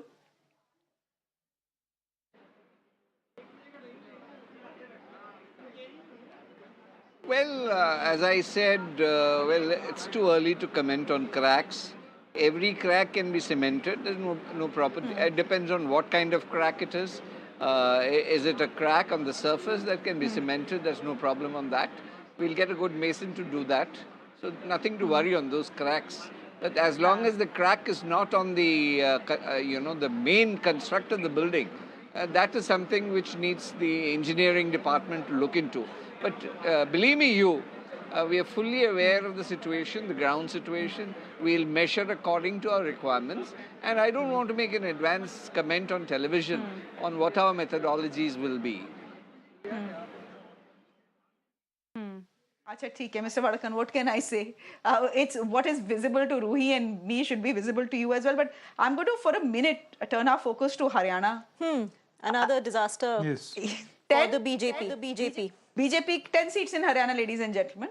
All 10 in 2019 had gone to the BJP. What is the situation in Haryana right now? The Indian National Congress is at 5 and the BJP is at 5. So, as I said earlier, it tells you something about the BJP just choosing chief ministers of states at whim, right? It doesn't work like that. Look at Rajasthan. What has happened in Rajasthan? Why it's such a BJP state? It's a bastion. It just won an assembly election. Why has it turned so much? Why has Haryana turned so much? I mean, Uttar Pradesh is an outlier. I will agree with that because Yogi Adityanath is popular, etc., etc. But look at the other states. It tells the BJP something. There is a reason. And I think Madhya Pradesh also, they have to be very careful because Shivraj Singh Chauhan, they're riding on him right now because he was chief minister until very recently. And as I said, he's massively popular, perhaps more popular in the state than Narendra Modi is.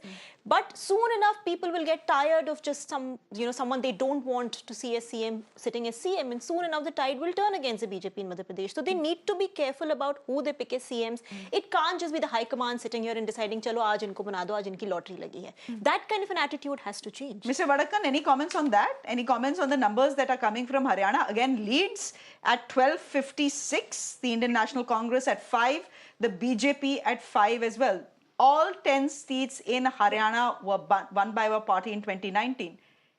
The tally is going down to half by the looks of it. You can't say, let's wait.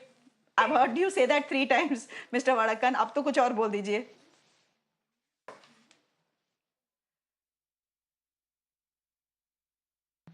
Oops, the audio is only gone. Mr. Vadakan? All right. I think Mr. Vadakan's audio itself is gone. So what we will do right now is we'll... okay, Mr. Vadakan, glad that you can hear me. My question was over Haryana. Yeah, the fact is that you had won all 10 seats in Haryana last time. This time the BJP is down to 5. It's leading in 5 and the Indian National Congress is leading in 5.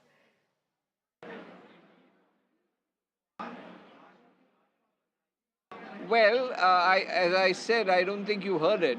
We accept the mandate with grace because this is the people's mandate. Whatever the mandate, we don't blame EVMs, we don't blame the Election Commission, we don't blame the opposition party. We are fighting for the people, and if people believe that they have to support us, we are for them. So that's it. That's my reply. Okay. Nilanjana, you know, people vote for various reasons, right? There's agrarian distress in rural India. That's clear. It's there. It's very clear. It's very clear. It's there. But as far as Haryana is concerned, could Brij Bhushan Sharan Singh, the women wrestlers, the scandal that played out, the way the BJP reacted, could all of this a part of why we are seeing what we are seeing? Yes, all of this plus one more thing I think which we missed, you know, that during the farmer struggle, where a lot of focus was on Punjab, but the basic support to the agitation was provided by people from Haryana. You know, in terms of, you know, the taking care of the people, you know, who were actually camping there, came from people in Haryana. So there was a lot of unrest, coupled with the fact that right from the beginning, the BJP has tried to work out by propping up the non-dominant communities. You know, so the Jats, you know, got completely alienated from the BJP. You cannot actually politically survive in Haryana by alienating Jats in such big numbers. You can also possibly, once we have the detailed figures, we can see if this has had any impact in the sections, you know, of Rajasthan which adjoin Haryana. Sure. Okay, on that note, let's quickly slip into a break. The broad trends and leads are on our screens, ladies and gentlemen. The NDA right now at 289, the India Alliance at 236, up by 106 seats, which means the opposition has given a fairly good fight to the ruling dispensation. And clearly it's the opposition, if these numbers hold, if these leads hold, will be the headline tomorrow. For the moment, ladies and gentlemen, slipping into a quick break on the show. My colleague Sneha is joining you up next. Do stay with us.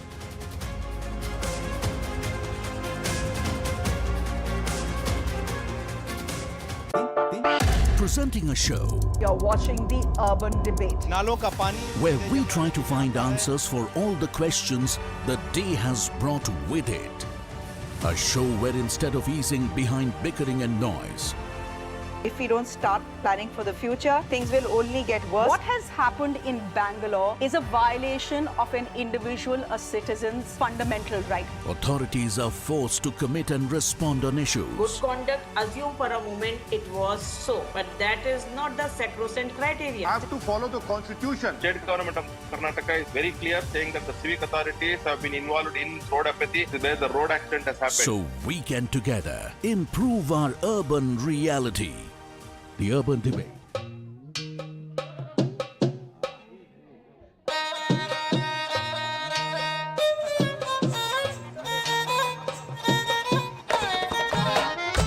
You get information on practically every device. What you don't get is the correct context. We often miss the wood for the trees. On Nation Tonight, we come with the promise of giving meaning to the information, taking you through the day's biggest events that define the state of the nation. With me at 9 p.m. on Nation Tonight.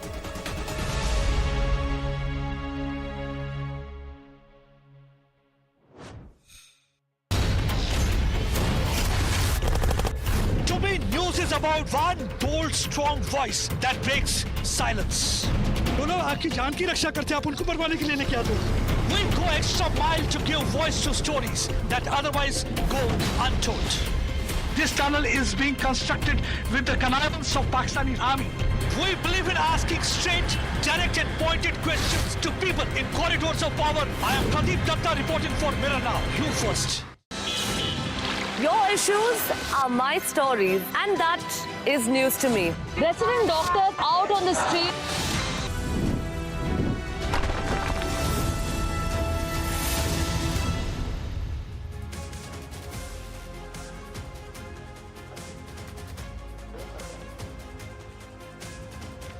Good afternoon, ladies and gentlemen. Thank you for joining us. We are bringing you round-the-clock coverage of what seems to be exciting elections.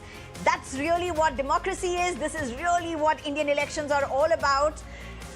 I am a journalist, but have to say this. I think pollsters, exit polls, everybody needs to get their game together and try to understand how to decode the mandate of people in a way that can be anywhere close to appropriate. It's not the first time, and that's why when you have exit polls out, when they're giving out, they usually give it a disclaimer, this can go wrong. But let's just quickly look at what the game has been so far. So in contrast to what the sweep from the BJP was in 2019, at this point, you have Delhi, MP, Chhattisgarh, Himachal, Uttarakhand. That seems to be the BJP's strong point. Of course, Odisha being the big game changer. Odisha is where the BJD has been decimated, if I may use that word. BJP making absolutely strong inroads into the state.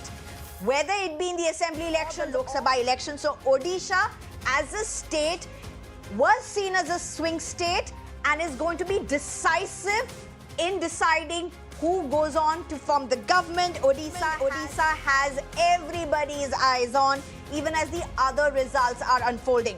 Now let's just look at what really seemed to be the big rallying points. Uttar Pradesh has thrown in a huge surprise. The India bloc is formidable there. Of course, things can change. Countings are still happening. We don't know which way this may go, but nonetheless, Uttar Pradesh is a strong fight by the India bloc led by the Samajwadi Party, but Congress also holding its fort. Both of them together emerging the single largest alliance, if I may. But nonetheless, Uttar Pradesh, a very strong surprise. And remember, Uttar Pradesh, of course, is the state that has the largest number of states. The Congress was routed last time out of Uttar Pradesh. So what unfolds in Uttar Pradesh this time is going to be very interesting. What emerges, at least at this point, you have Smriti Irani. You have Smriti Irani, who seems to be on a losing trail in Amethi. That's a very huge point as well. Kerala, again, a state down south. Remember, there was a lot that was spoken about BJP's focus down south. Tamil Nadu, as contrast to what was believed, has not thrown in favorable results, at least at this point from what we can see in terms of seats. Vote shares will have to be seen eventually. Kerala, there are at least 2 seats where the BJP is leading. You have BJP leading in Thiruvananthapuram, where Shashi Tharoor is the sitting MP. Rajiv Chandrasekhar is challenging him. And you have BJP leading in Thrissur, where you have Suresh Gopi. These have huge consequences. Again, a state where the UDF is likely to win handsomely in terms of the maximum seats, but getting even 1 seat in Kerala is a big deal for the BJP. You have almost 2 seats that are coming in. We'll look into all of this in detail in a bit. But first, let's just get you a sense of what's unfolding on the ground. Dharni, my colleague, joins us from Chennai, as well as Adib from Amethi. Adib, to you first. Amethi is throwing in a surprise for journalists and for people across, but are people in Amethi, are they surprised?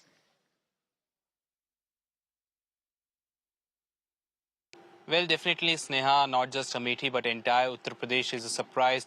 not for the journalists, but for all political parties. If exit polls were to be believed, showing a majority for BJP in exit polls, it was showing that around 68 to 72 seats were in the hands of BJP. But if the trends are to be believed, the current trends are showing that Samajwadi Party, including Congress, is leading at around 42 seats in Uttar Pradesh, which includes Amethi, Raebareli, Barabanki, Sitapur, Kannauj, Mainpuri. So these are the different seats on which Samajwadi Party and Congress are leading in Uttar Pradesh.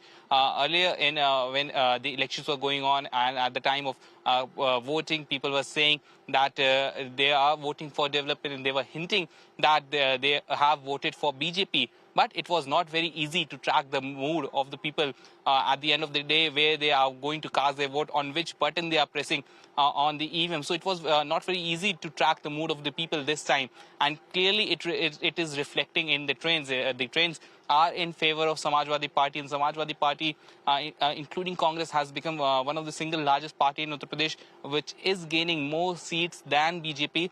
In exit polls, it was being predicted that BJP is leading, but as of now, and if this trend continues, then it will be a big boost to Samajwadi Party in Uttar Pradesh, as Samajwadi Party is gaining more than 30 seats, and on the other hand, Congress is gaining around 5 to 7 seats in Uttar Pradesh. Back to you, Sneha. All right, Adib. I'm also being joined at this point by Mr. Mukhopadhyay. But before I just come across to him, we also have Dharni right now, and so we can go directly to him, to the panelist. Dharni, you are in Chennai. DMK would be ecstatic. How's BJP? In fact, it was Tamil Nadu where they were expecting to get seats, but it looks like there is no leads really for the BJP in Tamil Nadu. A strong message. The DMK is comfortably leading in over 35 seats out of the total 39 seats in Tamil Nadu. And of course, I'm standing right in front of the party headquarters that is called Arivalayam. And you can see the visuals over here. The supporters of the DMK, they're already starting to arrive at the party headquarters, and they are raising slogans praising Chief Minister M.K. Stalin and the party. And as I told, most of the star candidates of the DMK, be it Kanimoli Karunanidhi, Dayanidhi Maran, Kalanidhi Veeraswamy, or A. Raja, they're all leading in their respective constituencies. Likewise, the DMK's alliance partner Congress is also leading in all of their seats, especially former Union Minister P. Chidambaram's son Karti Chidambaram is comfortably leading from the Sivaganga parliamentary constituency. So the DMK Dharni, we barely can hear you. I understand there's so much happening around you. We barely can hear you. Thank you for bringing us those scenes. This, of course, is unfolding in Tamil Nadu. We are also being joined by other reporters. But I'm being joined by Pinky, Imran as well. But allow me a few minutes, as well as Jay Lakshmi. Allow me a few minutes. We are also being joined by Nilanjan Mukhopadhyay, as I said. But there's also some breaking news that's coming in at this point. And the breaking news is about the TDP winning looking at almost a full majority in Andhra. And we're looking at N. Chandrababu Naidu to be sworn in as a chief minister on June 9th. This is a big recovery for Chandrababu Naidu, having been in sidelines the last 5 years. It's been a remarkable comeback for him. It's huge. I mean, if you look at Jagan Mohan Reddy, he's literally been routed. He's literally been routed. There's no doubt about this. The way the people have given a mandate. So, it's quite surprising because it was being said that BJP. No, it was being said that there was a lot of support for him, especially from the women in urban areas, saying that they were with Jagan Reddy, but somehow eventually it turned out to be a false understanding of this ground situation there. That's right. In fact, I'm being joined by Imran. Imran, you are on the ground. It was expected to go this way. Jagan Mohan Reddy completely routed. His YSRCP completely routed. What's the messaging here? Also, this isn't a BJP success. It's a TDP success. So which way is Chandrababu Naidu really going to go with the larger picture changing as well?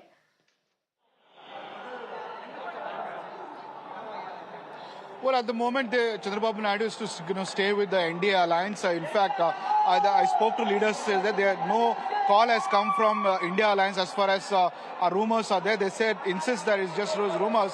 They're strongly with the NDA and they will form the government along with BJP and Jan Sena here in Andhra Pradesh. In fact, 9th of May is, I beg your pardon, June is the time fixed for Chandrababu Naidu to take oath. And as of now, as you can see, the jubilant workers behind me, after nobody expected that they will completely sweep the elections this way, and verdict will be completely one-sided. In fact, even some of the workers, leaders of the TDP are surprised the verdict they have got from the people. They say because of the Naidu's work and also the sympathy what they got after his arrest is worked favor for him, and especially many of the ambitious social welfare schemes brought in by YSRCP, some of their failures is added to the advantage of the TDP is what the leaders are informing us. And in fact, at the moment, they're all jubilation. They're happy with the verdict, and they all said to Naidu to become the chief minister on May 9th. In fact, Imran, allow me to, when I say this, is it correct to say that the hero here, in fact, is Pawan Kalyan? How he managed to stitch BJP, Naidu and himself together. Isn't that also extremely important?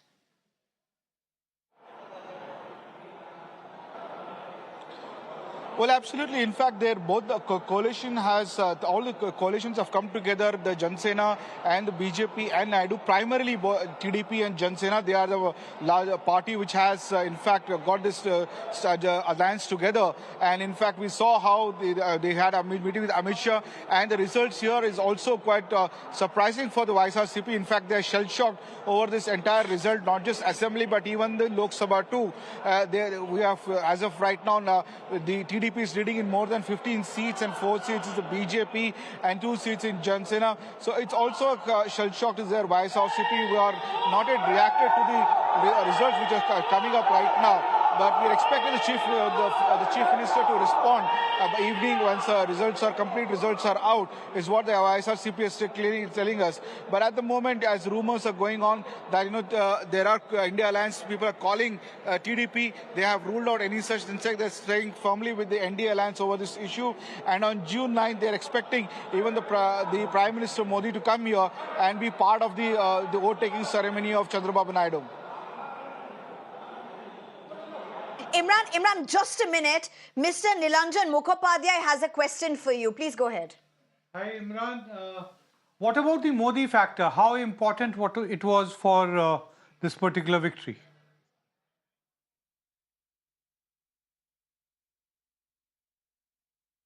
Imran, if you could hear Mr. Nilanjan Mukhopadhyay, he's asking you, was there a role? Okay, there seems to be some disruption. He's frozen, his signal is frozen. But from what seems to be very engaging narratives and results emerging at Andhra, there's also another important state, and that's Kerala. The largest success is going to go with Congress, with the UDF. But there's about these 2 seats where BJP is winning. And 2 very important seats. You have Shashi Tharoor, who is possibly going to lose.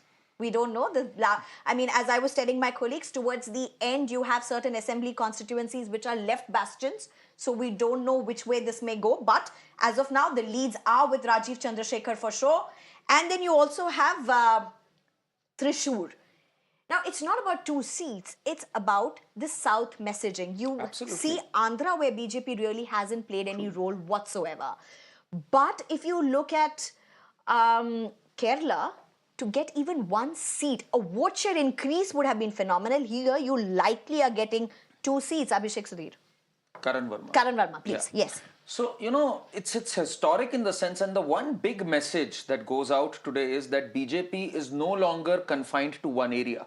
We saw them making a government in Odisha. We saw them making rich gains in Telangana. In Kerala, as you rightly pointed out, 2 seats now. So BJP has spread its presence pan-India now. Yes, they might lose some, they might win some, but it is a viable option for the electorate everywhere. And the Shashi Tharoor seat, I think Rajiv Chandrasekhar hung in there. And it was very clear right from the day one that this is a seat that Shashi Tharoor narrowly won last time around. And Rajiv Chandrasekhar went about it full hog. And it was expected, to be honest, that he would roll the dice here. Actually, Shashi Tharoor did not win it narrowly last time. He won it better. It was a better margin last time. It was last time that he won extremely with a very, very tight margin. Nonetheless, he's been a 3 times MP. He's a voice which everybody politically would listen to. There's a lot happened within Congress as well with Shashi Tharoor. But let's look at the West Bengal story.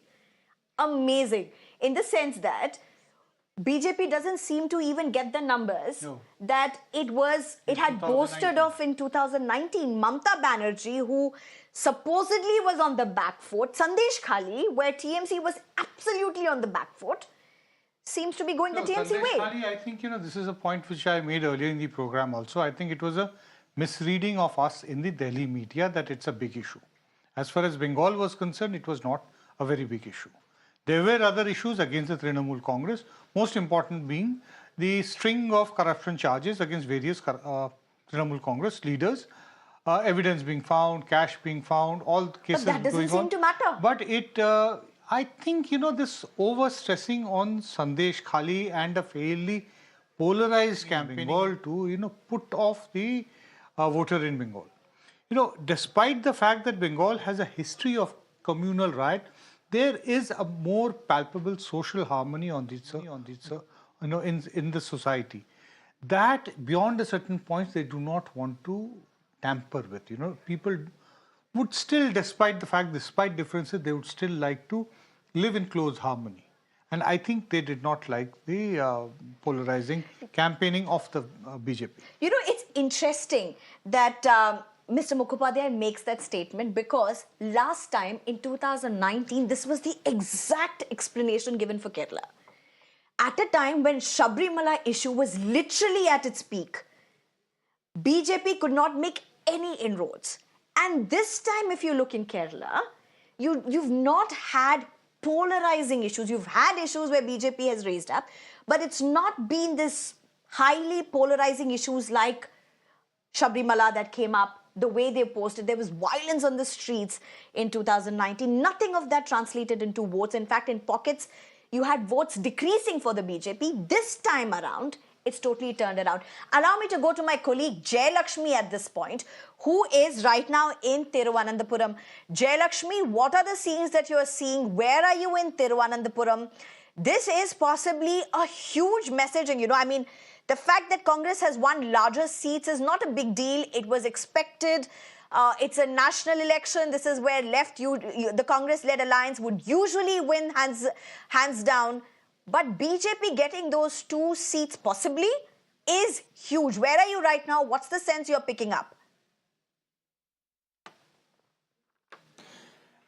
I'm definitely standing right outside Suresh Gopi's residence, the Thrissur candidate who has, surprised the entire state by getting a margin of about more than, in fact, 70,000 votes. That is the margin that Suresh Gopi is leading, and that has definitely clearly shocked both the party and, the state of other party, both BJP and the opposition, because definitely the party was expecting a bit of victory when it comes to the Thrissur seat and the Thiruvananthapuram seats. Those were the seats that were highly looked upon as far as BJP is concerned. But, they definitely did not expect the margin to rise this high. And as, in fact, Prakash Javadekar, when he briefed the media, he also said the same thing, that the party is truly grateful for Prime Minister Modi, that, the party definitely believes that it is his major role that has played out into votes when it comes to the state of Kerala. Prime Minister, he visited Thrissur, the most when it comes to the Kerala. The Thrissur district was the most visited by Prime Minister. In fact, he even came in and attended Suresh Gopi's daughter's wedding. That was the first message that Prime Minister officially put out, that, Suresh Gopi, even before his candidature was declared, he had openly come out and sent a very strong message. Okay. Definitely a huge, very huge setback to the opposition parties, both Congress and the left, who believed that BJP will not be able to open an account. But definitely BJP has succeeded in at least winning one seat. And the second seat, which is the toughest, the Shashi Tharoor and the Rajiv Chandrasekhar, which is going on neck to neck, might happen anything. But right now, Rajiv Chandrasekhar is leading with a vote of 11,900. All right, I mean, to look at the margin also, it's reducing for Rajiv Chandrasekhar. If you look at it, at one point it was a little over 20, it came down to 16, it's 11 now. Yes. We don't know how much of that will cover up, but voting is still happening. Nonetheless, he's been leading for a while now, Rajiv Chandrasekhar. But there's a breaking news that's coming in at this point. We're getting information that Jagan Mohan Reddy is going to step down, is going to resign as the Chief Minister at 4 in the evening today. Imminent. Imminent. Absolutely. But what would you, Karan, very quickly say to the larger messaging, whether it be West Bengal, whether it be Uttar Pradesh, whether it be Karnataka? Is this opposition's resurrection? I think the opposition has successfully managed to localize the election as far as possible. And that is where there was some visible anti-incumbency against candidates. There was some resentment. There were some factions also within the party with regards to candidates. I didn't see a palpable anti-incumbency or disappointment against the Prime Minister. But the fact that they managed to localize it and direct their anger towards that is the reason why some of the candidates were outvoted. Also, the 400 Par slogan actually backfired. Why? Because people thought, we'll not vote for our candidate. Modi ji is still winning. He'll get 399, 398. Which is where a lot of people expressed their resentment against the local candidates, which resulted in a fall of tally for the BJP. Okay, I'm being told somebody's reaction is coming in. I can't get the leader's name correctly right now.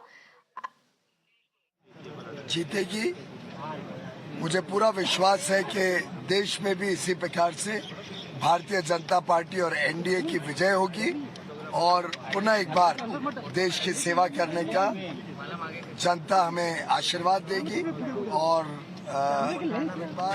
Modi सरकार देश की सेवा करेगी। धन्यवाद।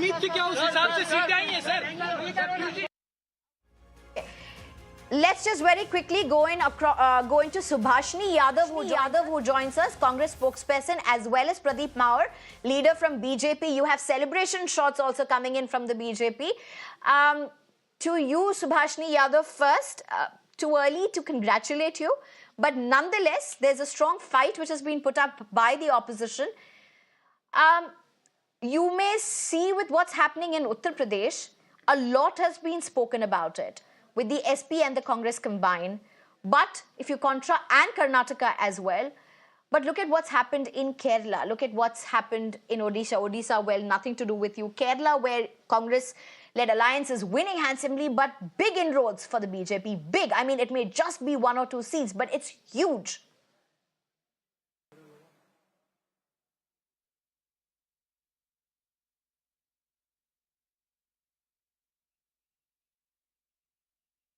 All right, I think Subhashini Yadav couldn't hear me at this point.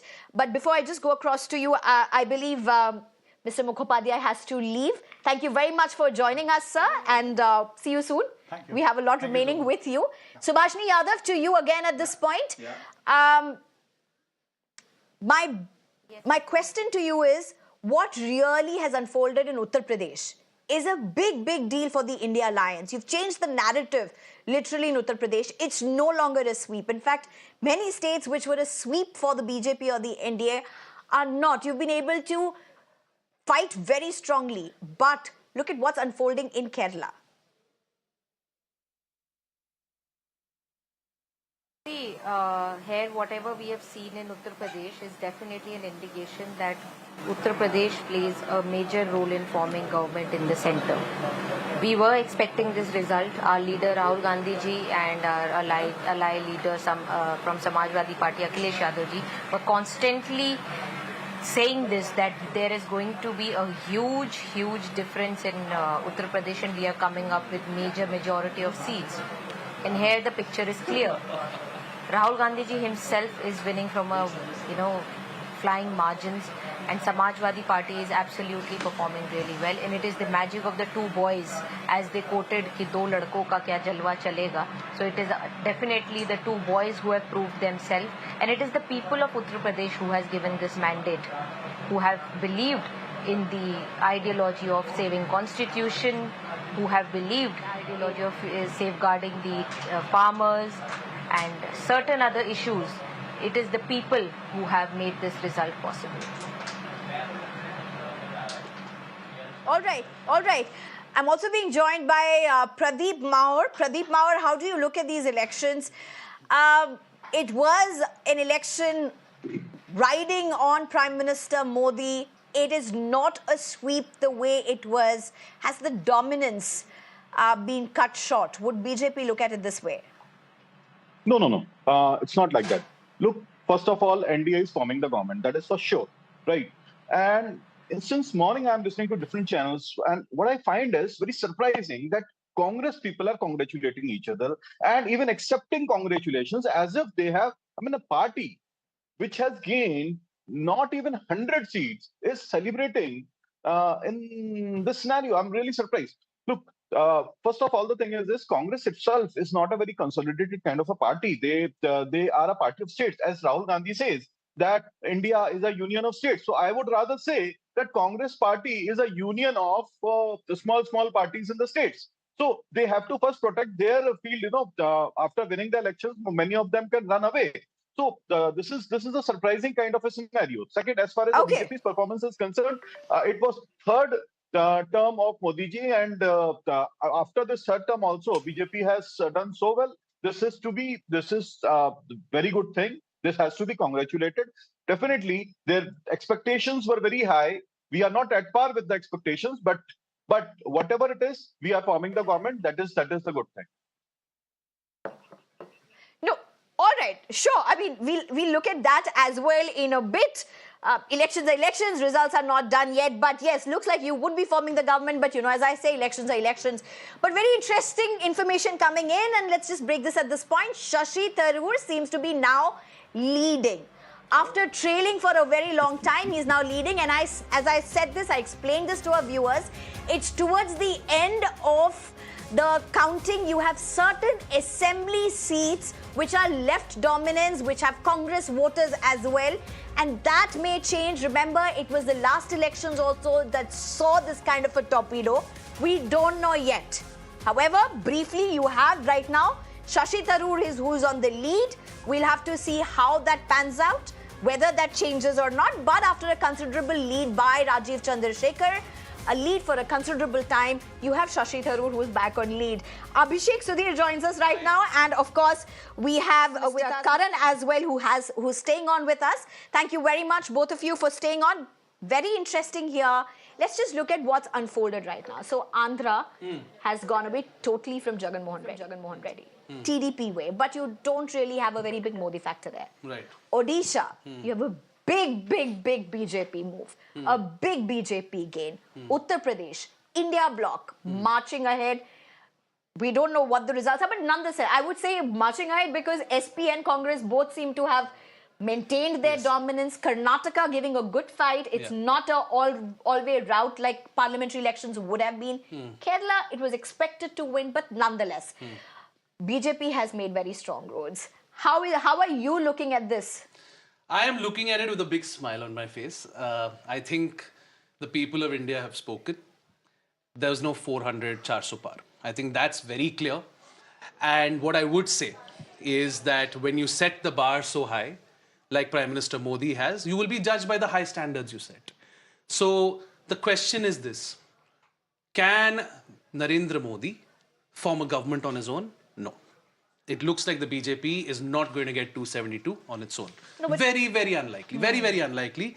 Because I've been on multiple panels. It's very unlikely. Karan, come on, you're grasping at straws. Karan and I have been... I'm not. I'm all smile. So no, Karan and I are good friends. We're friends socially also. Yeah. And Karan and I have been on the opposing sides of the debates for 3 years, most of the time. But you know what? I think every BJP supporter, every BJP voter, not necessarily a BJP spokesperson, has to accept that today is going to taste like defeat. Because you were talking about 400 par, but you've not even been able to cross 300. And let me tell you, the biggest story of the day can be summed up in 3 words, 3 simple words: Akhilesh Yadav Zindabad. because look at those numbers. Look at those numbers. Oh, so beautiful. Those numbers in Uttar Pradesh. I mean, he has ended the career of Yogi Adityanath, at least in terms of Yogi's prime ministerial ambitions. That is now. That's quite far-fetched. We don't know which way this goes. Okay, let me be serious. Let me answer it. One second. Karan, come on, you've been here, man. It's my first appearance on the channel. Come on, do me the courtesy of the day like today and give me some time. So, look, the point is this. At the end of the day, Narendra Modi has never run an alliance government. In all his years as Chief Minister of Gujarat, in all his years as Prime Minister of India, he has never run an alliance government. At the ripe old age of 74, approaching retirement next year, can he learn alliance government? That is the principal question today. And even if these numbers hold, will Chandrababu Naidu, will Nitish Kumar and the other constituents of the NDA now that's a very bloc important point. stay with the BJP That's because interesting. This is an opportunity. This is an opportunity to stop Narendra Modi in his tracks. So you have Nitish Kumar. I mean, we don't know whether this is confirmed. Looks like Congress has reached out to them. I don't have confirmation on this. 100%. Nitish Kumar is in talks. Trust me, Chirag Paswan. And he's privy to all of this. No, I'll tell you. Look, we've been sitting in the guest room. We've all been, and we're all five of us. We're from the Association of Political Analysts. We are looking at a possibility where now you may have the opposition reaching out to who otherwise may have been dear friends of the BJP or the NDA. But how much of this could really make a difference with the kind of numbers? Look, NDA is going to near 300, cross 300 possibly.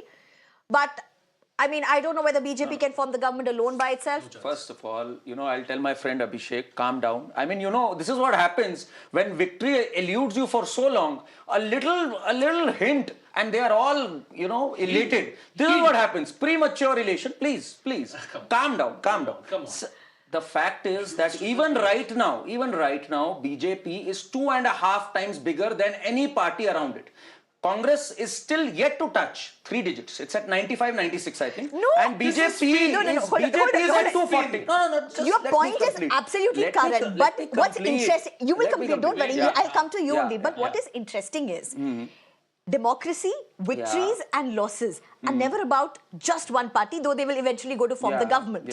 It's about how everything comes together, and we have seen enough Operation Kamals to see how governments are made or formed. So you can't really rule out by saying 2.5 times BJP is more than, say, another party. Sometimes we lose sight of this. The fact is, yes, they had set themselves very high standards, and I think that was a tactical and a strategic mistake, if you ask me. For 400 par should have never happened, because what really happened because of that was that the local anti-incumbency, people just took it for granted. They said, Modi ji ke to aa hi rahe hain 400, 399 aa jayenge, let our candidate lose if we are not happy with that. That is precisely what has happened. The opposition managed to localize the election well. You have to give them credit. But still they are so it's not Modi ji's fault at all, is it? Not at all. Not at all Modi ji's fault. Not at all. This is not at all Modi ji's fault. Absolutely not. Wow. Absolutely Karan, not. they should make it is the spokesperson. local factors. It is the local factors. There was massive anti-incumbency against local leaders, and which is where they got it wrong. So whose fault is that? BJP has got it wrong, and they need to course correct on that. Let me just put this perspective. Come on. Samajwadi Party, no doubt, I'll have to give it to them. They have made a comeback here, but Congress, the central pillar of this entire coalition, it's nowhere close. I mean, when the central party is not even touching 3 digits, you can't expect them to, come up with an alternative. The fact is, Modi 3.0 is loading. Narendra Modi is still going to be the Prime Minister, and that remains the biggest news. Also, what remains the big news is that BJP today is a pan-India party with its presence everywhere. From Odisha to Telangana to even Kerala, a seat, they are across the board. And they can be happy. It's good to see my friend happy after such a long time. I'm not happy, it's good to see him smiling. I'm very happy for you. See, good to see you smiling. Okay, just a minute. Just a minute. Let me just inform my team something. I think we have Ramesh Chennitala. Let me just take a very quick response from Mr. Sudhir, and then we'll return to getting the questions from Ramesh Chennitala as well after this. In January of 2024, you build the Ram Mandir in Ayodhya. Yeah. You build the Ram Mandir in Ayodhya. The entire nation in January 2024 is in the grip of that temple fervor. And you can't even beat the Samajwadi Party 5 months after building the Ram Mandir. That was not a political issue. What? I told you they never politicized it. And now at least, and partisan Sneha, was it not a political issue? It wasn't. It's going to be. Come on. They never politicized it. It's going to be very hard to see that not part of politics. Sneha, one line. जो राम को लाए हैं हम उनको लाएंगे ये 2022 का all right ये 2022 का नारा था all right Karan and no both of you will have to let both I'm being joined by right now I'm being joined right now by my I'm being joined by Mr. Chennithala right now, Ramesh Chennithala at this point. Thank you so much for joining us. Mr. Chennithala, my first question to you, between a lot of optics that's emerging, a lot of heated rhetoric that's emerging, huge inroads by BJP in Kerala. You have been a top Congress leader in Kerala. You have been rallying for Congress in several parts, including in Maharashtra. But let's just start with Kerala. Huge inroads by the BJP. We are looking at possibility of 2 seats. I feel that there is a secret understanding between LDF and BJP. They want to defeat Congress party. Last time also they had done like that. And that is why in Thrissur and Alappi, Thrissur and Trivandrum, BJP has won this election. And that is because left pro-sorted to BJP. Because there were so many cases against BJP, CPM leaders, especially the Chief Minister, to have a cover-up that this has been taken place in Kerala. That is why they are leading. I don't feel that BJP has got any foothold in Kerala as such. No, Mr. Chennithala, let me tell you something. I have panelists with me, and most of them who will be listening to you would be enjoying your answer for a very simple reason. It's the Congress and the left that have been in an alliance across India. And how are you accusing the BJP of coming into, colluding with the left? That seems completely off. Yeah, they are always like that. In last assembly election also, 69 seats, BJP voted for CPM, for Congress Mukta Bharat. Where is Congress Mukta Bharat now? Where is Abki Bar 400 par? कहाँ है? देखिए, सारे channel क्या बोल रहे थे? कांग्रेस खत्म हो गया. What happened to now? So you failed in judging the mood of the people of India. Now we are ahead. We are ahead to form the government. Okay, to give you a sense of what you are saying, fair enough. I mean, you've put in a formidable fight in Uttar Pradesh, led by the Samajwadi Party. The India bloc is well ahead. If you look at what's happening in Karnataka, it's well fought, fair enough. But how much of this would you really say as a takeaway by the Congress per se? Look at Amethi, Smriti Irani is losing there, but it's not the credit to Rahul Gandhi, quite frankly.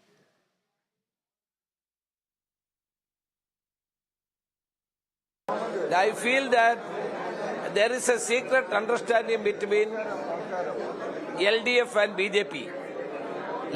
They want to defeat Congress party. Last time also they had done like that. And that is why in Thrissur and Alappi, Thrissur and Trivandrum, BJP has won this election.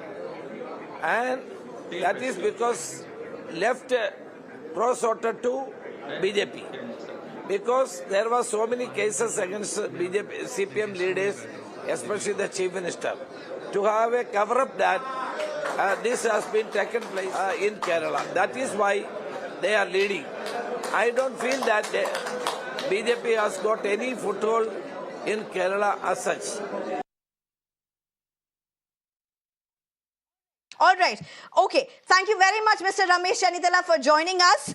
I'm sure this is not the last word. We'll get to hear more of you, but let me just come across to you. Yeah. See, and this is a serious point. Sambit Patra did it in Orissa in terms of Lord Jagannath, and then he said, I made a mistake, where he said, Lord Jagannath is a Bhakt of Modi. this line that they've been using, and it was used predominantly in 2022, but it was also used in 2024, which was that जो राम को लाए हैं हम उनको लाएंगे. I went to Ayodhya. I was in Ayodhya in January, and this slogan was everywhere. The Uttar Pradesh Janta has sent a clear message कि राम को लाना ये सब sorry, हम आपको लाते हैं और हम आपको घर भी भेज सकते हैं. If you look at the numbers today, Uttar Pradesh has spoken. Hindutva, unbelievably, Hindutva has lost, right? Where in Ayodhya, Kashi, Mathura, none of this has resonated. This existential battle that apparently the Hindus of India are in with the non-Hindus, that narrative has not worked. The polarization in Uttar Pradesh has not worked. Welfare schemes are all in good, but the youth of Uttar Pradesh clearly, Sneha, have said we want jobs. And this is a message to the BJP that we want jobs. Just look at the numbers for the Samajwadi Party. It is Akhilesh Yadav's Youth Connect. And Akhilesh Yadav has only been talking about jobs, jobs, jobs. What does the BJP talk about? Polarization, mandir, masjid, Mangal Sutra cheen lenge. All of this has fallen flat. And I return to that question, Sneha.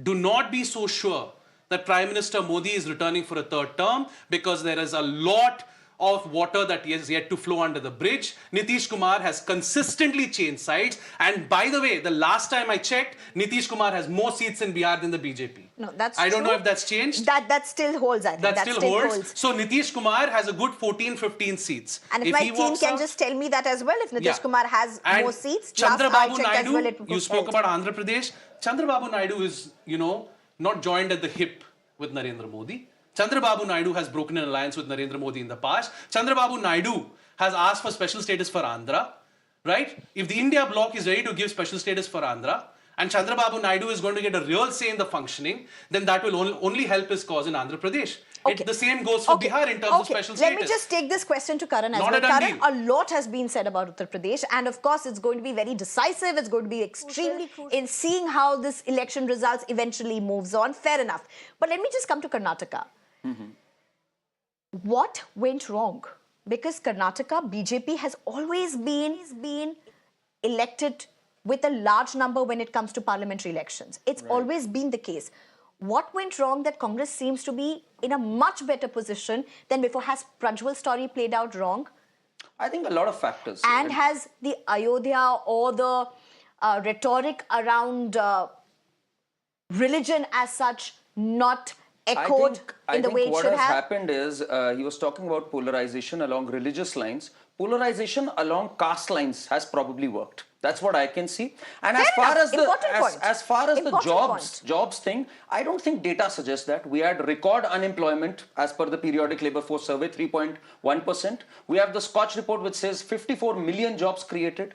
So, the fact is, you can't really pinpoint at one thing. In UP has made giant strides in law and order. UP was the 7th largest economy when Akhilesh left. It's the 3rd largest economy today in the country.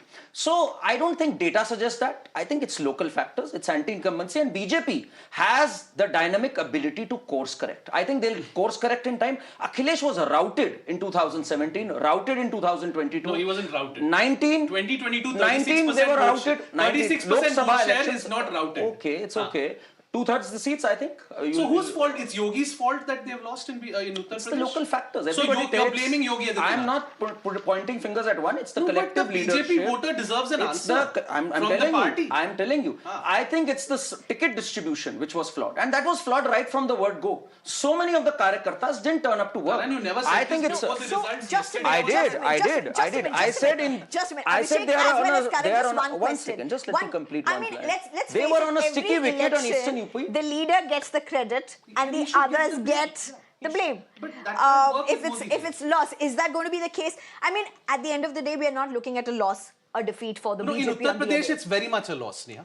Let's look at the numbers. There were lots of people, Sneha, who said, is it still a lead for 40 seats for Uttar Pradesh? How many seats is the Congress UP leading at? Exactly, that is what has happened. I'm used to losing for several years and being on television. I'm just telling you You'll get used to it, don't worry. There's no victory and defeat. I'm telling you what has happened. A lot of people said, MP theek nahi hai, Modi ji achhe hai. Modi is winning anyway. I'm sorry. Exactly this complacency which was exacerbated by the 400 par slogan, that backfired. You cannot That is what I'm telling you objectively. I'll tell you something, Sneha. let's also just try and get some reactions, if we have any reactions coming in to what's unfolding in terms of the elections. Let's just quickly listen in.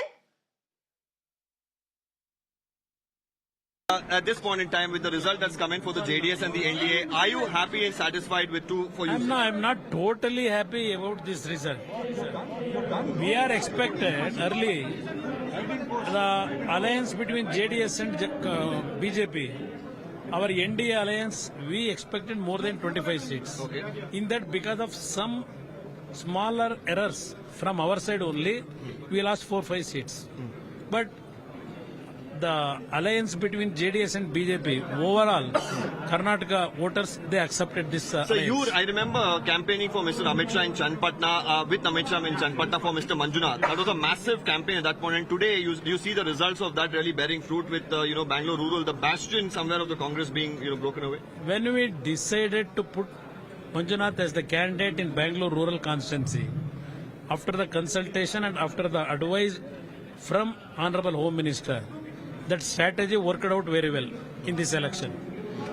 Our party workers from BJP and JDS, they worked very hard to get this Bangalore Rural Constituency. With huge margin, we are getting that seat. That strategy worked out very well. Last question for Hassan, sir. How do you really look at that? Hassan, that result, some mistake is done by us also. But future days we will say. What do you think is the mistake? Actually, people, our party workers, at that time they are not happy with some development in Hassan. For that they advised us several issues, but some error by taking some decision. Do you think the selection of the candidate, sir? But because of that error, we lost the election. Sir, congratulations. All right. There seems to be some admission that there was some error. Now, what error are they really referring to is something that we will have to decode. But for now, a very short break.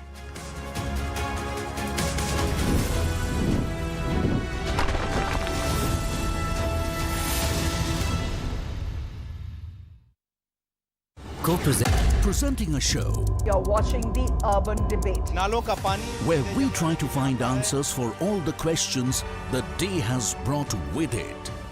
A show where instead of easing behind bickering and noise, If we don't start planning for the future, things will only get worse. What has happened in Bangalore is a violation of an individual, a citizen's fundamental right. authorities are forced to commit and respond on issues. Good conduct, assume for a moment it was so, but that is not the sacrosanct criteria. I have to follow the constitution. State government of Karnataka is very clear saying that the They said I argued too much for a goal. I said I will win with every argument I make.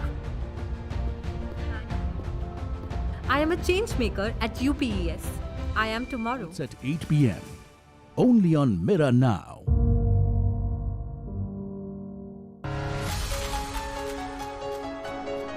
You get information on practically every device. What you don't get is the correct context. We often miss the wood for the trees. On Nation Tonight, we come with the promise of giving meaning to the information, taking you through the day's biggest events that define the state of the nation. With me at 9 p.m. on Nation Tonight.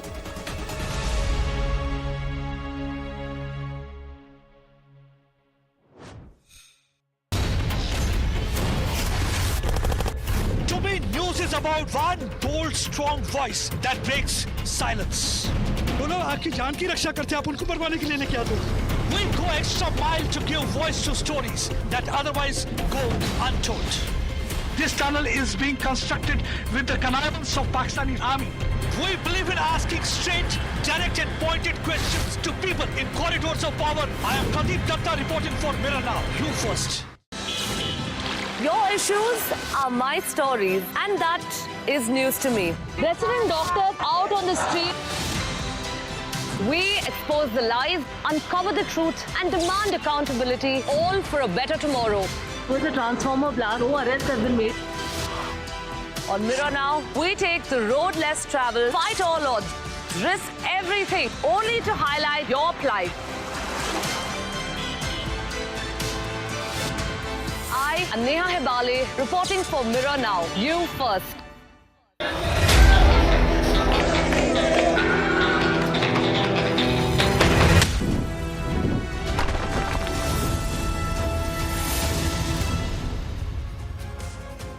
Okay, and the saga of shocks and turnarounds seem to be coming in steadily. This time, let's just go across to what's happening in Kashmir. Senior NC leader Omar Abdullah has accepted defeat from North Kashmir. And I'm being joined by Yavar at this point. Yavar, what does this mean? An independent candidate emerging winner? Omar doesn't seem happy at all in his post on X, but nonetheless, he has admitted to defeat. This is going to be very embarrassing.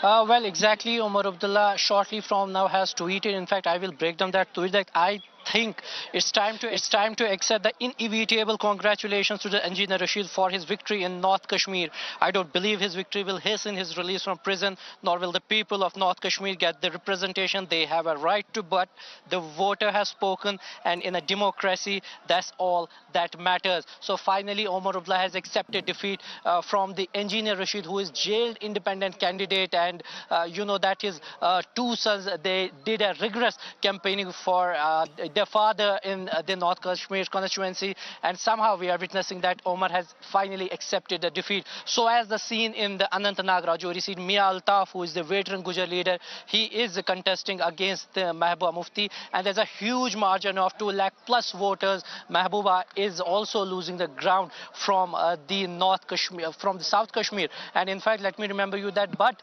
the leader of the National Conference, Aga Said Ruhullah, he has also gained the ground in the Srinagar, and he has also, there was a neck-to-neck contest between the Wahid and the Aga Ruhullah, but somehow... Yavar, help us to put this in perspective. Baramulla had a record voting. It had seen the highest voting, and the result seems to be for a jailed independent candidate. Put this in perspective. What does this mean?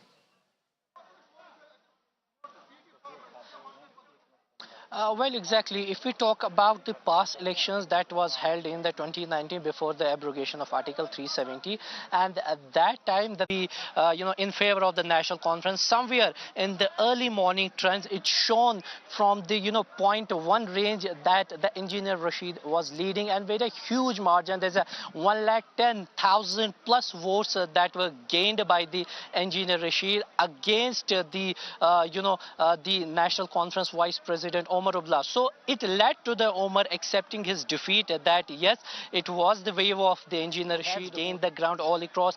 Interesting to see that since there was the key seat of all across, interesting to see is that what will be the next reaction from the National Conference, because the face of the party was the Omar Abdullah, who was contesting